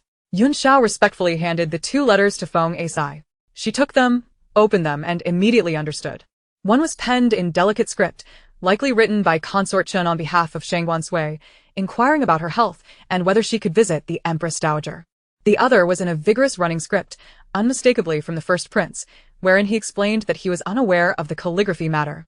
It was the Empress who had sent his calligraphy to Wang Qichuan. Feng Asai's fair fingertips caressed the letter. She naturally believed him. She closed both letters, approached her writing desk, and composed a reply to the fifth princess, agreeing to visit the palace in 2 days to attend to the Empress Dowager. In the palace, after finishing her lessons, Shangguan Sui skipped joyfully towards Bihua Palace. Passing through the imperial garden, her steps suddenly halted as her gaze fell upon a very familiar figure. With a bright smile, she called out, "Third brother." Shangguan Hui turned, a gentle smile gracing his handsome face as he reached out to catch the flying Shangguan Sui. "It's been so long, third brother. Sui missed you so much." She cooed affectionately. Shangguan Hui ruffled her hair affectionately. "I've missed you too, Sui." Shangguan Sui blinked, noticing that her third brother appeared to be in much better spirits now. The entire demeanor of the individual has become even more gentle and refined than before. His inky hair is tied with a white jade ribbon, exuding an ethereal aura reminiscent of a celestial being. "Third brother, where have you been lately? It feels like ages since I last saw you," inquired Shangguan Sui with a sweet, melodious voice. Shangguan Hui chuckled softly and began to explain. "After our mother was confined to the cold palace, I left the palace directly to embark on a journey. Half a month ago, I happened upon Ling Mountain, where I discovered that the Empress Dowager was also there in seclusion. I stayed with her for a fortnight. However, shortly after my departure, I received news of her grave illness, which prompted my hurried return. Having said this, he turned to Shangguan Sui and added, I was just about to visit the Empress Dowager at Shokong Palace. Would you care to join me? Shangguan Sui nodded enthusiastically. Absolutely. I will go with third brother. In the original text, the relationship between the Empress Dowager and third brother is notably affectionate. When third brother was a child, the kind concubine did not favor him. It was the Empress Dowager who took care of him. Before long, the two arrived at Shokong Palace. Upon seeing the third prince, Granny Sun was filled with joy and promptly ushered him into the hall. Shangguan Hui, with a hint of anxiety, inquired, How is the Empress Dowager now? Is her health improving? Granny Sun let out a sigh of relief. After a night of intensive treatment, the Empress Dowager has finally stabilized. She then added, moreover, the Empress has also visited the Empress Dowager and brought her some handmade rice cakes. Holding Shangguan Sui's hand, they quickly reached the bedside of the Empress Dowager. Both bowed in respect, and the Empress Dowager waved her hand dismissively, her gaze filled with affection and kindness as she looked at the two children. The Empress, witnessing the scene, couldn't help but exclaim, The third prince has returned, demonstrating such filial piety. Shangguan Hui nodded. It is only right. The Empress smiled in acknowledgement. Yet her smile did not reach her eyes. The Empress Dowager promptly instructed someone to bring over a wooden stool and began conversing with Shangguan Hui. Meanwhile, Shangguan Sui intermittently indulged in playful antics, eliciting peals of laughter from the Empress Dowager. Granny Sun, watching from the side, couldn't help but feel a wave of nostalgia. The third prince, often neglected by his birth mother, the kind concubine, would frequently go hungry, reciting his lessons by the lakeside. The Empress Dowager, feeling sympathetic, would often bring him to Shokong Palace for meals. In essence, the third prince had been nurtured by the Empress Dowager. Now that he had returned, accompanied by the delightful and charming fifth princess, the Empress Dowager's health would surely improve soon. Yet, as the Empress observed this heartwarming scene, her smile began to stiffen gradually. After a while, she rose to leave, bowing as she exited. Upon returning to Yifeng Palace, the Empress promptly issued a cold command. Tomorrow, continue to send rice cakes to the Empress Dowager. That night, in the residence of the first prince, Shangguan Ju sat in a chair, gazing at the flickering candlelight. His eyelashes gently lowered. A day had passed, yet he had yet to receive a reply from her. Did she not believe him? She had not come to attend to my ailments this evening. Suddenly, Tang Xing cautiously pushed the door open and entered. Shangguan Ju shot him a cold glance. Did I not instruct you not to appear before me these past few days? Quickly leave. Tang Xing immediately replied, Your Highness, I have news about Miss Feng. Shangguan Ju's brow twitched slightly. What news? Tang Xing clasped his hands. This afternoon, Miss Feng sent someone to tidy up the Southern Medical Hall. And they have also procured new herbs. It should be opening tomorrow. The following day, as the Southern Medical Hall opened its doors, a tall and slender figure strode in. The attendants, taken aback by his noble and aloof demeanor, exchanged puzzled glances, unsure of how to proceed. Shortly thereafter, Feng Asai entered, veiled, and upon seeing him, her gaze momentarily sharpened. At that moment, Shangguan Ju turned, and their eyes met. He swallowed hard, his voice deep and steady. I have something to say to you. Feng Asai pressed her lips together and led him to a secluded spot in the back courtyard of the medical hall, gazing into her cool, beautiful eyes. Shangguan Ju mustered his courage. Since returning from Ning City, I have longed to propose to you, yet I feared your rejection and worried that my feelings were unreciprocated. Although I am a prince, I understand that power cannot procure everything, especially not true affection. I was concerned that you might never wish to see me again, which is why I hesitated to speak. Upon hearing the words proposal, Feng Asai's long eyelashes trembled uncontrollably. Shangguan Ju continued, However, I no longer wish to wait. I want to know, do you harbor even a semblance of affection for me, akin to the way I cherish you? He raised his eyes, fixing them intently upon her, his heart racing wildly. Feng Asai's ears flushed with warmth, and shyly she replied, Naturally, I also like your highness. Upon hearing this, Shangguan Ju's lips broke into a radiant smile, his previously stern features now softened with warmth. That young lady, the daughter of Minister Feng, is whom my mother wishes for me to marry, but I do not adore her. My heart belongs solely to you. It has always been you. I will seek out my mother now, and express my true feelings. Feng Asai watched his hurried retreating figure, unable to suppress a gentle smile. In Fengyi Palace, the Empress gasped, What? You fancy Feng Asai from the Feng family? She regarded him incredulously, her voice sharpening slightly. Chapter 59. My son has fallen for a girl.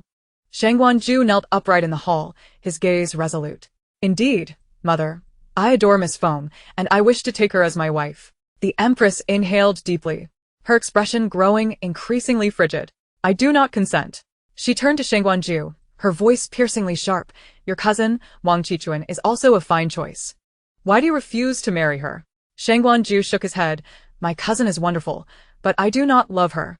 I will marry no one but Feng Asai. The Empress sneered, suddenly shattering the cup she held against the ground. The facade of gentility and grace she had maintained was utterly gone. Her voice became exceedingly harsh, her eyes icy as she declared, let me make this clear. You can only marry Wang Qichuan. No one else. The porcelain shards exploded upon impact with the floor, their crisp sound echoing throughout the grand hall. Shangguan Sui's brow furrowed, disbelief etched across his face. Why, mother? Why must you force me to marry my cousin? The Empress scoffed, her icy gaze fixed upon Shangguan Sui. You dare question me? You bear the blood of the Wang family and have a duty to uphold their glory. Shangguan Sui stared at her intently. Mother, I truly love Feng Asai. The Empress curled her lips in a disdainful smirk. True love? Can true love grant you power and wealth? How naive you are.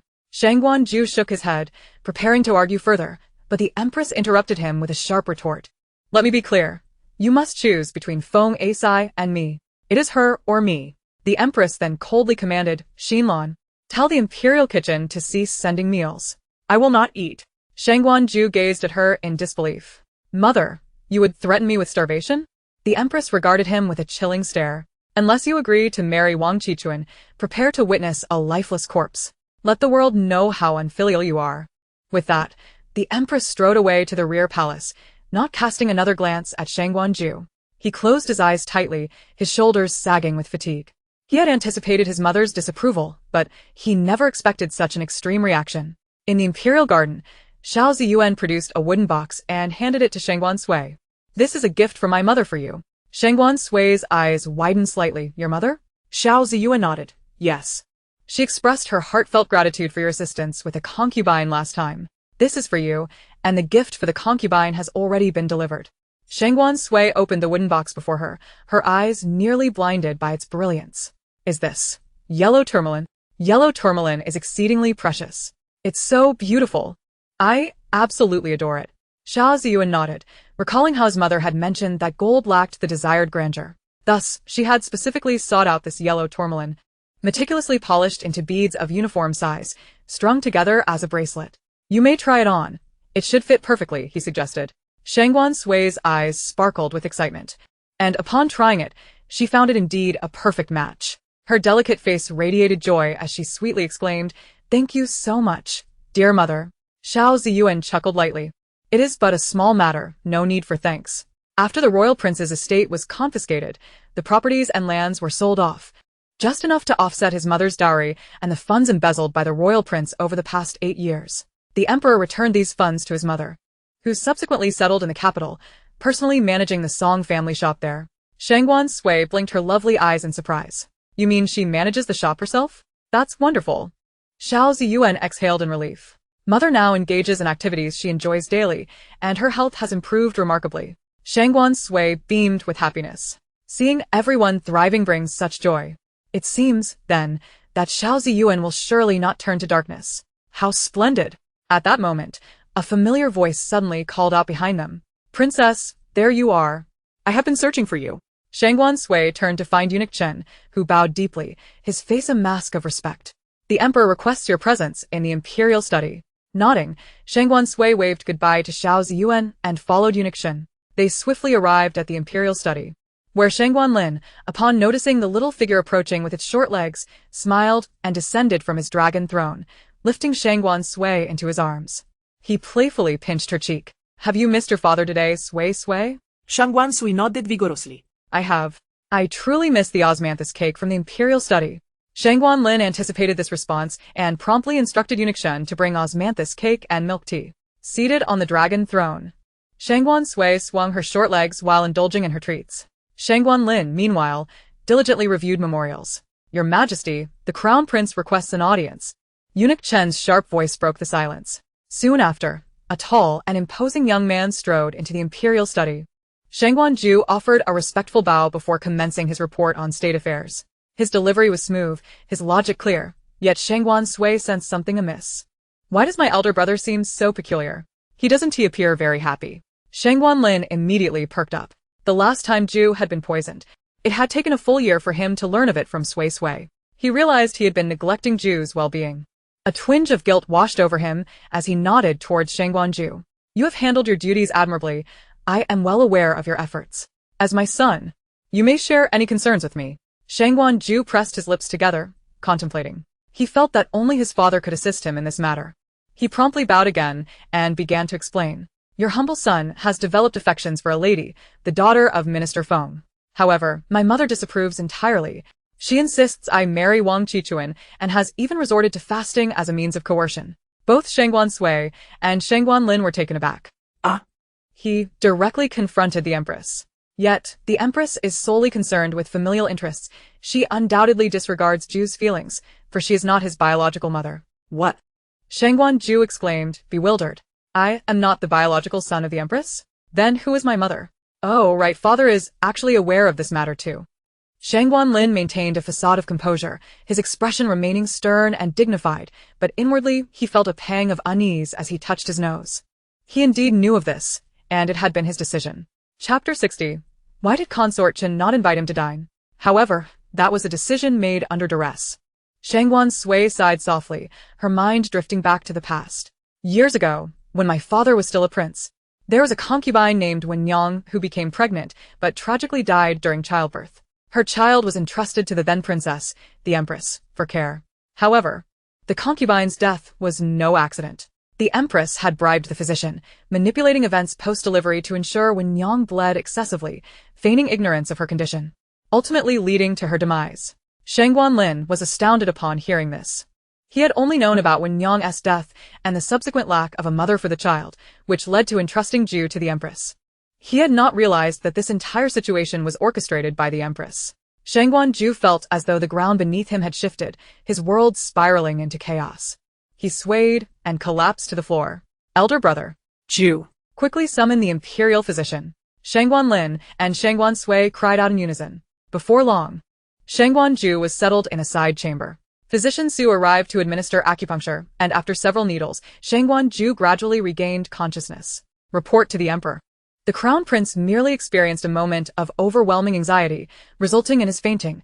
There is no grave concern. Shangguan Lin finally breathed a sigh of relief. Understood. Please prescribe some calming medicine. Shangguan Sui leaned over the bedside, her tiny hand clasping Shangguan Sui's icy one. She couldn't help but sigh. Elder brother truly has it hard. Not only must he acknowledge a usurper as his mother, but he also lacks the opportunity to clear his biological mother's name.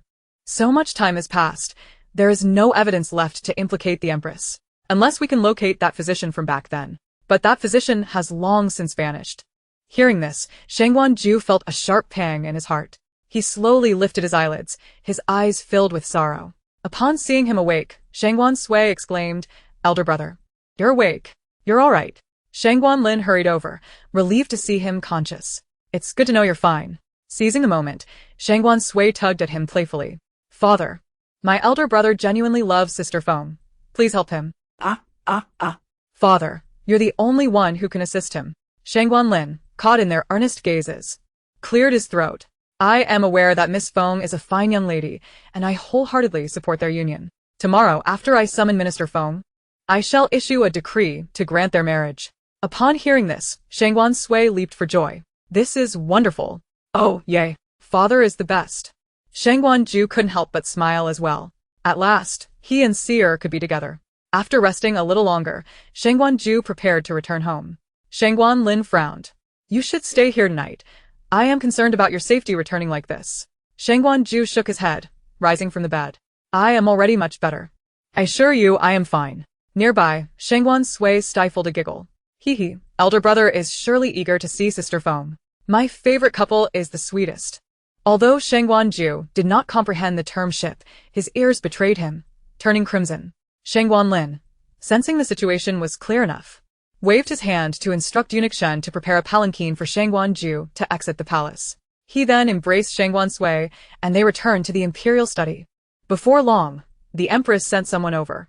Exile performed a respectful bow and gently spoke, "I bring greetings to the Emperor. The Empress has personally prepared a perch soup and wishes to invite you to partake." Nestol din Shangguan Li nesse imbrace, Shangguan Sui pouted. Personally made?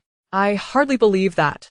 After scolding my elder brother, does she truly have the heart to cook? What a farce. Shangguan Lin felt an urge to laugh but restrained himself, maintaining his serious demeanor. In the past, he would have honored the Empress by dining with her.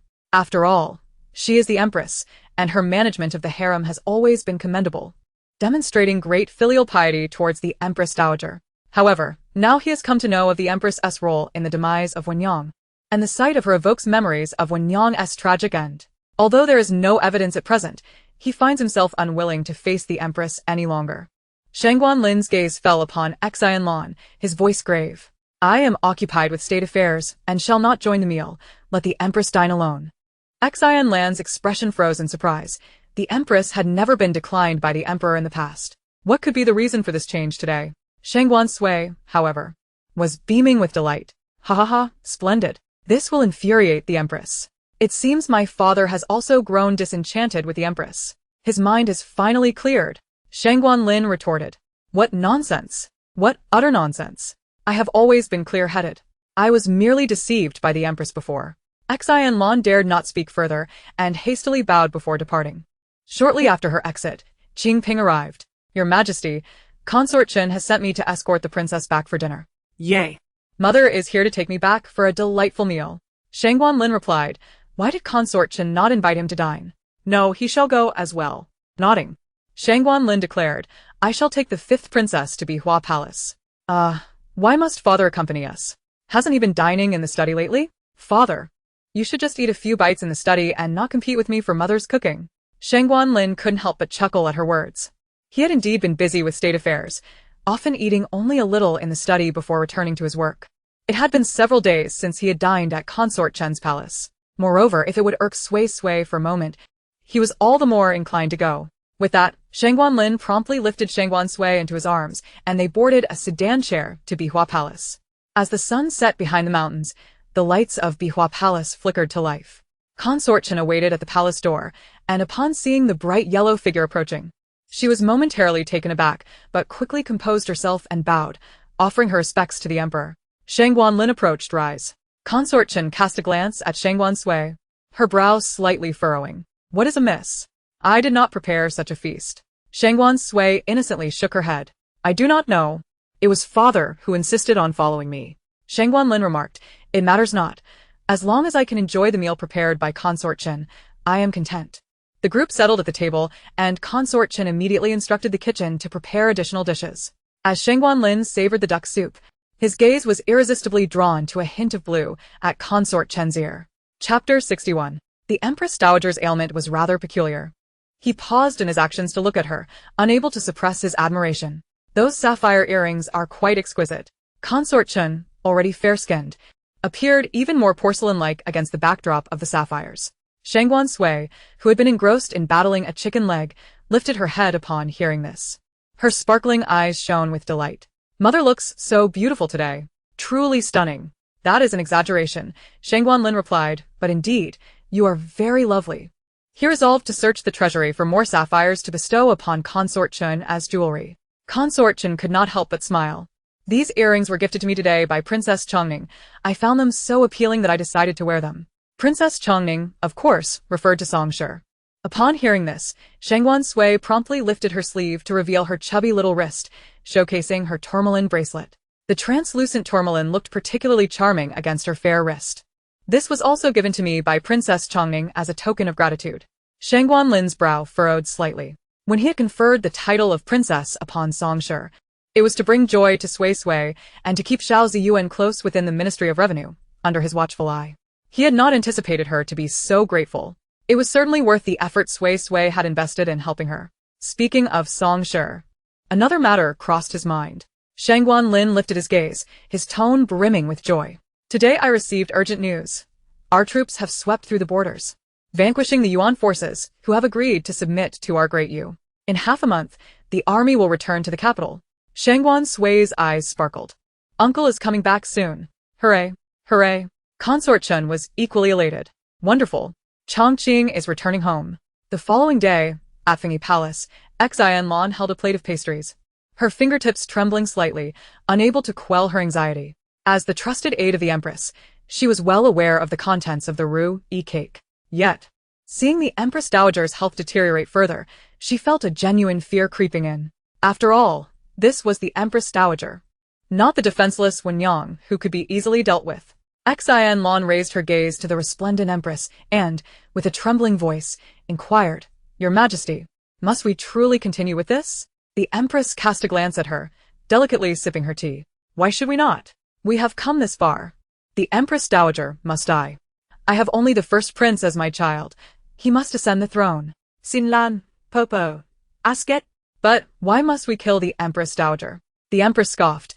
"Did you not witness how the Empress Dowager favored the third prince? She was even willing to personally prepare meals for him. Has she ever shown such affection for the first prince? The Emperor is dutiful. Should the Empress Dowager speak to him, he may waver. Besides, she has always harbored disdain for me, as you know. Even when I set aside everything to accompany her in worship at Lingshan, she still did not favor me. The Empress Dowager is a persistent threat. The first prince's ascension cannot afford any surprises. Having lived to such an age, the Empress Dowager has had her fill of life." After finishing her tea, the Empress exhaled deeply. It is entirely normal for an elderly person to fall ill and pass away unexpectedly. The Emperor will certainly suspect nothing.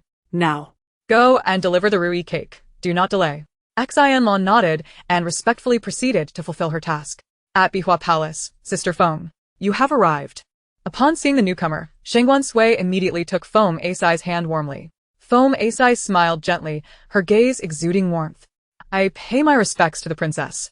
Shangguan Sui turned to Consort Chen. "Mother, I wish to accompany Sister Foam to see the Empress Dowager today.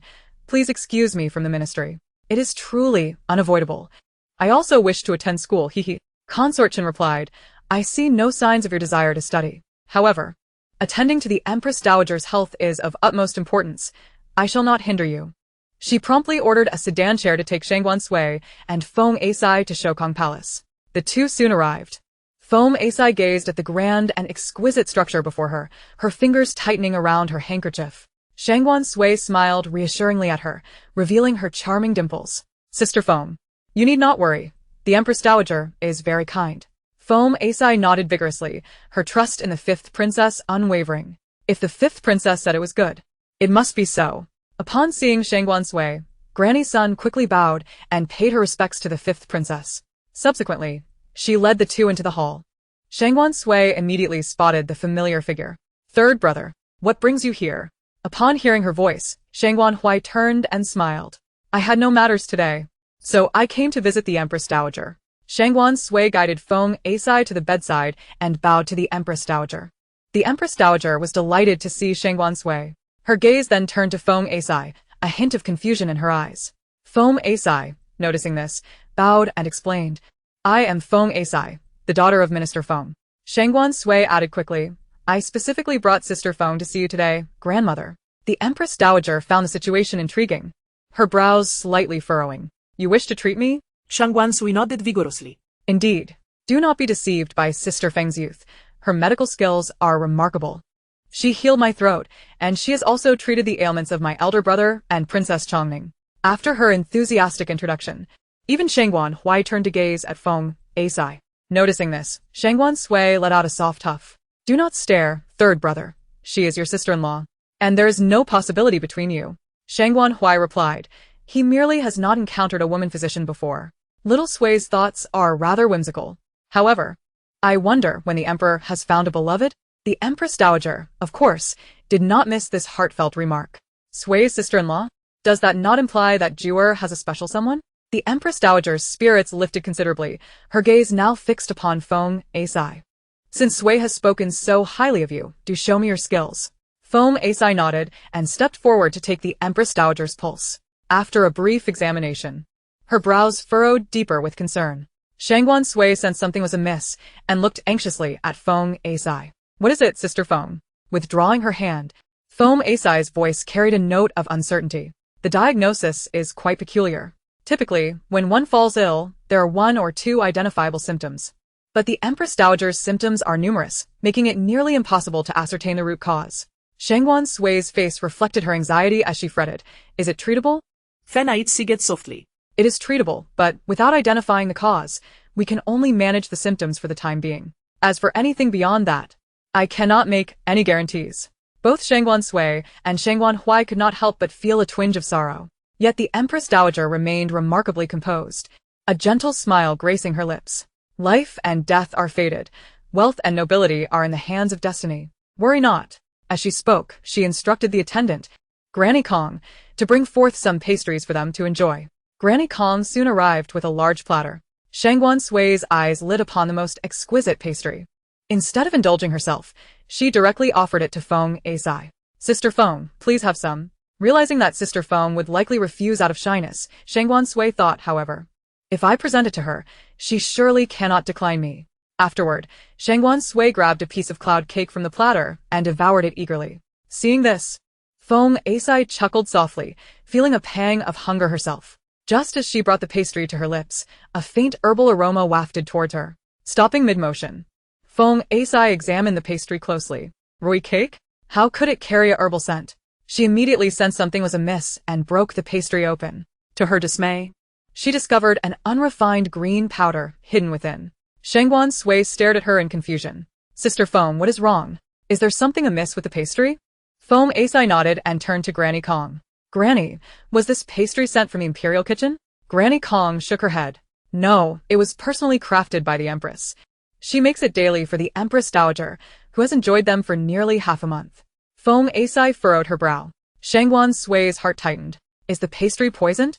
Feng Asai shook her head. It is not poisoned, but it contains something far more sinister. Shangguan Sui's eyes widened in disbelief. Something more sinister than poison? What could that be? The Empress Dowager and Shangguan Huai also lifted their gazes, fixated on Feng Asai. With a dry throat, Feng Asai explained slowly.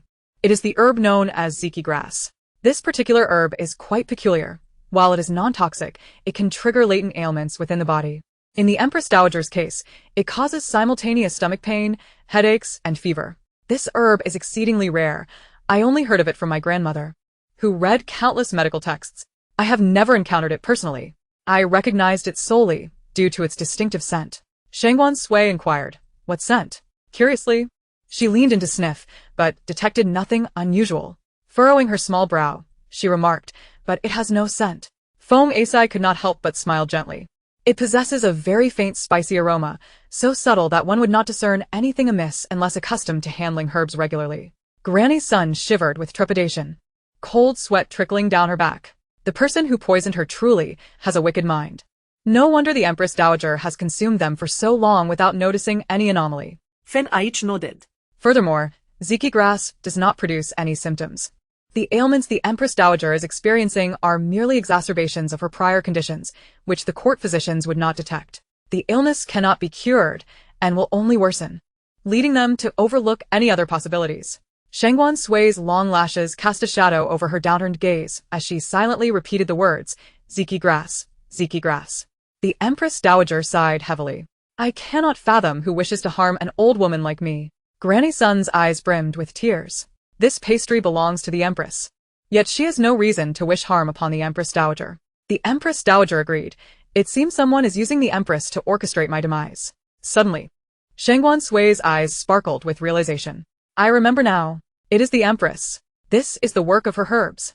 In the original narrative, it was indeed the Empress who used ziki grass to harm the Empress Dowager. I never anticipated this would come to pass a year earlier. The Empress's maternal family, the Wang clan, stationed in the southern borders, is known for its humid climate, rich in poisonous flora and herbs. Acquiring ziki grass is incredibly difficult for others, but for them, it is exceedingly simple. Upon hearing this, the Empress Dowager and Shangguan Huai's eyes widened in shock. It is truly the Empress? They could hardly believe it. Shangguan Huai, striving to maintain his composure, turned to Feng Asai. Now that we have identified the cause, is there a remedy? The immediate priority is to ensure the Empress Dowager's health. Hearing this, Shangguan Sui also looked to Feng Asai. Feng Asai lowered her gaze. Ziki grass is exceedingly rare. Ancient texts mention that searching flowers can offer salvation, but whether it will be effective, I cannot say. Shangguan Sui frowned. Searching flowers? Where can we find such herbs? Fenaic reflected carefully. This herb is quite rare. It only grows in a May mountain. The searching flower has 5 petals, and its leaves are a distinct green, easily recognizable. Shangguan Sui nodded and turned to the Empress Dowager, who appeared frail and pale. I shall head to a May mountain at once to procure the medicine for the Empress Dowager. Granny Sun's eyes were red-rimmed. Your Highness, you need not go personally. The Empress Dowager propped herself up with her arm, looking at Shangguan Sui with concern. Shangguan Sui remained resolute. I cannot trust anyone else. Empress Dowager, fret not. I have traveled extensively and know how to care for myself. Shangguan Sui approached, gazing at him with reluctance. Third brother, you must take care of yourself. I will await your return. Shangguan Sui nodded, gently ruffling Shangguan Sui's hair before bowing to the Empress Dowager. He then turned and departed. At this moment, the Empress Dowager was overcome by pain once more, prompting Feng Asai to swiftly assist her with acupuncture. Before long, the Empress Dowager drifted into slumber. Feng Asai gazed at the peacefully sleeping Empress Dowager, letting out a long sigh of relief. Just then, Shangguan Sui stepped forward, grasping Feng Asai's hand. Sister Feng, please accompany me to inform father. I must quickly tell father about the poisoning. With Sister Feng by my side, he will undoubtedly believe me. Fenaic nodded. The matter of the Empress Dowager's poisoning was of grave importance and required the Emperor's attention. The two soon boarded a palanquin, swiftly arriving at the imperial study. Shangguan Lin was engrossed in reviewing memorials when he suddenly spotted Shangguan Sui approaching. Initially taken aback, he quickly broke into a warm smile. Sui. Why are you not at school today? Do you miss your father? Shangguan Sui did not respond but raised her small brows, her voice serious as she exclaimed, Father, a grave matter has arisen. Someone is secretly poisoning the Empress Dowager. As the realization dawned upon Shangguan Lin, his eyes widened in disbelief. What? Poisoning the Empress Dowager? Who possesses such audacity? Shangguan Sui Chao cast a glance at Feng Asai, who instantly grasped the gravity of the situation. After performing a respectful bow, she promptly elucidated. Today, I discovered the herb ziki grass concealed within the auspicious cake, a botanical that could lead the Empress Dowager to her demise without her ever suspecting foul play. Cold sweat began to bead on Shangguan Lin's forehead. No wonder the Empress Dowager's ailment lingered. She had been subtly harmed by someone. Stepping forward, Shangguan Sui Chao spoke sweetly. Father need not fret. Third brother has already gone to a May mountain in search of the antidote. Grandmother shall surely be fine. Upon hearing this, Shangguan Lin felt a heavy weight lift from his heart. An antidote was indeed a relief. He reached out to touzle Shangguan Sui Chao's hair, his expression gradually softening. Yet, a cloud of confusion loomed over him, his brow furrowing in thought. Who could wish harm upon the Empress Dowager? Fenaic courteously remarked. This auspicious cake was sent by Her Majesty, the Empress. Chapter 63. The Empress trembled with rage. Shangguan Lin immediately countered. It cannot possibly be the Empress. She has always shown great deference to the Empress Dowager, even accompanying her to worship. As he spoke, Shangguan Lin fell silent, suddenly recalling what Sui Chao had mentioned yesterday about the Empress's sinister machinations leading to Nyang's demise. Hearing Shangguan Lin's words, Shangguan Sui Chao let out a huff. How can it not be? This is undoubtedly the Empress's poison. She is discontent with the Empress Dowager's favor towards third brother, fearing that the Empress Dowager's influence might jeopardize my elder brother's throne, which is precisely why she seeks to eliminate her. In the original text, this was indeed the motive, employing the same ziki grass. However, due to the death of the virtuous consort, my third brother is currently traveling to Lingshan, which has alerted the Empress to the threat he poses. Shangguan Lin listened, his emotions swirling with complexity. Yet another conflict stirred by the throne. Shangguan Sui Chao sighed. But knowing the culprit is of little use, the Empress is cunning, and finding evidence will be a formidable challenge. The auspicious cake has always been prepared by her own hands, and we have no idea where she keeps the box containing the ziki grass. Shangguan Lin nodded in agreement, acknowledging the truth in her words.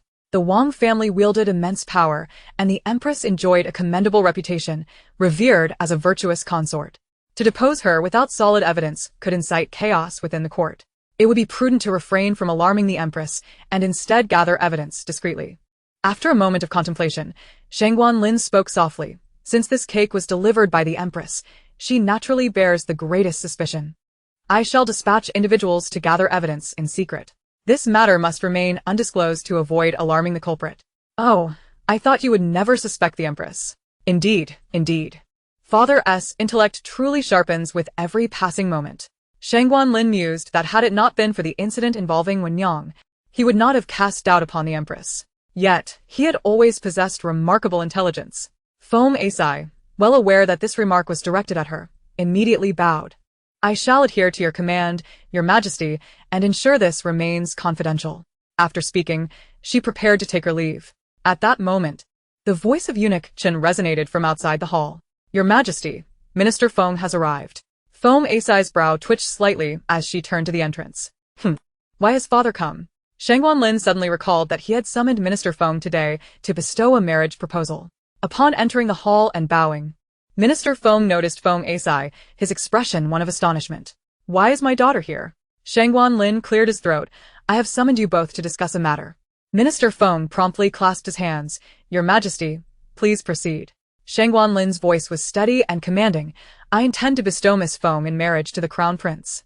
Do you harbor any objections? Shangguan Sui Chao, overcome with excitement, immediately clapped her small hands. Hooray, hooray! My ship is about to set sail.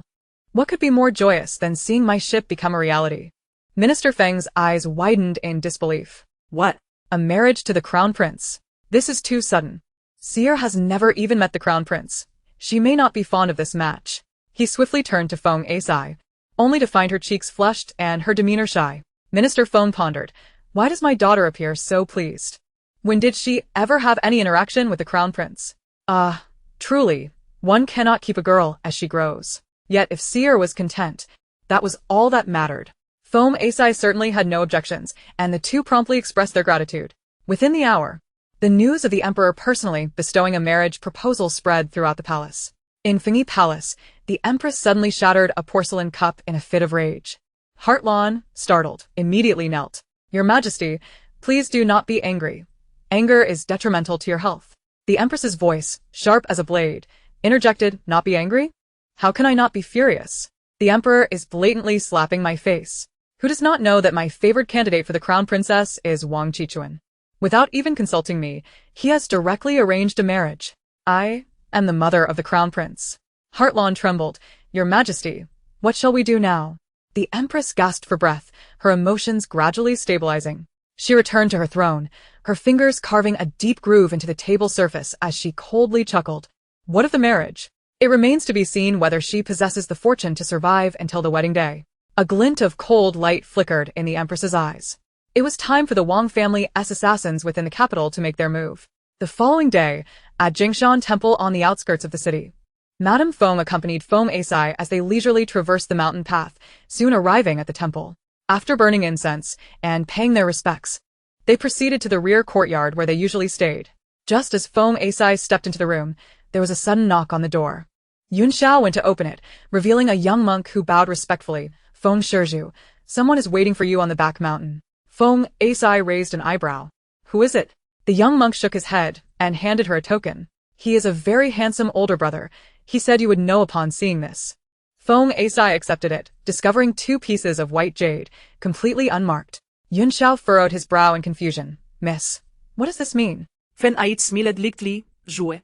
It refers to 2 pieces of jade that fit together, which signifies Shangguan Ju.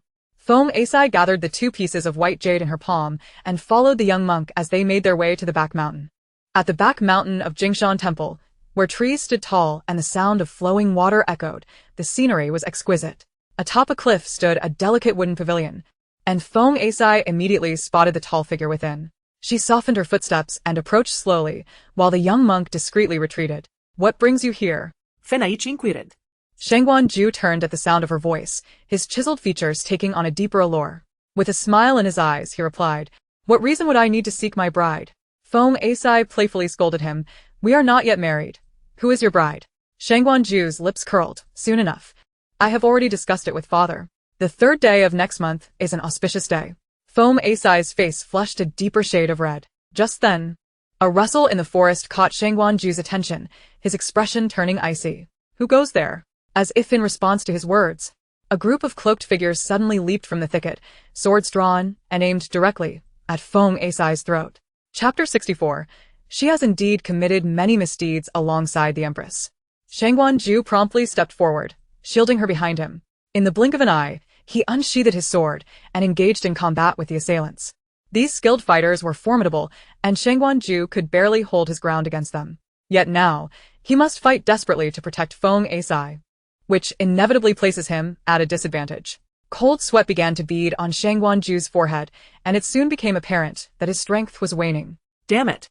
It seemed that the shadow guards he had brought today had already been dispatched by this group of cloaked figures. His gaze inadvertently swept toward the nearby cliff, and a glimmer of inspiration flashed in his eyes. Shangguan Sui turned, grasped Feng Asai's delicate hand, and leaped off the cliff with her. He was well acquainted with the topography of the area. Although the cliff appeared lofty from above, it actually descended to a gentle hillock below, with minimal drop between the two. Moreover, there was a spring at the bottom, providing a chance for survival. Upon witnessing the pair vanish from sight, the cloaked figures rushed forward. But they were met only with swirling mists at the cliff's edge, rendering visibility impossible. Ultimately, they had no choice but to retreat. As night fell at the base of the cliff, Feng Asai gradually regained consciousness, her ears catching a voice tinged with urgency. "Sire, how are you?" Slowly opening her eyes, she beheld an extraordinarily handsome face, Shangguan Sui, his expression fraught with concern. Feng Asai managed a faint smile, her voice dry and hoarse. "I am fine." Shangguan Sui hastily offered her some wild fruits he had gathered. "Eat something. There are no wild beasts nearby. Only some berries to sustain you." Fenaich blinked. Her voice curious. "Are we at the bottom of the cliff?" Her usually clear brows now clouded with confusion, resembling a doe lost in the woods. Shangguan Sui momentarily lost his focus, taking some time to respond. Clearing his throat, he said, "Ahem, yes, we are at the bottom of the cliff. We fortuitously landed in a pool of water, and my inner strength safeguarded us, which is why we are unharmed." Fenaich nodded. Lowering her head to nibble on the berries, her hunger becoming apparent. Shangguan Sui found her adorable, stealing glances at her from time to time. Meanwhile, in the palace, Shangguan Sui relished a bowl of sweet soup. Upon seeing her beaming face, Shangguan Lin's appetite surprisingly improved. However, after just a few spoonfuls, he could not help but set down his utensil, sighing softly. The consort inquired, "Your Majesty, what troubles you?" At that moment, Shangguan Sui piped up, "Father, have you not found any evidence? I had mentioned before that the Empress is exceedingly cautious. It is challenging to catch her in wrongdoing. It is truly disheartening. The Empress Dowager is gravely ill, and though we know the true culprit, we cannot bring them to justice." Consort gasped in astonishment. "So, it was the Empress who poisoned the Empress Dowager. Good heavens. Shangguan Lin nodded solemnly, confirming that they had indeed found nothing. Today, the Empress had gone to the Baohua Palace to pray for blessings, and he had seized the opportunity to send shadow guards to search the Yifeng Palace. Yet they discovered nothing, no trace of the poisonous herbs at all. Shangguan Sui shook her little head. "Since we cannot find anything, why not approach someone instead?" Both she and Consort perked up their ears. The Empress's personal maid, Xinlan, has committed numerous wrongdoings alongside her. However, her character is rather weak. Perhaps we could attempt to exploit that. This Xinlan is not only weak, but also lacks true loyalty to the Empress. In the original text, she chose to betray the Empress and aligned herself with the Xian consort. Xinlan's mother resides in the capital and is gravely ill. Her monthly stipend is nearly all sent to cover her mother's medical expenses. Consort lowered her gaze, quickly devising a plan. She pressed her lips together and spoke. "Perhaps this matter should be entrusted to me." Shangguan Lin appeared somewhat surprised. "Really, mother?" Shangguan Sui could not help but look up at her. Consort smiled and nodded. "Previously, I assisted with the affairs of the 6 palaces for a time. I am quite familiar with the matters concerning the palace maids." Shangguan Lin had no objections, as he held great faith in Consort Chen's capabilities. He nodded, "Then I shall leave this matter in your hands." Just then, the previously silent eunuch Chen burst through the door, breathless with urgency. "Your Majesty, trouble is afoot. The crown prince has fallen from the cliff." Shangguan Lin sprang to his feet. "What?" "Speak clearly. Quickly." Eunuch Chen's forehead glistened with cold sweat as he gasped for breath. Today, the crown prince visited Jingshan Temple, where Miss Feng was also present. They conversed at the back mountain when a group of cloaked men attacked them. The crown prince, unable to withstand the assault, leapt off the cliff with Miss Feng, and their fates remain uncertain. At this moment, Shangguan Sui's eyes brimmed with tears. "No, no, please. Let my elder brother and Miss Feng be safe." Shangguan Lin's expression darkened as he issued commands. Mobilize all imperial guards to search for them. Seal the entire city. I shall see who dares to plot against the crown prince. The following day, at the base of the cliff, Shangguan Ju carried Feng Asai through the forest. With each step they took, drops of blood trailed behind. Shangguan Ju's forehead was drenched in sweat, his heart pounding like a drum. This was the first time in many years that he felt such profound terror. Upon awakening that morning, he discovered that Xiao'er had suddenly developed a high fever. She was in a daze, unable to even speak. He attempted to lift her, only to find his hands stained with blood. It was then he realized that her right leg had been injured when they fell. No wonder she had been so disoriented last night.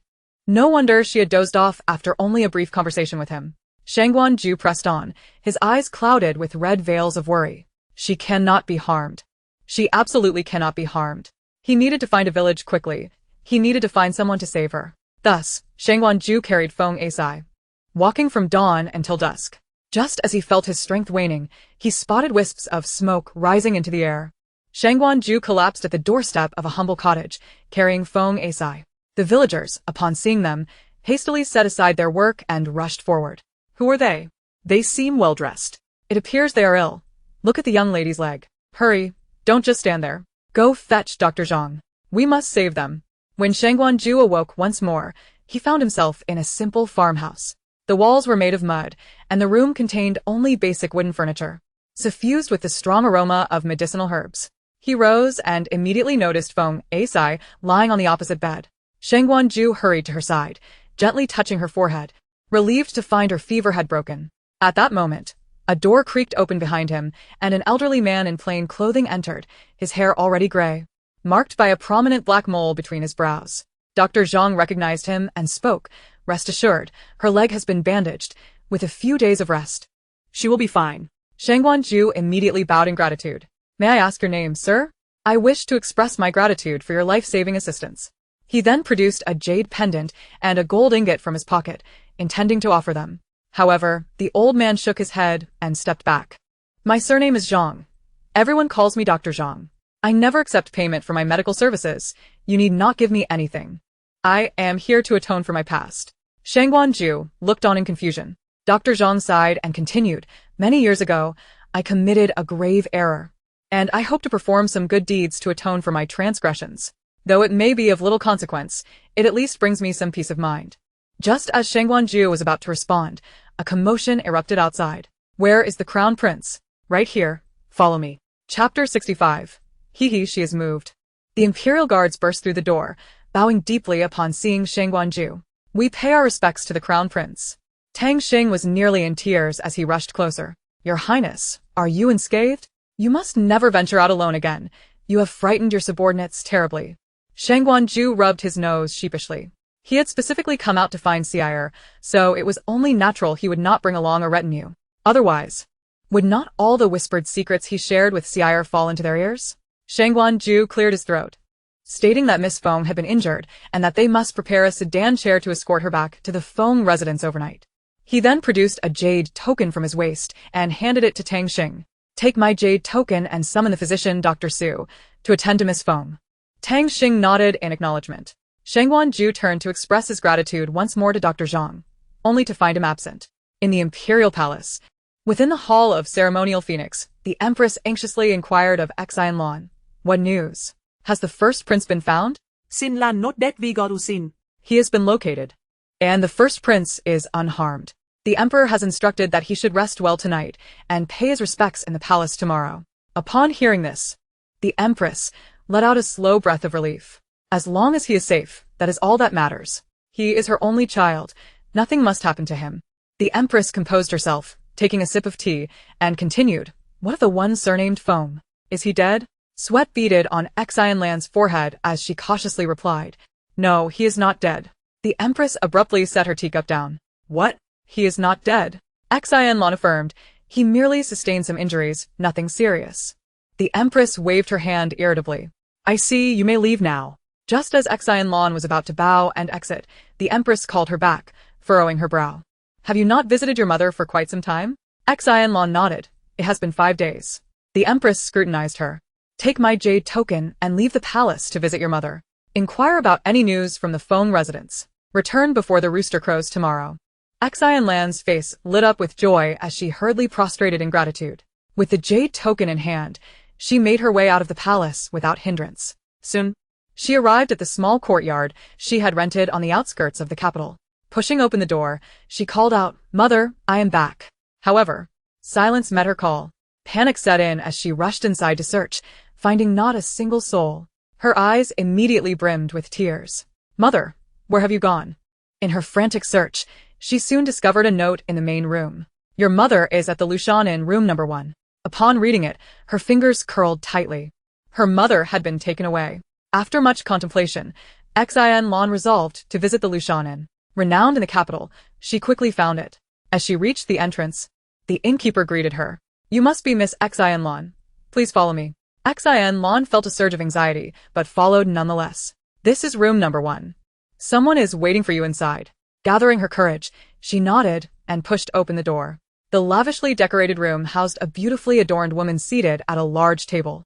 Upon hearing the noise, the woman turned. Exile Lan was startled and immediately knelt, beads of sweat forming on her brow. "I pay my respects to the Empress." Shangguan Sui nestled in the Empress's embrace, blinking curiously. This Exile Lan is indeed quite timid." The Empress's voice was gentle. "Rise. I have no ill intentions toward you, so there is no need to be nervous." Exile Lan tremulously replied, "Yes, I trust the Empress." Just then, an elderly voice echoed in the room. "Lana, you have arrived." Turning her head, Exile Lan beheld her mother, Zhang Shi, her eyes widening. "Mother." A smile graced Zhang Shi's face. "Thanks to the Empress. I have been brought to such a fine place, and a physician has been summoned to attend to my ailments." Exile Lan nodded, noticing her mother's improved complexion. She immediately knelt to express her gratitude. "I thank the Empress." The Empress chuckled lightly. It was merely a small act of kindness. Xin Lan looked up, Her voice laced with curiosity. "What does the Empress wish to know from me?" The Empress smiled, appreciating her cleverness. "It is a pleasure to converse with someone astute. No lengthy explanations are necessary. I wish to know where the evidence of the Empress's plotting against the late Empress Dowager is hidden." At this, Exile Lan's eyelids flickered involuntarily. How did the Empress come to know of the conspiracy against the Dowager? It had been so cleverly concealed. If this information were to be revealed, the Empress would surely find herself in peril. Glancing at her mother, Exile Lan pursed her lips slightly, her concern for her mother evident. The Empress reassured her, "Rest assured. I will care for your mother, providing her with the best accommodations and physicians. Once the Empress is overthrown, I will ensure your release from the palace so that you may reunite with your mother." Exile Lan's eyes widened in astonishment, her body trembling slightly. Shangguan Sui, observing this, could not help but smile. She is moved. After a moment of contemplation, Exile Lan immediately bowed deeply. "I am willing to serve the Empress with utmost loyalty." Without hesitation, the Empress and Shangguan Sui exchanged knowing smiles. "Yes, the plan is in motion." The following day, in the imperial study, Shangguan Lin inquired, "Juer, how are you? Are you injured?" Shangguan Ju slightly bowed. Reporting to father, "I am well." Shangguan Sui, with her short legs, circled around Shangguan Ju to examine him closely. "Father, my elder brother is truly unscathed." Shangguan Ju smiled helplessly. "I have already stated that I am fine." Shangguan Lin could not help but chuckle, cradling Shangguan Sui once more as he turned his gaze to Shangguan Ju. "Now, tell me what happened." Shangguan Ju nodded and began to narrate. "That group of assailants was fierce. In desperation, I had no choice but to leap from the cliff with Sire, seeking a glimmer of hope. Unexpectedly, Sire sustained an injury to her leg and developed a high fever. I carried her in search of help and stumbled upon a village where I was rescued by Dr. Zhang, hence our safety." Shangguan Lin's brows furrowed slightly. "This Dr. Zhang seems to possess a kind heart. It is thanks to him that you both emerged unscathed. I must reward him handsomely. Describe him to me so I can send someone to find him." Shangguan Ju nodded. "Dr. Zhang is quite renowned in that village. It won't be difficult to locate him. Moreover, he has a distinctive large black mole on his forehead, making him easily recognizable." Shangguan Sui, swinging her little feet, suddenly froze. "A large black mole? I know who this Dr. Zhang is. That Dr. Zhang is the one who served the Empress and was responsible for the death of Wen Yang. His forehead bears a large black mole, and his surname is also Zhang." The realization struck Shangguan Ju, his brow furrowing. "No wonder Dr. Zhang claimed he came to atone for his sins. It all makes sense now." He was ordered by the Empress to harm my mother. Yet, he had saved both my and Sire's lives. Shangguan Lin was elated. If that is the case, we have indeed found a witness who can testify against the Empress. He promptly commanded, send for this Dr. Zhang as per the first prince's description and bring him to the palace. In the afternoon, within the hall of ceremonial Phoenix, Eunuch Chen entered and bowed slightly. Your Majesty, the Emperor requests your presence in the imperial study. The Empress furrowed her brow. The Emperor had never summoned her to the study before, and their relationship had always been distant, merely maintaining a facade of respect. Something felt amiss. Nonetheless, she nodded, understood. I shall go at once. Rising from her phoenix chair, she noticed that Exile Lan had yet to return. Anger bubbled within her. This wretched Xin Lan. She shall face severe punishment upon her return. The Empress boarded her sedan chair and swiftly made her way to the imperial study. As she stepped into the imperial study, poised to bow in reverence, a deep and authoritative voice suddenly resonated in her ears. Your Majesty, do you still recognize who he is? The Queen turned around to behold an elderly man with white hair standing not far away. She blinked, a sense of familiarity washing over her. When her gaze fell upon the prominent dark mole on his forehead, an avalanche of memories surged forth, causing beads of sweat to form on her brow and her heart to race. He's supposed to be dead? Dr. Zhang smirked coldly at the Queen. Your Majesty, do you still remember this old man? Shangguan Sui nestled in Shangguan Lin's embrace, giving a soft huff. How could the Queen forget? That was her first act of malice. It surely left a lasting impression. The Queen's lips curled into a tight smile as her fingers involuntarily clenched the fabric of her sleeve. Yet, she stood tall, declaring, I do not know you. Do not make unfounded claims. Otherwise, I shall not hesitate to bring you to justice. Shangguan Sui scoffed dismissively. Oh, really? You think you can impose punishment on others? Who knows if you'll even survive today? Such a spineless creature, putting on a brave front. Shangguan Lin stifled a laugh, his expression serious as he surveyed the two. Dr. Zhang, speak plainly. What truly transpired all those years ago? Dr. Zhang clasped his hands together and began to elucidate. 20 years ago, when your Majesty was still a mere consort, you sought my services to tamper with Lady Wen's childbirth. Greedy for the gold, I foolishly acquiesced. After the deed was done, you did pay me as promised, but then covertly sent assassins after me. I fled to the edge of a cliff, leaped, yet miraculously survived. Aware of the lives I had taken and the sins I bore, I started practicing medicine for free in a village. As the Queen listened, her breath quickened involuntarily. I have no idea what you are talking about, she stammered. Shangguan Sui let out a light scoff. Keep pretending. Doctor. Zhang produced a jade token from his sleeve and handed it to Eunuch Chen beside him. This is the token your Majesty granted me back then, stating that with it, I would have unhindered passage in and out of the palace and the capital. I did indeed leave, but upon exiting the city, I found myself ambushed. This was all part of the Queen's scheme. Shangguan Lin took the jade token from Eunuch Chen, scrutinizing it closely before coldly declaring, this is indeed the Queen's token. There is no forgery here. His gaze turned icy as it fixed upon the Queen. Your Majesty, do you have anything to say? Shangguan Ju wore an expression of profound sorrow. Throughout his life, the Queen had shown him great care. Yet it was she who had orchestrated the demise of his biological mother. The Queen opened her mouth, intending to continue her defense. It was merely a small mistake from years ago. Our Wang family guards the southern border. I refuse to believe the Emperor would truly act against me for such a trivial matter from 2 decades past. Just then, a bright female voice rang out from outside. This servant, Exile Lan, requests an audience with the Emperor. The Queen turned, perplexed. Xin Lan? What could she want? Shangguan Sui's excitement bubbled over, nearly prompting her to clap her hands in glee. Oh, Exile Lan has arrived. This is going to be entertaining. Shangguan Lin immediately commanded, let her enter.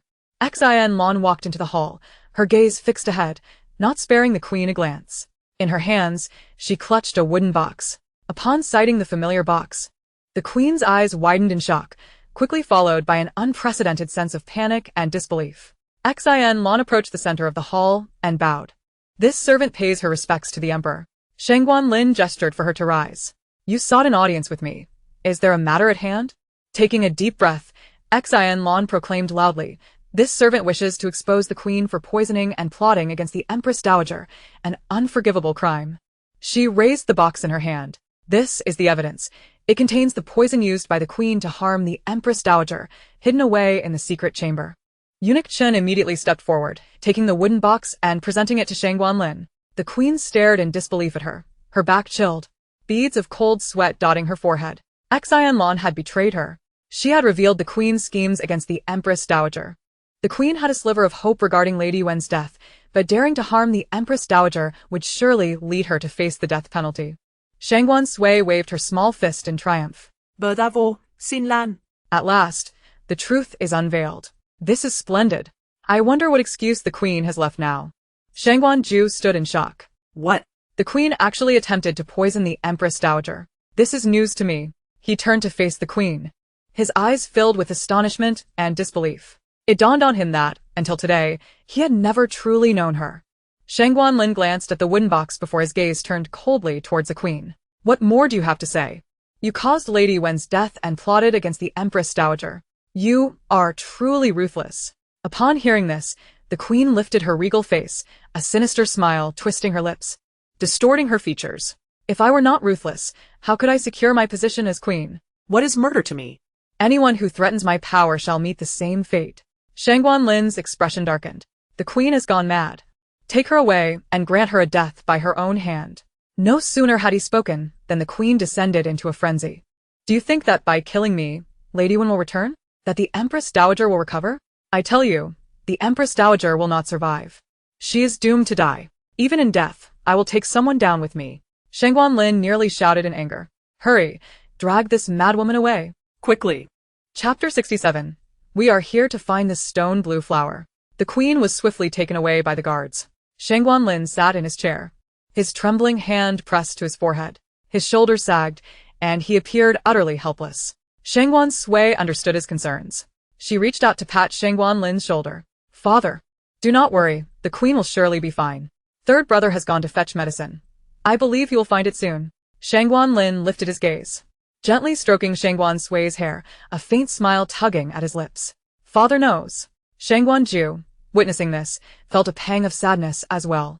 He hoped that third brother would successfully locate the antidote. Mauname, Your Highness, how much longer must we walk? The servant Qin Yun wiped the sweat from his brow, unable to contain his inquiry. Shangguan Huai shook his head in response. I do not know. Earlier on our journey, we encountered an old man who informed us that the stone blue flower is located at the summit of Mauname. Once we reach the top, we will surely find it. However, after walking along the mountain path for quite some time, they had yet to reach the summit. Shangguan Huai sighed in exasperation. Qin Yun comforted him. Do not fret, Your Highness. The stone blue flower is rare by nature, so it cannot be easily found. Let us rest for a while. Shangguan Huai nodded. Seeing his willingness to take a break, Qin Yun quickly remarked, Your Highness, I see a pond ahead. We can rest there. Since leaving the palace, the prince had been heading straight for Mauname without pausing for respite. If this continued, his health might not withstand it. The group swiftly arrived at the pond, setting up camp and preparing their meals. Shangguan Huai, feeling troubled, wandered to a large tree at the edge, seeking solace and rest.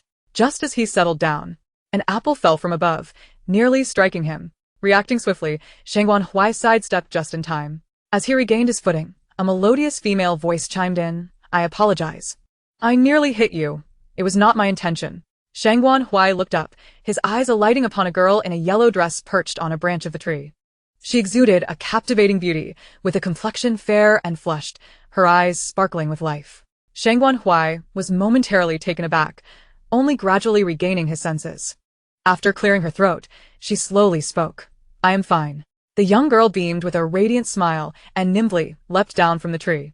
At that moment, Shangguan Huai noticed that she was cradling a large bundle of apples in her arms. Hearing the commotion, Qin Yun immediately rushed over with his men.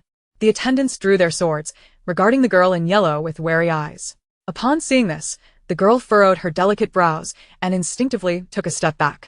Shangguan Huai cast a glance at them, prompting the attendants to lower their swords. He slightly cupped his hands and reassured her, Do not worry. We have come to a May mountain specifically to seek medicine. The girl raised her gaze, appraising the young man before her. Noticing his handsome and refined appearance, tall stature, and celestial demeanor, she felt he could not be a villain. She smiled, her lips curving gently. I am He Bixiao, a disciple of the Amei sect. Shangguan Huai nodded. Greetings, Miss He. I am Shangguan Huai. What medicine are you seeking? He Bixiao inquired. Shangguan Huai replied softly, "We are in search of the stone blue flower. My grandmother is gravely ill and urgently needs it for her treatment." He Bixiao's brows knitted together slightly. "How did you find your way here?" Shangguan Huai explained. "An elderly individual informed us that the stone blue flower grows atop a May mountain." He Bixiao let out a light laugh, bright and unrestrained. "You have been deceived. There is nothing atop a May mountain. I know where the stone blue flower is. Follow me." Shangguan Huai's heart leapt with joy, and he clasped his hands, exclaiming, "I truly appreciate your assistance." However, Qin Yun wore a wary expression, whispering in his ear, "Your Highness, be cautious. There may be a trick at play." Shangguan Huai frowned and interrupted him. "What trick?" "Miss He is evidently sincere. She is such a kind-hearted girl." Qin Yun retorted, "You are clearly swayed by her looks." Ignoring Qin Yun, Shangguan Huai promptly followed in He Bixiao's footsteps. She turned to him, sharing one of the apples she held.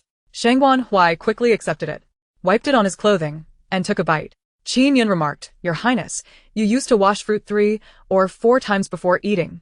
He gazed helplessly at the sky. "This is disastrous. His Highness has fallen." In the dungeon, the head jailer spoke respectfully, "Your Highness, please exercise caution." Shangguan Ju glanced around the cold and dim dungeon, a hint of concern crossing his brow. Following the jailer, he soon arrived at the innermost cell. "Wang Shi, someone has come to see you." As the words fell, the figure at the back of the cell stirred slowly. Indeed, she had been stripped of her title. No longer was she the esteemed Empress. Wang Shi turned her head, her lips curling into a chilling smile upon seeing Shangguan Ju. "What do you want? Are you here to gloat over my misfortune?" Shangguan Ju replied, instead posing a question. "Did you send someone to Jinshan Temple to attempt an assassination on Sire?" Wang Shi scoffed. "And if I did? The position of Prince Consort must belong to the Wang family. If Feng Asai dares to seize it, she must be prepared to pay with her life." Shangguan Ju said softly, "Those assassins have already been captured. They were loyal indeed. They swallowed poison and took their own lives immediately. However, Father has followed their trail and uncovered the Wang family's influence in the capital." At this, Wang Shi's previously triumphant expression instantly darkened. Shangguan Ju continued, "For so many years, the Wang clan has prospered rapidly due to your actions, yet once in power, you began to act recklessly. It is high time for accountability." Wang Shi's gaze shot up, disbelief etched across her face. "I raised you for so many years. How can you treat me and the Wang family this way?" Chapter 68. Would he ever see her again? Shangguan Ju coldly curled his lips. "If it weren't for you causing my mother's death, I would never have needed your care." Hearing this, Wang Shi's eyes immediately reddened. What could she do? She could not bear children. This was the only means she had at that time. Shangguan Ju looked at her, suddenly at a loss for words. It was true that she had caused his mother's demise, yet the years of careful instruction were also true. After 2 decades of interaction, how much was genuine, and how much was false? He himself could no longer distinguish. Shangguan Ju turned to leave the cell. At this moment, the jailer stepped beside Wang Shi, his voice icy. "The Emperor has commanded the gift of poisoned wine." Wang Shi gazed at the cup of poison before her, a cold smile curling at her lips. Who would have thought that after all her scheming, she would meet such an end? Closing her eyes, a tear trickled down her cheek. She reached out to take the cup, lifting it to her lips to drink it down in one go. With a thud, she collapsed to the ground as Shangguan Ju exited the cell. A tear slipped from the corner of his eye. Attendant Tang Xing had been waiting outside since early morning. Upon seeing him emerge, he promptly presented a small wooden box. Shangguan Ju's brow furrowed. "What is this?" Tang Xing explained, "It is a gift from the 5th princess." Shangguan Ju opened the box to reveal several exquisitely crafted pastries. He couldn't help but chuckle softly. "It is evident that these are for my 5th sister." He picked up a piece of pastry and placed it in his mouth. The sweet flavor spread across his tongue, and for some reason, his mood improved considerably. At a May mountain, Shangguan Huai followed He Bixiao along the winding paths. They soon arrived at a cave. He Bixiao let out a sigh of relief. "This is the place." Shangguan Huai's brow quirked. "Is the stone blue flower within?" He Bixiao pressed her lips together. "It should be here." Qin Yun frowned. "What do you mean by should be?" "It either exists or it does not." Shangguan Huai cast a disapproving glance at him. In this world, how can anything be completely certain? Miss He is not in the wrong for saying so. Qin Yun muttered. He shouldn't have spoken at all. Shangguan Huai turned to He Bixiao, his gaze softening, and lowered his voice. "I apologize, Miss He. I have not been strict with him. He means no harm." He Bixiao waved her hand, a bit embarrassed. "It's all right. Let us go in and take a look. Shangguan Huai and He Bixiao walked closely together into the cave. Qin Yin followed behind, letting out a sigh. Your Highness, you have changed. He Bixiao lit a torch and led him deeper into the cave. I have heard my senior sisters mention that there might be stone blue flowers here. If there aren't any, please do not blame me. Shangguan Huai smiled lightly. How could I? I am already very grateful for your willingness to guide us. No sooner had he spoken than He Bixiao's excitement surged. Pointing at the stone wall, she exclaimed, the stone blue flower. We found it. Shangguan Huai turned to look and indeed saw several blue flowers quietly blooming at the base of the wall. Each flower had 5 petals and was entirely blue, just as Feng Asai had described. Shangguan Huai's handsome face lit up with excitement. Wonderful. The Empress will surely be fine this time. The surrounding attendants immediately sprang into action, carefully excavating the flowers along with the soil beneath them and placing them into a prepared wooden box. Once the stone blue flowers were collected, He Bixiao took the lead, guiding Shangguan Huai and his entourage down the mountain. Qin Yin quickly prepared the carriage and respectfully announced to Shangguan Huai, Your Highness, everything is ready. We can depart. Shangguan Huai nodded, acknowledging him. He turned to see He Bixiao's radiant face beside him, and an unexpected wave of reluctance washed over him. Would he ever see her again after this? He had traveled far and wide, yet this was the first time he felt such sorrow. However, with the Empress in critical condition, he had to return to the capital immediately. Shangguan Huai pressed his lips together, took a deep breath, and said, I must take my leave. He Bixiao, blissfully unaware, nodded enthusiastically. I know, goodbye. Shangguan Huai lifted his gaze, his dark eyes reflecting her figure. With a gentle tone, he asked, Would you care to accompany me to the capital for a few days? He Bixiao tilted her head. Is the capital fun? I have never been there. Shangguan Huai nodded. Of course, there are many delicious foods and delightful activities. Every day, one can enjoy boating on the lake, admiring blossoms, playing polo, and fishing. During the Lantern Festival, there are riddles and lantern displays. His voice, gentle and soothing, continued, You have rendered me a tremendous service. To call you my savior would not be an exaggeration. It is only fitting that I accompany you for a few days. Upon hearing this, He Bixiao's eyes sparkled with excitement. These were experiences she had never encountered before. Yet, her joy quickly waned as she lamented, But I have no money, and thus cannot afford to stay at an inn. Shangguan Huai chuckled lightly. Come stay with me. I possess a grand residence with many vacant rooms. I can readily prepare a courtyard for you.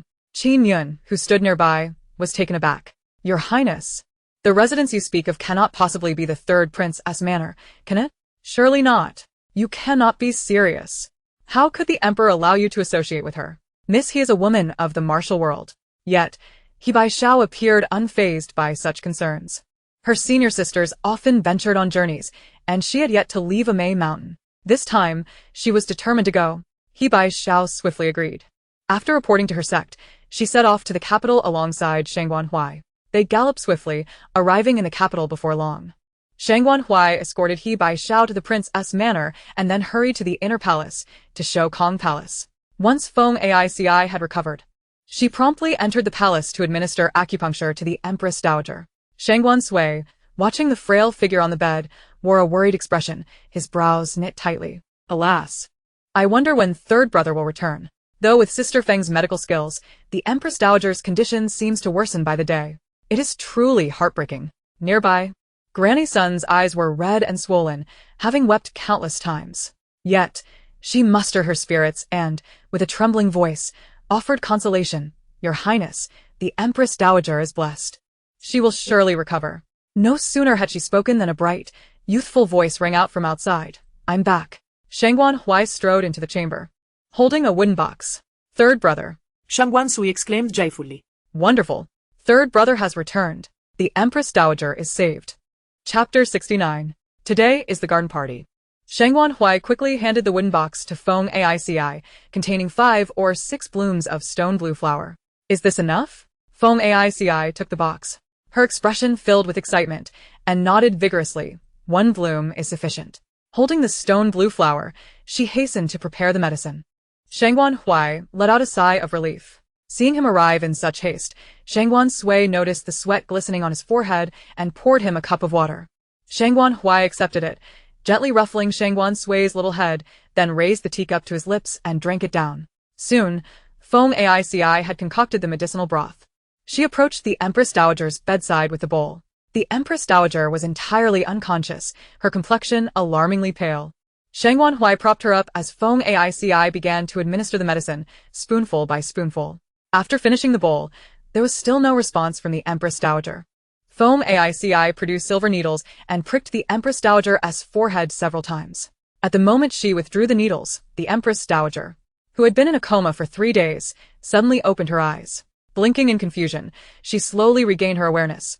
Oh, Sui, why are you both here? Shangguan Sui and Shangguan Sui's expressions brightened instantly. Wonderful. The Empress Dowager has awakened. She is saved. Upon hearing the news of her awakening, Shangguan Lin rushed over. The Empress Dowager was overjoyed to see him and conversed with him for quite some time before fatigue overtook her, and she drifted back to sleep. Imbihua peles.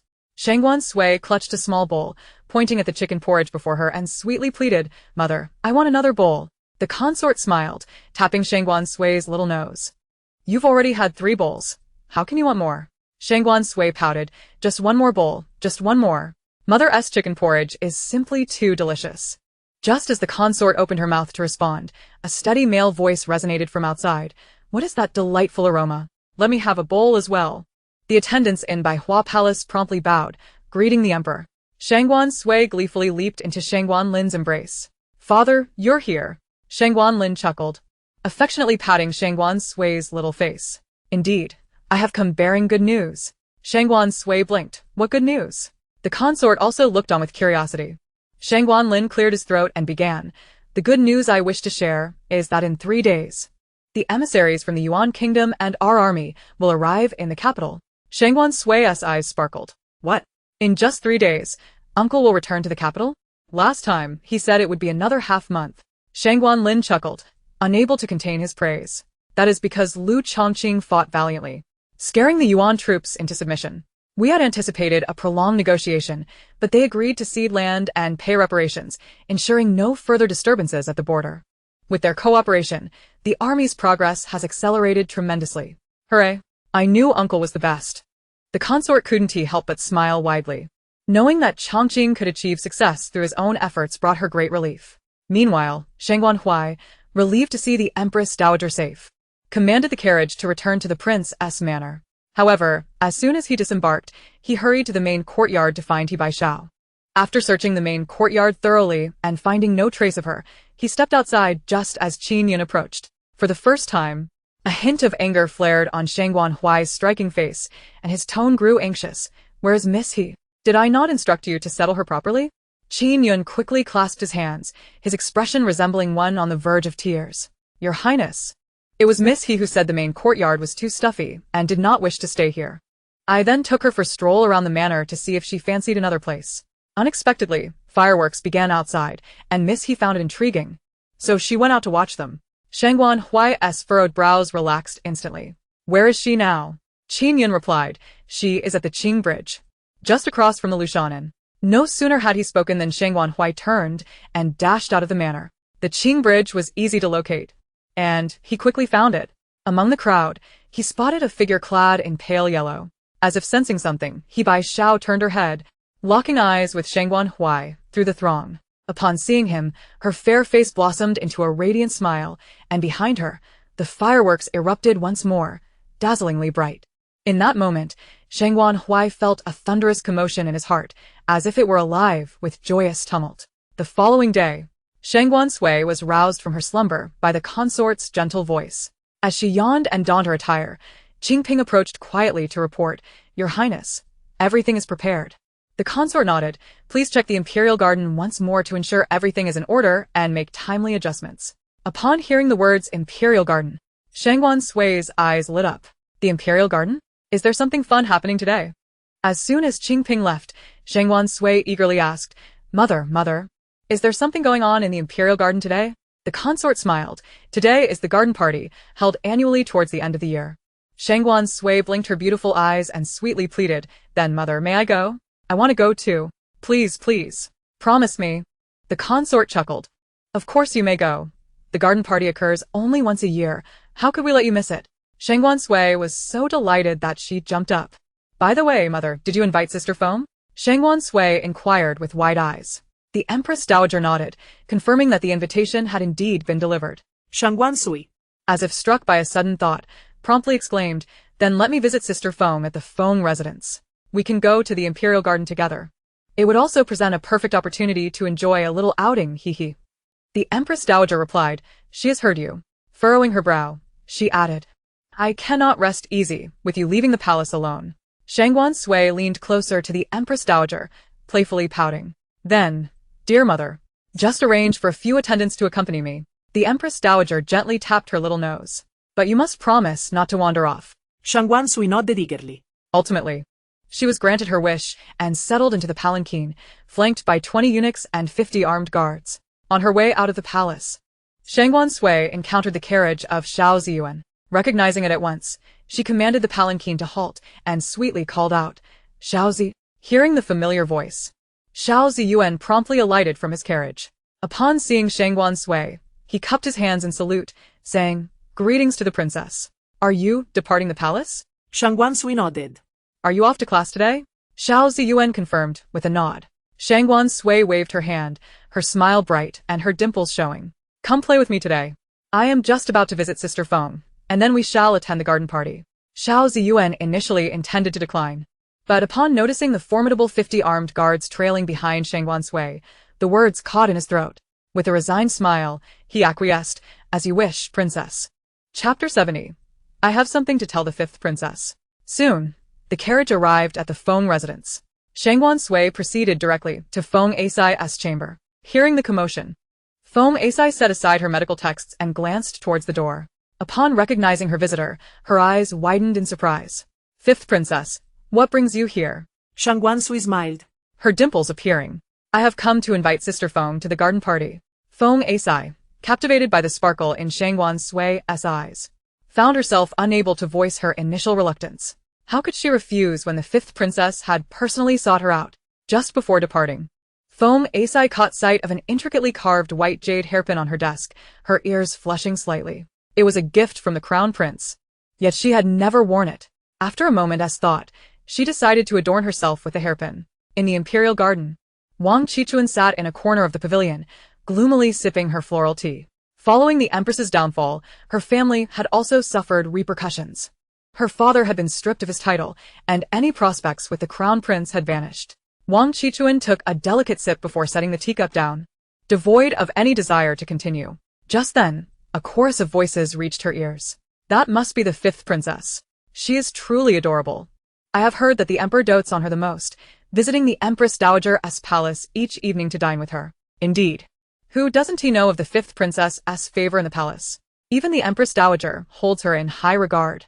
The young lady beside her is Feng Asai, the future crown princess, bestowed upon her by the emperor himself. She is indeed fortunate. The crown prince is handsome and honorable, a dream husband. Wang Qichuan felt a pang of bitterness at these words. If only she hadn't missed her chance with the crown prince. Lifting her gaze, she beheld the crowd surrounding Feng Asai, and a wave of discomfort washed over her. Soon, her eyes narrowed at the white jade hairpin adorning Feng Asai's hair. She recognized it. A month prior, while visiting the treasure pavilion, she had spotted it and been instantly enamored. However, the curator informed her that it had been custom ordered and was not for sale. Wang Qichuan had spent a fortune to learn that it had been reserved for the crown prince. She had assumed it was intended as a birthday gift for the empress, only to discover it was meant for Feng Asai. It became clear that the crown prince had harbored feelings for Feng Asai long before. No wonder he had been so indifferent during the flower viewing banquet. As Wang Qichuan listened to the praises being heaped upon Feng Asai, her lips pressed tightly together, resentment boiling within her. She had lost everything. Why should Feng Asai possess all that she desired? Wang Qichuan's gaze darkened with malice. She too would ensure that Feng Asai tasted the bitterness of loss. Clenching her right hand tightly, her nails dug into her palm. Suddenly, she rose and strode towards Feng Asai. At that moment, Shangguan Sui was engaged in quiet conversation with Feng Asai, her cherubic face aglow with joy. Just then, Wang Qichuan's voice broke through, snapping Shangguan Sui back to reality. "I pay my respects to the fifth princess." Shangguan Sui turned to her with a gentle smile. "Please rise." "There is no need for such formalities." Wang Qichuan stood, her tone sharp and cutting. "I have something to inform the fifth princess." Before Shangguan Sui could respond, Wang Qichuan continued unabated. I have recently discovered that the medical clinic in southern town is actually run by Feng Asai. Such behavior is unbecoming of a lady, tarnishing the reputation of noble women. At this, the imperial garden fell into stunned silence. The little divine physician of the capital was indeed Feng Asai. Sensing the shift in the crowd, Wang Qichuan raised her chin slightly. The fact that Feng Asai practiced medicine was something she had discerned herself. After all, it was Feng Asai who had treated her when she had suffered from a rash. Wang Qichuan was well aware of Feng Asai's medical skills. She had even visited the clinic in southern town and recognized her immediately, even with a veil concealing her face. But what woman could be a physician? The crown prince was still unaware of Feng Asai's activities in public. If he were to learn of it, he would undoubtedly reconsider marrying a princess who exposed herself in such a manner. Their engagement would surely be over. The crowd began to murmur. No wonder I found Miss Feng so familiar. She is indeed that little divine physician. Though she wore a veil, her eyes are unmistakable. I too have sought her medical assistance, but I never expected the little divine physician to be her, especially since Feng Asai is the daughter of a minister. Feng Asai's gaze turned icy as she shot Wang Qichuan a glare. She had never imagined this information would come from Wang Qichuan, whom she had once assisted. Rising with composure, Feng Asai boldly admitted, I am indeed the physician at the southern town clinic. This declaration set off another wave of murmurs among the crowd. Wang Qichuan, chin raised, cast a sidelong glance at her. You have indeed confessed. You are bringing shame upon us noble women. Feng Asai retorted with a cold smile. I have never considered healing the sick to be shameful. Wang Qichuan, incensed by Feng Asai's calm demeanor, pressed on. Then, why do you don a veil while practicing medicine? Why the secrecy? Feng Asai remained unperturbed. I wear a veil while practicing due to societal expectations of women. I do not wish to bring unnecessary trouble to myself or my family. If I truly found it shameful, I would not have opened a clinic to help others. Wang Qichuan, flustered, felt her face flush. What woman studies medicine and practices as a physician? This is simply wrong. Shangguan Sui, with her brows furrowed, had been listening intently. Unable to restrain herself any longer, she interjected, her voice sweet and clear. The Empress Dowager, the Crown Prince, the current Princess Duanyang. And even I owe our good health to Sister Feng's care. And what of the countless citizens of the capital? Do you still dare to claim that studying medicine is of no value? Is saving lives so disgraceful? Wang Qichuan's eyes widened in disbelief. The Crown Prince had been treated by Feng Asai? How could this be? The surrounding noble women exchanged incredulous glances, their expressions mirroring her astonishment. Feng Asai's medical skills have astonishingly reached such an extraordinary level that even the Empress Dowager and the First Prince seek her expertise. At this moment, a sharp voice suddenly pierced the air. The consort Chen has arrived. Upon hearing this, everyone immediately bowed and stepped aside, creating a clear path. What is happening? Consort Chen furrowed her brows as she approached. She had merely stepped away from the imperial garden for a brief moment to pay her respects to the Empress Dowager. How could things have descended into such chaos? When Shangguan Sui saw her arrival, a look of urgency crossed her face, and she hurriedly trotted over to Consort Chen. In a childish voice, she exclaimed, Mother, you are here. I am so furious. That Wang Qichuan actually dares to bully Sister Feng. Chapter 71. Consort Chen and the fifth princess both hold such affection for her. She even publicly revealed that Sister Feng opened a medical clinic, attempting to tarnish Sister Feng's reputation. How utterly despicable. Upon seeing Consort Chen, Wang Qichuan's body trembled with fear. If her aunt, the Empress, were present, she would certainly not fear Consort Chen. However, at this moment, Consort Chen governs the 6 palaces. Upon hearing Shangguan Sui's thoughts, Consort Chen quickly grasped the situation. Her gaze toward Wang Qichuan morphed into one filled with disdain. With her brows knitted tightly, she cast a chilling look at Wang Qichuan. At that time, she and Sui had resolutely decided to assist Feng Asai in opening her medical clinic because women face immense difficulties in this world. The options available are scarce, rendering any aspirations unattainable. It was unexpected that Wang Qichuan, also a woman, would not only offer no assistance, but also attempt to stab her in the back. Consort Chen cradled Shangguan Sui in her arms. Her voice was calm and gentle, yet every attendee heard her clearly. Miss Feng possesses remarkable medical skills. She was the one who treated the 5th princess's throat with great success. I am profoundly grateful to her and wholeheartedly support her in establishing a medical clinic. The crowd exchanged knowing glances, immediately comprehending her intent. Consort Chen was determined to protect Feng Asai. Then, shifting her focus, Consort Chen addressed Wang Qichuan. I would like to inquire, Miss Wang, what did you mean by your earlier remarks? Do you believe I am in the wrong? Wang Qichuan, frightened, immediately fell to the ground trembling. I absolutely did not mean that. How could she have known that Feng Asai had saved the fifth princess? That even the establishment of the clinic was supported by Consort Chen herself. Had she been aware, she would not have dared to utter a word against her. Shangguan Sui. Witnessing Wang Qichuan's demeanor, was utterly delighted. Mother, you are simply marvelous. I proudly raise your banner. Wang Qichuan deserves this. How could she dare bully such a wonderful person like Sister Feng? I truly do not understand her thought process. What a disgraceful creature. Wearing a mask of propriety while being utterly shameless. Consort Chen nearly chuckled upon hearing Shangguan Sui's thoughts but quickly composed herself, fixing a cold gaze on Wang Qichuan. Wang Qichuan has shown disrespect to me. Take her away, administer 30 lashes, and ban her from entering the palace ever again. Upon hearing this, Wang Qichuan burst into tears. Large droplets cascading down her face. Being publicly punished and cast out of the palace was utterly humiliating. Wang Qichuan cried out for mercy. But Consort Chen did not grant her that opportunity. She merely glanced at the attendants, and the eunuchs promptly dragged Wang Qichuan away. With the sound of the wooden board striking and Wang Qichuan's cries intertwining, everyone who had opposed Feng Asai opening her medical clinic dared not utter another word.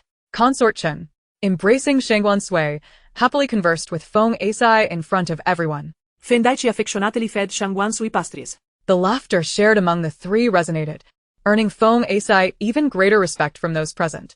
Not only was she soon to become the first princess consort, but even more significantly, both Consort Chen and the fifth princess held her in such high regard. In the emperor's eyes, the status of Consort Chen and the fifth princess was unquestionable. Unique within the entire harem, their preferences and aversions could undoubtedly sway the emperor's opinions. It is likely that the marriage between Feng Asai and the first prince involved the fifth princess playing a crucial role. After spending some time with Shangguan Sui, Consort Chen departed to attend to other matters within the harem. Feng Asai then took Shangguan Sui to the lakeside to feed the fish. Just as they were enjoying their time, a voice suddenly called out from behind them. Miss Feng, may I ask for your assistance? Feng Asai turned to see Miss Lin, the daughter of the Minister of Justice. Miss Lin looked at her, her pink lips gently pressed together, seeming somewhat shy. Miss Feng, I wish to. Feng Asai's brow twitched slightly. If Miss Lin had something to say, she was welcome to express it without hesitation. Shangguan Sui also looked over with curiosity. What is it? What is it? I want to know too. Miss Lin took a deep breath, summoning her courage to speak slowly. I would like to ask if you could examine my health? Immediately after speaking, Miss Lin's ears turned crimson. Young women often face certain ailments that are difficult to articulate. Male doctors may cause embarrassment in discussing such matters. Thus, when issues arise, they often seek the counsel of experienced matrons or endure in silence, too ashamed to confide in anyone. Now, with the rare opportunity of a female doctor, perhaps she could finally ask someone? Upon hearing this, Feng Asai smiled gently. Of course. Miss Lin, please feel free to share your symptoms with me. Upon seeing her tender gaze, Miss Lin's eyes brightened. Shangguan Sui, listening nearby, was also quite pleased. The group soon found a shaded pavilion, and Shangguan Sui instructed Qing Ping to fetch paper and ink. After Feng Asai inquired in detail about the symptoms, she swiftly prescribed a remedy. Just as she finished explaining the precautions to Miss Lin, she turned to find a crowd had gathered around them, all gazing at Feng Asai with eager expressions. Chapter 72. The couple even had a child. Miss Feng, I also have some questions to ask you. Could you help me as well? I am feeling unwell. Me too. I have some issues. Feng Asai and Shangguan Sui exchanged astonished yet joyful glances. Hooray! Everyone can truly accept women as doctors now. This way, even more women can be helped. That night, on the streets of the capital, He Bai Xiao nibbled on a candied hawthorn while curiously observing her surroundings, occasionally posing questions to Shangguan Hui. Shangguan Hui, showing no signs of impatience, attentively and gently answered her queries. He Bai Xiao, with her eyes slightly downcast, spoke softly. I grew up on Mauname, so I have never seen these things before. Shangguan Hui chuckled lightly. We have grown up in different environments. There are many things from Mauname that I have also never seen or known. He Bai Xiao, upon hearing this, lifted her gaze, blinking at him. Shangguan Hui felt his ears heat up, his handsome face displaying a hint of helplessness. Why are you looking at me like that? He Bai Xiao smiled sweetly. My senior sisters told me that the men down the mountain are all bad, and I should be cautious, but I don't think you are. Shangguan Hui raised an eyebrow. Really? He Bai Xiao nodded enthusiastically.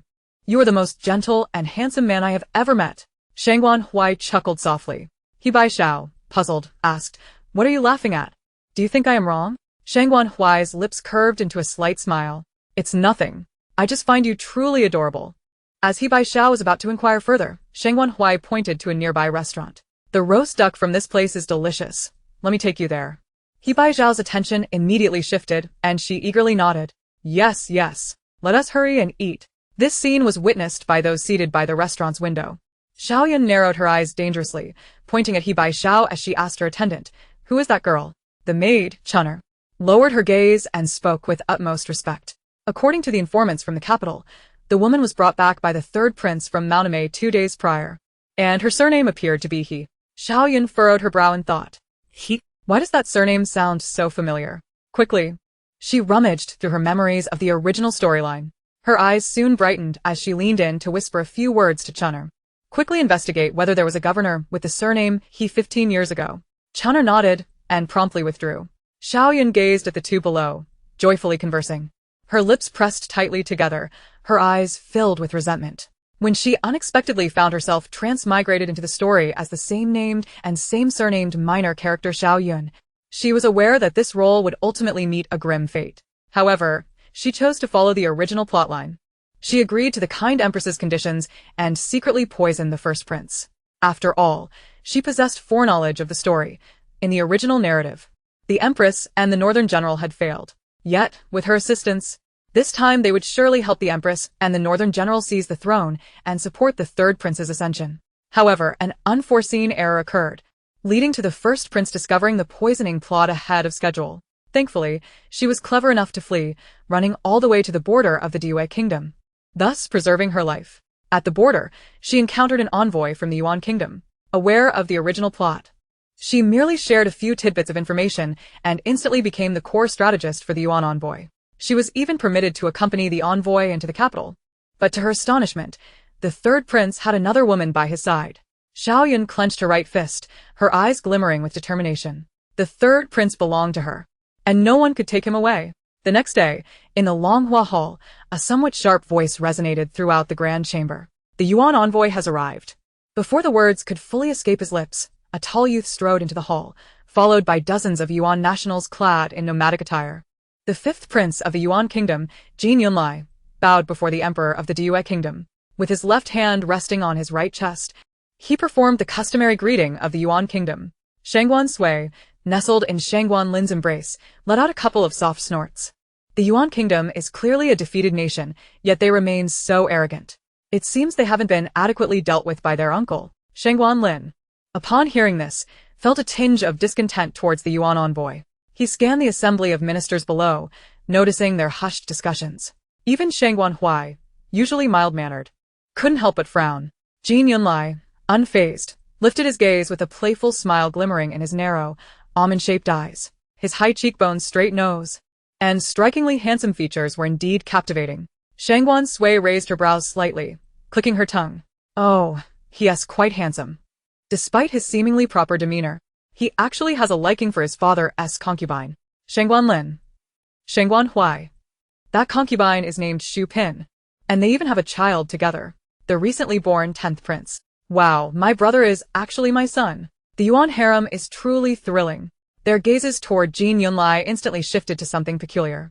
Jin Yunlai continued to elevate his chin, just as he was about to speak when suddenly, he heard, Congratulations to concubine Xu and the Emperor of Yuan on the recent arrival of the 10th prince. Jin Yunlia's proud demeanor instantly stiffened. Why did Shangguan Lin suddenly mention concubine Xu? Does he know about his affair with her? Jin Yunlai couldn't help but feel uneasy. He was the most intelligent among the Yuan princes and the heir apparent recognized by the emperor. If the emperor were to learn of his relationship with concubine Xu, he would undoubtedly be estranged from the throne. Countless thoughts flashed through Jin Yunlia's mind, rendering him momentarily speechless. Shangguan Lin and Shangguan Hui exchanged glances, unable to suppress their quiet laughter at Jin Yunlia's sudden change of expression. Shangguan Lin had not anticipated that his intention to bring Sui Sui to observe the excitement would lead to her uncovering such a secret. It was the perfect opportunity to suppress the Yuan envoy's arrogance. Shangguan Sui, noticing Jin Yunlia's expression, couldn't help but stifle a giggle. Chapter 73. Why is this lad running away so fast? Those who are guilty act this way. Just a slight mention will send them into a frenzy of self-doubt. During the reception banquet that followed, Jin Yunli was exceedingly distracted, even forgetting his original plans. Upon returning to the envoy's lodgings, he remained deeply troubled, hastily penning a letter to be sent back to Yuan Kingdom overnight. He was now convinced that there were spies from the Diyue Kingdom within the Yuan harem. Otherwise, such a clandestine matter could never have reached the ears of the Diyue people. He must purge all his confidence in Yuan. In the imperial study, the emperor remarked, "You have made significant contributions in stabilizing the border. I have decided to bestow upon you the title of Xinshin Marquis." Lu Chongqing's eyes widened, and he immediately knelt in gratitude. "Your Majesty, this reward is far too great. I truly do not dare accept such honors." Shangguan Lin chuckled lightly. "This merit is earned through your own sword and blade. How can you refuse a marquisate? I know well that during your time on the front lines, you faced numerous near-death experiences.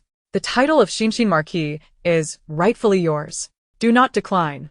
I shall have many future needs of you." Lu Chongqing sighed deeply, bowing once more in gratitude. "I thank your Majesty for your great favor." Just then, the voice of eunuch Chen was heard from outside. "Your Majesty, Concubine Chen and the fifth princess have arrived." Shangguan Lin immediately instructed, "Let them in at once." As Lu Chongqing slowly rose, he caught sight of Concubine Chen and Shangguan Sui stepping through the door. His eyes instantly reddened, softly calling out, "Sister." Concubine Chen nearly shed tears. Since entering the palace, this was her first encounter with Chongqing. She was astonished at how much he had grown. Shangguan Sui eagerly took Concubine Chen's hand, pulling her to Lu Chongqing's side. She looked up and cheerfully exclaimed, "Uncle, you're back. Did you miss me and mother?" Lu Chongqing reached out to tousle Shangguan Sui's hair, nodding earnestly. "Yes, your uncle missed you both very much." Seeing this, Shangguan Lin promptly commanded, "Eunuch Chen, prepare the meal. I wish to dine with the Grand General tonight." Concubine Chen paused momentarily, but quickly realized that the emperor had arranged this opportunity for her and Chongqing to reunite. Soon, a lavish feast was laid out.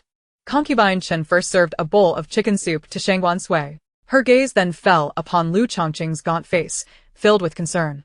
Chongqing had fought valiantly on the battlefield to protect his homeland, and she could only imagine the injuries he had sustained.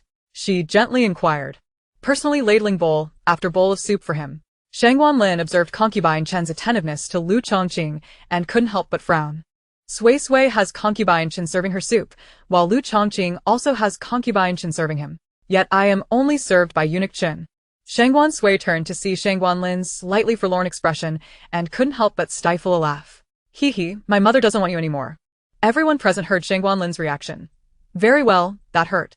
Shangguan Lin lowered his head gloomily, pushing aside the soup that eunuch Chen had served him. Just then, a steaming bowl of chicken soup was placed before him. Shangguan Lin looked up, meeting Concubine Chen's gentle gaze. Concubine Chen chuckled softly. "Does your Majesty not enjoy chicken soup?" Shangguan Sui continued to cover her mouth, giggling. He only dislikes the chicken soup served by eunuch Chen." Upon seeing the chicken soup, Shangguan Lin's furrowed brow instantly relaxed. He quickly brought the bowl closer, clearing his throat to declare, "I adore chicken soup." Concubine Chen responded warmly, "As long as your Majesty likes it." She was genuinely grateful for the emperor's arrangement that evening, as it allowed her to spend quality time with Chongqing over meal. Shangguan Sui happily savored the chicken soup in her bowl. Truly, it is no wonder that the chicken soup prepared by mother is so delightful. Lu Chongqing gazed at the three individuals enjoying a warm and harmonious moment together, a smile unconsciously gracing his lips. Seeing his sister and Sui Sui flourishing within the palace brought him great relief. Outside the palace, he often encountered rumors suggesting that his sister and Sui Sui were excessively favored by the emperor. However, he merely brushed them aside, not allowing them to weigh on his heart. It was only upon witnessing the truth with his own eyes that he realized the external whispers were, in fact, quite conservative. Nevertheless, as long as his sister and Sui Sui were content, that was all that mattered to him. Their happiness was his happiness. The following day, Shangguan Sui yawned sleepily as she sipped the lotus leaf soup from her bowl. At that moment, Qingping approached, carrying a wooden tray. "Your Highness, this is a gift sent by the young master through a messenger." He mentioned that he had forgotten to deliver it yesterday due to the abundance of matters at hand, and has only now found the time to send it. The concubine observed the peculiar colored and oddly shaped item on the tray, her delicate brows furrowing slightly. Did Chongqing mention what this is? Qingping shook her head. The messenger only stated that it is a fruit from the western regions. Once Shangguan Sui heard the word fruit, her drowsiness vanished instantly. Fruit? What kind of fruit? Her gaze fixated on the item in Qingping's hands, her eyes brightening with excitement. Isn't this a homie melon? I can't believe I can find homie melon here. The concubine blinked in confusion. What melon? She turned to Shangguan Sui and asked, Sui, do you know how to eat this? Shangguan Sui nodded eagerly. Of course. You just need to peel off the skin. Homie melon is incredibly delicious. It's my absolute favorite. Qingping quickly prepared the homie melon, slicing it into small pieces and presenting it. Shangguan Sui's eyes sparkled as she took a bowl and began to indulge in the melon. The concubine looked at Shangguan Sui with tender eyes as she enjoyed her meal. Turning to Qingping, she inquired, Did Chongqing send only one homie melon? Qingping shook her head softly. The young master sent an entire cart filled with them, along with many exquisite ornaments from the western regions. He specifically instructed that the fruit be brought first, saying the little princess would surely enjoy it. Wow! My little uncle truly understands me. Shangguan Sui exclaimed. When my little uncle went on his expedition, he promised to bring me gifts upon his return, and he truly keeps his word. Content. Shangguan Sui savored an entire homie melon, even taking a box of cut melon with her when she left for school. In the study, Shangguan Hong sat dozing in a chair. Upon hearing a noise behind him, he immediately awoke. Turning around, his proud brows softened with a smile. Fifth sister, you're here. You haven't been attending class lately. The grand tutor only asked me questions, and thankfully you've come. Shangguan Sui chuckled sheepishly. She had indeed been contemplating taking leave for trivial reasons. After all, she had already completed her studies in her previous life. She pulled out the box, shifting the conversation. Fourth brother, I brought you some fruit. You must try it. Shangguan Hong's nonchalant face expressed curiosity as he gazed at the yellow fruit in the box, perplexed. His hands remaining still. What is this? Shangguan Sui blinked and explained, This is a homie melon, brought back from the western regions by my little uncle. It's incredibly sweet. Although Shangguan Hong had never seen such a fruit, he chose to trust Shangguan Sui. Tentatively, he took a bite, and his eyes lit up. Delicious. So sweet. It was his first encounter with such a fruit. It's really so good. Shangguan Sui smiled brightly. I told you it was delicious. For the entire day. Shangguan Hong persistently requested more homie melon from Shangguan Sui, even offering the golden short sword gifted to him by the Emperor of Xia as a trade. Fifth sister. Just let me have another piece. I'll trade you this. Shangguan Sui glanced at the gleaming sword, swallowing unconsciously. Chapter 74, She is simply the daughter of my dreams. Ultimately, Shangguan Sui had no choice but to accept the short sword, dividing half of her homie melon with Shangguan Hong. He joyously lifted the wooden box and began to devour it, mumbling praises, so good, incredibly good. After class, Shangguan Sui sought out Xiao Ziyuan, sharing some of her homie melon with him. Meanwhile, Shangguan Hong returned to Qingguang Palace, deliberately saving 10 pieces of homie melon for later, as he planned to enjoy them while listening to stories.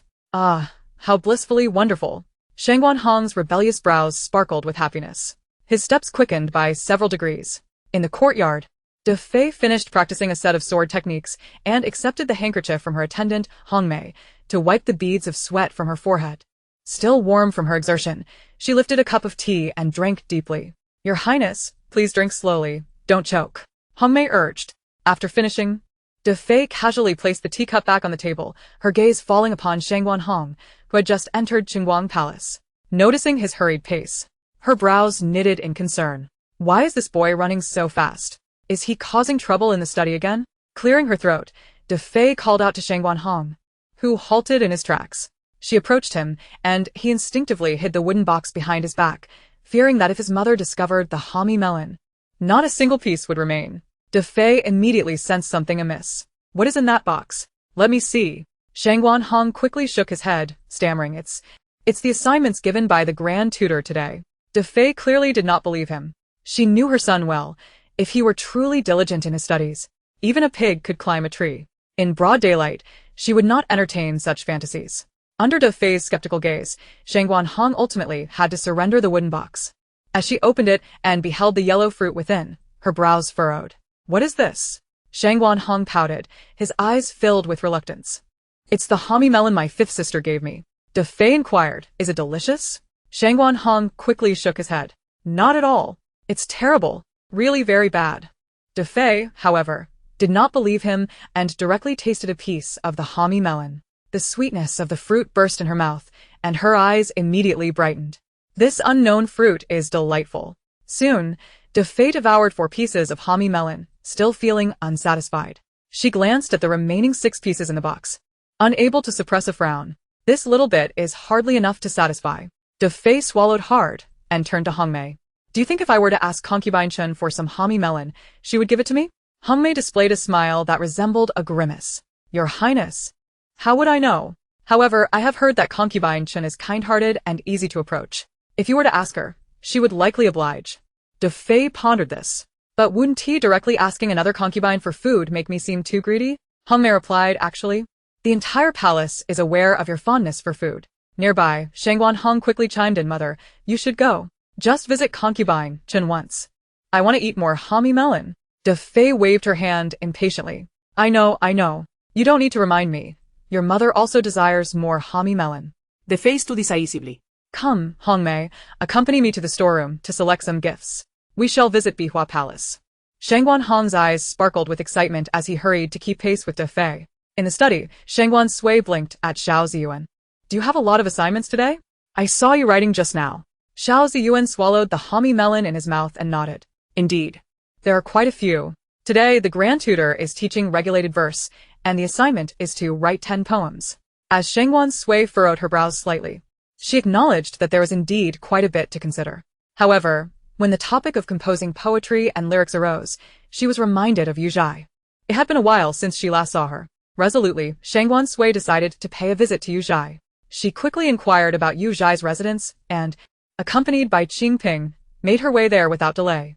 Upon entering the courtyard of Yu Zhai's abode, she was greeted by the melodious sound of a woman's voice reading aloud.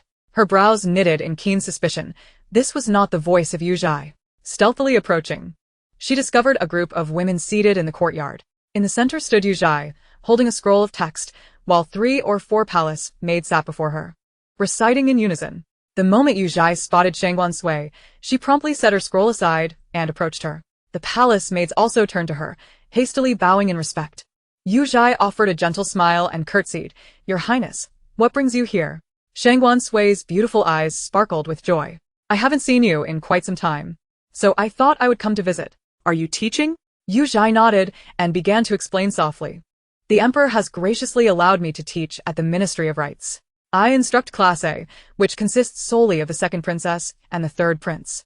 However, they seldom attend classes, leaving me with little to do. Thus, I have begun to teach the palace maids around me some characters. Yu Zhai glanced at the palace maids, who were engaged in menial tasks and could only occasionally spare time to join her. They hailed from humble beginnings and were illiterate, yet they possessed a fervent desire to learn. Yuan Ti informed Consort Chen of their punishment. Will you, Your Highness? Shangguan Sui immediately shook her head. Of course not. What you are doing is commendable. My mother would never punish you for this. Yet, a thought began to blossom in her mind. Without voicing it, she engaged in a few more exchanges with Yu Zhai before taking her leave. Returning to Bihua Palace with Qing Ping, Shangguan Sui could not help but frown as soon as she stepped through the palace gates. What is that raucous laughter akin to the clinking of bells? Qing Ping shivered slightly. Could it be that person? She guided Shangguan Sui to the main hall. Indeed, as they entered, they found a face seated comfortably, indulging in a slice of honeydew melon. Upon seeing Shangguan Sui, De Fei's eyes lit up. What an adorable and beautiful little girl. Dressed in a peach-pink skirt, Shangguan Sui's fair skin and exquisitely delicate features made her resemble a flawless doll. De Fei's heart nearly melted at the sight. Although she had always known of the fifth princess's existence, this was her first time meeting her, and she was utterly taken aback by her charm. De Fei, overwhelmed with excitement, momentarily forgot about the honeydew and hurriedly approached Shangguan Sui. Chapter 75. Is there an excessive number of people here? De Fei exclaimed, pinching the chubby cheeks of the young princess. You are truly delightful, fifth princess. Consort Chen chuckled lightly. Sui, why not greet De Fei? Shangguan Sui smiled, her dimples appearing as she sweetly responded, greetings to De Fei. Upon hearing this, De Fei's eyes crinkled with joy. She swiftly produced 3 silver darts from her sleeve and presented them to Shangguan Sui. "Fifth princess, these are my favorite darts, and I am gifting them to you today." Hong Mei, witnessing this, could not suppress a sigh. She had previously cautioned her mistress against bestowing weapons upon the young princess. For what 3-year-old girl would take delight in such implements of violence? Just as she prepared to intervene, she was astonished to see Shangguan Sui accept the 3 darts. With her enchanting eyes blinking innocently, she chirped, "Thank you, de Fei." Even Shangguan Hong, who had been devouring honeydew on the side, was taken aback by this unexpected turn. Goodness, my little sister isn't crying. Instead, she genuinely accepted those darts. Truly, his little sister was unlike any other. De Fei smiled broadened. Her eyes sparkling as she examined Shangguan Sui from every angle, utterly enchanted. Oh dear, if only the 5th princess did not have a birth mother. I would so love to raise her in my own palace. Shangguan Sui, delightedly toying with the exquisite silver darts in her hands, mused. If only my stature were not so diminutive, I would truly wish to learn martial arts. Consort Chen, noticing the exchange, interjected, "Let us dine in my palace tonight. De Fei's sister has yet to experience a meal in my abode." De Fei's attention shiftait instantly. Oh, that sounds splendid. I have heard tales of the delicious cuisine in Consort Chen's palace. I am eager to finally have a taste. Consort Chen nodded, promptly issuing instructions for the meal to be prepared. As she observed De Fei eagerly awaiting the feast, she breathed a sigh of relief. That was close. I nearly lost my daughter to the allure of martial training. Before long, the dishes were ready. Shangguan Sui savored the crispy chicken, her eyes sparkling with satisfaction. She glanced at De Fei, who was similarly indulging in her meal, and her mind wandered to certain plot points from the original text. In the original narrative, only one story is told regarding De Fei, and this tale is destined to unfold shortly. Consort Chen and Shangguan Hong, hearing her thoughts, simultaneously raised their heads, eyes fixed intently on Shangguan Sui. In De Fei's palace, there is a maid named Kai Zhen, who is, in fact, a spy for the Yuan kingdom. Kai Zhen has remained hidden within the palace, undetected, until the recent delegation from the Yuan kingdom arrived, prompting her to act. She has buried a bloody doll beneath De Fei's bed, inscribed with my father's birth date. Ultimately, Kai Zhen exposes this secret. In the narrative, upon discovering this doll, my father, in a fit of rage, kills De Fei. De Fei is the cherished daughter of the emperor of the Xia kingdom, and her demise leads to the dissolution of the alliance with the Dayue kingdom. The Yuan kingdom's scheme to sow discord thus succeeds. Both Shangguan Hong and Consort Chen were left in stunned silence. Shangguan Hong, still young and naive to the intricacies of power struggles among great nations, grasped the underlying threat. The maid Kai Zhen posed a danger to their mother. Overwhelmed with worry and fear, Shangguan Hong found himself unable to eat. Consort Chen, too, had not anticipated the presence of a spy within the inner palace. It was evident that the Yuan kingdom's visit was fraught with ulterior motives. Having finished her crispy chicken, Shangguan Sui turned her attention to the golden braised pork knuckle beside her. She was not particularly concerned. Kai Zhen was certainly not a formidable challenge. Tomorrow, she would concoct a pretext to inform her mother and have Kai Zhen expelled from the palace. De Fei, oblivious to the underlying tension, enjoyed her meal thoroughly. Once sated, she took Shangguan Hong back to Chengwang Palace. "My lady, please enjoy some tea." Kai Zhen respectfully placed a teacup on the table. De Fei, absent-mindedly fiddling with a short wooden sword, replied, "Noted, you may withdraw." Kai Zhen bowed and exited the hall. De Fei, glancing up, Caught sight of Shangguan Hong intently observing Kai Zhen's retreating figure. Frowning, De Fei asked, "Honger, why do you keep staring at Kai Zhen?" Shangguan Hong, with a hardened expression, replied in a low voice, "Mother, this Kai Zhen is suspicious." De Fei, puzzled, took a hearty sip of her tea, relishing its flavor. There's nothing wrong. Kai Zhen's tea is still delightful. With a sigh, Shangguan Hong insisted, "Mother, I'm not referring to the tea. I mean..." De Fei, bewildered, urged, do speak. After a moment of contemplation, Shangguan Hong resolutely stated, "Mother, this Kai Zhen is from the Yuan kingdom. She has buried a bloody doll beneath your bed, inscribed with father's birth date. She harbors intentions to end her life and seeks to sow discord between the Xia and Dayue kingdoms." In the imperial chamber, only Shangguan Hong and his mother were present. Unable to contain himself, he divulged all the revelations he had overheard that day. After listening, the De Fei remained silent for an extended period. Eventually she inquired, "Who imparted this to you?" She could hardly believe her son had transformed into such a paragon of wisdom overnight. Chapter 76. I seem to be gaining a third sister-in-law. Shangguan Hong swallowed hard, his voice barely above a whisper, revealing he had gleaned this information from eavesdropping on the fifth princess's thoughts. Aware that he could not conceal the truth from his mother, he decided to come clean. De Fei suspected her ears had deceived her. What?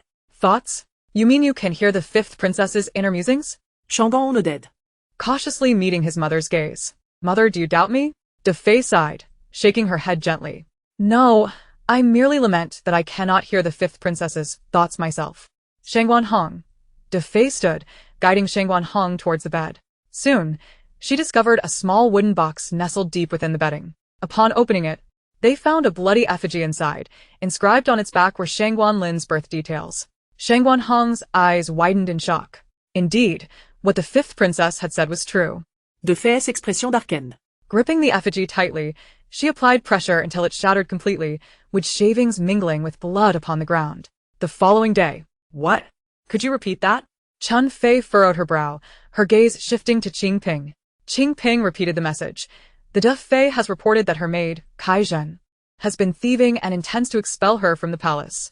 As the De Fei currently oversees the 6 palaces, she sent someone to inform you. Chen Fei pondered, recalling that Kai Zhen was the very spy from the Yuan kingdom mentioned by Sui Sui the previous day. Nevertheless, this was fortuitous. It alleviated her own burdens. She turned to Qing Ping. Theft is a grave offense. Confine her to the Shenqing Bureau for now and investigate if she has committed any further transgressions. A spy from the Yuan kingdom must not be released so easily. Qing Ping nodded, acknowledging her understanding. Chun Fei set down her teacup and inquired, "Where is Sui Sui?" She should have returned from school by now, yet she is still absent. Qing Ping shook her head, stating she was unaware. Meanwhile, a carriage was slowly departing the imperial palace. Princess, do you truly intend to leave the palace without informing Chen Fei? Xiao Ziyuan's brows furrowed, his youthful visage displaying a hint of uncertainty. Shangguan Sui turned to him, affirming, "Of course, I am off to find Sister Feng. If Mother discovers I have left the palace, she will undoubtedly insist I bring a throng of attendants, which would be quite inconvenient." Xiao Ziyuan pondered this, recalling the last occasion when 50 armed guards accompanied them. The carriage soon reached the southern part of the city. Xiao Ziyuan dismounted first and extended his hand to assist Shangguan Sui down from the carriage. Once on solid ground, she gazed up at the bustling medical hall before her, her eyes wide with astonishment. There are so many people. Xiao Ziyuan echoed her surprise, remembering fewer patrons during his previous visit. He instructed a nearby attendant to deliver Shangguan Sui's jade token inside while he led her towards the rear courtyard. Due to the overwhelming crowd, Shangguan Sui grasped Xiao Ziyuan's hand to avoid becoming separated. Feeling the gentle touch, he glanced down, suppressing a cough to mask his embarrassment. The sage had said, men and women should not engage in intimate contact, yet they were merely children, so it should not be a concern, he reasoned. Upon reaching the courtyard, Yun Xiao awaited them. Upon seeing Shangguan Sui, he bowed respectfully. I pay my respects to the fifth princess. Upon recognizing your jade token, I instructed a maid to await your arrival. Yun Xiao led them to a tea room in the rear courtyard. Just as the tea was brewed, Shangguan Sui spotted Feng Aichi hurriedly entering. Upon seeing them, Foam Asai bowed before taking her seat, delicately wiping the sweat from her brow with a handkerchief. Shangguan Sui blinked, remarking, Sister Foam, you seem even busier than before. Foam Asai nodded, explaining previously, few women sought my medical assistance, but after the garden party, the number has surged. Now, the women seeking treatment nearly matches that of the men, thus I find myself quite occupied. Foam Asai sighed in relief, lifting her teacup to sip. Sister Foam, I have a proposal, Shangguan Sui suddenly interjected. What if we establish a women's medical academy? Both Foam Asai and Xiao Ziyuan's eyes widened in astonishment. A women's medical academy? Shangguan Sui eagerly nodded. Sister Foam, you are so busy now, wouldn't it be beneficial to have assistance? Moreover, your medical expertise should not go unshared. The plight of women in this world is indeed arduous, often bound by constraints. Teaching women some medical knowledge would empower them, enabling them to better care for themselves, even if they cannot practice medicine. Xiao Ziyuan turned to Shangguan Sui, surprised by her profound understanding at such a young age. Just as he had witnessed his mother's struggle with her divorce, he knew how challenging life could be for women. Foam Asai contemplated this, acknowledging that the medical hall would only become busier. Managing it alone would be untenable, especially once she wed the first prince and had to oversee the affairs of the prince's residence. Additionally, passing on her knowledge would surely bring joy to her grandmother. Feng Asai nodded in agreement, but soon expressed her doubts. However, how should we establish this women's medical academy? Funding is one aspect, but more importantly, most women today are illiterate. Should we start from scratch? Shangguan Sui, her eyes sparkling, replied, I have a solution for the literacy issue. There is a talented woman in the palace named Yu Zhai. She could assist with teaching. Ha! I thought of this yesterday. Yu Zhai is currently underutilized in the Ministry of Works. If she could be engaged to teach more women to read, she would certainly be willing. As for the funding, I have a plan. My little treasury is quite substantial. Let me cover the expenses. Feng Asai furrowed her brows. How can we let the princess bear the costs? It would be better if I handled it. As they debated, Xiao Ziyuan cleared his throat and suggested, perhaps we should let my mother finance it. She has ample resources. Shangguan Sui couldn't help but chuckle. Song Shi, you truly are a paragon of filial piety. Xiao Ziyuan pretended not to hear her thoughts and continued, indeed. I believe my mother would be more than willing to support the fifth princess, especially after all the assistance you have provided her. After considering this, Shangguan Sui agreed, recognizing that the Song family was indeed wealthier than her own. Feng Asai had no objections either. The trio discussed further details before Shangguan Sui and Xiao Ziyuan departed in the carriage. On their way back to the palace, Shangguan Sui pulled back the carriage curtain. Her curiosity piqued as she gazed at the lively and bustling scene outside. Suddenly, she spotted a familiar figure, tall and graceful, with an ethereal demeanor and a gentle smile. Could it be her third brother? Shangguan Sui's eyes lit up, and she promptly commanded the carriage to halt.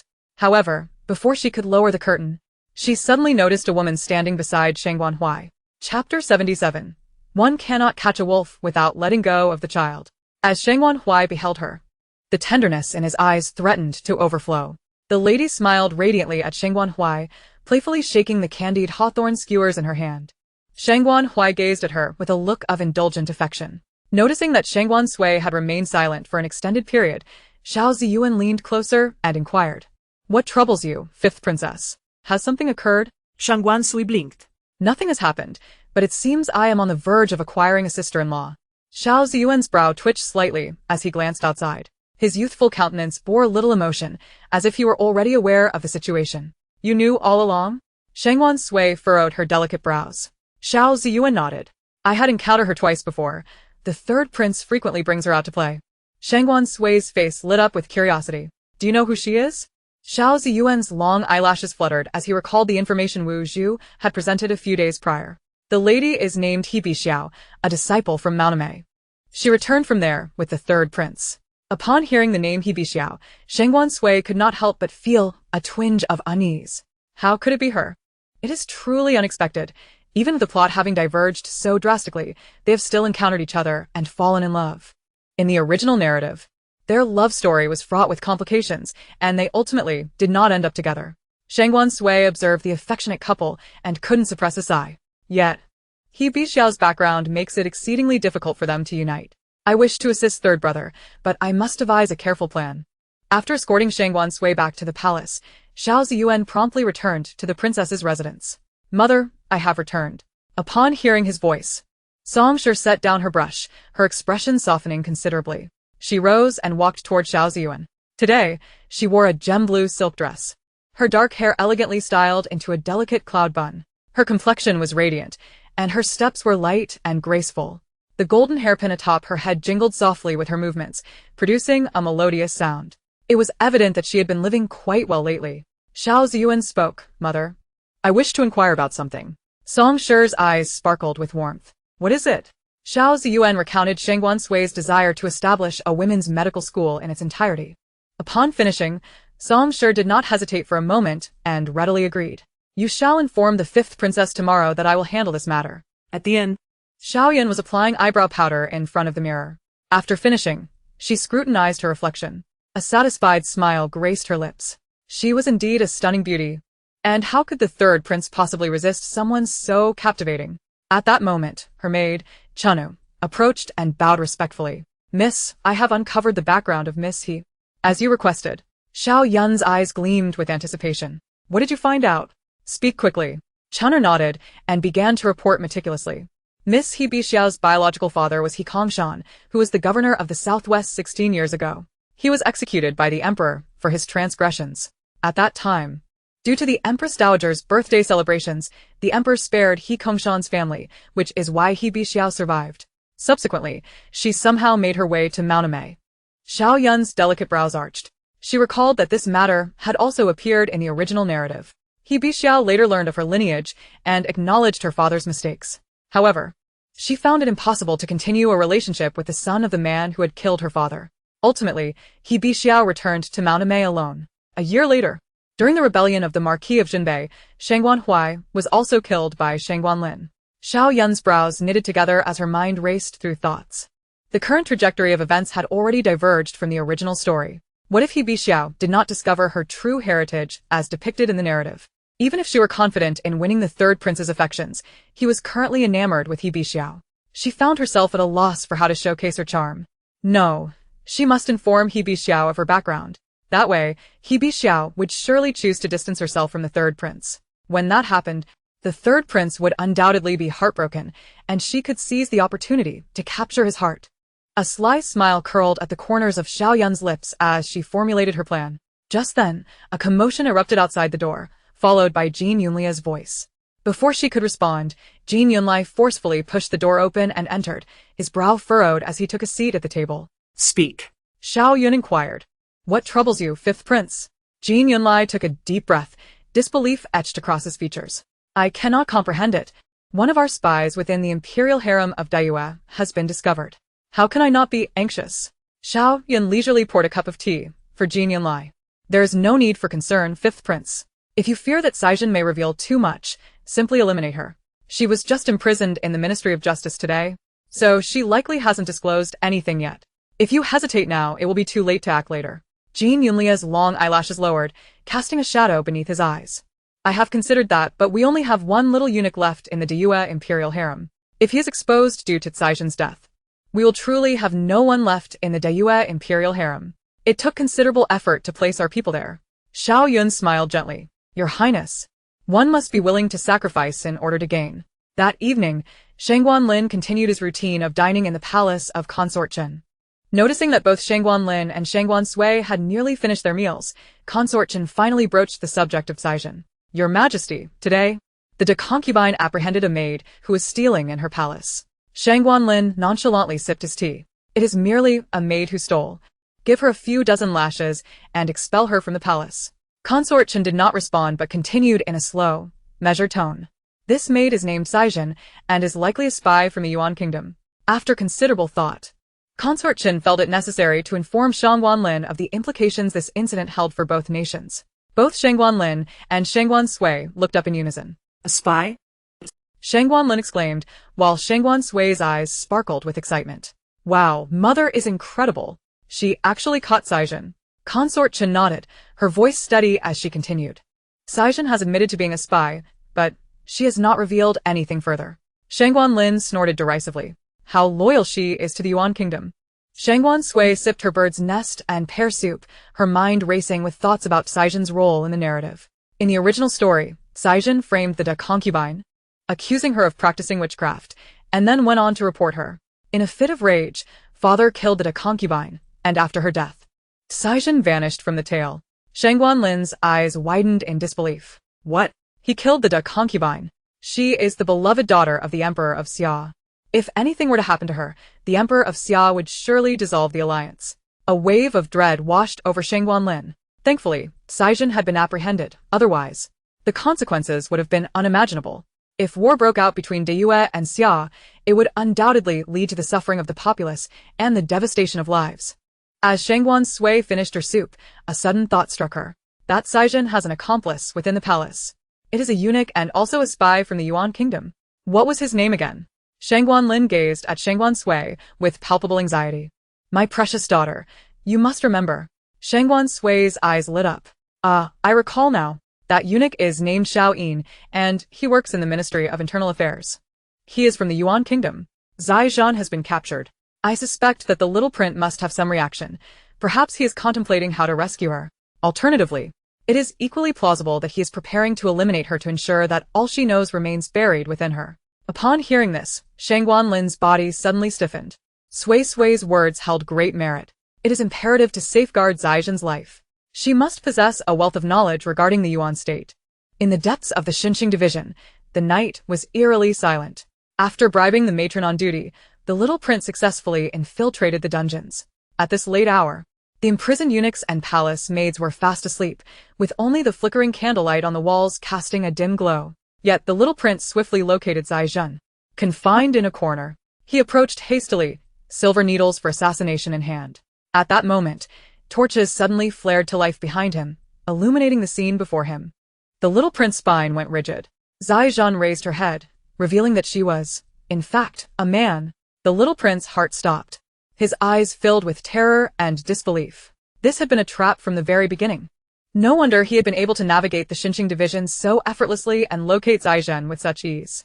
In a state of panic, the little prince was swiftly subdued by the guards behind him, pinning him down. The following morning, Shangguan Lin received news of the little prince's capture while partaking in breakfast within the palace of the consort Qin. Overcome with joy, he consumed 3 bowls of red rice porridge in quick succession. Sui, upon hearing the news, was equally elated. This is splendid. The grand palace of Deyue only housed Zhaizhen and the little prince as spies, and now both have been apprehended. They must possess substantial information, perhaps even knowledge of other infiltrators from the Yuan state within Deyue. Shangguan Lin nodded vigorously. Sui's reasoning was sound. He shared her sentiments. They truly were in sync. At the embassy inn, Xiao Yun had yet to finish her breakfast when the door was abruptly flung open. Jin Yunlai stormed in, furious. Look at the mess you've caused.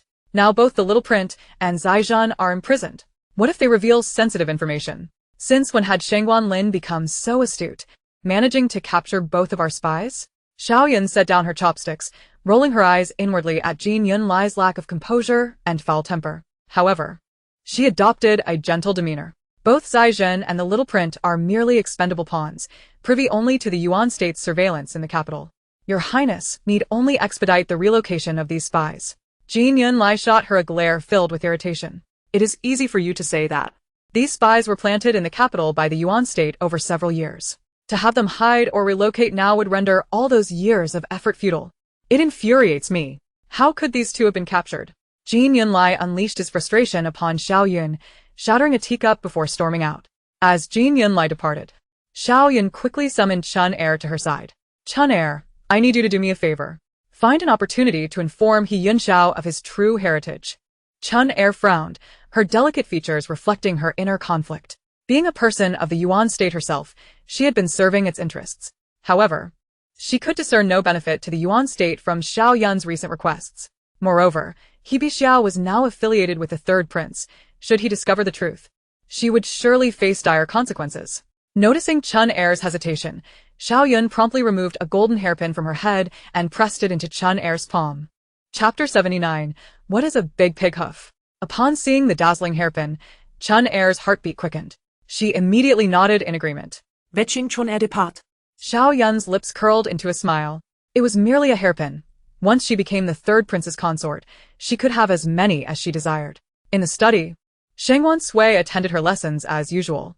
After class, she spotted Xiao Ziyuan waiting for her outside. Upon seeing her, Xiao Ziyuan quickly approached.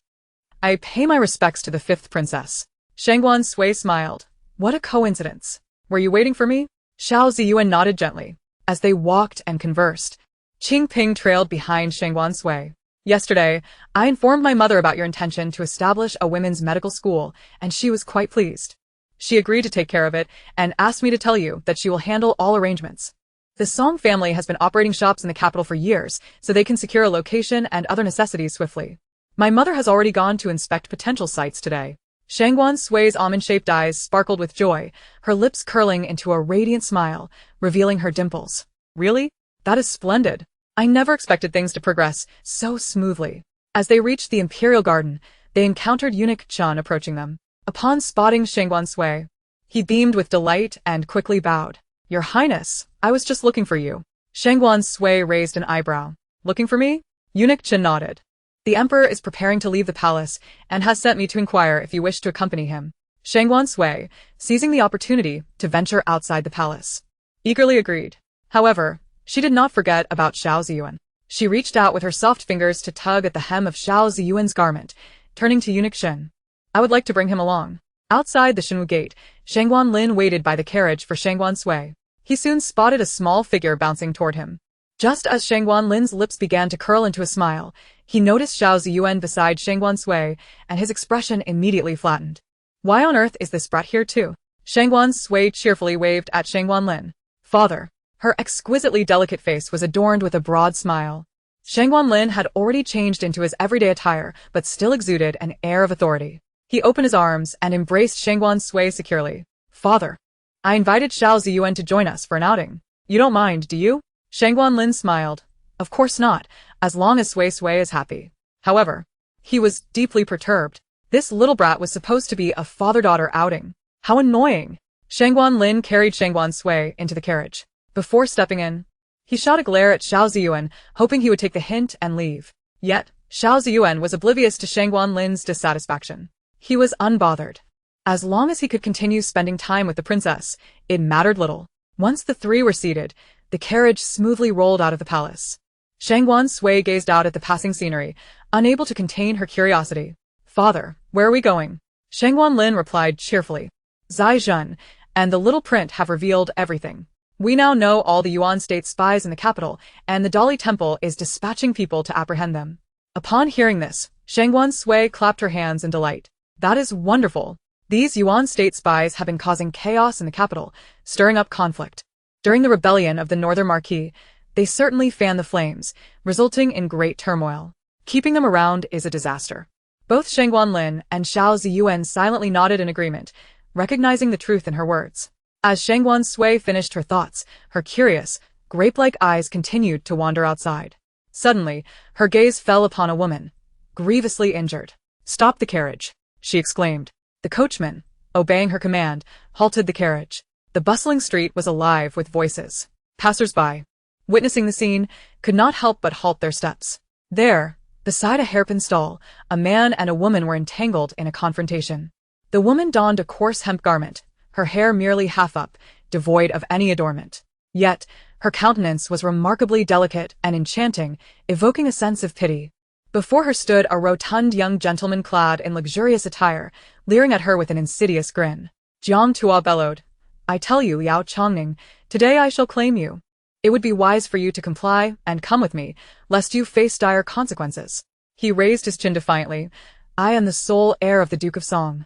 There is nothing in the capital that I cannot obtain. Should you dare to resist, I shall send you to a brothel. With that, Jiang Tua lunged forward to seize Liao Chongning. Displaying a look of revulsion, Liao Chongning swiftly stepped back. Her pale, delicate face bore no trace of color. Yet her gaze remained resolute. Just as Jiang Tua was about to touch her, a voice suddenly rang out. Stop. The voice was childish and high-pitched, causing Jiang Tua to frown. Which child is this? He wondered, turning to see Shangguan Sui, a small figure waddling towards him. Child. This is not a place for you to play. Begone, do not hinder my affairs. Shangguan Sui glared at him. You are forcibly taking a common girl. And that is wrong. Jiang Tua scoffed. In this world, there is no right or wrong. Only what I desire. He dismissed Shangguan Sui with a wave and turned again to grab Liao Chongning. At that moment, a steady male voice interjected. Stop. Jiang Tua turned to face two men, one tall and the other small, irritation etched across his features. He pointed at Shangguan Sui and said, That is your child, right? Take him away. Do not ruin my plans. Shangguan Lin frowned deeply. Whose grandfather are you? Jiang Tua, taken aback by his remarkable demeanor, felt a twinge of unease but stubbornly retorted. I am your grandfather. Before he could finish his sentence, a sudden gust of wind swept past him, sending Jiang Tua sprawling to the ground. Coughing violently, he furrowed his brow and yelled at the guards accompanying him. What are you waiting for? Hurry up and deal with this person. Damn it. I have never suffered such indignity. I will make him pay dearly, and his head shall serve as a drinking vessel. Shangguan Lin waved his hand nonchalantly, and his attendants swiftly subdued Jiang Tuo's men. Shangguan Sui watched with glee, clapping his hands. Ah, splendid. Beat him until he is utterly defeated.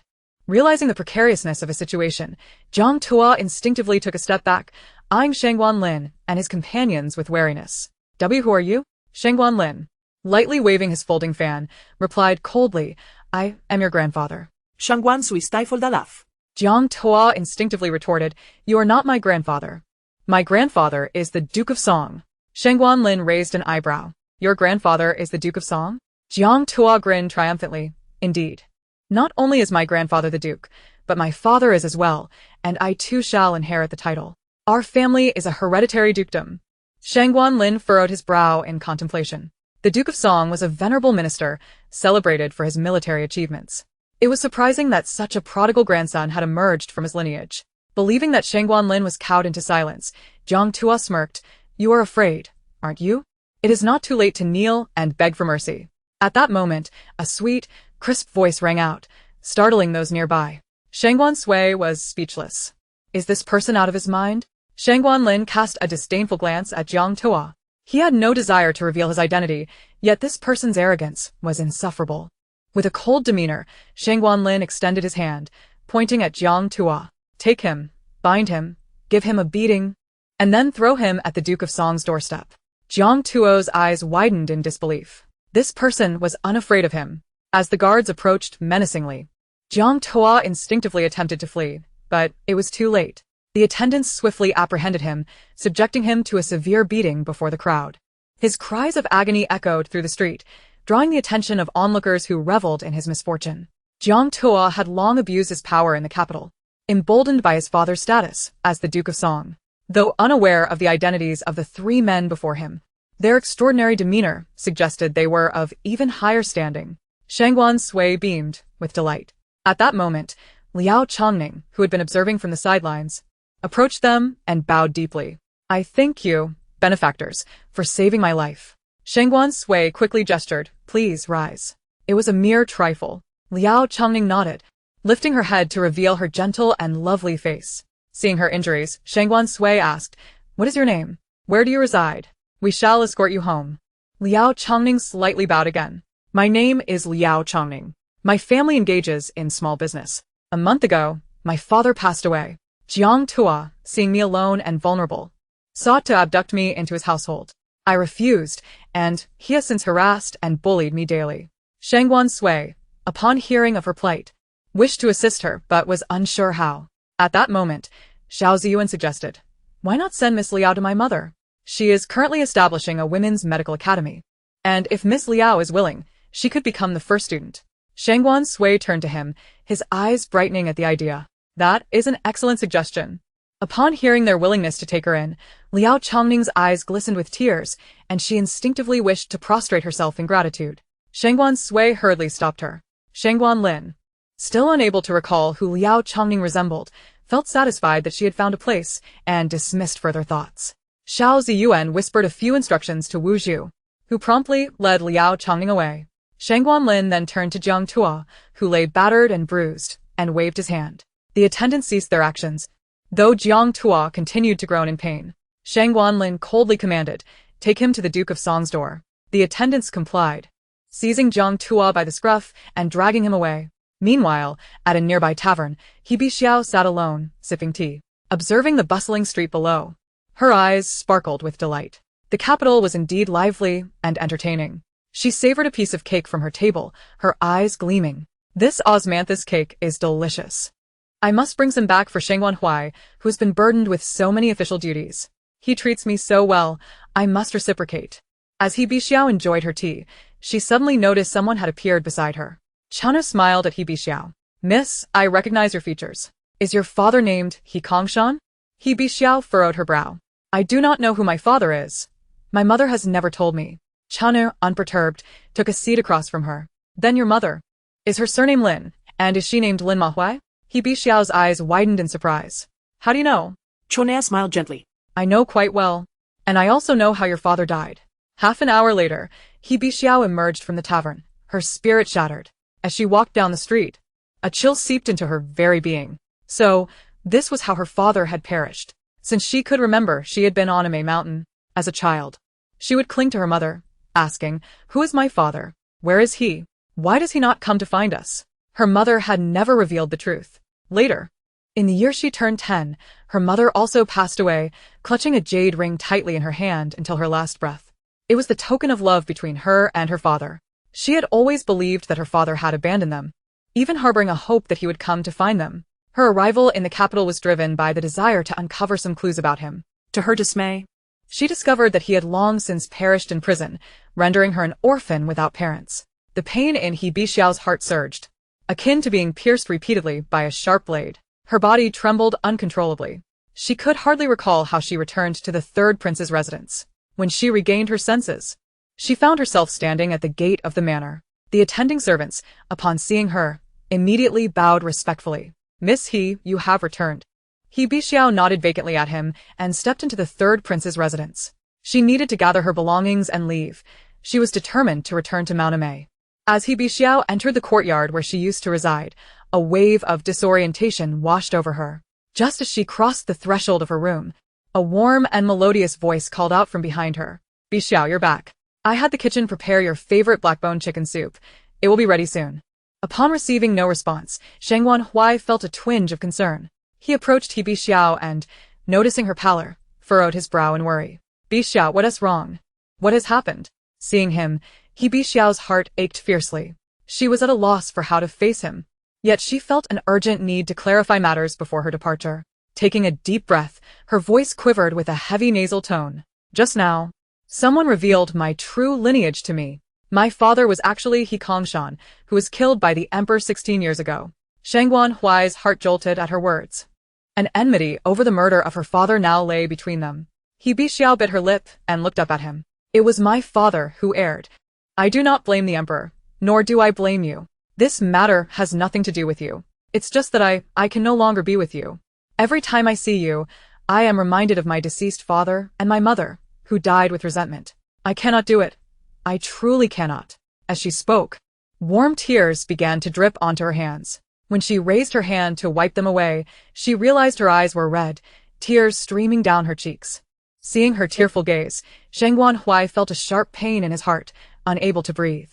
He immediately took out a handkerchief from his sleeve, wishing to wipe her tears away, but He Bixiao stepped back. His hand brushed against her sleeve, only to meet the chill of the air. Dejected, Shangguan Sui withdrew his hand, his gaze filled with sorrow as he looked at her. His pale lips parted, wanting to say something, but she interrupted him. He Bixiao performed a respectful bow. "Thank you, third prince, for your care over these past few days. I am deeply grateful. From now on, let no letters be sent, and let the painted tower and the clouds of rain become but memories." With each word she uttered, Shangguan Sui felt a fresh stab of pain in his heart.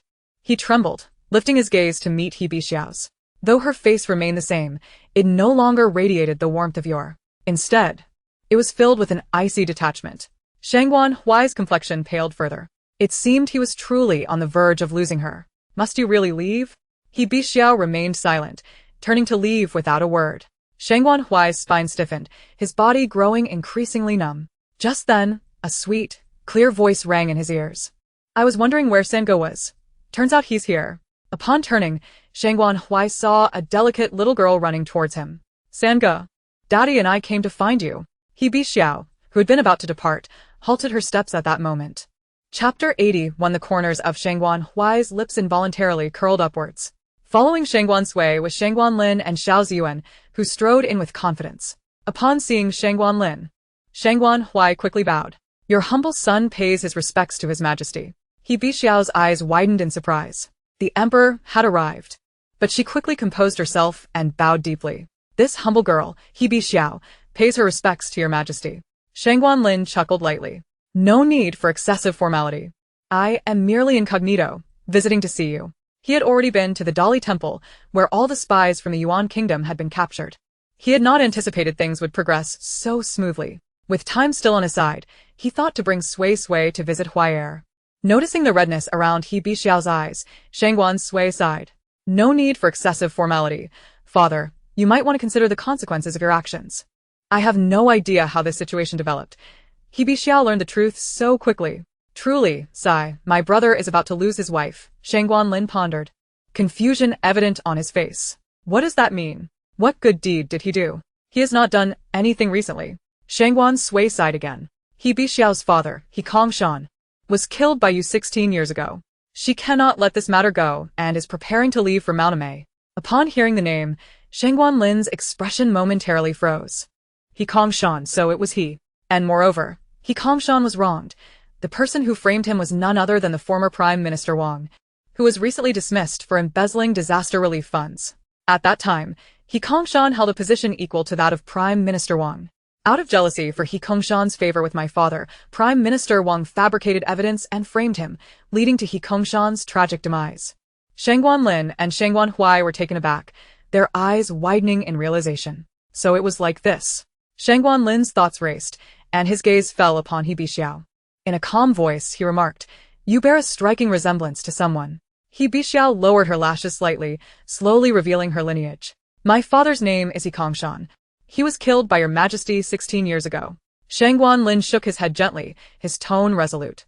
"No, he did not die." Shangguan Huai. Shangguan Sui? "I had no idea about this." He Bixiao's heart seized in disbelief. What?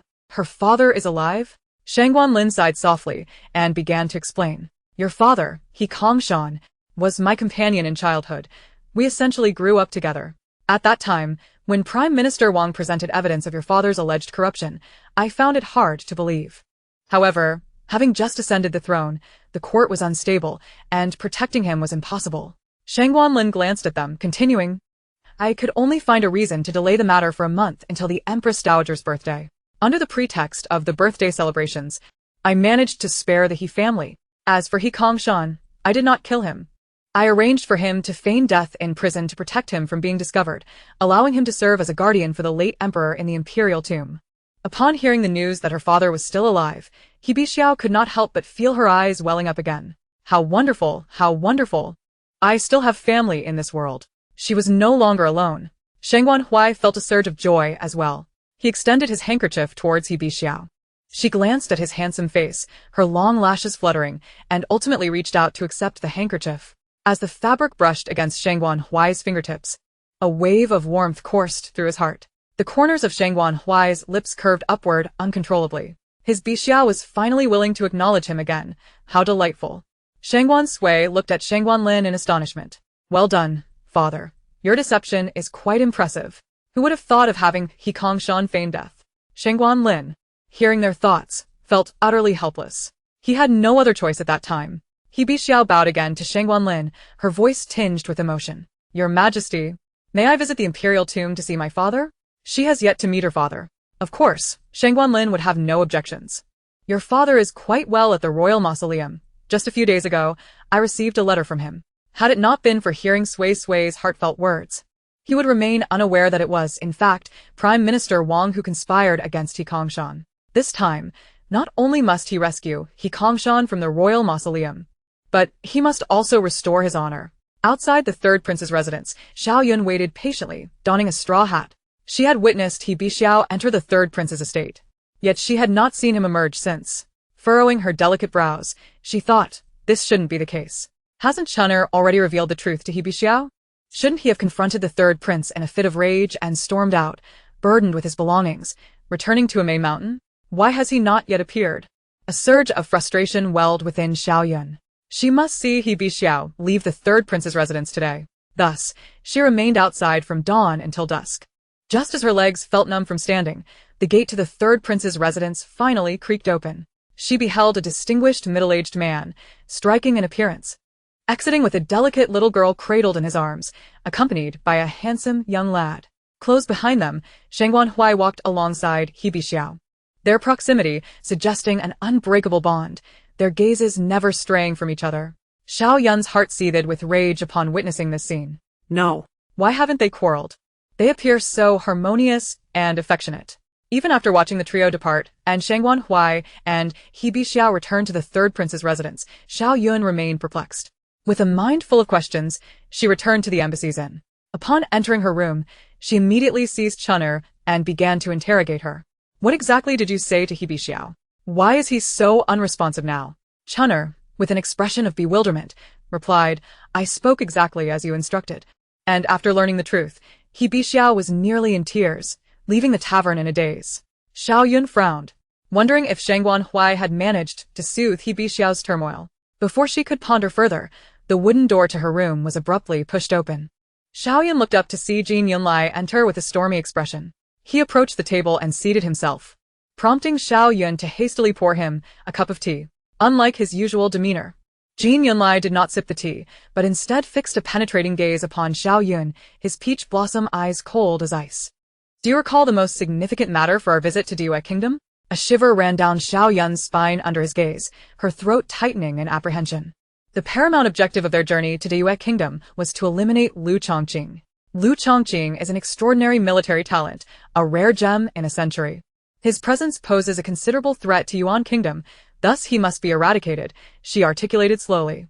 Jin Yunlai smirked coldly. As long as you remember, do not entertain any thoughts of that third prince. I saved you, expecting you to serve my interests. Should you fail, your life will be forfeit. This was a blatant threat.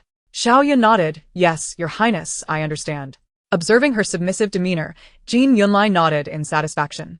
If Lu Chongqing were to perish, Diyue Kingdom would lose its most substantial bargaining chip, giving us greater leverage in the negotiations 10 days hence. You have 10 days to resolve Lu Chongqing's fate. With that, he stood and departed decisively. The following day at the morning court, Shangguan Lin surveyed the gathered ministers. Clearing his throat, he intoned with authority. Is there any matter that requires my attention? The Duke of Song immediately stepped forward. Your Majesty, I have something to report. The governance of the capital has been abysmal. The governor of Jingzhou must be punished. Just yesterday, my son was inexplicably accosted on the streets by a band of thieves who beat him mercilessly, leaving him battered and bruised.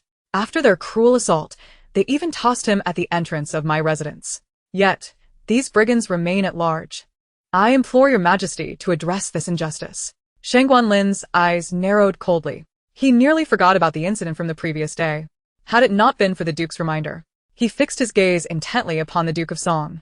You claim someone assaulted your son in public yesterday? The Duke nodded vigorously, his expression one of outrage. Indeed, your Majesty, that scoundrel nearly beat my son to death. It was utterly inhumane. My son had done nothing to provoke them. Shangguan Lin interjected, his tone frigid.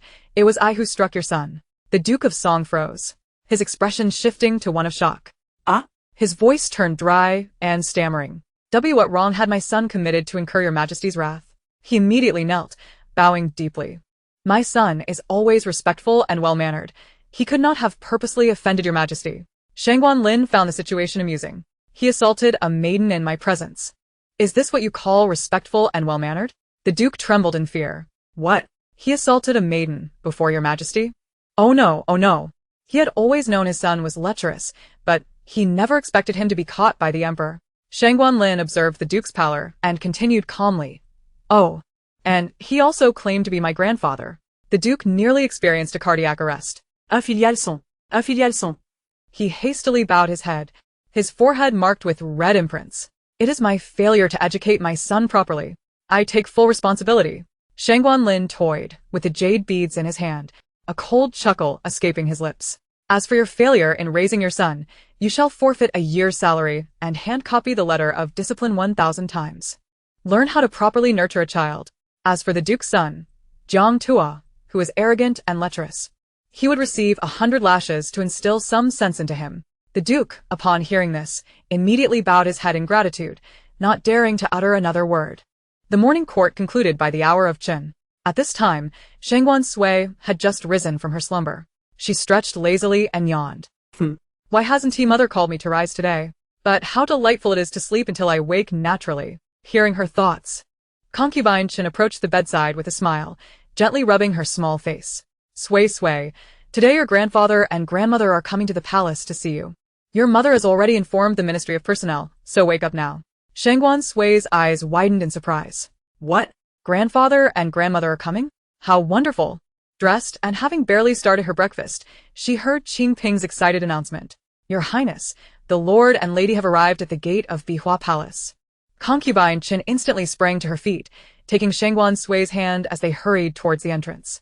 Just a few steps in, they spotted two elderly figures striding towards them. Though aged, Lord Lu and Lady Lu walked with vigor and displayed a spirited demeanor. Upon seeing the familiar yet slightly faded silhouettes from her memories, Concubine Li felt her eyes moisten, nearly shedding tears. As Lord Lu and Lady Lu approached, they greeted Concubine Li with a slight bow. We pay our respects to your Highness. She quickly helped them up, her eyes glistening. Please rise, please rise. Since entering the palace, she had not seen her parents. And there had never been a precedent for a consort's parents visiting the palace. This meeting was made possible only by the emperor's kindness in allowing them entry. Upon seeing them, Shangguan Sui chirped sweetly, "Sui Sui has come to greet grandfather and grandmother." Lord Lu and Lady Lu's gazes softened with warmth upon seeing Shangguan Sui. Is this indeed their granddaughter? It is their first encounter, and she is truly adorable. Lady Lu could not help but praise Chen Fei, saying, "Sui Sui resembles you so much when you were young." Shangguan Sui smiled sweetly, revealing the dimples on her cheeks. I will definitely be as beautiful as my mother when I grow up." The smiles of Lord and Lady Lu momentarily froze. What was that sound? It was so crisp and familiar. It must be Sui Sui's voice. But she had not spoken just now. Could it be that they heard her heartfelt thoughts? At the Song Duke's residence, the Duke scolded Jiang Tua in exasperation. "Look at the trouble you've caused."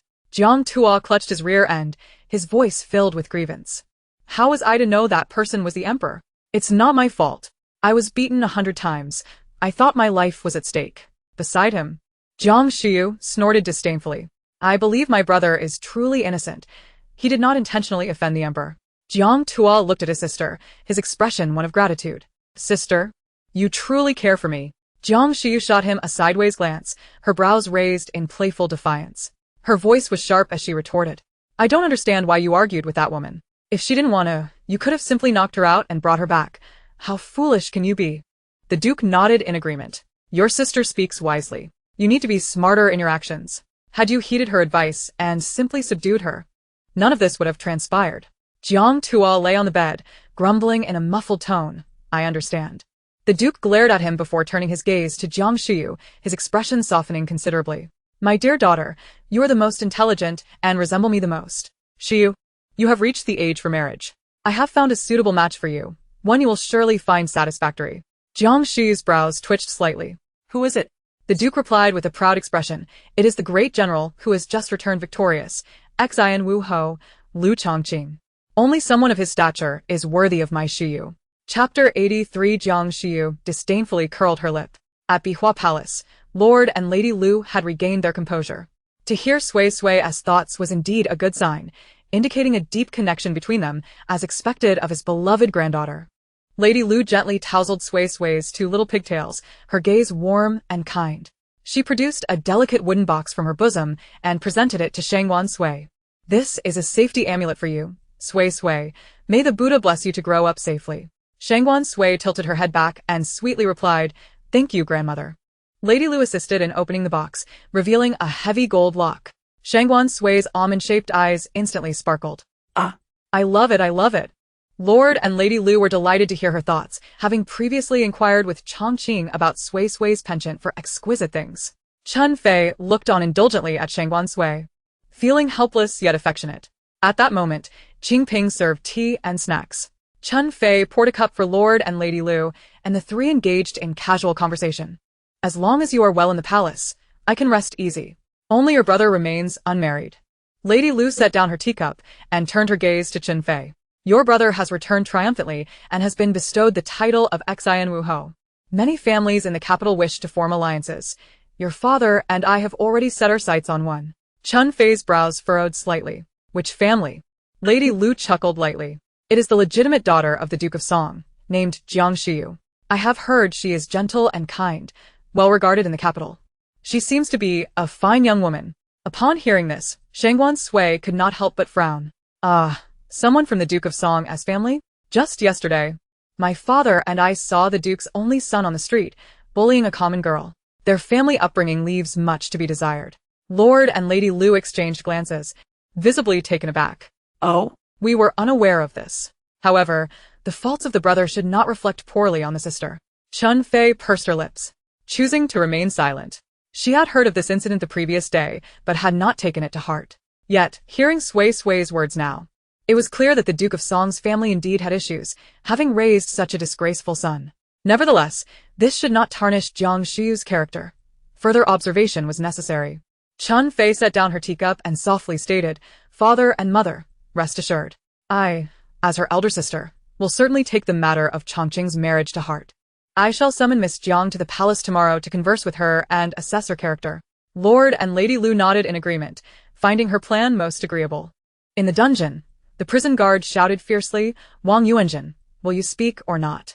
As soon as he finished speaking, a disheveled middle-aged man lifted his head. A cold smile curled at the corners of Wang Yuanjin's mouth. Indeed, he was no longer the chancellor who stood above all. He was now the prisoner, Wang Yuanjin. Shangguan Sui sat on a wooden bench beside the guard, his gaze fixed intently on the man before him. He had come at the behest of the emperor to interrogate Wang Yuanjin regarding the corruption case from 16 years ago at Hekong Mountain. Sui's thoughts indicated that Wang Yuanjin had orchestrated the frame-up against Hekong Mountain. He believed Sui's words without hesitation. However, the case was far too old, and many witnesses and evidence had long since decayed.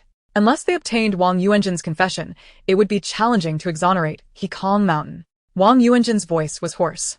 This matter happened so long ago. Why would the emperor suddenly recall it? Shangguan Sui replied coldly, "No matter how long ago it was, guilt remains guilt. And innocence remains innocence. The innocent should not bear the blame." He regarded Wang Yuanjin with deep disdain. Were it not for him, his beloved Bixiao would not have lost her parents and been left alone in the world. Wang Yuanjin was truly detestable.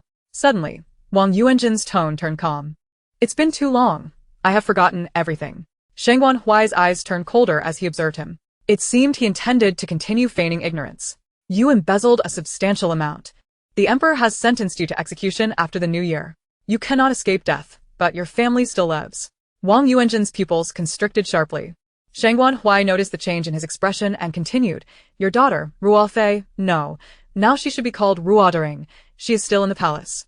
Wang Yuanjin shouted furiously, "Do not touch my daughter." Shangguan Sui had already discerned that a significant portion of the embezzled funds had been sent to the palace for Ruofei. He genuinely loved this daughter. "Then you must clarify everything that happened 16 years ago, and I will ensure Ruodering lives peacefully in the palace." Wang Yuanjin gritted his teeth, his chest feeling as though it were being constricted. Indeed, he had schemed against Hekong Mountain out of jealousy, believing his talents were equal to those of Hekong Mountain. Why did the emperor always favor Hekong Mountain? Wang Yuanjin sighed deeply. But now, Hekong Mountain was dead. What was the point of arguing with a dead man? And little Ruo was the only child left by his first wife, whom he had spoiled beyond measure since childhood. Should he die, he only wished for his daughter to be safe. In resignation, Wang Yuanjin finally nodded. "Very well. I will agree. I will personally write a confession, but you must guarantee my daughter a peaceful life in the palace." Shangguan Sui nodded. "I promise you." After delivering the confession to the imperial study, Shangguan Sui immediately left the palace, heading to the royal tombs to visit Hekong Mountain alongside He Bixiao. The next morning, at the Song Duke's residence, Jiang Shiyu bit her lip, her expression somewhat troubled as she turned to the maid beside her. "Which looks better, this pair of white jade earrings or these jade earrings?" Xiao Shuang, trembling, replied in a low voice, "Miss, you are beautiful. You would look good in either pair." Jiang Shiyu displayed a look of impatience, exclaiming, "What do you mean by everything looks good? Are you merely dismissing me? Do you dare to believe I would have you dragged away and given 30 lashes?" Xiao Shuang, terrified, immediately knelt, her forehead striking the ground with a resounding thud, soon drawing blood. "I would never, miss. I would never dream of being dismissive." Jiang Shiyu disdainfully curled her lip. To see blood so early in the morning was truly an ill omen. At that moment, the maid, Li, entered. Spotting her, Jiang Shiyu promptly inquired, "What has become of that wretched girl?" Li bowed respectfully and replied, "The doctor has already attended to her. The third young lady is not gravely injured." Jiang Shiyu scoffed. "I told you so. It was merely 40 lashes. Can she really perish from that? That little wretch has no idea where her audacity comes from. Daring to wear the same color as me, such ignorance of her own station. I am the legitimate daughter. She is a mere illegitimate one, and she ought to remember her place." Turning her gaze to Li, her exquisite features radiated arrogance. "Go and inform that little wretch, should she dare to offend again. It will not merely be a beating. I shall mar her face beyond recognition." Chapter 84. Tomorrow is sure to be a spectacle. Li immediately responded, "Certainly. I doubt the third young lady will dare don the same colors as you again." Jiang Shiyu nodded in satisfaction. The daughters of concubines are inherently lowly. Before her, they must act as servants, bowing and scraping, yielding to her whims. Her gaze returned to the pair of earrings before her. Today marked the first summons from the Empress Chun. She must leave a favorable impression. It was said that the Empress favored gentle and graceful women, and she too must adorn herself accordingly. Ultimately, Jiang Shiyu chose the white jade earrings and then boarded the carriage of the Duke of Song to enter the palace. In the Bihua Palace, Shangguan Sui sat in a chair, swinging her little feet as she munched on treats. At that moment, Qingping entered to report, "Your Highness, Miss Jiang has arrived." The Empress Chun lifted her gaze. "Please, invite her in." Soon, a delicate figure in a pale green robe adorned with large lotus blossoms entered the hall, exuding an air of grace and tranquility. As she walked, the white jade earrings swayed gently, harmonizing with the orchid hairpin atop her head, creating a serene elegance. Her demeanor was remarkably gentle and approachable, with a soft smile gracing her lips. The Empress Chun, upon seeing her attire, was quite taken with her. She genuinely appreciated such a gentle and lovely appearance. Surely, Jiang Shiyu must be a person of amiable temperament. Jiang Shiyu curtsied gracefully, her voice melodious. "This humble servant pays her respects to your highness." The Empress Chun chuckled lightly. "Rise, come sit closer. Do not be anxious. I have called you here merely to converse, as if engaging in casual chatter." Sensing the Empress's warmth, Jiang Shiyu could not help but smile.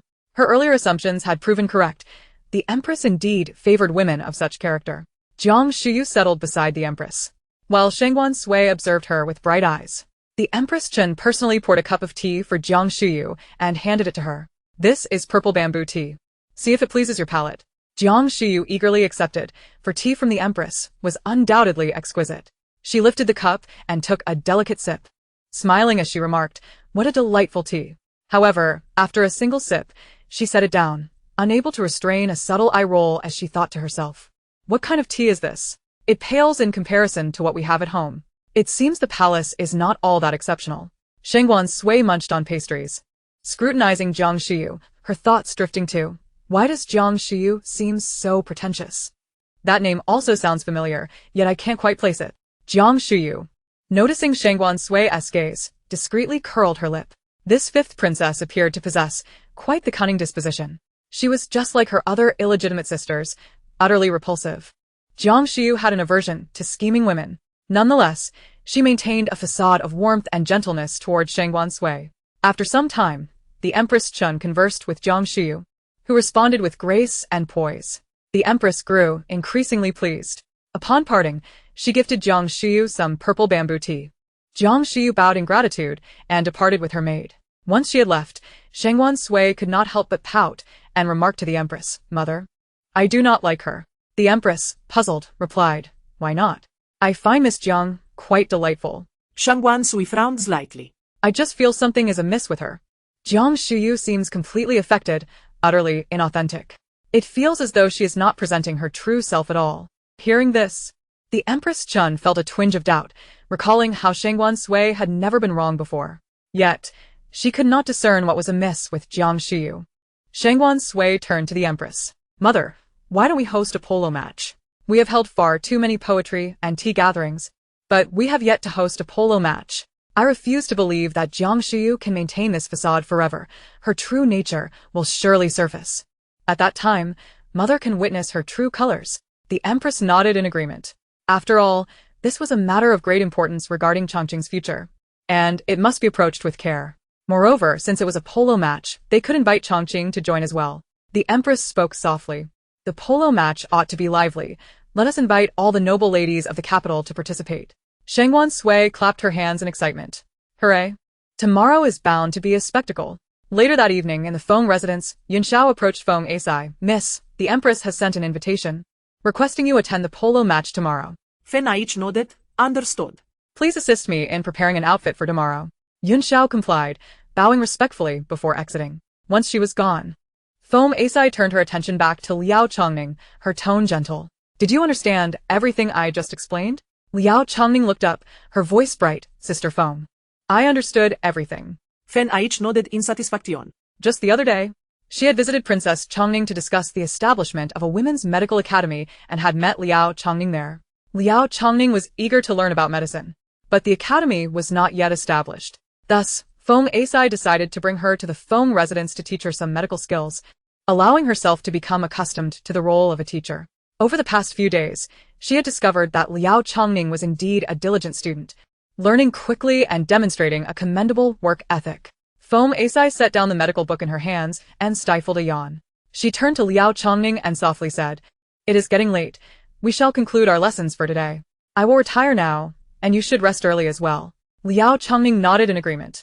After Feng Asai left the room, Liao Chongming gazed at the flickering candlelight on the table, momentarily lost in thought. She now understood that the individuals who saved her that day were the fifth princess and the emperor. They had rescued her from the mire, granting her a new lease on life. She could not betray their kindness, nor the expectations that Sister Feng had for her. If her father were to see her healing others from the heavens, he would surely be proud. With these thoughts in mind, Liao Chongming picked up the medical book once more and immersed herself in study. The following morning, Jiang Shuyu awoke early, meticulously grooming herself before stepping out of the courtyard. Just as she was about to board her carriage, she spotted a pink figure approaching her. Jiang Shuyu's eyes narrowed dangerously. It was none other than her most detested half-sister, Jiang Qilu. Upon seeing Jiang Shuyu, Jiang Qilu's spine stiffened in fear, the whip scars on her back throbbing painfully. However, Jiang Qilu dared not turn away, for doing so would invite an even harsher punishment. Steeling herself, she took hesitant steps towards Jiang Shuyu, fully aware of the difficulty each stride entailed. Jiang Qilu bowed deeply, greeting her elder sister. Jiang Shuyu scrutinized her from head to toe, her eyes brimming with disdain. She abhorred the sight of such fragile, pitiful demeanor. How cunning! With a cold smirk, Jiang Shuyu mused that her sister was splendidly adorned today. Who was she trying to impress? This wretched vixen sought to eclipse her radiance. Jiang Qilu hastily shook her head, her eyes wide with terror. Elder sister, I truly didn't. Jiang Qilu was so frightened that she could hardly utter a word. Jiang Shuyu scoffed, her skepticism palpable. She approached Jiang Qilu's side, her gaze landing on the resplendent gold and pearl earrings adorning her ears. A glimmer of coldness flickered in her eyes. Without uttering a word, she reached out and forcefully yanked the earrings from Jiang Qilu's ears. Jiang Qilu immediately let out a piercing scream. "Ah! Sister, it hurts." Jiang Shuyu regarded the earrings in her hand with a disdainful huff. "You, a mere illegitimate daughter, have no right to wear such exquisite earrings." Jiang Qilu clutched her reddened, stinging ears, rendered speechless by the pain. Jiang Shuyu glanced at her, delighting in her sister's suffering. "The Empress Dowager awaits me. I must take my leave now." With a flourish, Jiang Shuyu turned on her heel and boarded the nearby carriage. At the polo field, Shangguan Sui immediately spotted that familiar figure. "Fourth brother, what brings you here?" Shangguan Hong turned at the sound of that soft, dulcet voice to see the little figure bouncing towards him. His previously haughty demeanor softened threefold upon her approach. But before he could revel in the moment, that familiar, bright voice chimed again. "Pft! Why is my fourth brother also taking a day off today? Is he skipping classes to play polo?" The fourth prince retorted, "Though I may not be studious, I still attend class. After all, it's just me and fifth sister in class. If I were to skip, the grand tutor would notice immediately." Shangguan Hong ruffled Shangguan Sui's hair affectionately. "I came with mother today." Shangguan Sui blinked innocently. "Mother de Fei?" Just as he finished speaking, de Fei appeared on horseback behind him. She dismounted with grace and approached them. Clad in a striking crimson gown with fitted sleeves, she exuded a commanding presence. Upon seeing Shangguan Sui, de Fei's eyes sparkled. Completely ignoring Shangguan Hong, she quickly cupped Shangguan Sui's small face, tenderly caressing it. "Fifth princess, you've come too. Why are you here all alone without your maids?" De Fei's voice held a hint of annoyance. It was careless of the servants to leave the fifth princess unattended. Before Shangguan Sui could respond, Shangguan Hong could no longer contain himself. "Mother, I'm here too." Only then did de Fei notice her son standing beside her. "Oh, when did you arrive?" Shangguan Hong replied, "If I said I had always been here, would you believe me, mother?" Soon, Empress Chen approached, and Shangguan Sui followed her to the elevated platform of the polo field. De Fei took Shangguan Hong to continue playing polo. At that moment, Lu Chongqing had already arrived at the platform, seated beside the main chair. Dressed in a splendid white robe, he stood tall and handsome, embodying the gallant spirit of a youthful general. The surrounding noble ladies blushed, fanning themselves while secretly stealing glances at him. When Empress Chen arrived, Lu Chongqing immediately stood, a smile gracing his handsome features. "Greetings to Empress Chen and to the fifth princess." Empress Chen smiled warmly. There's no need for formality among family. Shangguan Sui chimed in sweetly. "Unke." It feels like you've become even more handsome after not seeing you for a few days." Lu Chongqing felt his ears flush at her compliment, ruffling her hair affectionately. "Are you happy to see your uncle, Sui Sui?" Shangguan Sui immediately replied with enthusiasm, yes. Empress Chen watched the scene with a gentle smile. At that moment, Jiang Shu approached and bowed. Greetings to Empress Chen and to the fifth princess. Her gaze then fell upon Lu Chongqing, her cheeks flushing slightly. Softening her tone, she curtsied, greetings to Lord Xinwu. Lu Chongqing nodded in acknowledgement, greetings, Miss Jiang. His parents had mentioned the marriage affairs of the Jiang family to him, but this was his first encounter with Jiang Shiyu. She appeared to be of a pleasant disposition. Empress Chen observed the exchange between them, a teasing smile gracing her lips. Jiang Shiyu, noticing the Empress's playful gaze, felt her cheeks heat further. Shangguan Sui pouted, pretending. Still pretending. As Empress Chen conversed with Jiang Shiyu, Lu Chongqing interjected occasionally. A drum sounded, signaling the start of a new round of the polo match. De Fei charged into the fray, the atmosphere lively and intense. Lu Chongqing and Shangguan Sui's attention shifted to the field. Before long, they spotted a figure in pink. The young lady exhibited exceptional skill, swiftly snatching the ball from De Fei. With a powerful swing, she sent the polo ball soaring through the air, unerringly passing through the goalposts. The crowd erupted into cheers, and even De Fei cast an appreciative glance her way. Jiang Qilu, atop her horse, felt the weight of the spectators' gazes and couldn't help but smile. Polo was one of the few skills she excelled at. As illegitimate daughters of the Song Kingdom, they were prohibited from learning anything akin to Jiang Shiyu's talents. If they dared to outshine Jiang Shiyu, they would only face her wrath.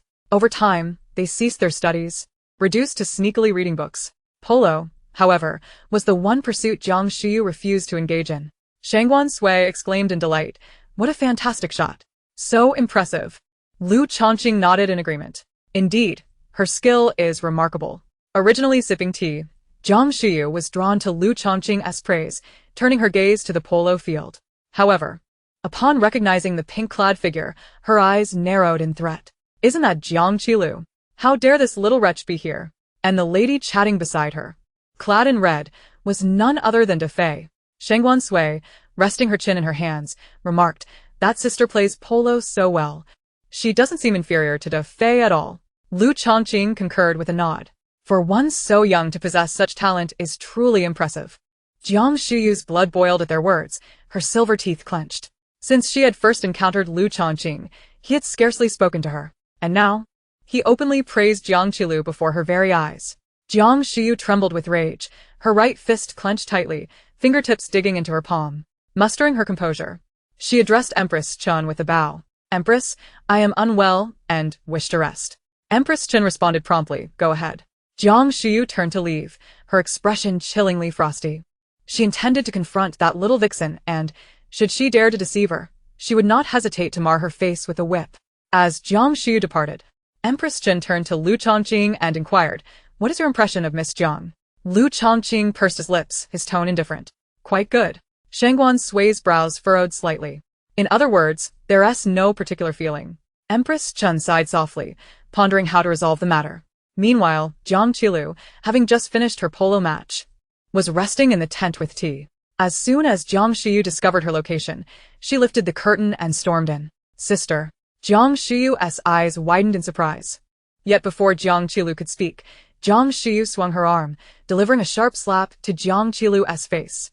"How dare you, you wretch, try to steal the spotlight." The crisp sound of the slap echoed in the air. The scene was fortuitously witnessed by the Empress Dowager, who had come in search of Jiang Qilu. "What are you doing?" she exclaimed in shock. The suddenness of her voice caused Jiang Shiyu to stiffen instantly. Chapter 86. It was evident that there had been considerable violence. She turned her neck rigidly, and upon recognizing the visitor, her heart nearly stopped. It was indeed the Empress Dowager. Seeing Jiang Qilu's swollen face, the Empress Dowager could not help but feel a pang of sympathy. She had always held a fondness for Jiang Qilu. Over the years, she had never encountered a woman who excelled at polo as much as she did. The Empress Dowager's gaze swept over the faces of both women before she coldly ordered, "You two will accompany me to meet the Empress." Before long, the three arrived at the elevated platform. The Empress Dowager recounted the events to the Empress in their entirety. Upon hearing the account, the Empress displayed an expression of disbelief. She had always perceived Jiang Shiyu as a gentle and composed lady. Little did she expect that she could resort to violence. Meanwhile, Shangguan Sui, who was listening nearby, could not suppress her inner thoughts. The facade can no longer be maintained. Wait, This the sister, who just demonstrated remarkable prowess at polo? The Empress turned her attention to Jiang Qilu and inquired, I do not believe we have met before. What is your name?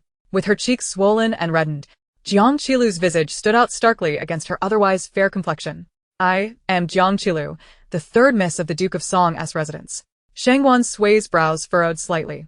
The name Jiang Qilu rings a bell. Oh. I remember now. In the original story, Jiang Qilu married a scholar, but shortly after their wedding, he died. Upon examination, the coroner discovered numerous whip marks on her body. At that time, Jiang Qilu's maid revealed the truth. Those injuries were inflicted by her legitimate sister, Jiang Shuyu. Jiang Shuyu had long envied Jiang Qilu's beauty, frequently seeking reasons to chastise her during their time together. When Jiang Qilu married well and lived a happy life, Jiang Shuyu's resentment only deepened, leading to an unfortunate incident where she ultimately struck Jiang Qilu to death. Upon hearing Shangguan Sui's thoughts, both the Empress and Lu Chongqing exhibited expressions of shock. The cruelty to the extent of killing someone with bare hands was unfathomable. The Empress's gaze toward Jiang Shuyu transformed entirely into one of loathing. How foolish she had been to once believe her to be a gentle and virtuous woman. Truly, the heart could be so ruthless. Shangguan Sui looked at Jiang Qilu's swollen cheeks and could not help but sigh. It seems Jiang Qilu's exceptional talent in polo incited Jiang Shuyu's jealousy, leading to an uncontrollable rage that resulted in a slap. What a pity! One can only imagine the torment she has endured in her chamber. The Empress's expression softened with pity as she regarded Jiang Qilu. Quickly assist Miss Jiang to her feet and bring some ointment. Qingping nodded and hurried off to fetch the salve. The Empress's gaze turned icy as it fell upon Jiang Shuyu. Kneeling on the ground, Jiang Shuyu trembled uncontrollably. It was over. This time, it was truly over. The Empress's voice was frigid. Miss Jiang, I am unaware of the grave grievances you hold against Miss Jiang, which could provoke such a brutal response. Were it not for the timely arrival of the Empress Dowager, were you prepared to strike her to death today? Jiang Shuyu's spine stiffened, cold sweat beading on her forehead. She stammered, I dare not, I dare not. The Empress Dowager snorted disdainfully. What is there for you to fear? That slap was executed with such familiarity that it is evident you have struck before. Jiang Shuyu trembled in fright. She quickly bowed her head and explained, this was merely because Jiang Qilu offended me, disrespecting me, and in a moment of anger, I struck her. I did not mean it. I implore the Empress to forgive me this once. Pfft, still pretending. Who would believe you did not intend it? The Empress, uninterested in her excuses, shifted her attention to Jiang Qilu. By now, Jiang Qilu had applied the ointment, and the swelling on her face had slightly diminished, yet still appeared quite alarming. Miss Jiang, please recount the events as they transpired. Rising from her seat, Jiang Qilu performed a slight bow. Suddenly, she felt a chilling gaze directed at her from behind. A shiver ran down her spine, and the whip marks on her body began to throb painfully once more. Observing this, Shangguan Sui's delicate face displayed her displeasure. Oh. Jiang Shuyu dares to glare at Jiang Qilu. She even threatens her in front of my mother. It is evident that Jiang Shuyu has bullied Jiang Qilu mercilessly in private. Hearing these thoughts, the Empress furrowed her brows. Miss Jiang, you need not fear. Speak your truth. I shall advocate for you. Jiang Qilu lowered her long lashes, recalling the years of suppressed suffering. She could not help but speak up. The situation is not as Jiang Shuyu described. I had scarcely entered the tent when she rushed in and slapped me. This is not the first time. Whenever she faces misfortune, she takes it out on me. As she spoke, Jiang Qilu lifted her sleeve to reveal her fair skin marred by intersecting whip scars, some deep, some shallow. Some had already scabbed over, while others still bore traces of blood. Heavens, how painful it must be to have endured such punishment. Miss Jiang Qilu is truly pitiable. The Empress felt an immediate constriction in her breath. Although she had prepared herself somewhat from hearing Sui's thoughts, the sight of Jiang Qilu's wounds still caused her to gasp in shock. Jiang Shuyu was utterly cruel. The Empress Dowager, equally enraged, glared at Jiang Shuyu and rebuked. What further words do you have to say? At that moment, Jiang Shuyu was rendered speechless, trembling as she lay prostrate on the ground, weeping bitterly. The Empress's voice was cold as she declared, Jiang Shuyu, daughter of the Duke of Song, has treated her half-sister cruelly, harboring malicious intent. Take her away for 50 lashes and confine her for 6 months of reflection. The Empress Dowager pointed at Jiang Shuyu, her voice freezing as she continued. Let it be known, I shall play polo with Jiang Qilu each month henceforth. Should I learn that you dare to bully her again, I will not spare you. With her eyes swollen and red, Jiang Shiyu wept profusely, tears streaming down her face as she was dragged away before the crowd.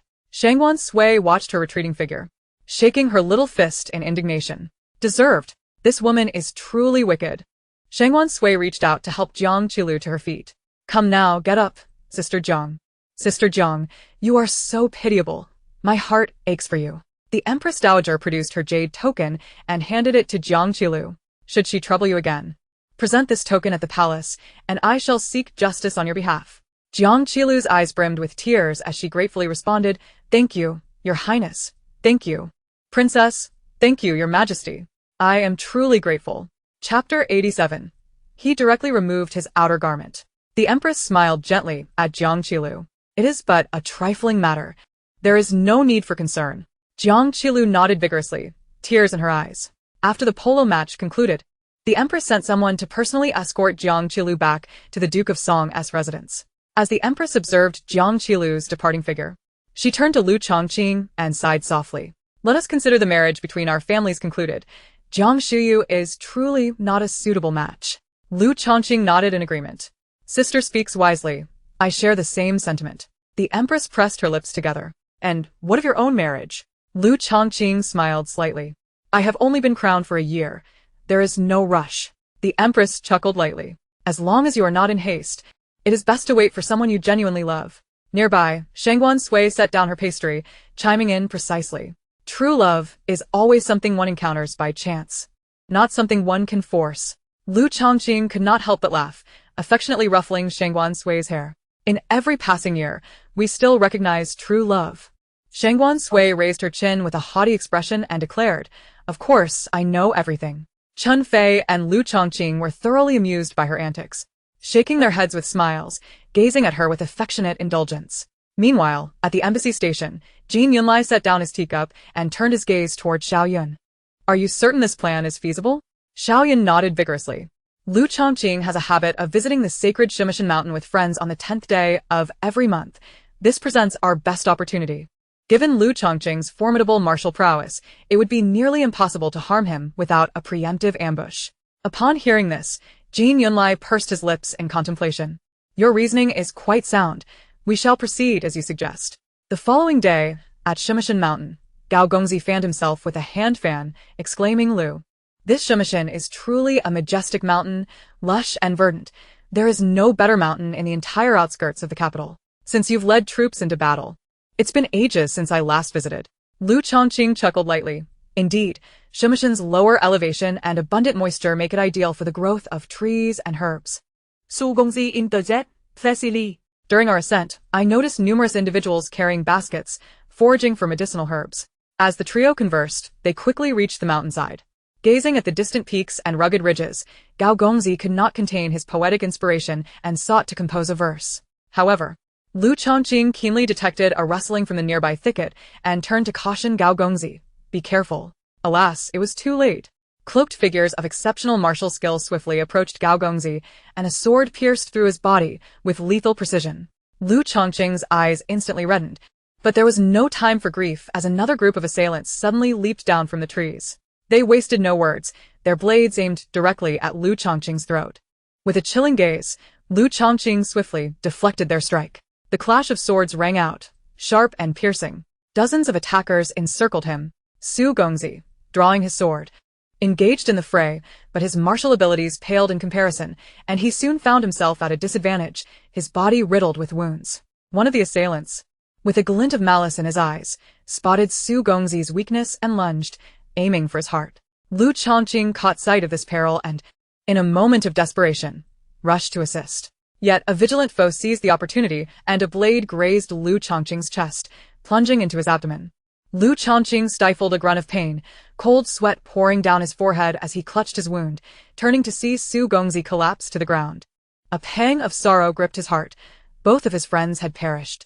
But there was no time for mourning, as the remaining assailants surged forward. Struggling to fend them off with his sword, Lu Chongqing found himself cornered at the precipice of a cliff. His sharp eyes caught sight of a gnarled tree below, and a spark of hope ignited within him. Clutching his wounded side, he seized the moment and leaped off the cliff. The cloaked figures exchanged glances, bewildered by the sudden disappearance. What now? Should we descend to search? If we do not find a body, His Highness may not be pleased. One burly assailant replied in a calm tone. The dense trees of Shimishin make it quite difficult to locate him. The leader of the black-clad men turned to the burly one. Are you certain you struck Lu Chongqing? Absolutely, and my blade was coated with potent poison. He is doomed. The burly one affirmed. The leader nodded. Very well, let us return and report to His Highness. On the mountainside of Shimishin, Liao Chongning and a young boy were foraging for herbs in the woods. The boy, with sun-kissed skin, thick brows, and bright eyes, clearly spent much time outdoors. Sudi. Carrying a wooden basket, earnestly advised Sister Liao. Why must you personally come? Gathering herbs is both dirty and laborious. Let us handle it from now on.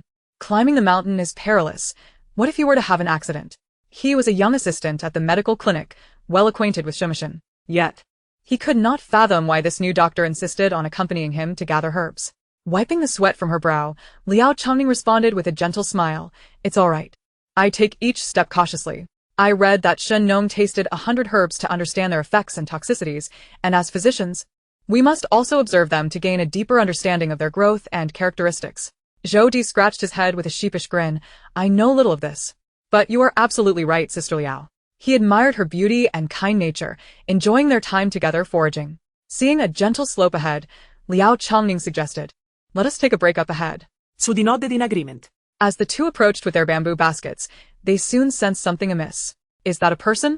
Zhou Di exclaimed, spotting a youth in a white brocade robe lying beneath the gnarled tree. Is he alive or dead? He seems to lack breath, he queried. Liao Chongning furrowed her brow and stepped forward. I don't know. Let me check. Zhou Di wished to stop her, but found himself trailing behind as she approached the injured individual, inspecting his wounds. As Liao Chongning turned him over, revealing a bleeding wound on his abdomen, Zhou Di gasped in recognition. It's the Marquis of Xinwu? Liao Chongning blinked. Do you know him? Sudi nodded emphatically. Of course. The Marquis returned victorious from battle not long ago. I saw him at the city gate. The entourage we spotted on our way up the mountain belonged to the Lu family. But who could have inflicted such harm upon him? Liao Chongning pursed her lips. You run swiftly, go down the mountain immediately, and notify the servants to come retrieve the Marquis. Zhou Di nodded, casting aside the bamboo basket and sprinting down the mountain. Liao Chongning gazed at Lu Chongqing's blood-soaked wound, her brow furrowing. She reached out and deftly removed his outer garment. Chapter 88. These people from a Yuan kingdom truly revel in chaos. Beneath the white robe lay a physique of solid and robust muscle, with defined abdominal contours exuding an aura of strength. Yet, Liao Chongning remained unfazed, her gaze fixated on the bleeding wound, which appeared dark and the blood a sinister hue. He has been poisoned, she realized, noting Lu Chongqing's pale lips and the cold sweat beading on his forehead, sensing an imminent crisis. If not treated promptly, his life would be in grave jeopardy. With determination, Liao Chongning leaned in, helping him expel the toxic blood from his wound. Gradually, Lu Chongqing's consciousness began to return. He struggled to open his eyes, and a delicate, ethereal woman came into view. Her dark hair cascaded over his chest, tickling him, and his heart raced uncontrollably. Did you save me? He rasped, his voice barely above a whisper. Liao Chongning nodded gently, casting a fleeting glance at him before returning her focus to her task. She diligently mashed the hemostatic herb, striving to extract its juices. Lu Chongqing gazed at her porcelain-like face, his lips pressing together, yearning to inquire her name. However, before he could utter a word, Liao Chongning, seeing the juice flowing from the herb, wasted no time applying it directly to his wound. The sharp sting caused him to gasp, cold sweat breaking out anew. Moments later, his eyes closed once more, and he succumbed to unconsciousness from the pain. Time passed, and Lu Chongqing stirred back to consciousness. He slowly lifted his eyelids, discovering that he had returned to the Lu residence. Upon seeing him awake, both Lord Lu and Lady Lu hurriedly approached. Lady Lu's eyes were swollen, and she exclaimed, My son, you have finally awakened. You have been in a deep slumber for a day and a night. Lord Lu turned to the physician, Dr. Su, and inquired, How is Chongqing? Does his awakening signify that he is out of danger? Dr. Su nodded affirmatively, explaining, Indeed, the toxins from the wound were promptly extracted. So, his awakening indicates that his condition is stable. Both Lord Lu and Lady Lu sighed in relief simultaneously. Thank goodness, they murmured. Seeing Chongqing return covered in blood had nearly terrified them to death. Lying in bed, Lu Chongqing could not help but recall the woman who had saved his life. Thanks to her assistance in extracting the toxins from his wound, he was able to survive. Yet he realized he did not even know her name. However, the memory of her delicate and graceful face quickened his heartbeat. He propped himself up and addressed Lord Lu and Lady Lu, saying, "Father, Mother, I do not wish to marry Jiang Shiyu. I hope you can understand my feelings." He had truly found someone he loved. Lady Lu, with red-rimmed eyes, urged him, "You must lie still and not move. You are still injured. Your sister has already sent a letter to clarify everything. It turns out that Jiang Shiyu is indeed not a suitable match. Your father has written to Duke Song, rejecting the marriage proposal. Fortunately, we have not exchanged the birth date and tokens yet. There was merely an intention to do so, so it is manageable to refuse the match now." Lu Chongqing let out a sigh of relief. "That is good," he replied, but he still did not know who she was. Would he ever see her again? In the palace, at the Bihua Palace, Shangguan Lin, as usual, went to the palace of Consort Chen for dinner. Consort Chen sipped from her bowl of bird's nest soup, but set it down after only 2 bites. Shangguan Sui noticed her unusual behavior and sighed softly. Mother must be worried about uncle, which is why she cannot eat. I wonder how uncle is doing now. In the midst of eating, Shangguan Lin heard her thoughts and immediately halted his movements. He turned to look at Consort Chen and indeed found her beautiful face shrouded in a faint sorrow. Shangguan Lin set down his chopsticks and said gently, "This afternoon, I received news that Lu Chongqing has awakened, and the physician has confirmed that he is well." Upon hearing this, Consort Chen's eyes brightened instantly. "Really?" Shangguan Lin chuckled lightly. "Of course it is true. The emperor does not jest. How could I deceive you?" Consort Chen laughed softly, and the sadness on her face quickly dissipated. "That is truly wonderful." Seeing Consort Chen's joy, Shangguan Sui could not help but smile as well. Yet, amidst his happiness, he could not resist voicing his thoughts. Why didn't father inform us sooner? It made mother so sad she couldn't even eat. "I dislike father for a minute," Shangguan Lin replied. He did not intend to. Who could resist the delicious meals prepared by Consort Chen? He was so pleased that he forgot about this matter. Shangguan Lin's brow furrowed slightly.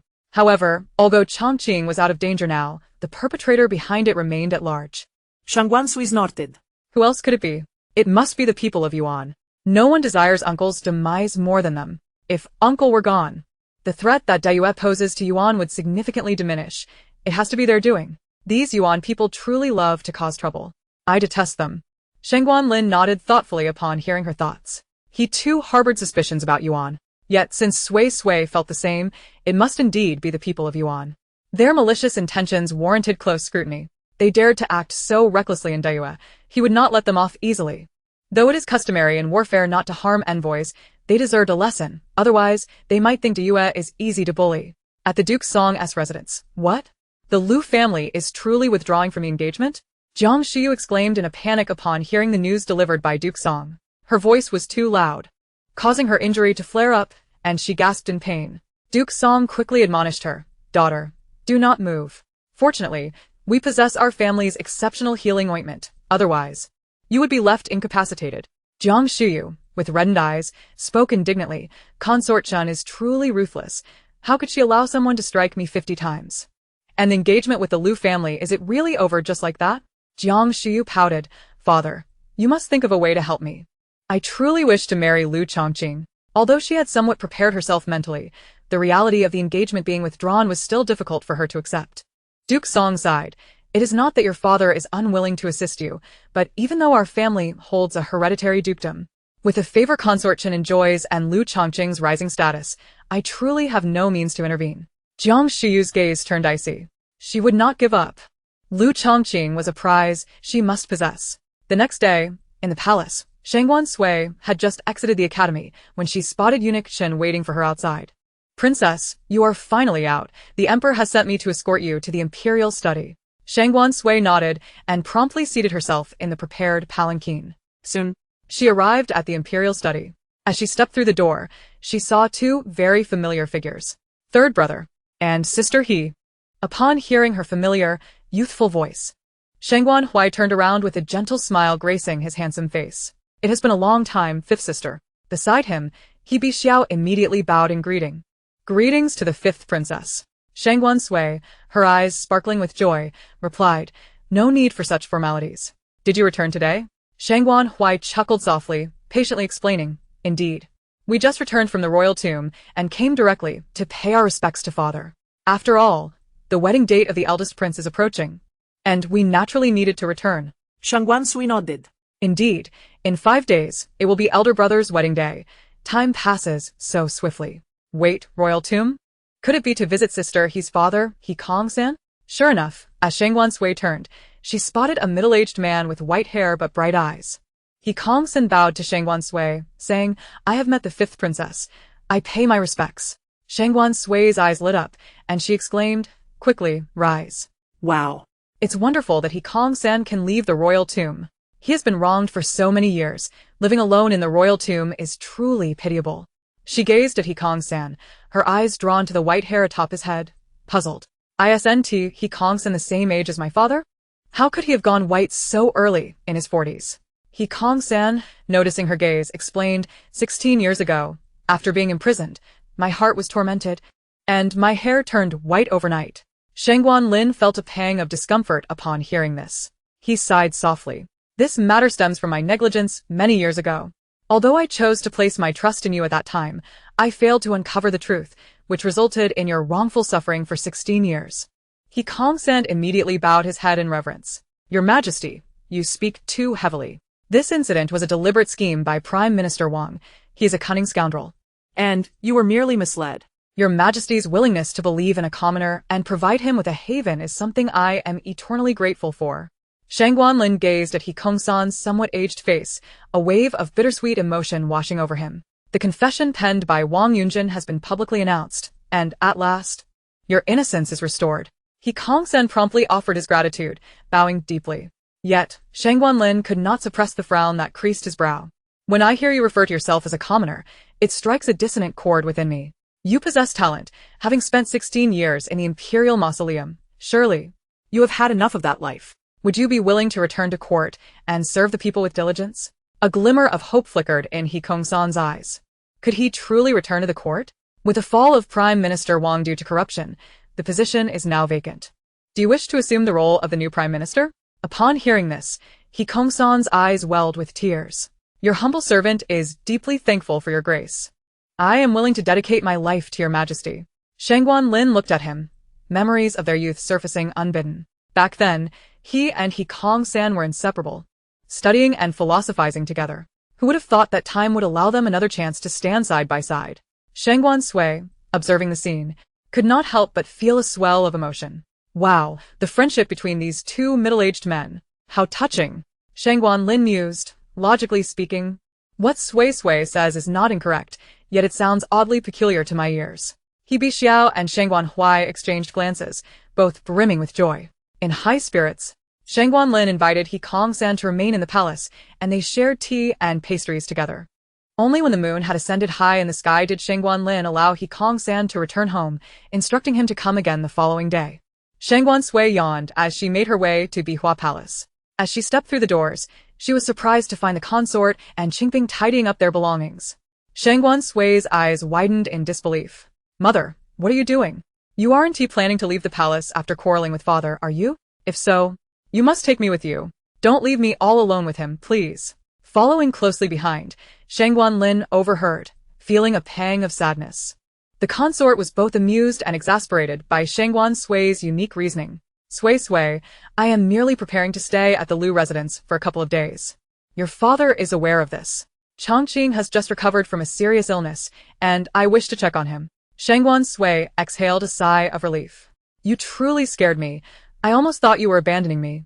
With a childlike eagerness, she inquired, Mother, can I accompany you? The consort gently ruffled Shangguan Sui's hair. Of course you can.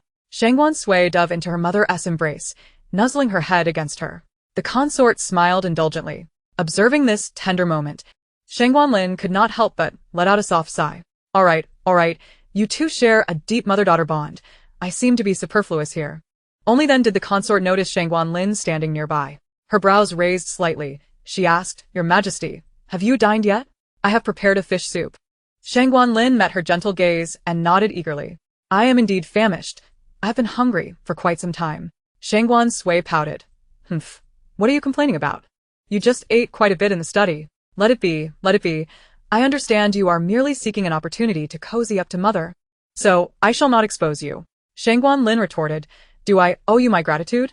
The consort chuckled softly, shaking her head in resignation, and instructed Qingfeng to bring forth the fish soup. Thus, Shangguan Lin and Shangguan Sui enjoyed a late-night supper together. The following morning, after finishing her breakfast, Shangguan Sui boarded the carriage with the consort to leave the palace. In the Ministry of Personnel, Shangguan Hong sighed upon learning that Shangguan Sui had taken another leave of absence. I wish I could also take leave like Fifth Sister and go out to play. I don't want to attend classes. Soon, the consort's carriage arrived at the Liu residence. Lord Liu and Lady Liu had been anxiously awaiting their arrival at the door and immediately rushed forward to greet them. Shangguan Sui cheerfully called out, "Grandfather, grandmother." Lord Liu and Lady Liu smiled and nodded in delight. Shangguan Sui scanned the surroundings, but did not see Liu Chongqing. Curiously, she asked, "Where is my uncle?" The consort, concerned, inquired, "Is Chongqing still unwell? Is he still sick?" Lady Liu shook her head, letting out a soft sigh. "He was able to get out of bed yesterday. The physician said he is fine now." As they conversed, they made their way to the main courtyard. Lady Liu's brow furrowed. "However, I do not understand. Yesterday, Chongqing was out the entire day and only returned at night. He said he was looking for someone." The consort raised an eyebrow in curiosity. "Who was he searching for?" Lady Liu replied softly. "He mentioned it was his savior." Shangguan Sui tilted her head slightly. "Savior? What's savior?" Lady Liu continued. "It is quite strange. I asked the servant who brought Chongqing back, and they said they found him without anyone else around. I wonder if the child has become muddled due to his illness, mistaking some fox or rabbit for a person, thinking he was rescued." Shangguan Sui could not help but chuckle softly. "Haha, this situation is becoming increasingly bizarre." The consort shook her head helplessly. "This is indeed difficult to ascertain. We can only wait for Chongqing to return and clarify." Lady Liu nodded. "This morning, one of his servants came looking for him, saying he had found some clues, and he left in haste. He assured us he would be back before noon. This child is truly a source of worry." The consort offered words of comfort to Lady Liu. By this time, they had reached the main house, and Lady Liu instructed the maid to bring out pastries and tea. Shangguan Sui's eyes lit up. "Yay! It's all my favorite pastries." Hearing her exclamation, Lady Liu could not help but smile. "I made sure to inquire with the consort ahead of time. These are all your favorites."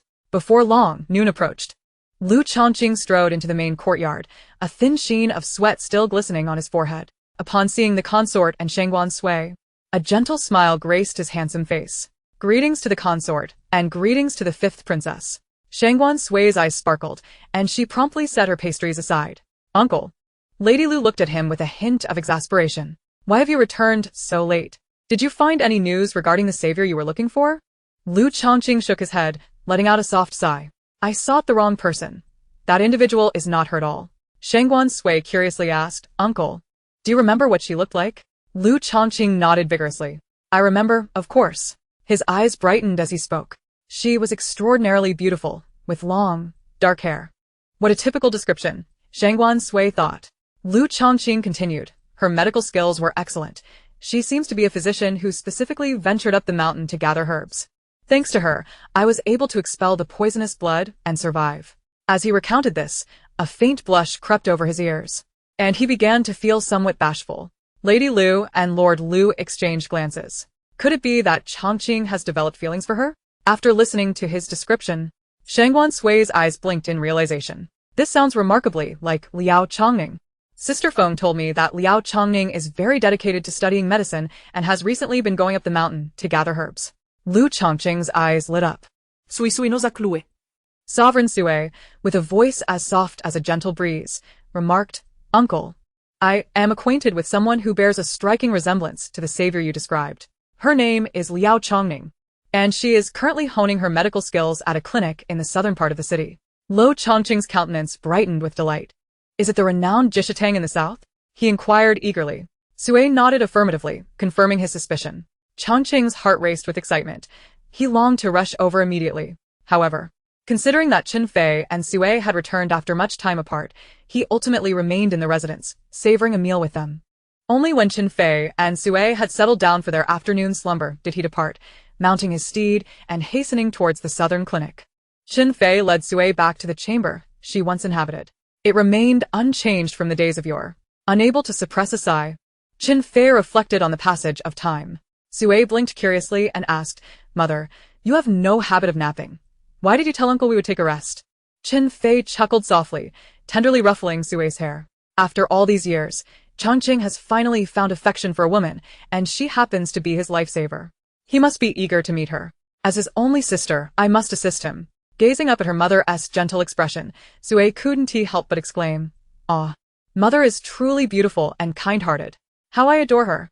Meanwhile, Lo Changqing took a shortcut on horseback and soon arrived at the Jishitang. Dismounting, he hurried towards the clinic, his heart pounding wildly and his palms growing clammy with anticipation. Yet, upon reaching the entrance, he was taken aback as if doused with cold water. "Why is the door closed?" he questioned a nearby passerby, urgency evident in his voice. "Is the Jishitang not open today?" The passerby chuckled lightly, observing, "It is evident you are not from around here. Recently, Jishitang opens only in the morning and closes by afternoon. If you seek treatment, you've arrived too late. Come back tomorrow." Changqing politely thanked the individual, watching the retreating figure, lost in thought. A soft sigh escaped his lips. Was it possible that fate had conspired against them? At the Feng residence, Liao Changning lay in bed, her complexion pale. Seeing Feng Asai approach, she quickly propped herself up, eager to speak. Feng Asai, noticing her effort, frowned and urged, "Lie down at once. You are still unwell." Changning smiled faintly. "Sister Feng, I am fine. My health has improved considerably." Observing her pallor, Asai noted a marked improvement since the previous day. She extended her hand to check Changning's pulse. Finding it steady, her furrowed brow gradually relaxed. "Next time you encounter such a situation, remember not to suck out poison with your mouth unless you are certain. It is exceedingly perilous. Thankfully, Zhou Di acted swiftly to bring you back. Otherwise, you could have lost your life." "Did my father accept her?" Changning inquired, touching her nose. "That man was on the brink of death. I had no other means." Feng Asai sighed. "While that man is alive, what about you?" Changning lowered her gaze. "It is still my lack of skill. I failed to recognize that the poison he ingested was wuhui powder." Asai pursed her lips, replying gently, "You are not lacking in skill.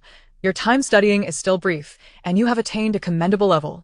A physician's calling is to save lives. I understand your intentions and harbor no resentment. You are indeed a doctor, but also a cherished child of your parents. You must cherish and protect yourself, understand?" Changning's long lashes fluttered as her right hand unconsciously tightened around the embroidered quilt. Yet she no longer had parents. She bit her lip and said, "Sister Feng, I understand your meaning." Asai nodded, tucking the quilt around her more snugly.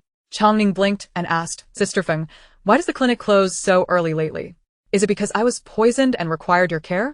Asai smiled softly. "Of course not. With the wedding date approaching, there are countless preparations to attend to, leaving me little time to see patients daily." She looked at Changning, adding, "Therefore, you must recover swiftly. Once you do, I shall have another helping hand." Changning nodded earnestly.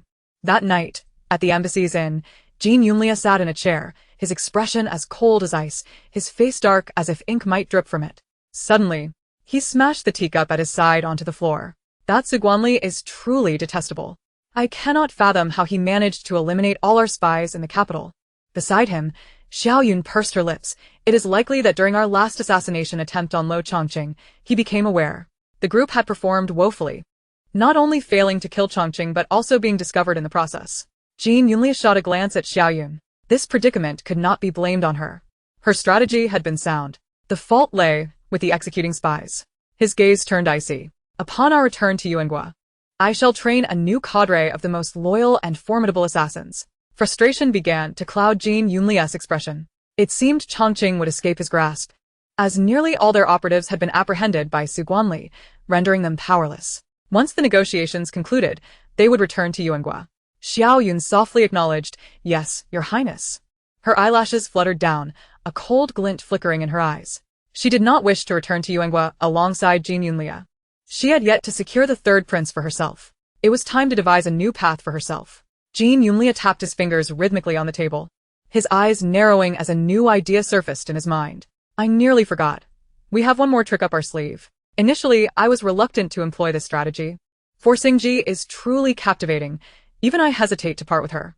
However, before we depart, I must at least create chaos in the harem of Daiweiguo to vent my frustration." The following day, Qin Fei and Sui were partaking in breakfast at the Lo residence when Qingping burst in, visibly flustered. "Your Highness, something dreadful has happened." Chen Fei set down her jade chopsticks, her brow furrowing. What is the matter? What has occurred? Qingpi, panting heavily, beads of cold sweat dotting her forehead, exclaimed.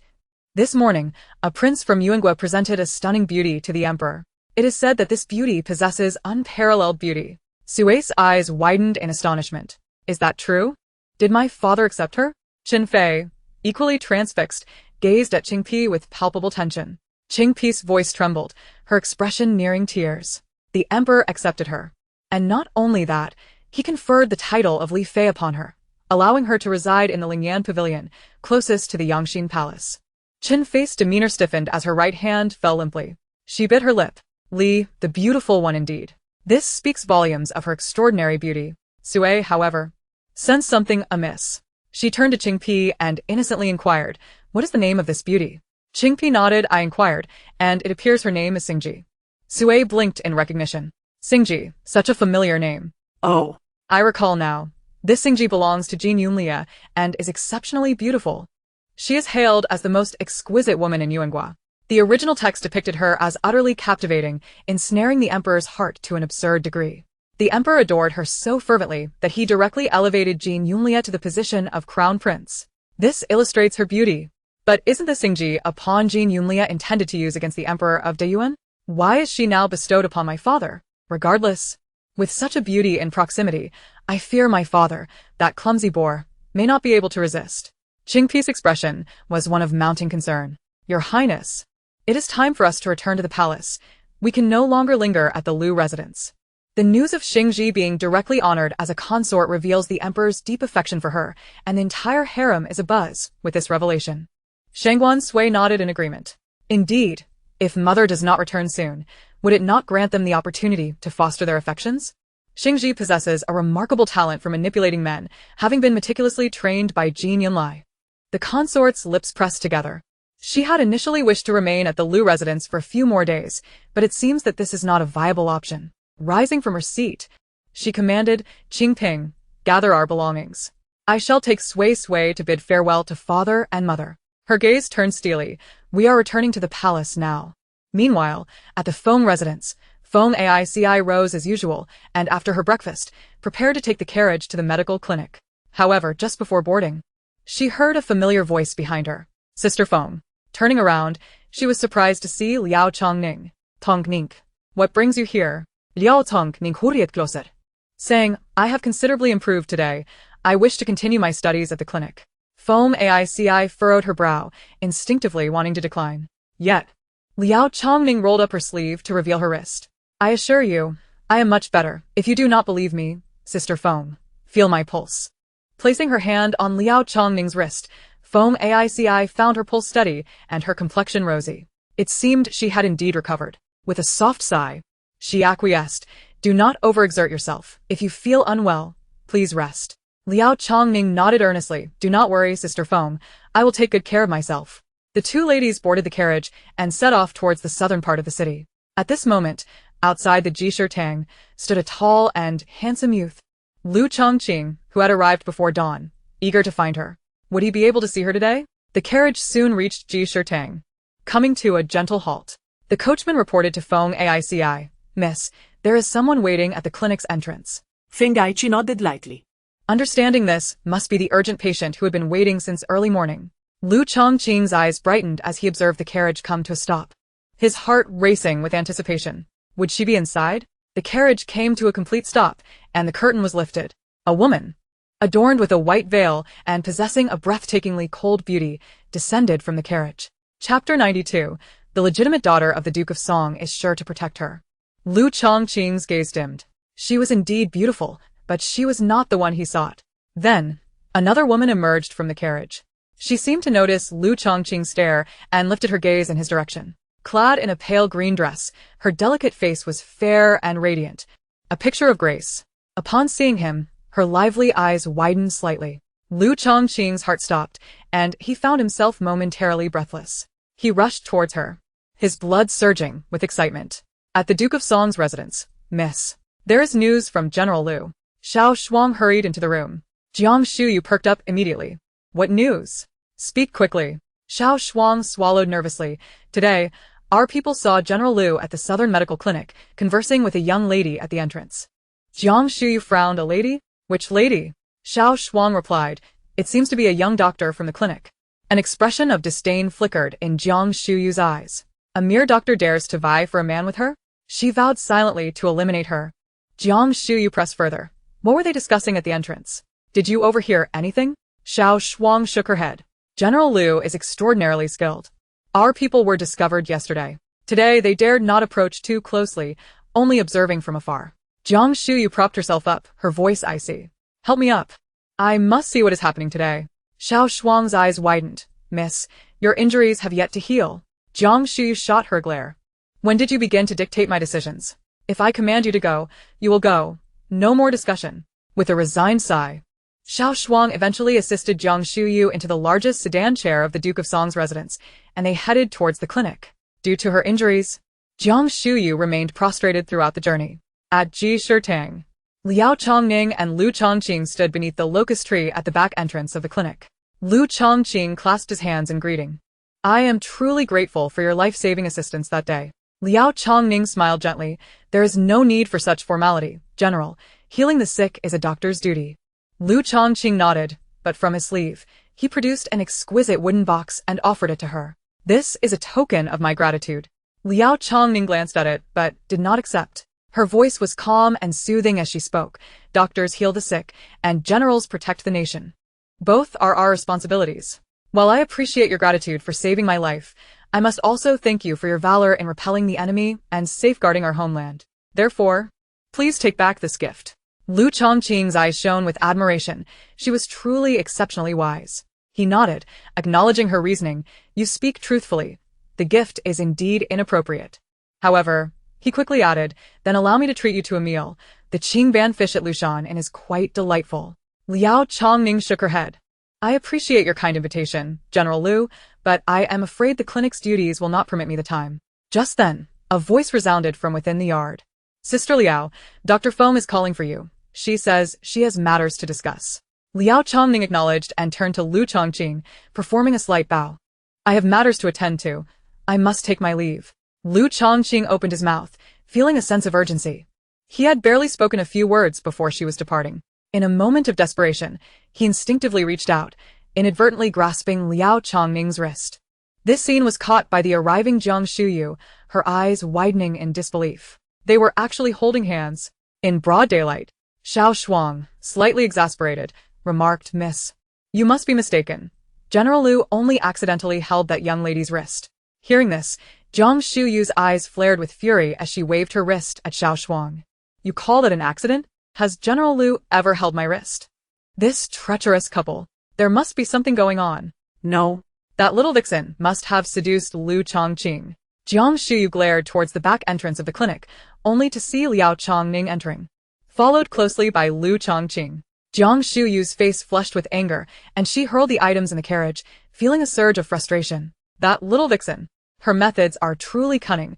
She actually managed to lure Lu Chongqing inside. Xiao Shuang swallowed hard, cautiously suggesting, Miss, shall we wait at the nearby tavern?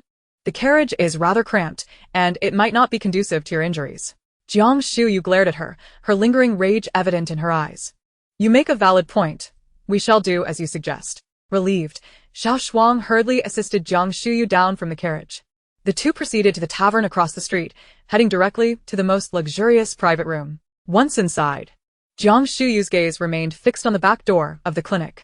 She waited unwavering until dusk fell, yet Lu Chongqing did not emerge. Frustration bubbled within her once more as she seized a decorative vase and hurled it across the room, muttering curses. I am the legitimate daughter of the Duke of Song.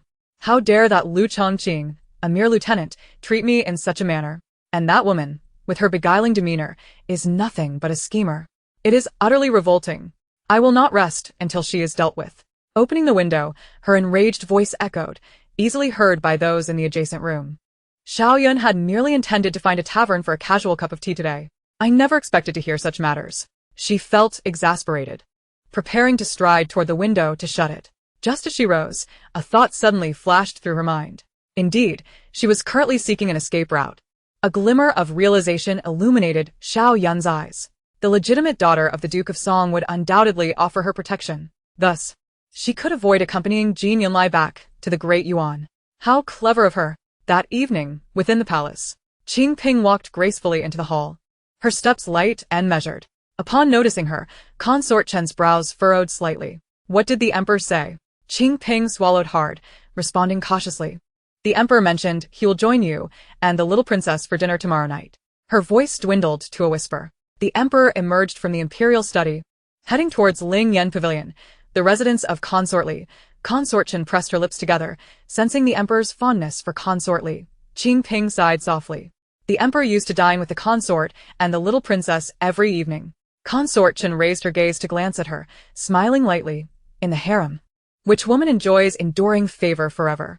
Although she smiled, there lingered an unspoken bitterness in her expression. Some things should not be expected. Shangguan Sui pouted, Suddenly losing her appetite for the perch soup before her. What a boorish man!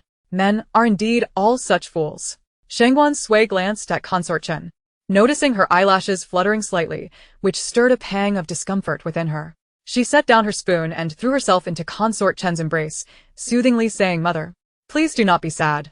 Sui Sui will stay with you." Consort Chen's lips curved into a gentle smile as she tenderly stroked Shangguan Sui's hair. Mother understands. Mother will accompany Sui Sui as well. Nestled in Consort Chen's embrace, Shangguan Sui blinked. I can't quite put my finger on it, but I sense that this matter is far from simple. After all, Consort Li is affiliated with Jin Yunlai. She is a person of the Yuan state. And my father is no fool. Even if he were truly captivated by beauty, he could not entirely disregard political considerations. It seems quite peculiar. I must investigate this matter myself tomorrow. Chapter 93. I wish to reside in the Duke of Song's residence. The following day, at Jishir Tang in the southern part of the city, Lu Chongqing was waiting at the clinic's entrance early in the morning. The Feng family's carriage slowly came to a halt. Liao Chongning disembarked, noticing Lu Chongqing beside her, her brows knitting slightly. General Lu, what brings you here again? Lu Chongqing's eyes sparkled with mirth as he waved the cloud cake he held in his hand, his handsome face adorned with a smile as he gazed at her intently. This is your breakfast. Do you enjoy cloud cake? Liao Chongning took a step back, politely declining with a faint smile. I've already had breakfast. I'm not hungry at the moment. Lu Chongqing's heart sank a little, and the smile in his eyes diminished. Very well then. He had assumed all girls enjoyed pastries like Sui Sui. Seeing that he showed no intention of leaving, Liao Chongning could not help but inquire. Is there something else you need, General? Lu Chongqing scratched his head. Yesterday, I helped you with cutting herbs. I found it rather enjoyable. I would like to help again today. Liao Chongning pursed her lips but ultimately agreed. He was a trusted general, while she was merely a destitute young girl. She had no means to resist.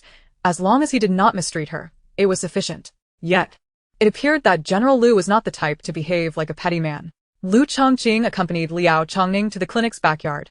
As before, Liao Chongning read medical texts while Lu Chongqing assisted in cutting herbs. Zhou Di observed the scene, unable to suppress his astonishment. The esteemed general is actually here helping us cut herbs. Who would believe such a thing if it were spoken of? Foam Asai, witnessing this, furrowed her brow in confusion. General Lu claimed he came to express his gratitude for Chongning's life-saving assistance. But does it require such effort? Oh? T General Lu, the uncle of the fifth princess? I should inquire about this next time I see her.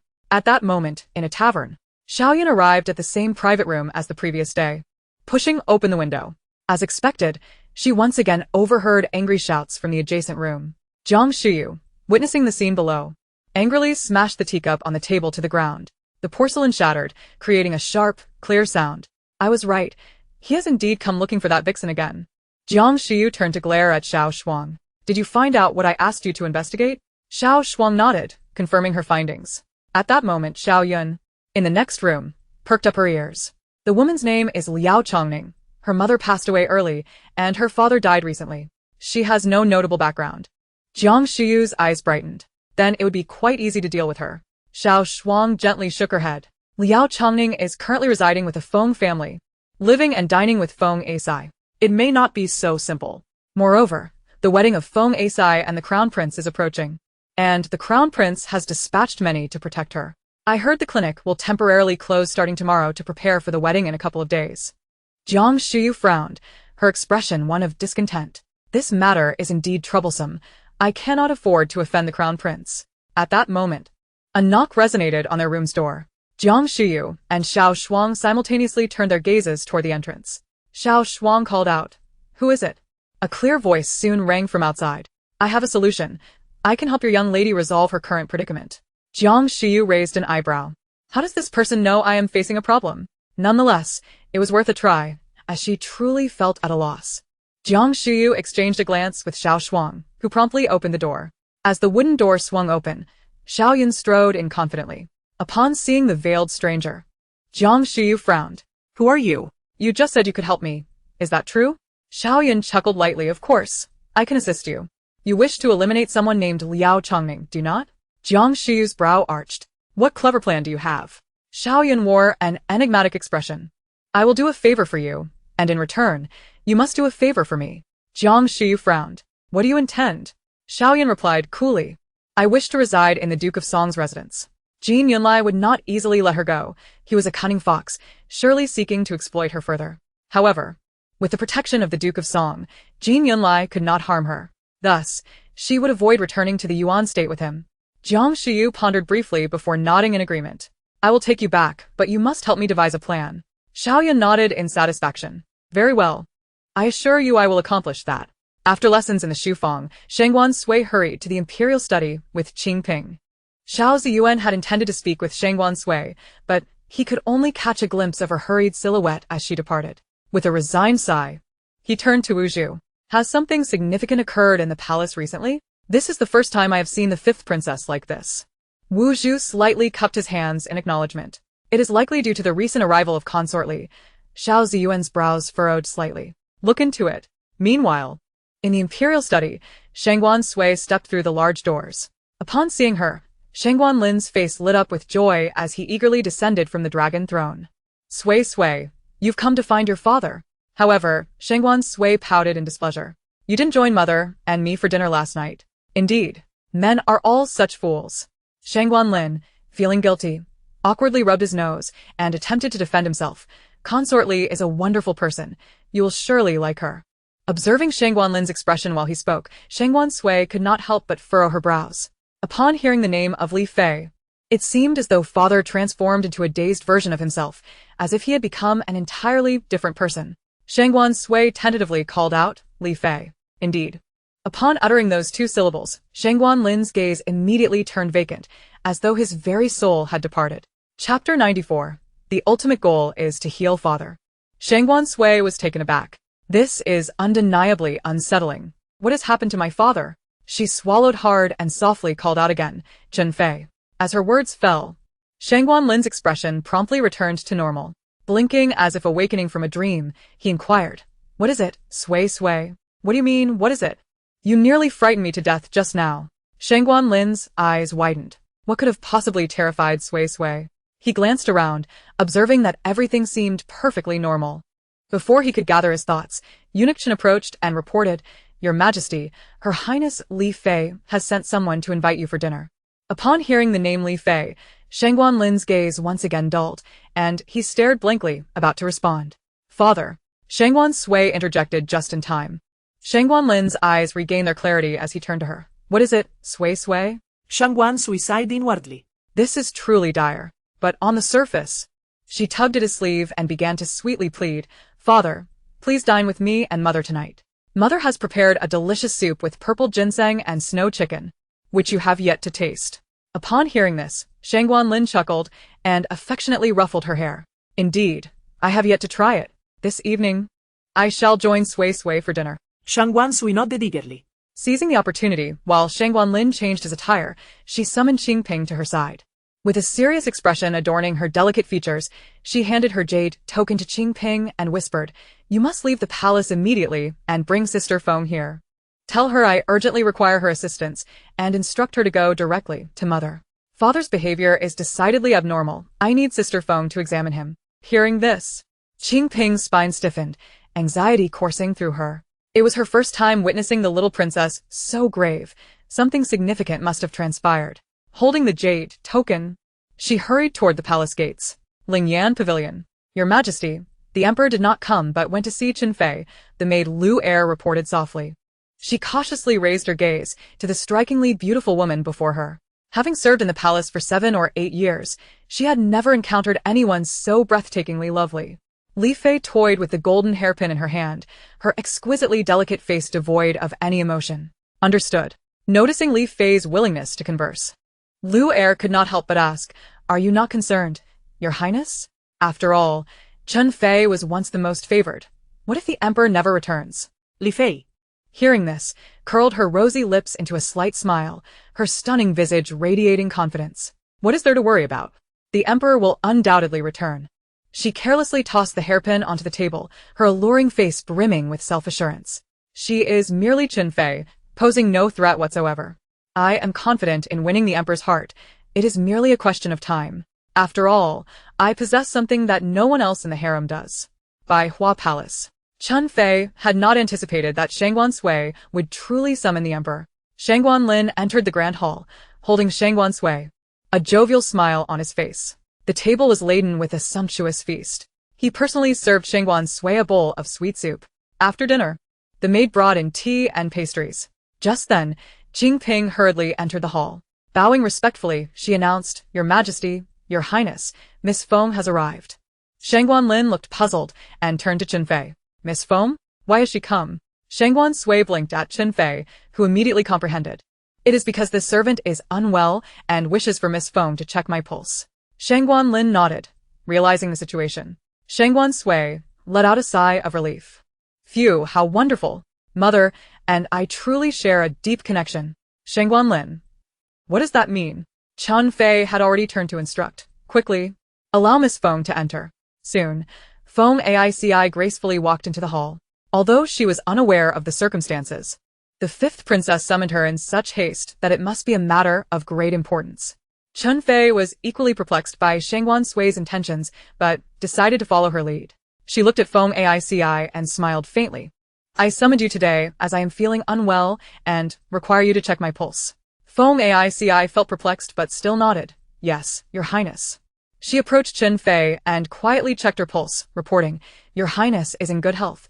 There is nothing serious." Seeing the opportune moment, Shangguan Sui quickly exclaimed, "It is truly splendid that Mother is in good health." She then turned to Shangguan Lin and sweetly pleaded, "Father, you should also allow Sister Feng to check your pulse." After all, having Sister Feng check Father's pulse is the ultimate goal of this endeavor. Shangguan Lin looked bewildered. Why would he need his pulse checked when he was perfectly healthy? Yet he ultimately acquiesced. Feng Aici stepped forward and took Shangguan Lin's pulse. Soon, her brow furrowed in concern. Shangguan Lin, puzzled, asked, "What is the matter?" Feng Aici gently shook her head. "Your Majesty is in good health. There are no issues." Shangguan Lin wished to inquire further, when at that moment, Eunuch Chen entered and reported, "Your Majesty, the Minister of War requests an urgent audience." Shangguan Lin sighed in resignation. Understood. He glanced at Chen Fei and the others. "Since there is nothing further, I shall return to my duties." With that, he turned and departed. As he stepped out of the hall, Feng Aici immediately knelt before Chen Fei. In a low voice, she said, "Your Highness, grave news has emerged." Chen Fei could not help but clench her right hand, her heart racing. "Speak quickly. What has transpired?"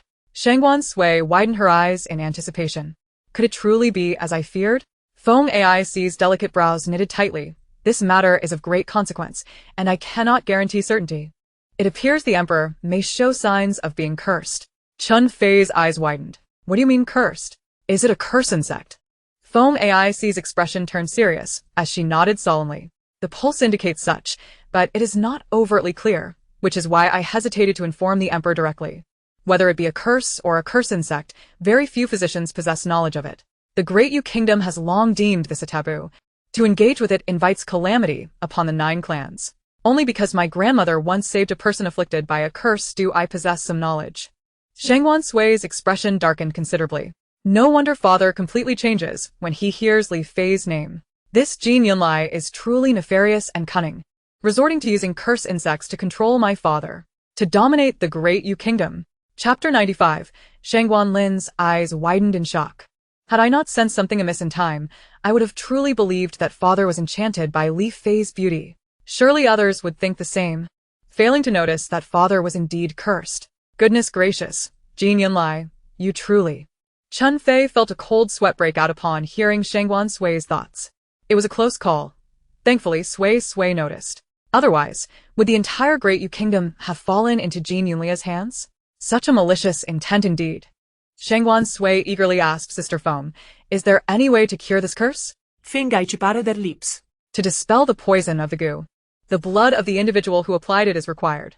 Yet, whether the Emperor is indeed afflicted by such toxins remains uncertain for the time being. However, there exists a method to ascertain whether he is under the influence of goo. Shangguan Sui promptly inquired, what method? Does it require my father's blood? Foam Asai could not help but break into a cold sweat. No need for that. A bowl of goo-inducing concoction will suffice. Shangguan Sui lamented. Ah, very well then. The Empress Jin remarked, you seem somewhat regretful. Foam Asai continued to explain, those who are afflicted by goo will inevitably vomit upon consuming the concoction. Thus, whether the Emperor is indeed poisoned can be revealed through this test. The Empress furrowed her brow. Is the preparation of this concoction intricate? Can it be ready by tomorrow morning? This matter must be brought to the Emperor's attention without delay. The consequences of inaction could be dire. Foam Asai shook her head gently. Rest assured, Your Highness. While the preparation is indeed complex, I currently have the assistance of Chongning, and we will certainly have the concoction ready by tomorrow morning. Upon hearing this, Shangguan Sui felt a wave of relief wash over her. Phew, that is truly wonderful. Tomorrow, Father will learn of his affliction. I hope he does not take it too harshly. This truly is quite perilous, she added anxiously. The Empress nodded in agreement.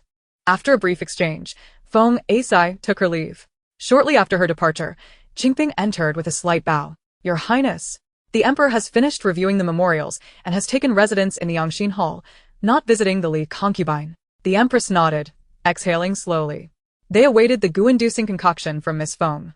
In the Duke's residence, Xiao Ziyuan had just completed the assignments given by the Grand Tutor and placed his brush on the stand. Feeling somewhat fatigued, he took a sip of tea nearby. At that moment, Wu Zhu's voice rang from outside. Young master, the matter you asked me to investigate has yielded results. Xiao Ziyuan raised his gaze, beckoning him to enter. Wu Zhu pushed the door open and reported, I was unable to uncover any information regarding the Li concubine herself, but the fifth prince of the Yuan kingdom, Jean Yunli, has recently made numerous purchases. Xiao Ziyuan's brow furrowed slightly. What? Wu Zhu placed a receipt before him. Jean Yunli has secretly acquired a substantial amount of 7-star grass, a substance that can cause temporary loss of consciousness and induce a state of confusion. Xiao Ziyuan's pupils constricted sharply. What does Jean Yunli intend to do with such herbs? Wu Zhu added, the 7-star grass is deemed a dangerous and prohibited substance in the Deyue kingdom, and Jean Yunli procured it from the black market, purchasing a staggering 10 jin. Xiao Ziyuan's expression darkened. The Yuan kingdom's acquisition of such illicit drugs could only signify malevolent intentions. He must inform the fifth princess of this matter tomorrow. The following day, as Shangguan Sui was dressing, she heard Qingping enter with a report. Your Highness, young Master Xiao has come to see you. He is currently waiting outside the hall. The Empress's brow twitched. Xiao Ziyuan has come to find Sui. Shangguan Sui's eyes widened. What could Xiao Ziyuan want with me so early in the morning? Never mind, it must be something important if he has come in person. Let us see. She turned to the Empress, blinking her large eyes. The Empress, with a mix of exasperation and fondness, smiled. Very well, go ahead. Yay. Mother is the best. Shangguan Sui exclaimed, lifting her skirt as she hurried outside, where she spotted the young boy in white standing in the courtyard, awaiting her. Xiao Ziyuan, she called out brightly. The boy turned, and upon seeing her, his demeanor softened. He bowed slightly, greeting her. I pay my respects to the fifth princess. Shangguan Sui approached, lifting her small face to ask, what brings you here? Xiao Ziyuan handed her the receipt, explaining, recently, Jean Yunli has been purchasing a significant amount of 7-star grass, a herb that can induce temporary loss of consciousness. I felt this posed a serious danger, hence I came to inform you. Shangguan Sui blinked at the receipt. Isn't this recent trouble related to the Li concubine? This 7-star grass must surely be for her use. But what could she intend to do with it? Never mind. I shall keep it for now.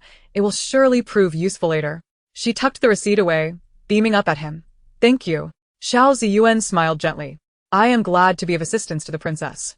In the imperial study, Shangguan Lin had just concluded his morning court session when he settled into a seat, only to be interrupted by Chief Eunuch Chen's announcement. Your Majesty, the Empress and the fifth princess have arrived. Shangguan Lin's brow furrowed slightly. Quickly, let them in. It was somewhat unusual for the Empress and Sui to visit at this hour. Before long, The Empress and Shangguan Sui entered the hall, bowing respectfully. "We pay our respects to your majesty. This morning, I prepared a bowl of soup specifically for you." Shangguan Lin's eyes brightened. "Quickly, bring it to me." This was the first time the Empress had personally delivered soup to him. The Empress placed the goo-inducing concoction on the table before Shangguan Lin. He gazed at the dark liquid before him, unable to suppress a frown. Is this truly the Empress's handiwork? Seeing his hesitation, Shangguan Sui immediately pouted. "Father, this is a medicine painstakingly brewed by my mother. How can you disregard her kindness? Drink up, quickly." The Empress, hearing this, lowered her eyelashes, feigning a look of grievance. Shangguan Lin replied promptly, "I certainly cannot disregard the Empress's goodwill. I shall drink it." With that, he lifted the bowl and drank it down in one go. After setting the bowl down, he discovered that the concoction was not particularly unpleasant. However, soon after, a wave of discomfort surged in his stomach, compelling him to retch. Simultaneously, he felt something writhing within him, causing great distress. Shangguan Sui and the Empress exchanged glances. "It truly is goo poison. Goodness." Shangguan Sui shouted towards the outside, "Sister Feng, come quickly." Feng Asai, who had been waiting outside the hall, approached swiftly upon hearing her call. Spotting Shangguan Lin in distress upon the dragon throne, she promptly produced a white pill. "Quick, take this." The Empress took it and fed it to Shangguan Lin, with a single pill and a cup of clear tea. Shangguan Lin gradually regained his clarity, his stomach no longer in pain. He looked at the people before him with a dazed expression. "What just happened to me? Why was I feeling so unwell?" The Empress exchanged a glance with Feng Asai, who immediately understood and began to explain. "Your Majesty, you have been poisoned by goo." Shangguan Lin's eyes widened. "What? Poisoned by goo?" Feng Asai nodded vigorously. "Indeed. This concoction is the goo-inducing soup.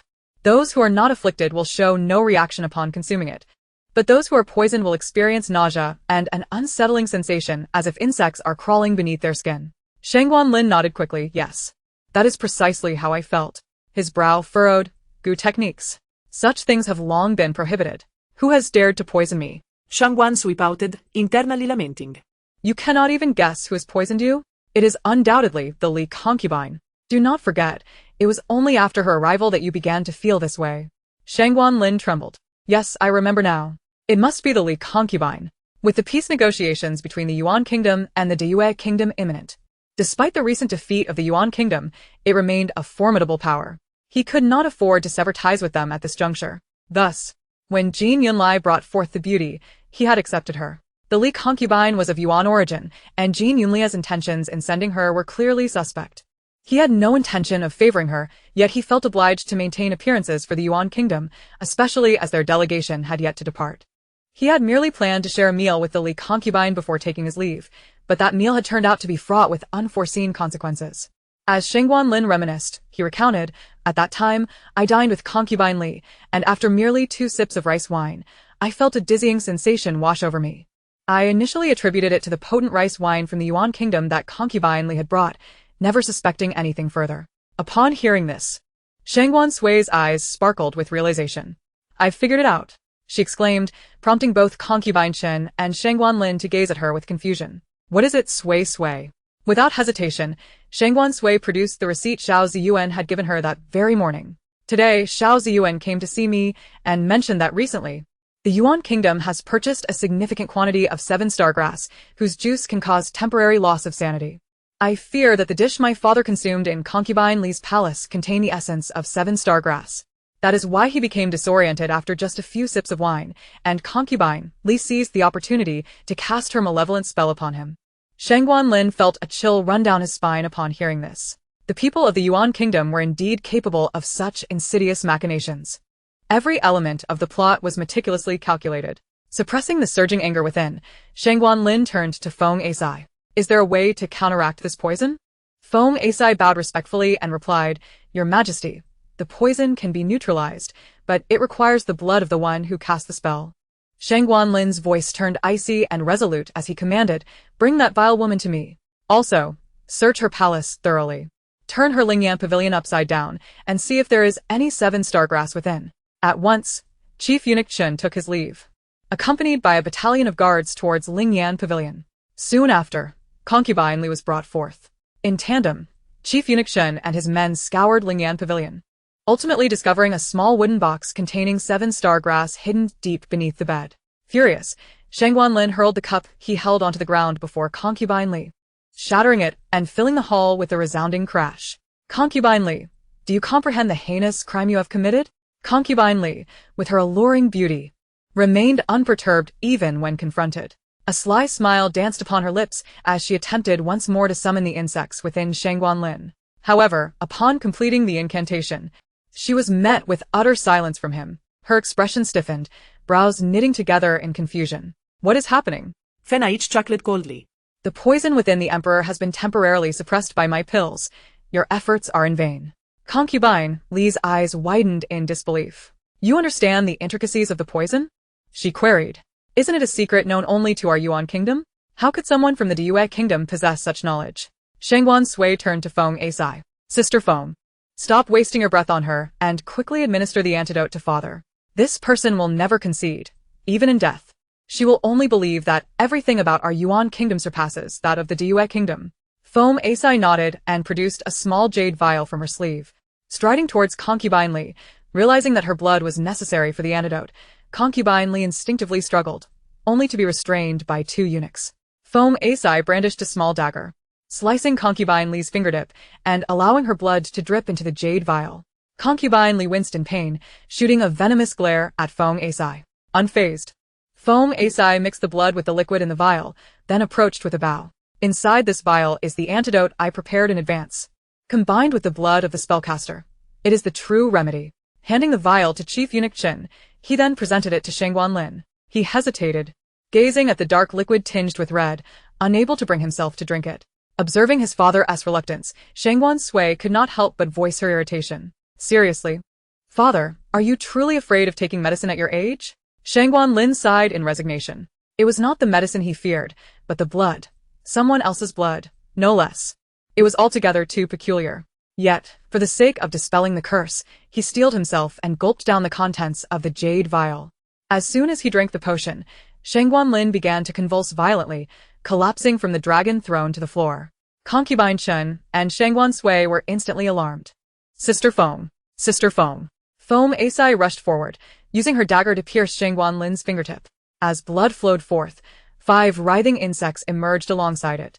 Concubine Chen and Shangguan Sui frowned in disgust. Ugh, how revolting! Concubine Chen instinctively turned to shield Shangguan Sui's eyes, only to find that she merely wore a look of distaste, unfazed by the sight. In fact, it was Concubine Chen herself who could not suppress her urge to turn away. The sight of those insects was utterly repugnant. Feng Asai crushed the 5 insects beneath her foot.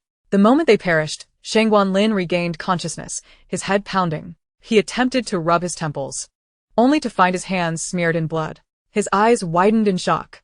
At that moment, Feng Asai immediately bowed her head in apology. I regret that in my haste, I harmed your Majesty's noble body. I humbly ask for your forgiveness. The insects have been expelled, and the curse upon you has been lifted.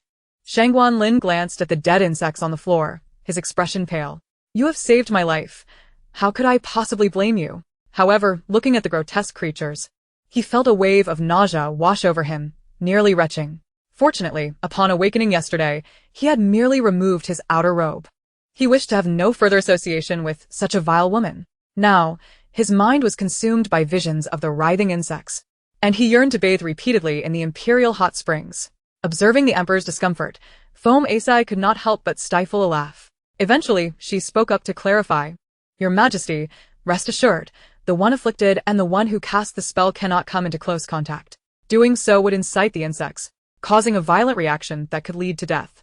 Upon hearing this, Shangguan Lin finally understood, though he still felt profoundly unsettled. His gaze turned cold as he fixed his eyes upon Concubine Li. Do you understand the gravity of regicide? Chapter 97. Truly a cunning little minx. Concubine Li raised her exquisite face and sneered. If you wish to kill me, then do so. Why the endless chatter from you, Due people? She surveyed the assembly and continued. This time, my skills have proven insufficient, but mark my words, the Due kingdom will inevitably be consumed by our Yuan kingdom. You shall all perish. Shangguan Lin found himself laughing in anger, his gaze steely and voice laced with frost. If you seek death, I shall grant it, he commanded coldly. Take her away and execute her immediately. Then, Cast her body at the entrance of the embassy, so that Jin Yunlai may witness it. No sooner had he finished speaking than guards rushed in from outside, dragging the wailing Concubine Li away. Shangguan Sui watched her retreating figure and could not help but comment. I truly admire Jin Yunlai. Despite Yuan being a defeated nation, they still find ways to provoke us daily. Perhaps it is precisely because they have lost that they are so resentful. Shangguan Lin resumed his seat upon the dragon throne, taking a sip of tea. The rivalry between the Yuan kingdom and the Diyue kingdom had spanned centuries, both seeking to engulf the other, rendering them eternal foes. The Yuan kingdom never concealed their malice, as the Diyue kingdom could never entirely eradicate them. Each harbored a deep-seated loathing for the other, yet both were rendered powerless to effect change. Shangguan Lin let out a soft sigh. He had not anticipated that the people of the Yuan kingdom would resort to such dark sorcery this time. It had been a perilous encounter. Had it not been for Sui's timely discovery, the entire Diyue kingdom might have faced annihilation. Shangguan Lin promptly issued edicts, rewarding Shangguan Sui and concubine Chen with substantial treasures. They returned to Bihua Palace, laden with carts overflowing with gold and silver, their hearts filled with joy. Once they departed, Shangguan Lin summoned the Minister of Rites. Soon, the Minister of Rites arrived, striding into the imperial study with a broad smile gracing his face. The Ministry of Rites has always been the least esteemed among the 6 ministries. The Emperor's summons this time may very well signify a preparation for some significant undertaking. Minister Zhao's voice was light-hearted. Your Majesty, I come to pay my respects. Upon seeing him arrive, Shangguan Lin lifted the teacup beside him and took a delicate sip. Isn't it almost time for the triennial selection of maidens? Minister Zhao immediately nodded, grinning widely. Indeed, Your Majesty, in half a month's time. Suitable young ladies from various regions will be brought to the capital for the selection. Shangguan Lin interjected. The selection has been cancelled. Minister Zhao was momentarily taken aback, staring blankly as he stammered. Huh? Shangguan Lin continued. All future selections are to be abolished. What else there to select? I am now terrified at the sight of unfamiliar women. Their presence reminds me of those writhing worms. The incident with Concubine Li has truly frightened me. Minister Zhao stuttered. Your Majesty, why is that? Shangguan Lin cast a sharp glance at him. Do you have objections to my decree? Minister Zhao immediately bowed his head. I would never dare. Your Majesty.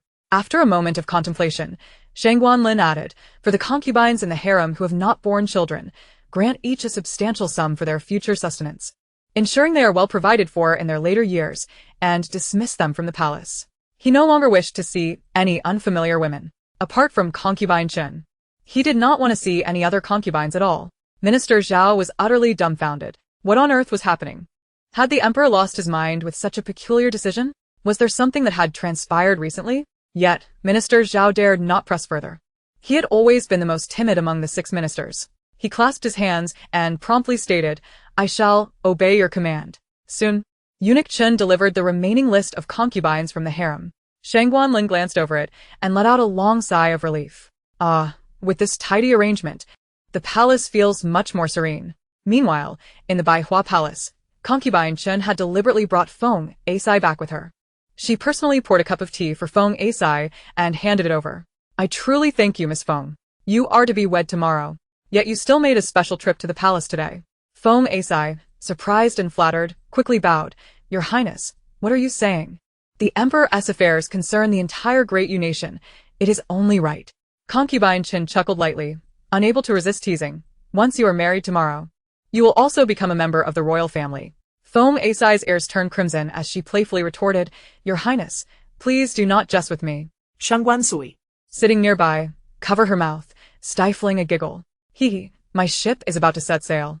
Feng Asai's gaze shifted, recalling the recent peculiar behavior of Lu Chongqing. She immediately recounted the details to concubine Chen and Shangguan Sui.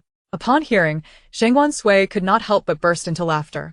Ha ha ha, Uncle's methods of courting are quite clumsy. What on earth made him think cutting herbs beside a girl would win her over? At this rate, how long will it take him? Concubine Chen also chuckled helplessly. She knew her brother all too well. Since childhood, he had only been focused on martial arts, and later, he had directly entered the military. Lu Chongqing was indeed not adept at interacting with young ladies. She wondered if they would succeed. Alas. Shangguan Sui's eyes sparkled as a sudden thought struck her. But wait. How come even Uncle has encountered love? Am I the only single dog left? Concubine Chen, upon hearing this, couldn't help but smile wryly, ruffling Shangguan Sui's little head.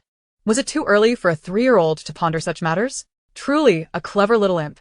Concubine Chen looked at Feng Asai and said helplessly, Longqing has liked a girl for the first time, and his approach is rather awkward. If he causes you any trouble, feel free to give him a good thrashing or let me know, and I shall deal with him. Lu Chongqing, you truly are a sister. Upon hearing the inner thoughts, Concubine Chen couldn't help but twitch her lips.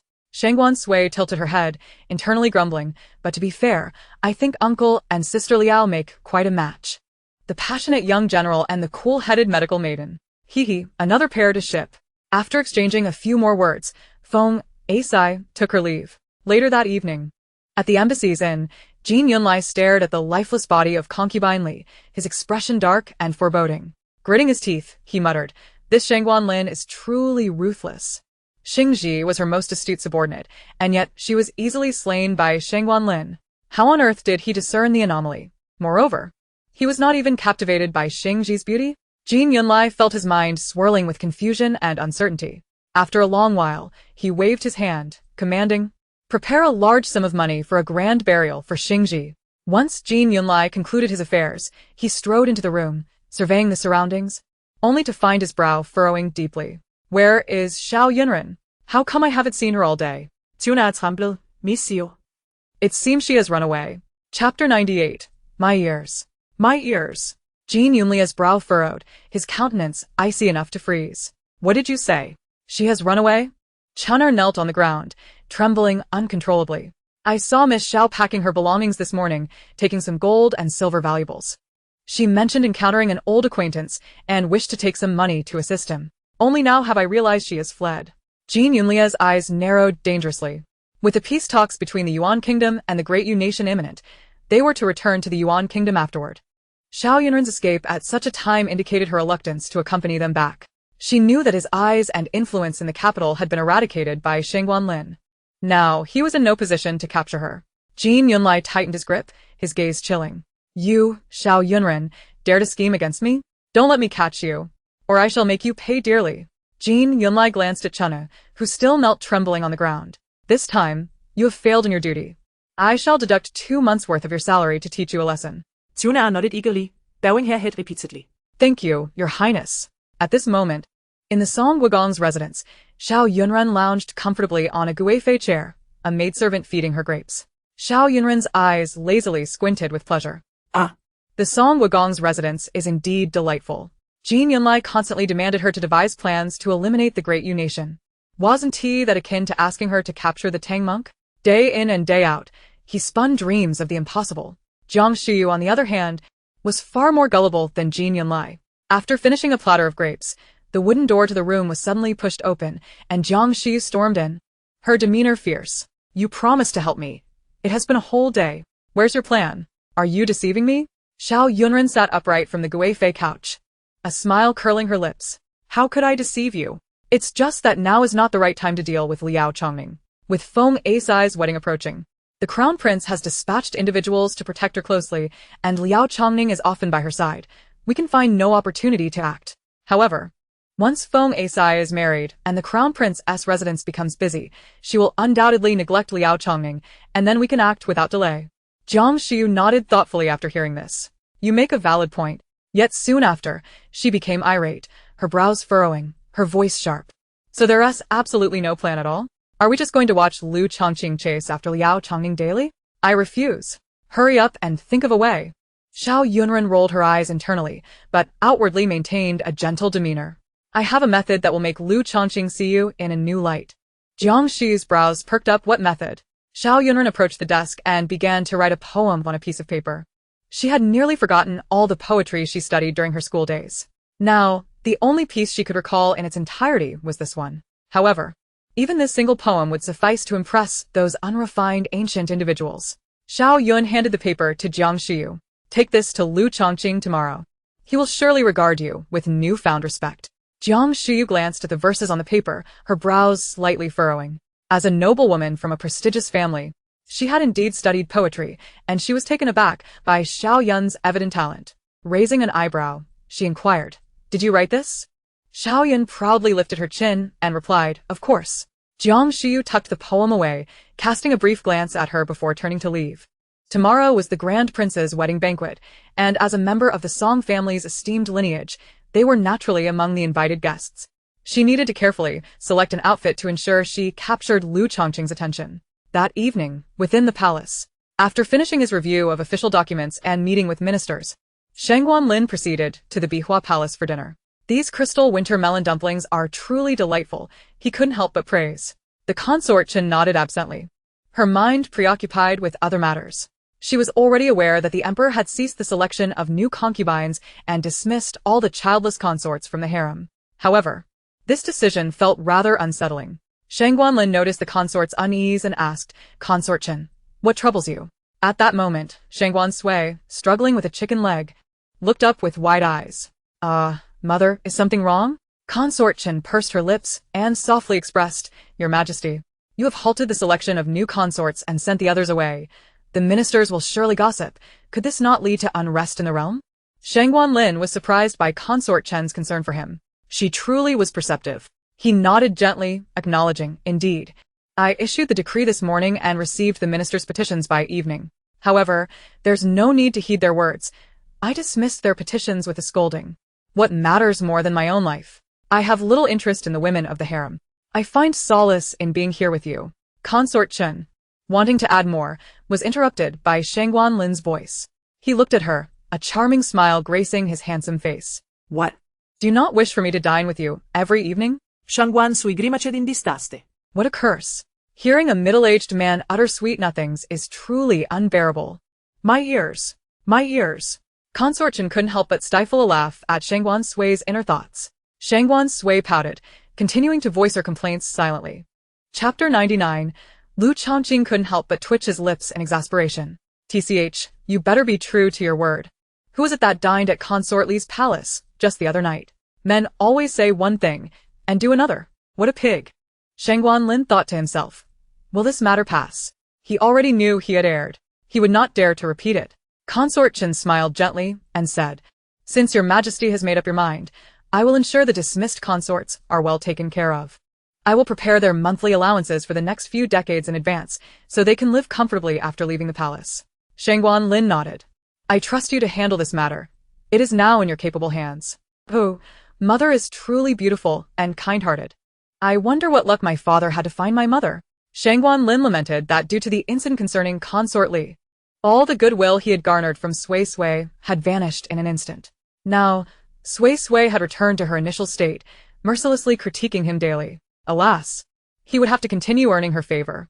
In the palace, at the Shokong Palace, the Empress Dowager had finished her dinner and was reclining on the favored concubine's couch, half-closed eyes resting while her fingers idly turned a string of prayer beads.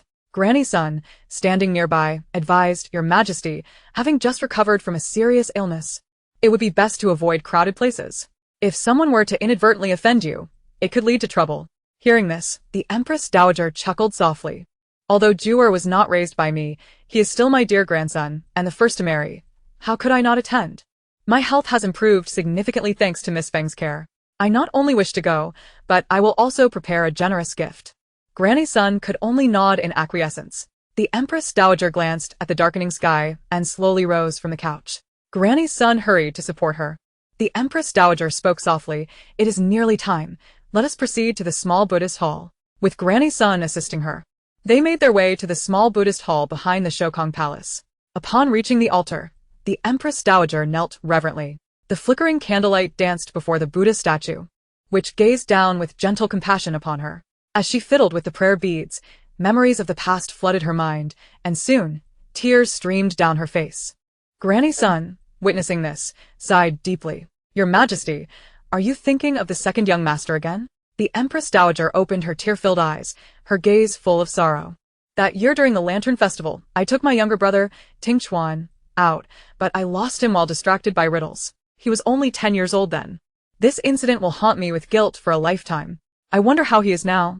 Is he alive or dead? Has he married?" After Ting Chuan went missing, their mother fell into deep despair and passed away. "It was all my fault." The more she spoke, the more sorrowful she became, collapsing onto the mat in tears, trembling. Granny Sun's heart ached for her, and she quickly moved to support the Empress Dowager. Her own eyes brimmed with tears. "The second young master is blessed." Surely he is safe and well. Perhaps he has started a family and is living happily. Your Majesty, you have practiced vegetarianism and devoted yourself to prayer for so many years. The Buddha has seen your devotion and will surely bless the second young master with safety. The Empress Dowager's eyes were filled with sorrow. I hope so. The following day, as the sun rose, the sound of firecrackers filled the air, permeating the surroundings with a festive atmosphere. The Daewoo dynasty followed ancient customs, with the wedding ceremony set for the evening. However, from the early morning, the Grand Prince's residence was abuzz, with guests arriving to offer their congratulations and gifts. After all, it was evident to all that the Grand Prince was the Emperor's chosen heir. If one did not curry favor now, when would they? The Grand Prince's residence was adorned with lanterns and festive decorations, with a continuous flow of people coming and going. Jiang Xiu had accompanied the Duke of Song to the Grand Prince's residence early that day. She had deliberately chosen to wear a bright peach-colored embroidered dress, radiant and dignified, far surpassing the drab attire of Liao Chongning. Lu Chongqing would surely remember her. Upon entering the Grand Prince's residence, Jiang Xiu immediately instructed her attendants to seek out Lu Chongqing. Soon, she received word that he was in the back garden. Her eyes lit up, and she eagerly made her way there. The back garden was a distance from the main hall, but Jiang Xiu quickened her pace, filled with anticipation. Before long, she arrived at the back garden, where she spotted a tall figure amidst the trees. Her ears flushed with embarrassment. She bit her lip and softly called out, "General Lu." Upon hearing this voice, Lu Chongqing's back stiffened instantly. This was not Liao Chongning's voice. He had come specifically to find her, having heard Liao Chongning was present. But why was it not her? Who was she? Confused, Lu Chongqing turned to find it was Jiang Xiu. His previously neutral expression instantly soured, becoming rather unwelcoming. Why is it her? This woman was notoriously malicious. He had no desire to be entangled with her. Lu Chongqing turned to leave, but Jiang Xiu intercepted him. "General Lu, let me show you something." Without giving him time to react, Jiang Xiu produced the prepared paper and displayed it to Lu Chongqing. The document contained only a few characters, and Lu Chongqing quickly scanned it. He frowned impatiently. What with the withered vines, the old trees, and the crows at dusk, what about the bridge and the homes nearby? From a young age, he had harbored a deep disdain for poetry and literary works. Why had Jiang Xiu shown him this? It was utterly vexing. Observing Lu Chongqing's increasingly frigid demeanor, Jiang Xiu couldn't help but feel perplexed. The verses were exquisitely penned, yet Lu Chongqing exhibited not a flicker of surprise or admiration. What could possibly be amiss? Lu Chongqing cast a glance at her, his voice as cold as ice. "Miss Jiang, do you have further business? If not, I shall take my leave." Naturally, Jiang Xiu would not allow him to depart so easily. She stepped boldly in front of him, gazing upward. "General Lu, I genuinely harbor affections for you." Lu Chongqing interrupted her with a curt tone. "Miss Jiang, I do not share your sentiments. Please refrain from disturbing me in the future. There is nothing more to discuss." A buzzing filled Jiang Xiu's ears, and her expression soured instantaneously. His rejection was devoid of any politeness or delicacy. Had he truly come to despise her so much for merely slapping Jiang Qilu? Having been pampered by the Duke of Song since childhood, she had never encountered such indignity. And her temper flared. In a fit of anger, she crumpled the paper inscribed with the verses in her palm and hurled it at Lu Chongqing before storming off. Lu Chongqing, accustomed to martial training, instinctively caught the paper ball. He gazed at it, contemplating discarding it, when a youthful, melodious voice rang in his ears. "Uncle." He turned to see Shangguan Sui, a short distance behind him, dressed in a crimson silk gown, with two adorable buns atop her head and a gold and jade longevity lock adorning her neck. She resembled a delicate fairy. She bounced closer, looking up at him. "Uncle, what brings you here?" Lu Chongqing opened his mouth to explain, but Shangguan Sui's attention was drawn to the paper ball in his hand. "What do you have there, uncle? Could it possibly be a love letter for Sister Liao?" Lu Chongqing could only manage a wry smile. This was certainly not a love letter for Liao Chongning. Alas! How did Sui come to know of his feelings for Liao Chongning? As she scrutinized the crumpled paper, Shangguan Sui recognized a few familiar characters. Her eyes widened with curiosity. "Uncle, may I take a look?" Lu Chongqing nodded and handed her the paper ball. As she unfolded it and read the verses, her eyes grew wide with astonishment. How did this poem end up here? Chapter 100. Lu Chongqing harbors feelings for her. Shangguan Sui recited the lines.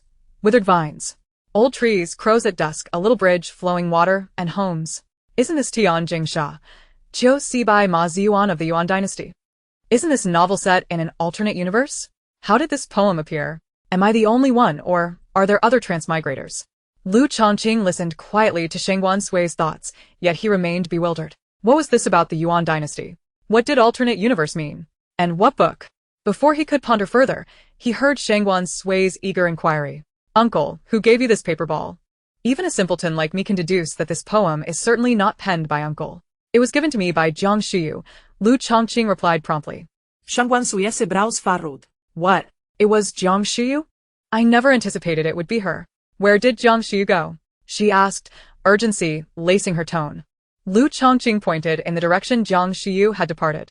Shangguan Sui immediately turned and, accompanied by Qingping, hastened towards the indicated path. Thank you, uncle. I have matters to attend to. It became evident that besides her, there was another individual from the modern world. It likely wasn't Jiang Shiyu, but someone connected to her. She was determined to find this person.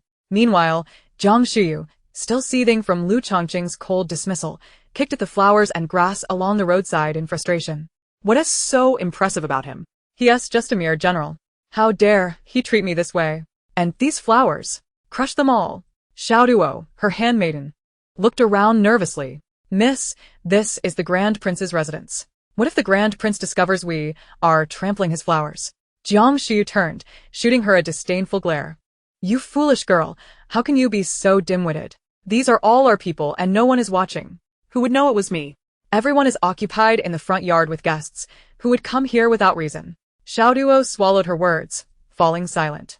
Jiang Shiyu's gaze inadvertently fell upon a familiar figure nearby. She immediately called out, the one ahead, stop. The young girl halted, slowly turning to reveal a gentle and refined visage. Liao Chongning tilted her head slightly, perplexed. Who was this person? She had never encountered her before.